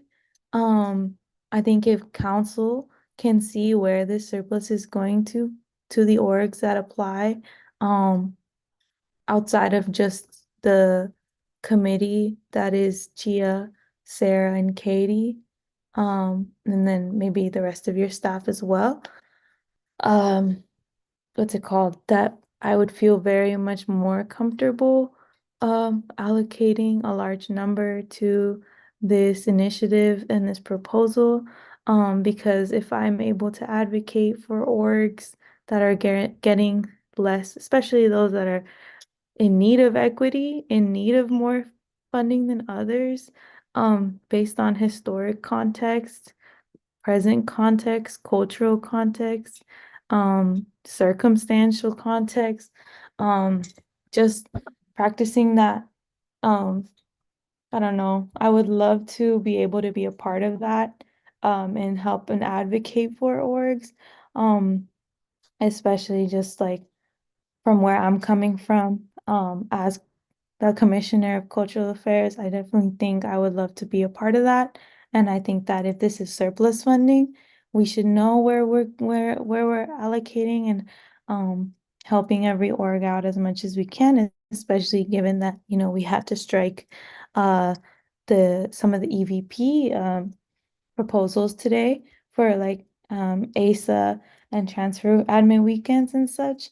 I definitely want those to be funded by BOD, by contingency, by any means necessary.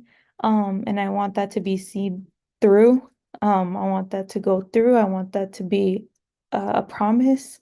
And I want it to happen.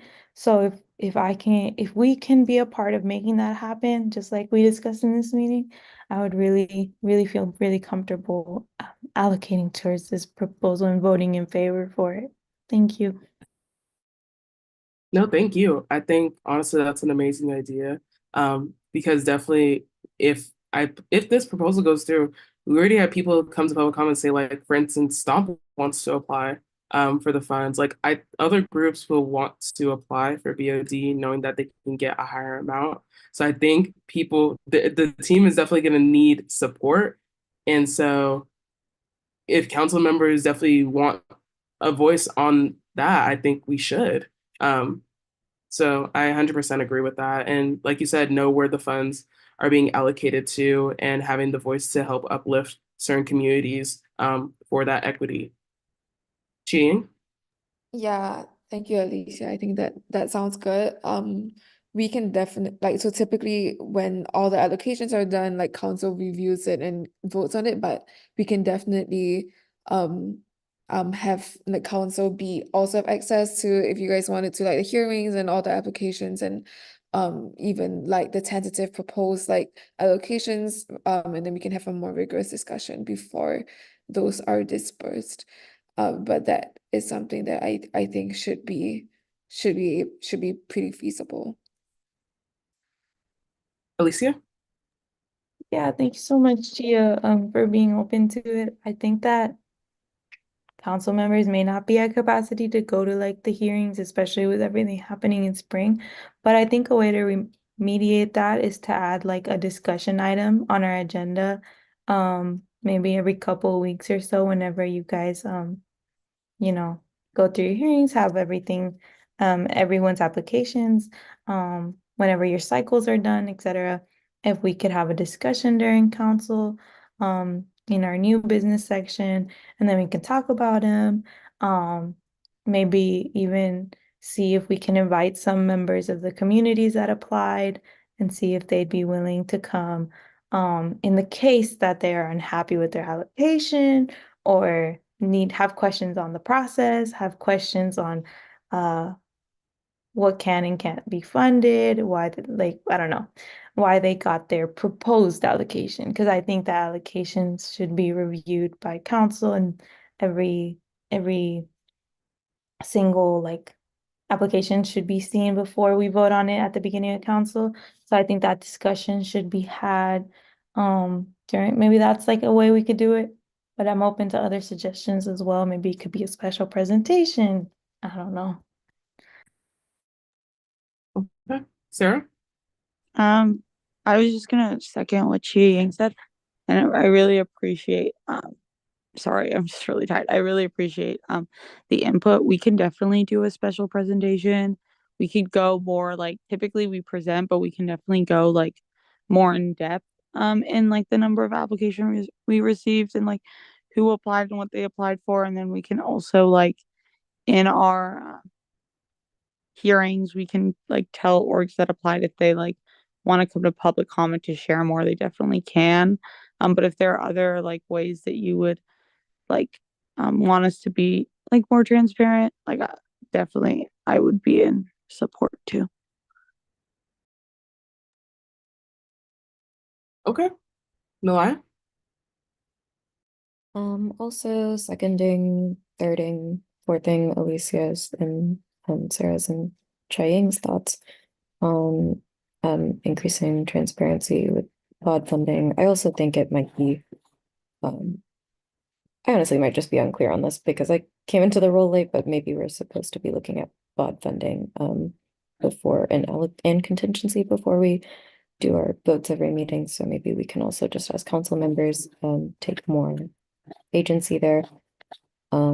My biggest concern is ensuring that we do not end up with surplus funds having to be reallocated again because they weren't used in this term. So I just hope that we're able to make sure that all funds are used as allocated. Okay. Question then. Would it be better to switch them 20% BOD because of the tight timeline and then 30% to contingency because that has more open deadlines? I like that. Okay. Or even 15% and 45%? Would that be better for folks? Or 2030? 2030? Okay.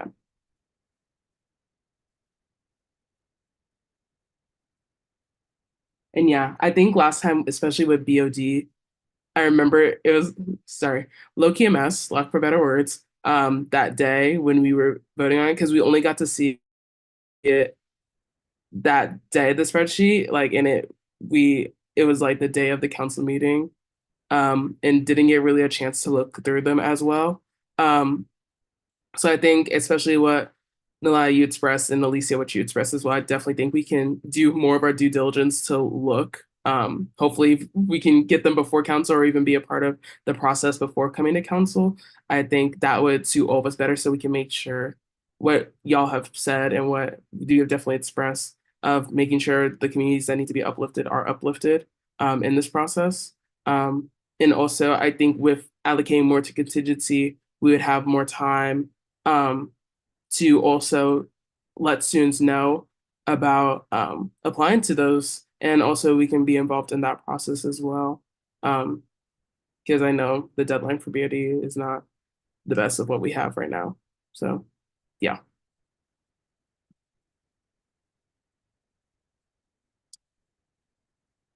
Sujana.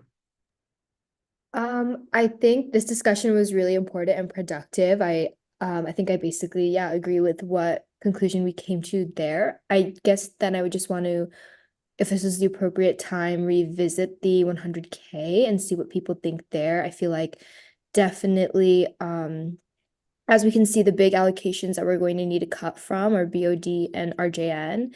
And I am not in favor of cutting RJN completely at all. And so I feel like the way I see it, we are going to need to cut from BOD.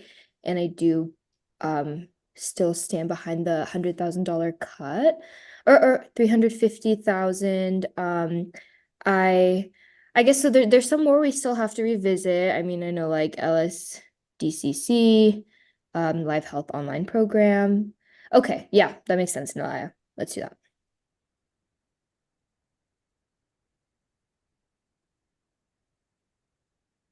Okay.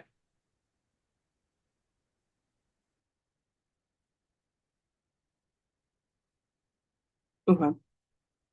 So the next one on the revisit list. Oh, did we want to revisit? Oh, sorry, the parking permit grants?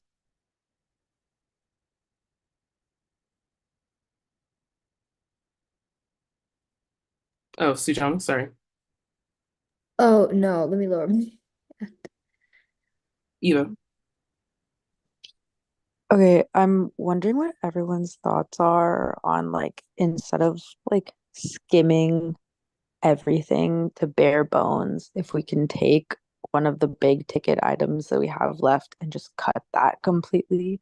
Not necessarily the parking one, but like one of the ones that we have labeled revisit, just because I feel like at a certain point where like skim like everything is going to be so minimal, and I want to make sure that we're, still having an impact with what we spend and the or allocate in the greatest amount possible.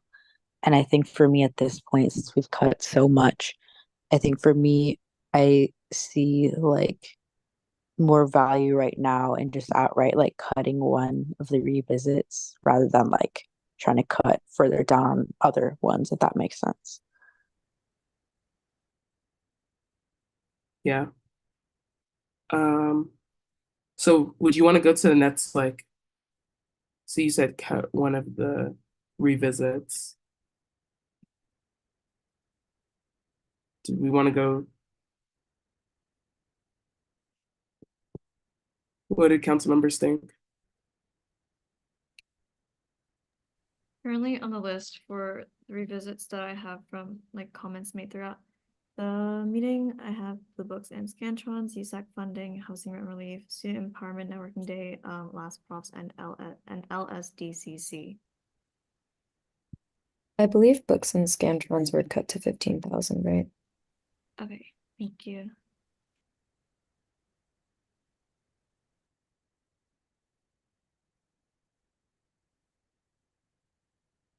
Okay.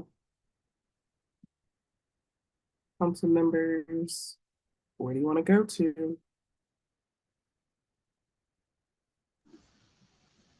Can I ask anyone if there are any changes that they want to make to any of their minimum amounts at the moment?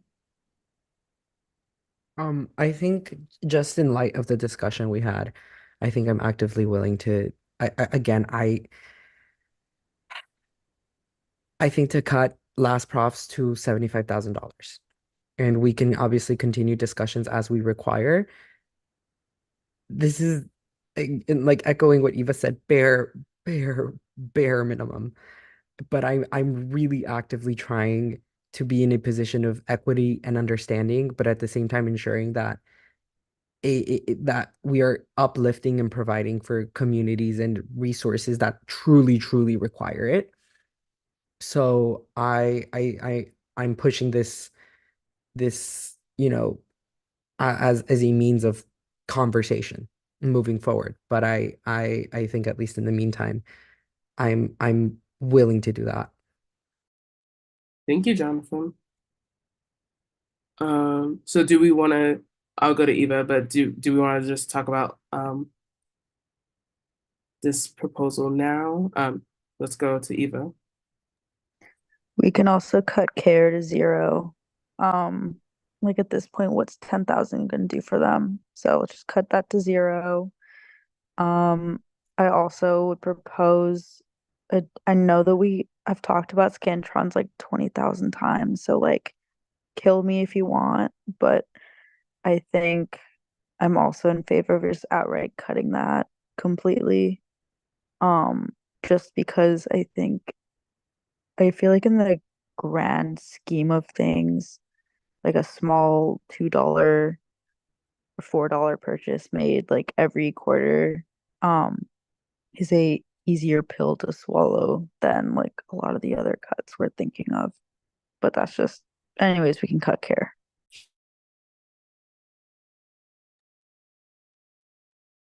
Are you certain? I mean, I'm not happy about it, but I feel like I am, and I just want to make sure that you're certain about that decision. I'm Hey, not happy with it, but I'm certain. can I step in? Janice, go ahead. Eva, I really implore you to keep advocating for care. I think like that's not where out of this whole thing that we need to cut. I think they would benefit from the money, and I want to remind you of the program that we had talked about providing care packages, providing new programming for them. I think there are other places we can cut money. And I don't know if it's possible, but if Eva doesn't want to take that on, I can take that on. I don't know if we can do that now, but yeah, I don't have. Yeah, I don't think we're at the stage of like someone taking over a proposal. I don't think we could. I don't know. Others, I'm gonna just pass it to Alicia and let's see where this conversation goes. Yeah, I also want to, I don't want you to be unhappy. I think you to like I think this deserves to be funded, and I think that other proposals can be revisited before we cut this proposal completely. I think that the funds could be transferred maybe to another office to take care of that initiative. But The I funds could be definitely transferred. Like, they can. no, they can be transferred definitely. Like, I just didn't know if we were at the point like if someone was just gonna take over the proposal. If like I've Oh never, yeah, I I don't. think I think Janice just wants I think if Eva wants them to be transferred, I think that not I don't think anything can be changed on the sheet or for surplus, but I think that funds can be transferred just like how the TSR proposals work too.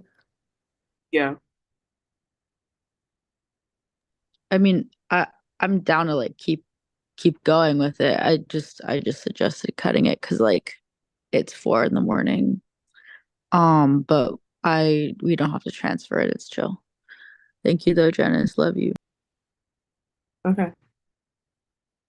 Thank you. I appreciate you trying to move the conversation, and I really do appreciate the attempt, as Mason has said. But I agree. I think we should keep it. Gabby? Speaking of moving the conversation, I feel like we're kind of looking at like more of the, I guess, like the smaller numbers, but I think there are bigger numbers that we can look at and try to figure out where to cut from, especially since we have still almost around 200K that we need to cut. So I definitely do think we should talk about all the ones that we want to revisit. Specifically, I think we should touch on the RJN. Um, and I think we should also maybe touch on the health online program because I don't think we had a conversation about that yet. But maybe trying to cut from, I guess, more of the bigger numbers. Okay. And then let's go to Sarah real quick, and then we'll start on Uh, that. no, I'll just be quick. I was gonna second what Gabby said. I think we're ignoring one part of it that like sort of just needs to be discussed with RJN. Eva, would you be able to pull up the like breakdown of it? My laptop died, so on my phone, I can pull it up in like 3 minutes. Like if we want to continue chatting while I do that. Okay, perfect. Thank you. Wait, could Megan just share on the on her screen. Yes, I can do that. Give me one moment.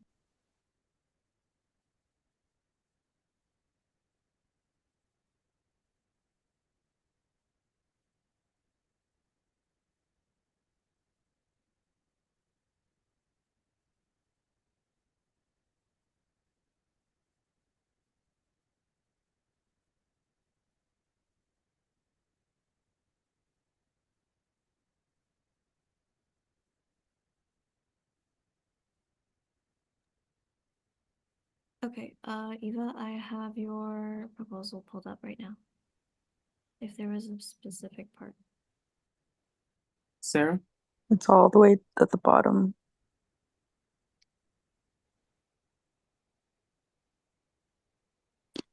Can you go to the breakdown? Yeah, like that's perfect.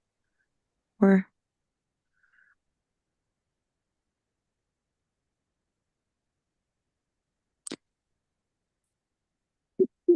Naomi, am I allowed to go?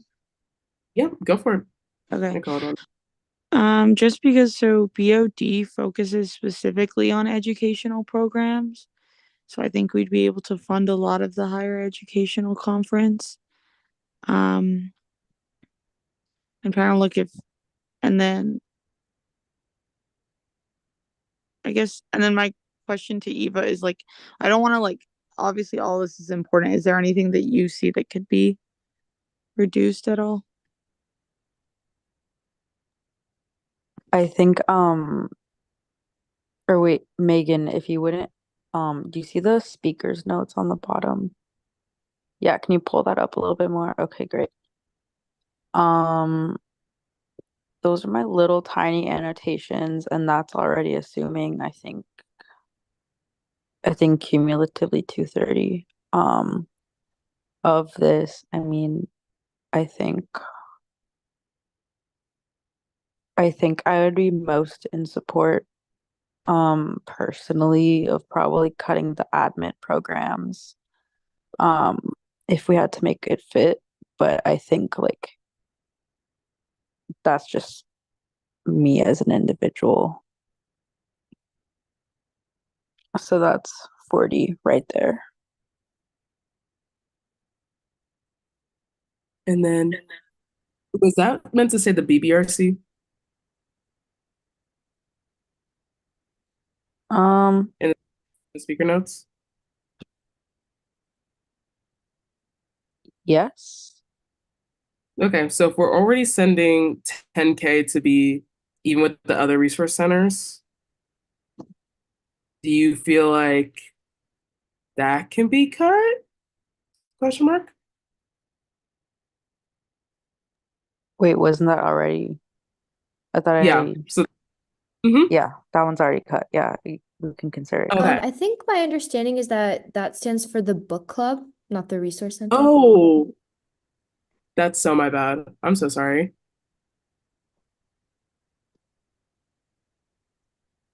Okay.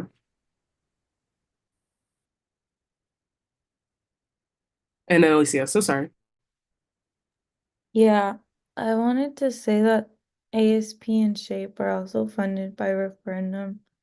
And from my experience in the CRC, ASP as the retention project, they got the biggest allocation, I believe, out of all the projects this past year in the AYBP.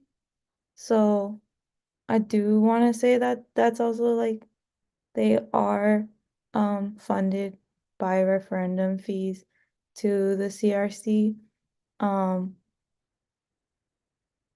according to like the statement of understanding in accordance with the state SOU statement of understanding. Um just wanted to point that out. Okay. Sujana? I think that one aspect of the proposal, given that the proposal I think covers a lot of key, when thinking about like really I think like when we're thinking about what we want to preserve with racial justice now, understanding that this is an incredibly important proposal is obviously the focus on retention, getting to the core of making sure that, students are getting access to the institution, they're able to stay at the institution and graduate from the institution, financial, academic aspects, all of that. And so I think keeping that core focus in mind, wanting to preserve it as much as possible, I would see value perhaps in, I know we were talking about the trip, and I think considering what financial impact the trip would have on the budget. And then I would also, I'm sorry, give me just 1 second. I'll let someone else go ahead. But that was one place I think maybe I wanted to start. The graduation, the Afro grad trip. Is that what you were referring to? Yes, that is correct. And then I think we're back to my previous point is like, I don't know how much the trip was because it's not in the kind of line item. So my So understand, oh,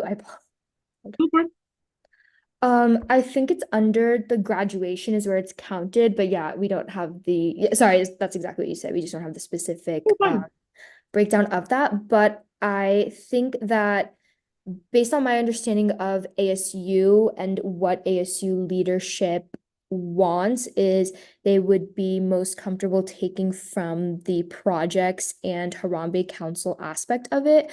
I think that 40,000 was an amount that was floated that could be removed from that area as well. Okay. Gonna go to Alicia. Yeah, I was wondering if there are any what's it called? Any like supporting documents or any like testament. I know you've worked with ASU in the past, some of your commissions guys. So I was just wondering if anyone just could like testify, like just like help out with like, I know their supporting documents are not present at the moment, and just for like timeline's sake, it's very last minute, so I definitely understand that, and I appreciate the proposal being done so quickly, but I do want to like ask for just a little bit of help to fill in gaps, uh to see where the need for like every ask is here. Yeah, thank you. I think Nilai, did you raise your hand in reference to that? I did. Okay. Wait, you did? Sorry. I did. Okay, go ahead.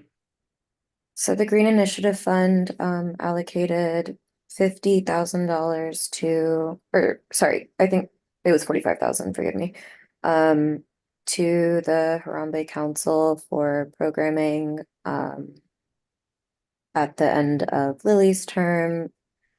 And that fund has been restricted year after year, and especially in light of the pandemic and that putting a halt in programming, we felt it was important to continue restricting. So that has been set aside for Harambe Council programming for EJ related events and sustainability related events.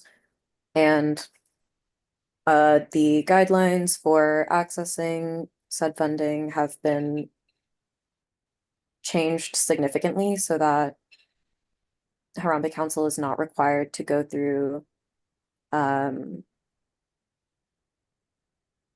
sorry, it's late. Is not required to go through the same steps of applying for funding as other organizations, in which they are instead able to just email the TGIF committee and SGS for access to the funding, as long as it follows TGIF programming guidelines. So there is still $35,192 and some cents remaining that is available for use until year's end.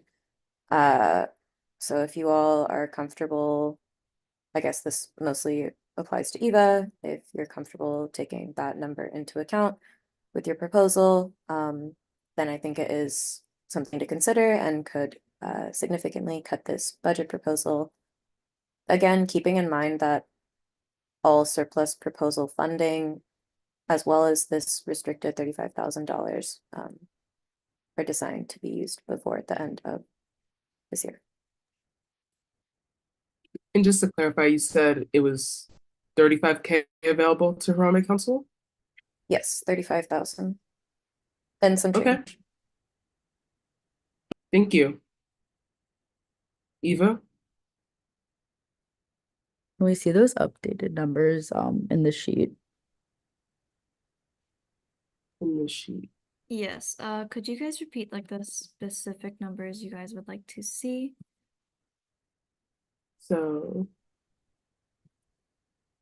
I think Eva started out by mentioning the admit weekends. You can scratch that comment. I like what Sujana said about the cutting the programming and the Harambe Council funds. So Subscribe. 195.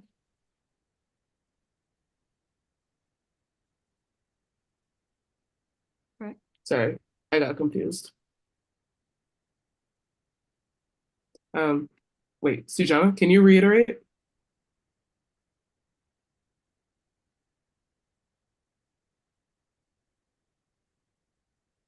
Sujana?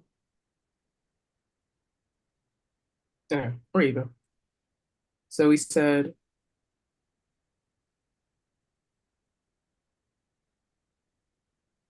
the 35K from TJF once we see the updated numbers you said on this. Oh, we were just talking about this spreadsheet. Never mind.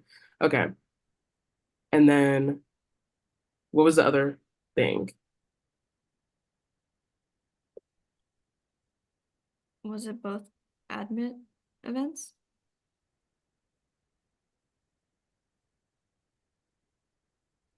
Can you repeat that one more time, Megan? Was the other, I guess potentially taken off, like request the two admit events that were mentioned earlier? I was thinking about it, and I mean, admit weekends are key for like just increasing enrollment numbers. So that was just my like personal take, but like I just please disregard it. I think the other projects, hold on, I'm doing dual screen. One sec. I can also go back to the proposal if you'd like. Hold on, I got it. One sec.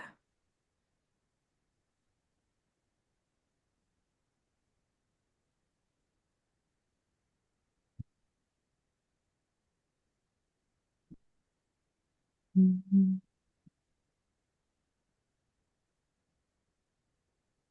think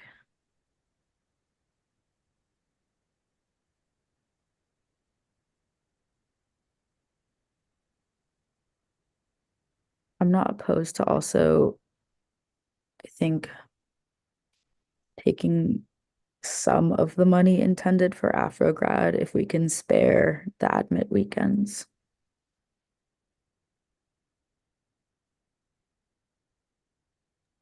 Was there a specific amount that you were thinking of for the spreadsheet? Wait, can you say that one more time?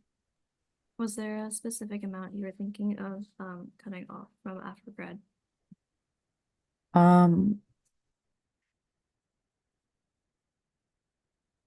thinking 10 because I know that a lot of folks were upset about the trip and the liability, but I think Afrograd's really important, so I want to make sure that we can keep that funded.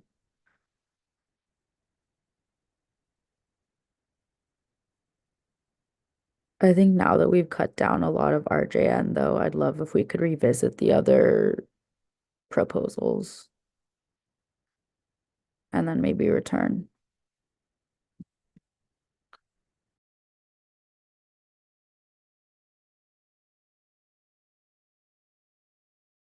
Okay. Sujana?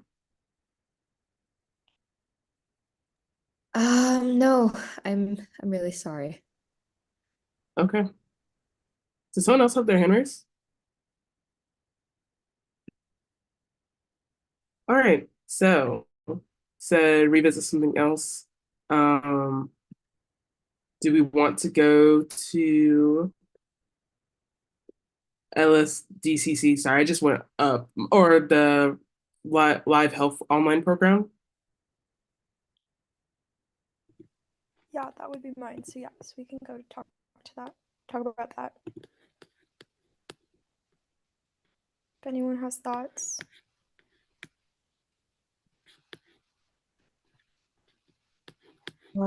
Personally, oh, sorry, I didn't raise my hand. If I'm if I'm not mistaken, this program is serving non-UC ship students, correct? Actually, it applies to anyone. So, like, for example, if say, actually, no, you're right. It is non-UC UC ship, but it applies to folks even if they're like insured because Live Health Online is completely anonymous. So like, there's no like insurance track record. So I know for a lot of students I've talked to about therapy accessibility. Concerns about people who like aren't UC ship but they have like home their parents insurance, like they don't want their parents to know, so they don't go to the therapy. Yeah, personally, I'm in favor of keeping this. I think that there have been so many personal accounts and statistics to back up uh the fact that like students are underserved in terms of mental health resources on campus, specifically therapy. Yeah. I agree. Definitely see the need there, especially with as we've been at this climate recently. I think it's definitely worth it for our student population. Also at the Big Ten conference, a lot of other schools had programs similar to this, but I just didn't know about ways and to get it. So I'm really glad Janice was able to bring this proposal together. So yeah, and Janice, go ahead if you have to add. Yeah.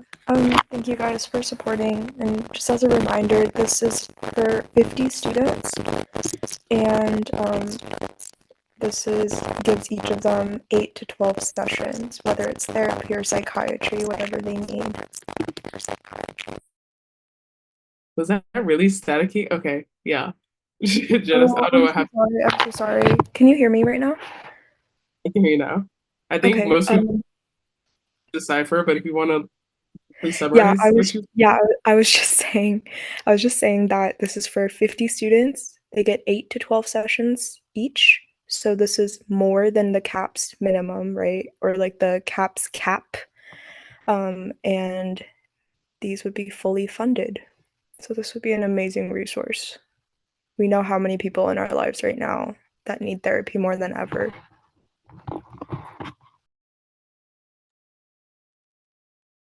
Okay. So what do folks think about the number?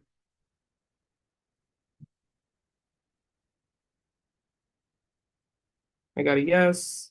Mason, yes. I wish it did support more than 50 students, but I do understand that like we are tight on we are very tight on our budget. But I am like very in favor of like the principle of like providing therapy to students, especially if they don't have UC ship. I personally do not opt in for UC ship. So I think this is really important, a really important initiative to have. The way I kind of see this is like how when we started the parking permit grant last year as like a trial run, and low-key we use that to advocate for more this year. I see that as this, but also could be on a larger scale for, yeah, kind of like as Jen said, in a pilot program, so that in the future we can advocate for either larger funds from not only surplus but also from the university and say okay, these students really benefited from having this, get the testimonials, get basically all the information that we would need um, to further drive the project in order to increase the amount of student population. But I kind of get it. Genesis, like, we got to start somewhere. Um, yeah, so I agree. I think we can go ahead and put an O next to that one.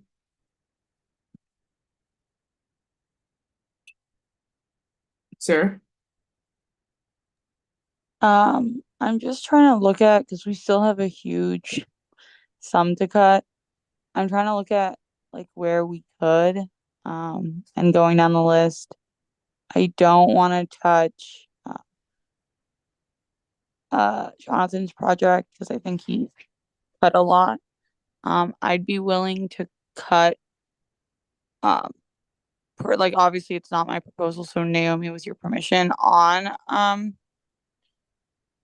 what's the word? BOD, but I would like ask that we also cut then for like some of RJN. I just think there's a lot that can be funded through that and through other funding bodies.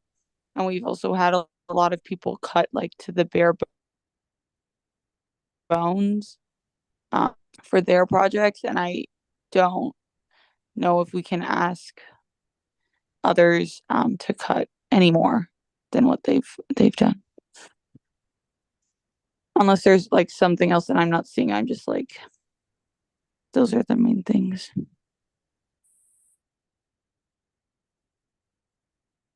Okay. Megan, go ahead and put the O next to the Life Health Online program. Um,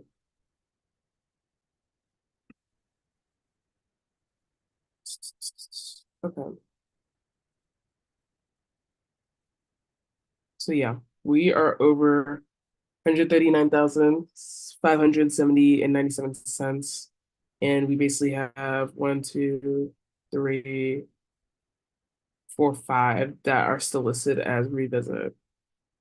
Okay. We've talked about some of them a little bit, so I don't want to immediately go back to our jam. I don't um okay. Two people said so. Go ahead. So Susanna. oh, sorry, I thought you were saying So, okay to me to you're fine. speak. I did say you. I'm sorry. Right. One line of reasoning I have, again, to kind of bring up 300,000 for BOD is that I think another objective of course, returning this money to BOD is to engage as many student groups as possible. But I would also raise the amount of students that we're engaging through everything else and kind of also the other opportunities that what we're funding through surplus allow us to engage unique student groups. And I think if we took full advantage of those, we would be just as able to reach a lot of people. I think I'd also like to emphasize that I think we still have a lot of way to go in reaching a lot of student groups. And I think it was Eva who brought up the limit of how much we can allocate in 1 quarter, or I guess not 6 weeks, 1 quarter. So considering those things, I guess that's another thing. I mean, I think because we did bring up we're 140,000 over. I think that might be somewhere to start.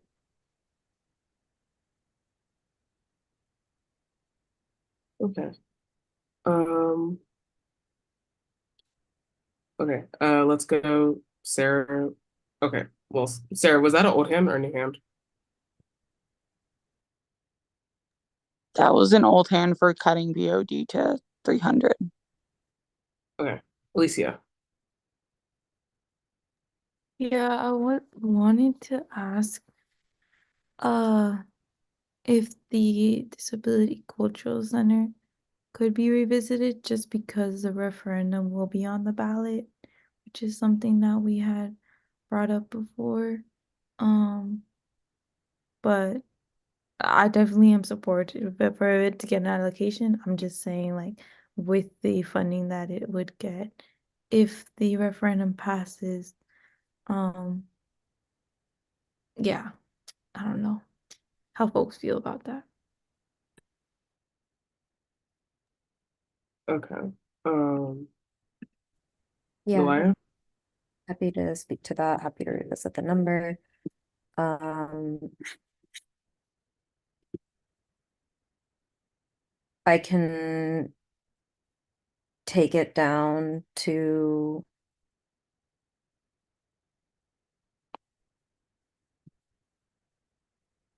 45. I'm struggling to take it down further, especially considering all of the feedback that everyone had at past council meetings regarding their opinions on the referendum and its likelihood of passing, especially with even with the updated fees and with the understanding that this is an initiative that we have been fighting for years. I would also at this time just like to really leave it there. Okay. For folks that have their hand raised, is it in regards to LSDCC? Okay. Eva was about bod. Gabby, what was yours about? Like an overall thing. Megan, what was yours about? Mine's DC. Okay, Megan, go ahead. I just had a question with lowering it. I know it's like a very difficult thing for you to do, Nalaya. Would it affect, do you know if it would affect the timeline of like when a temporary DCC would open? Truly, for the sake of a temporary DCC, we've not been offered any options on campus. So this would be going towards permanent DCC establishment is the hope. Lowering the funding would affect the opening of a DCC, but I wish I could give you an exact way that it would affect the timeline. I can't. No, that's okay. I know it's also very dependent on like ASUCLA and other campus departments, so thank you. Okay. So folks are good with the 45K, so we can kind of lock that one in as well. Yes.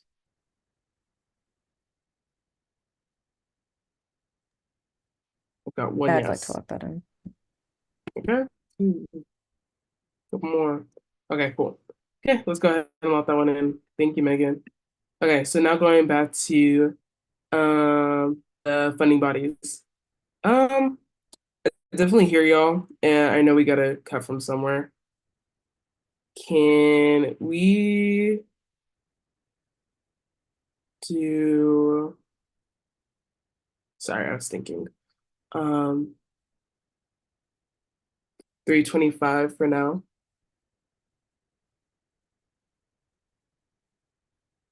Eva? Can we get that to 310?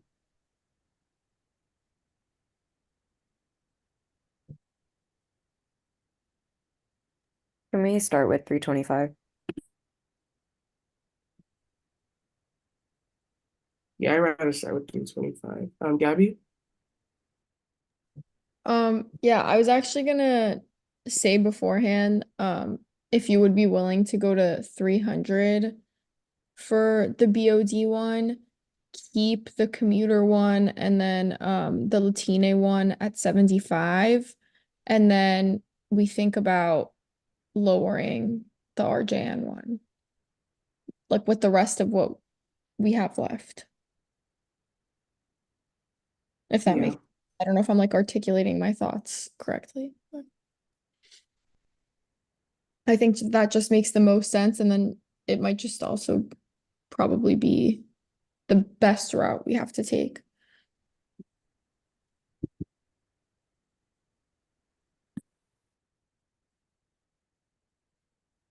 Okay. I'm sorry, Gabby, do you mind repeating that? Yeah, sorry.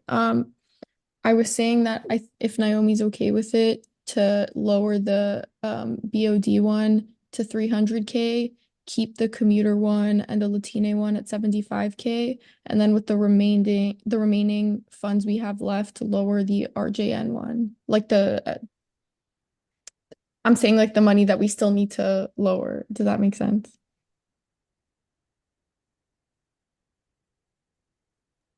Yeah, that makes sense. Thank you.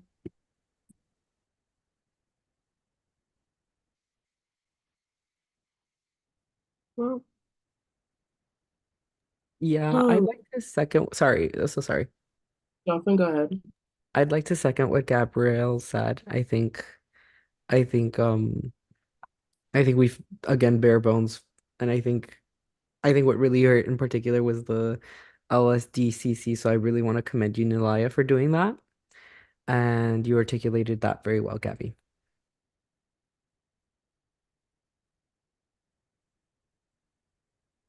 Okay. Um, so sorry, I'm just writing things down. So if we go to 300K,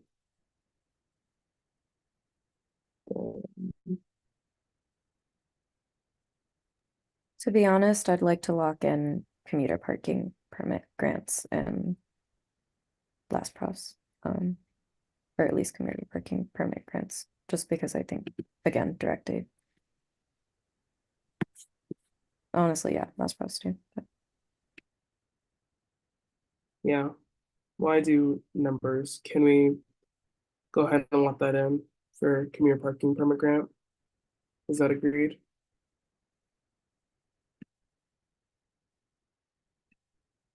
Got a yes, yes, yes, yes. Okay, go ahead and put the O next to that for me, Megan.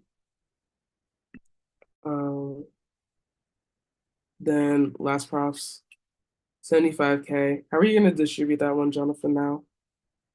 It's gonna be proportional to the original proposal. We're Got gonna do it. it by percentage. That makes sense.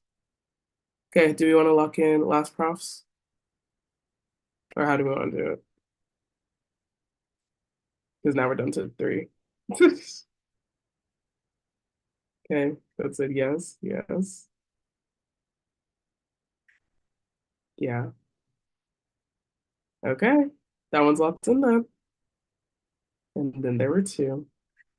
Okay, let's go to RJN for me. Can you pull up the slides, Megan?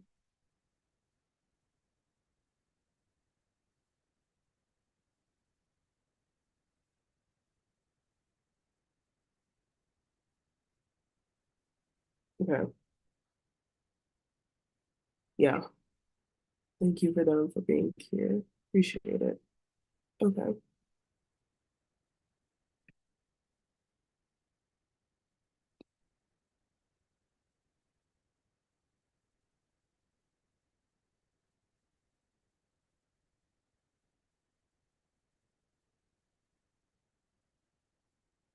Okay.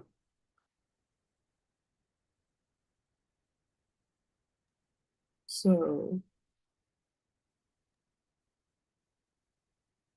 I guess my question is based off what's left. What would like where's the funding gonna be prioritized to? I guess this is a question for Eva. Yeah.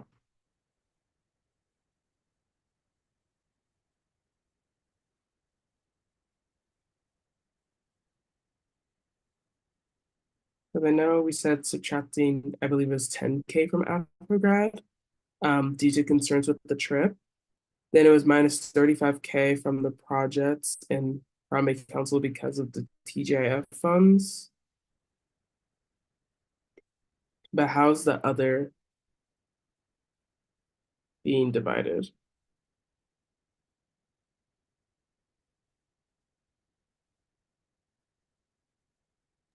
I would propose a proportional system similar to what the last profs is going to be doing. Eva, um, if you have thoughts on that. Wait, sorry, I couldn't hear you. Proportional what? proportional system by percentage of what was asked. So if the total that you end up receiving and dividing that by the percentage of the original proposal. Mm. So like everything still gets something. Mm-hmm. Yeah, I like that. Which starts with, I think, removing 50K from BOD. And Yeah, then I agree. I think mean, that because I was think, what we had discussed previously. Just talked. yeah, I think we should start at 300 for BOD. And I'd also like to propose that it goes 15-35, was it? Between BOD and contingency in the ratio. Okay. Can I ask about the ratio for 1535? Is it 15 BOD and 35 contingency? I feel like I might have zoned out during that part of the conversation. Maybe 35 contingency, 15 BOD, if it was going to be like that. What are contingency application limits? There are none. Okay. Oh, my bad. I've literally applied to It's fine. contingency before and I forgot that. Okay. Sounds good. They get apply, I believe, 3 weeks in advance before their event. So, yeah. Okay. Cool. Sounds good. All right, let's go 300 for the funding bodies.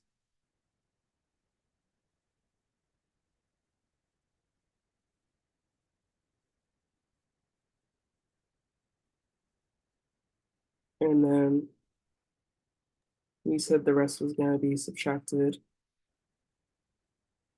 from RJN. I'm truthfully really hesitant to take any more from RJN, just because we've already cut it down so much. But that's my bad. Maybe I misheard. Go ahead. Yeah, so I'm hesitant, because I mean we've heard from a lot of folks over, the past few days, in their support for the RJN proposal, and so I think, um, like if we're cutting it anymore, it has to be because we can't cut from anything else, and I think we've already cut it a lot. I mean, the resolution that we all supported pushes for like an endowment fund of $1 billion. And obviously this isn't an endowment fund and this isn't $1 billion. And I don't know. I don't know. That's where I'm Gabby? at. So sorry.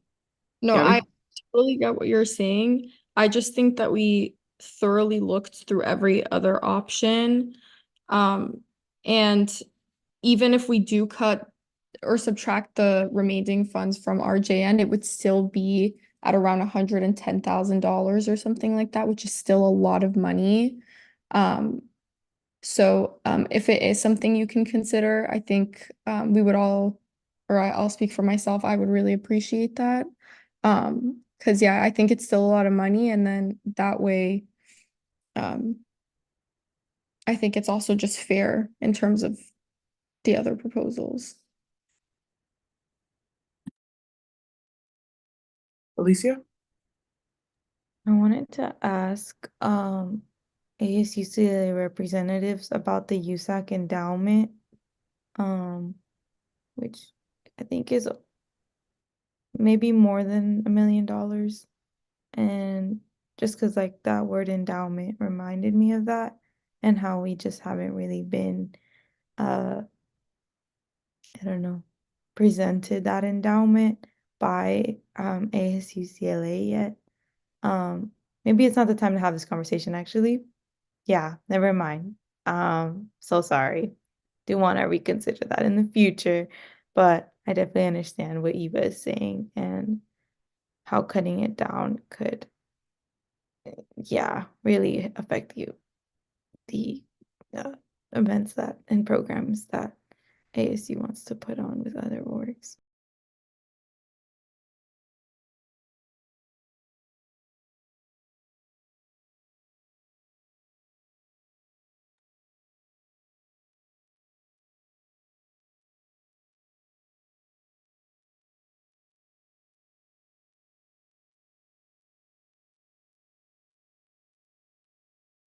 All right, folks.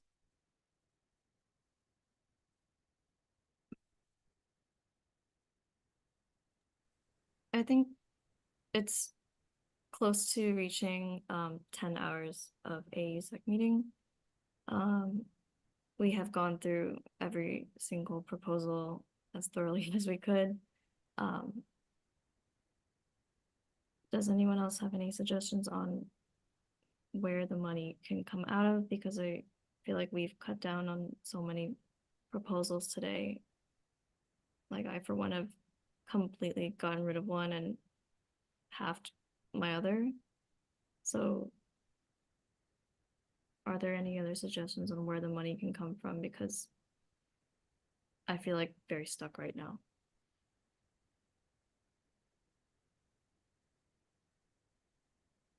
Yeah.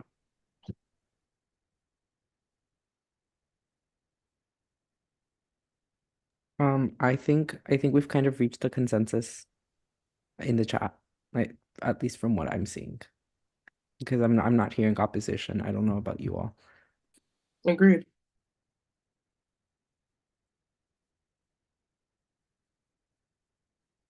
Yeah. Oh, Jenna, so sorry. You're all good. I want to say too, seconding Gabby, that even with the cut right now of like taking the negative balance out of like their proposed number, it would still be the most that one like population is receiving out of all of these surplus proposals, and I hope that that can still be considered as a win from the folks that are advocating for this proposal. Yeah.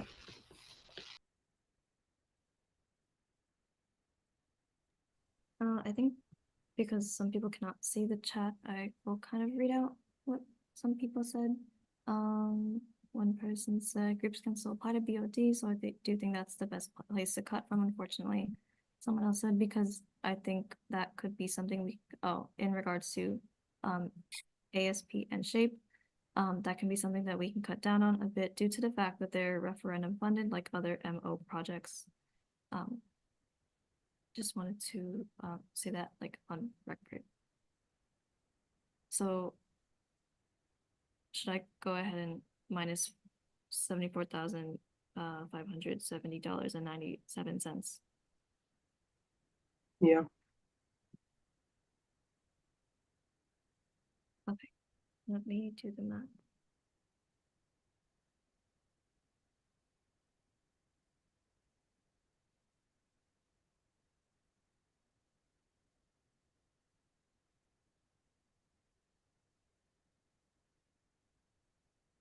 We're confident that we can get the 300,000 in funding, right?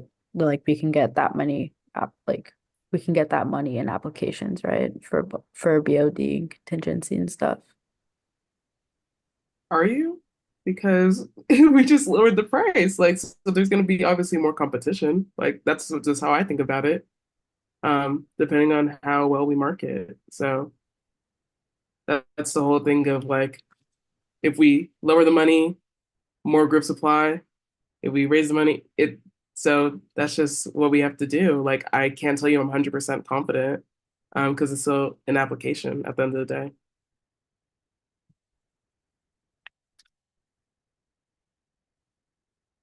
Fernanda? Because just to put it out there, BOD has been open. It's not like they're just to calm any comms about that. BOD has been open. It's not like you guys are opening the fund. After today, it's been open. It's just after your future plans, of increasing the cap, that's the only thing that would change.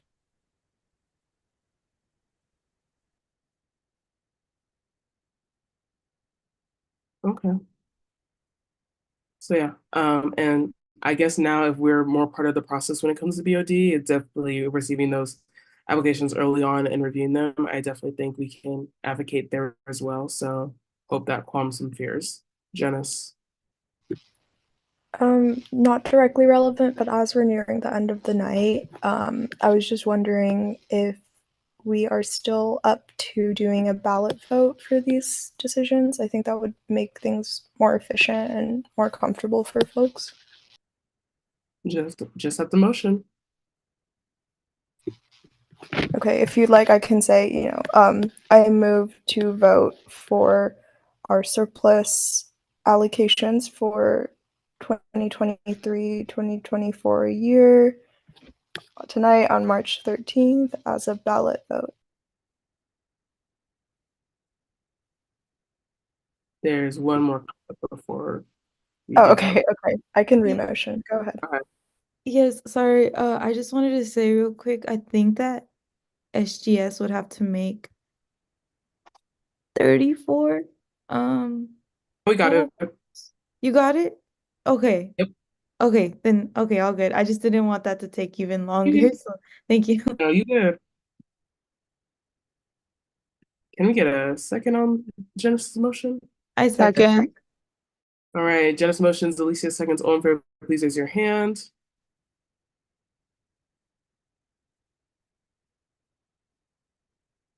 Okay. Please lower your hands. All against, please raise your hands. All abstaining, please raise your hands. All right, with 11 to 0 vote, that is approved. All right, we are moving towards the last thing. I'm gonna go ahead. Fernando, is it all good to drop in for our panelists? Yeah. And then if you see any discrepancies, it's late, so let me know and we can fix it. But all the numbers should be up to date. Last but not least, Megan, unfortunately, you won't be able to. Megan H, you unfortunately won't be able to vote in this time. So,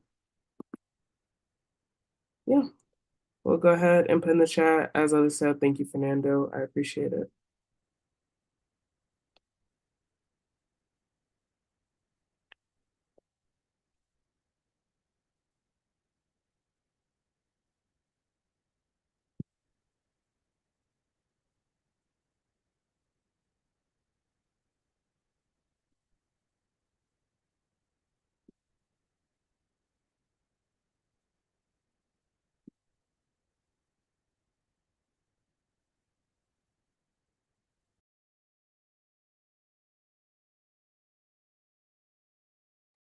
Wait, hi. I just wanted to make sure that this is only supposed to be open access to our USAC emails because I was able to open it with my personal.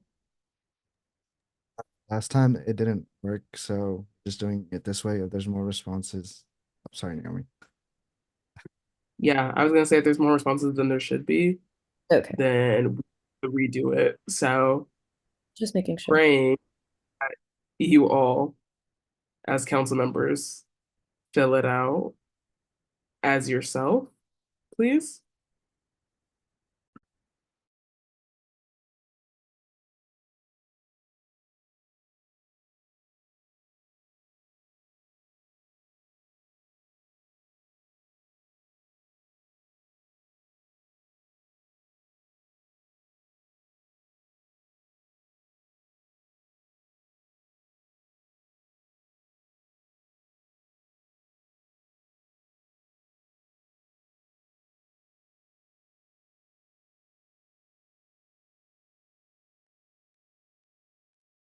Yeah, if you can let us know when you've submitted in the chat, that'd be great.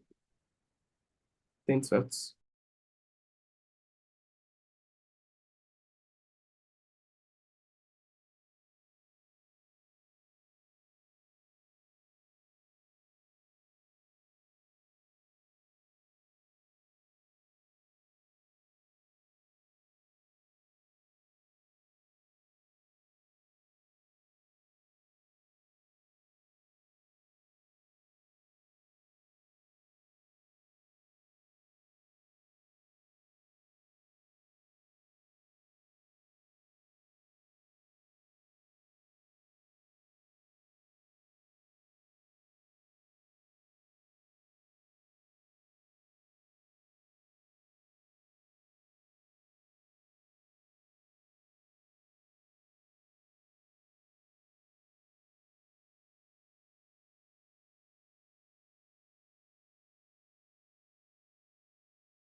No, I'm still waiting on responses, Jonathan.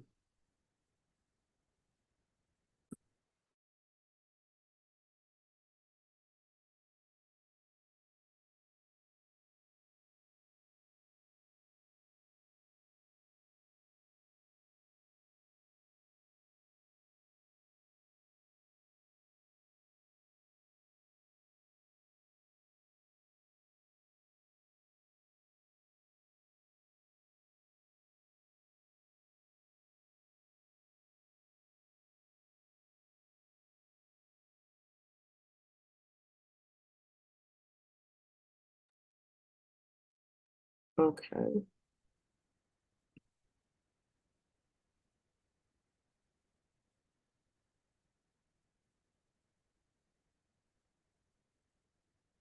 And then I have a feeling that Adam isn't there? Question mark?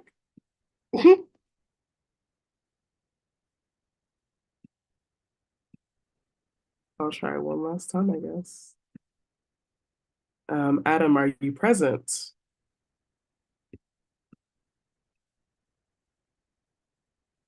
Going once, going twice. Adam, are you present?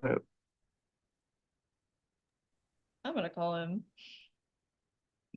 No, at that point, you didn't even listen to any of the discussion. I'm like, that's not even worth it to me. Like, I'm sorry, hasn't said a word all meeting. I don't trust that. I'm so sorry. um,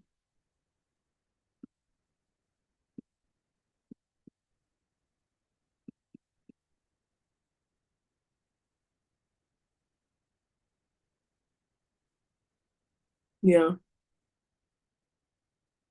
because I don't think we can just continue to wait. What are your thoughts? Could we just wait to like see if the call goes through? And then if not, then Okay, yeah. I think that's fair. Go ahead, Megan. And then I think we're also missing one more as well. Submission.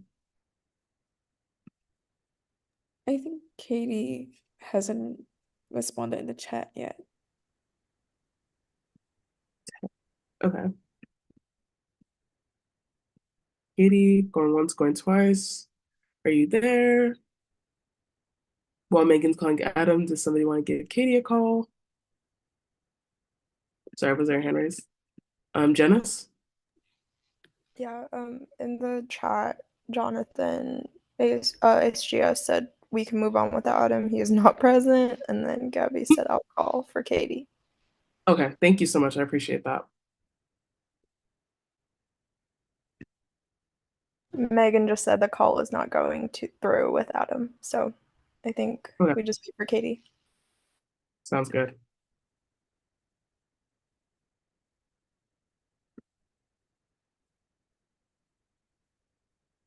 I fear Katie is asleep though.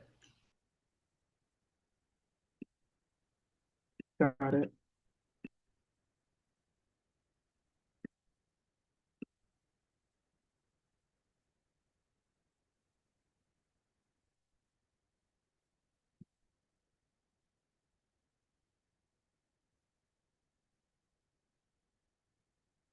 Okay, not sure. We do have enough for quorum. So I honestly think we'll go ahead with reading out the votes and yeah, moving forward.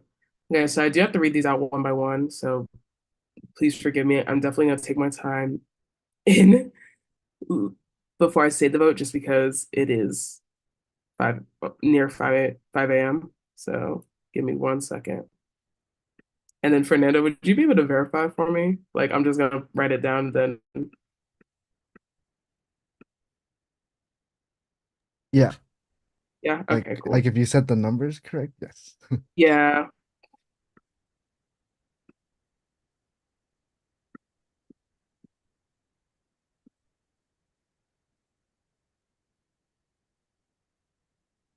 Okay. So office furniture is a oh, so sorry, not giving me the date. Was a 10 to 1 to 0 vote. So that has passed. Next one is CAC concerts. We have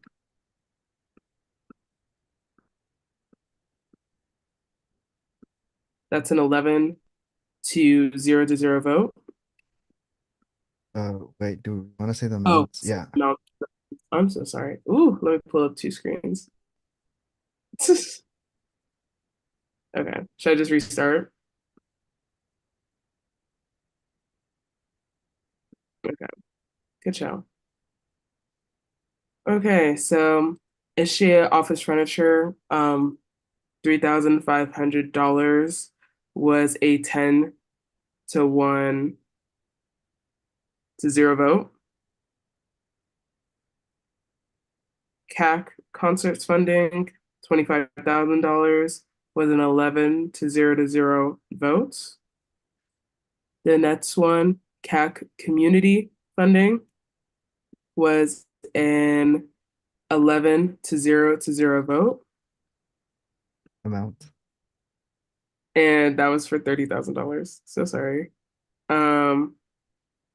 For CAC Jazz Reggae Fest 2024 funding, $40,000 was an 11 to 0 votes. Next was IVP Housing Relief Fund for $75,000. That was 11 to 0 votes. USAC non-referendum office stipend funding was an 11 to 0 votes. The next one, oh, I didn't say that amount, did I? Oh, I'm so sorry. So yeah, you said non-referendum office stipends funding was $51,040. That was an 11 to 0 vote. Apologies. Okay, for FAC, OSAC Kirkhoff Hall funding, $8,500 was an 11 to 0 vote. Okay. FAC Lily Shaw Disability Cultural Center funding for $45,000 was an 11 to 0 vote. Next, we had FAC, SWC, and OP Economic Crisis Response Team funding for $20,000 was an 11 to 0 votes. Okay. Next was OP Brewing Card fee waivers for $2,000. That was an 11 to 0 votes. OP LGBTQ Campus Resource Center support funding for $10,000 was an 11 to 0 votes. OP Elections Board candidate supplies and reimbursement funding for $10,500 was an 11 to 0 votes. OP Blue Books and Scantrons funding for $15,000 was a 10 to 1 to 0 votes. Moving on, OP Center support funding for the Black Bruin Resource Center, Transfer Center, Bruin Resource Center, and Veteran Center, totaling $40,000, was a 11 to 0 votes. Okay. For OP commuter parking permit grant funding for $75,000, that was a 11 to 0 votes. Okay. For OP, USAC funding bodies additional support, $300K. That was a 10 to 1 to 0 votes. Okay. For FSC, basic needs prepared meals funding for 15 thousand. That was a 11 to 0 to 0 votes. For EVP, care funding was a 11 to 0 to 0 votes. Oh, sorry, for $10,000. So sorry. Okay, did I say that? I don't remember. EVP care funding, $10,000 was an 11 to 0 vote, for the record. EVP RJN funding for $110,000 for 110,000. Oh my God. 110K, 429.03. That was a 10 to 0 to 1 vote.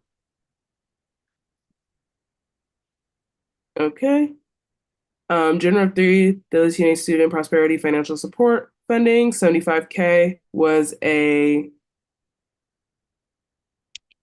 11 to 0 to 0 votes. Okay. For AAC, but for Bruins funding for $4,000 was an 11 to 0 to 0 votes. Okay, for AAC, Academic Success Referendum Fund funding, $3,000 was an 11 to 0 to 0 votes. For CEC, Broom Bash 2023 reimbursement funding for $12,000, for $12,572.64. That was a 11 to 0 to 0 votes. Amazing. For CEC, AfroFest 2023 honorarium reimbursement funding, that was 13,433 $133. That was 11 to 0 to 0 votes. For SWC, free STI testing at ASH. For Bruins without UC ship funding, 25K. That was an 11 to 0 to 0 votes. For SWC, CPR first aid funding for $10,000. That was a 10 to 1 to 0 votes. Okay.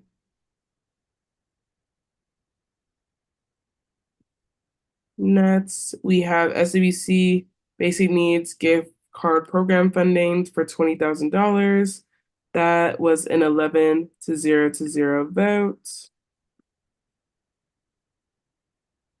For SWC Setsui 2024 funding, that was $10,000. That was a 11 to 0 to 0 votes. Next, we have SWC CAPS Community Suicide Prevention Safe Training funding. That was for $4,000. That was an 11 to 0 to 0 vote. And then last but not least, for SWC CAPS non-UC ship live health online support funding, $56K, $250. That was an 11 to 0 to 0 votes. Okay. Thank you all so much. And our meeting is now adjourned at 5:01 a.m. Appreciate your time. Good night. Good night, everyone. Good morning. I'm stopping.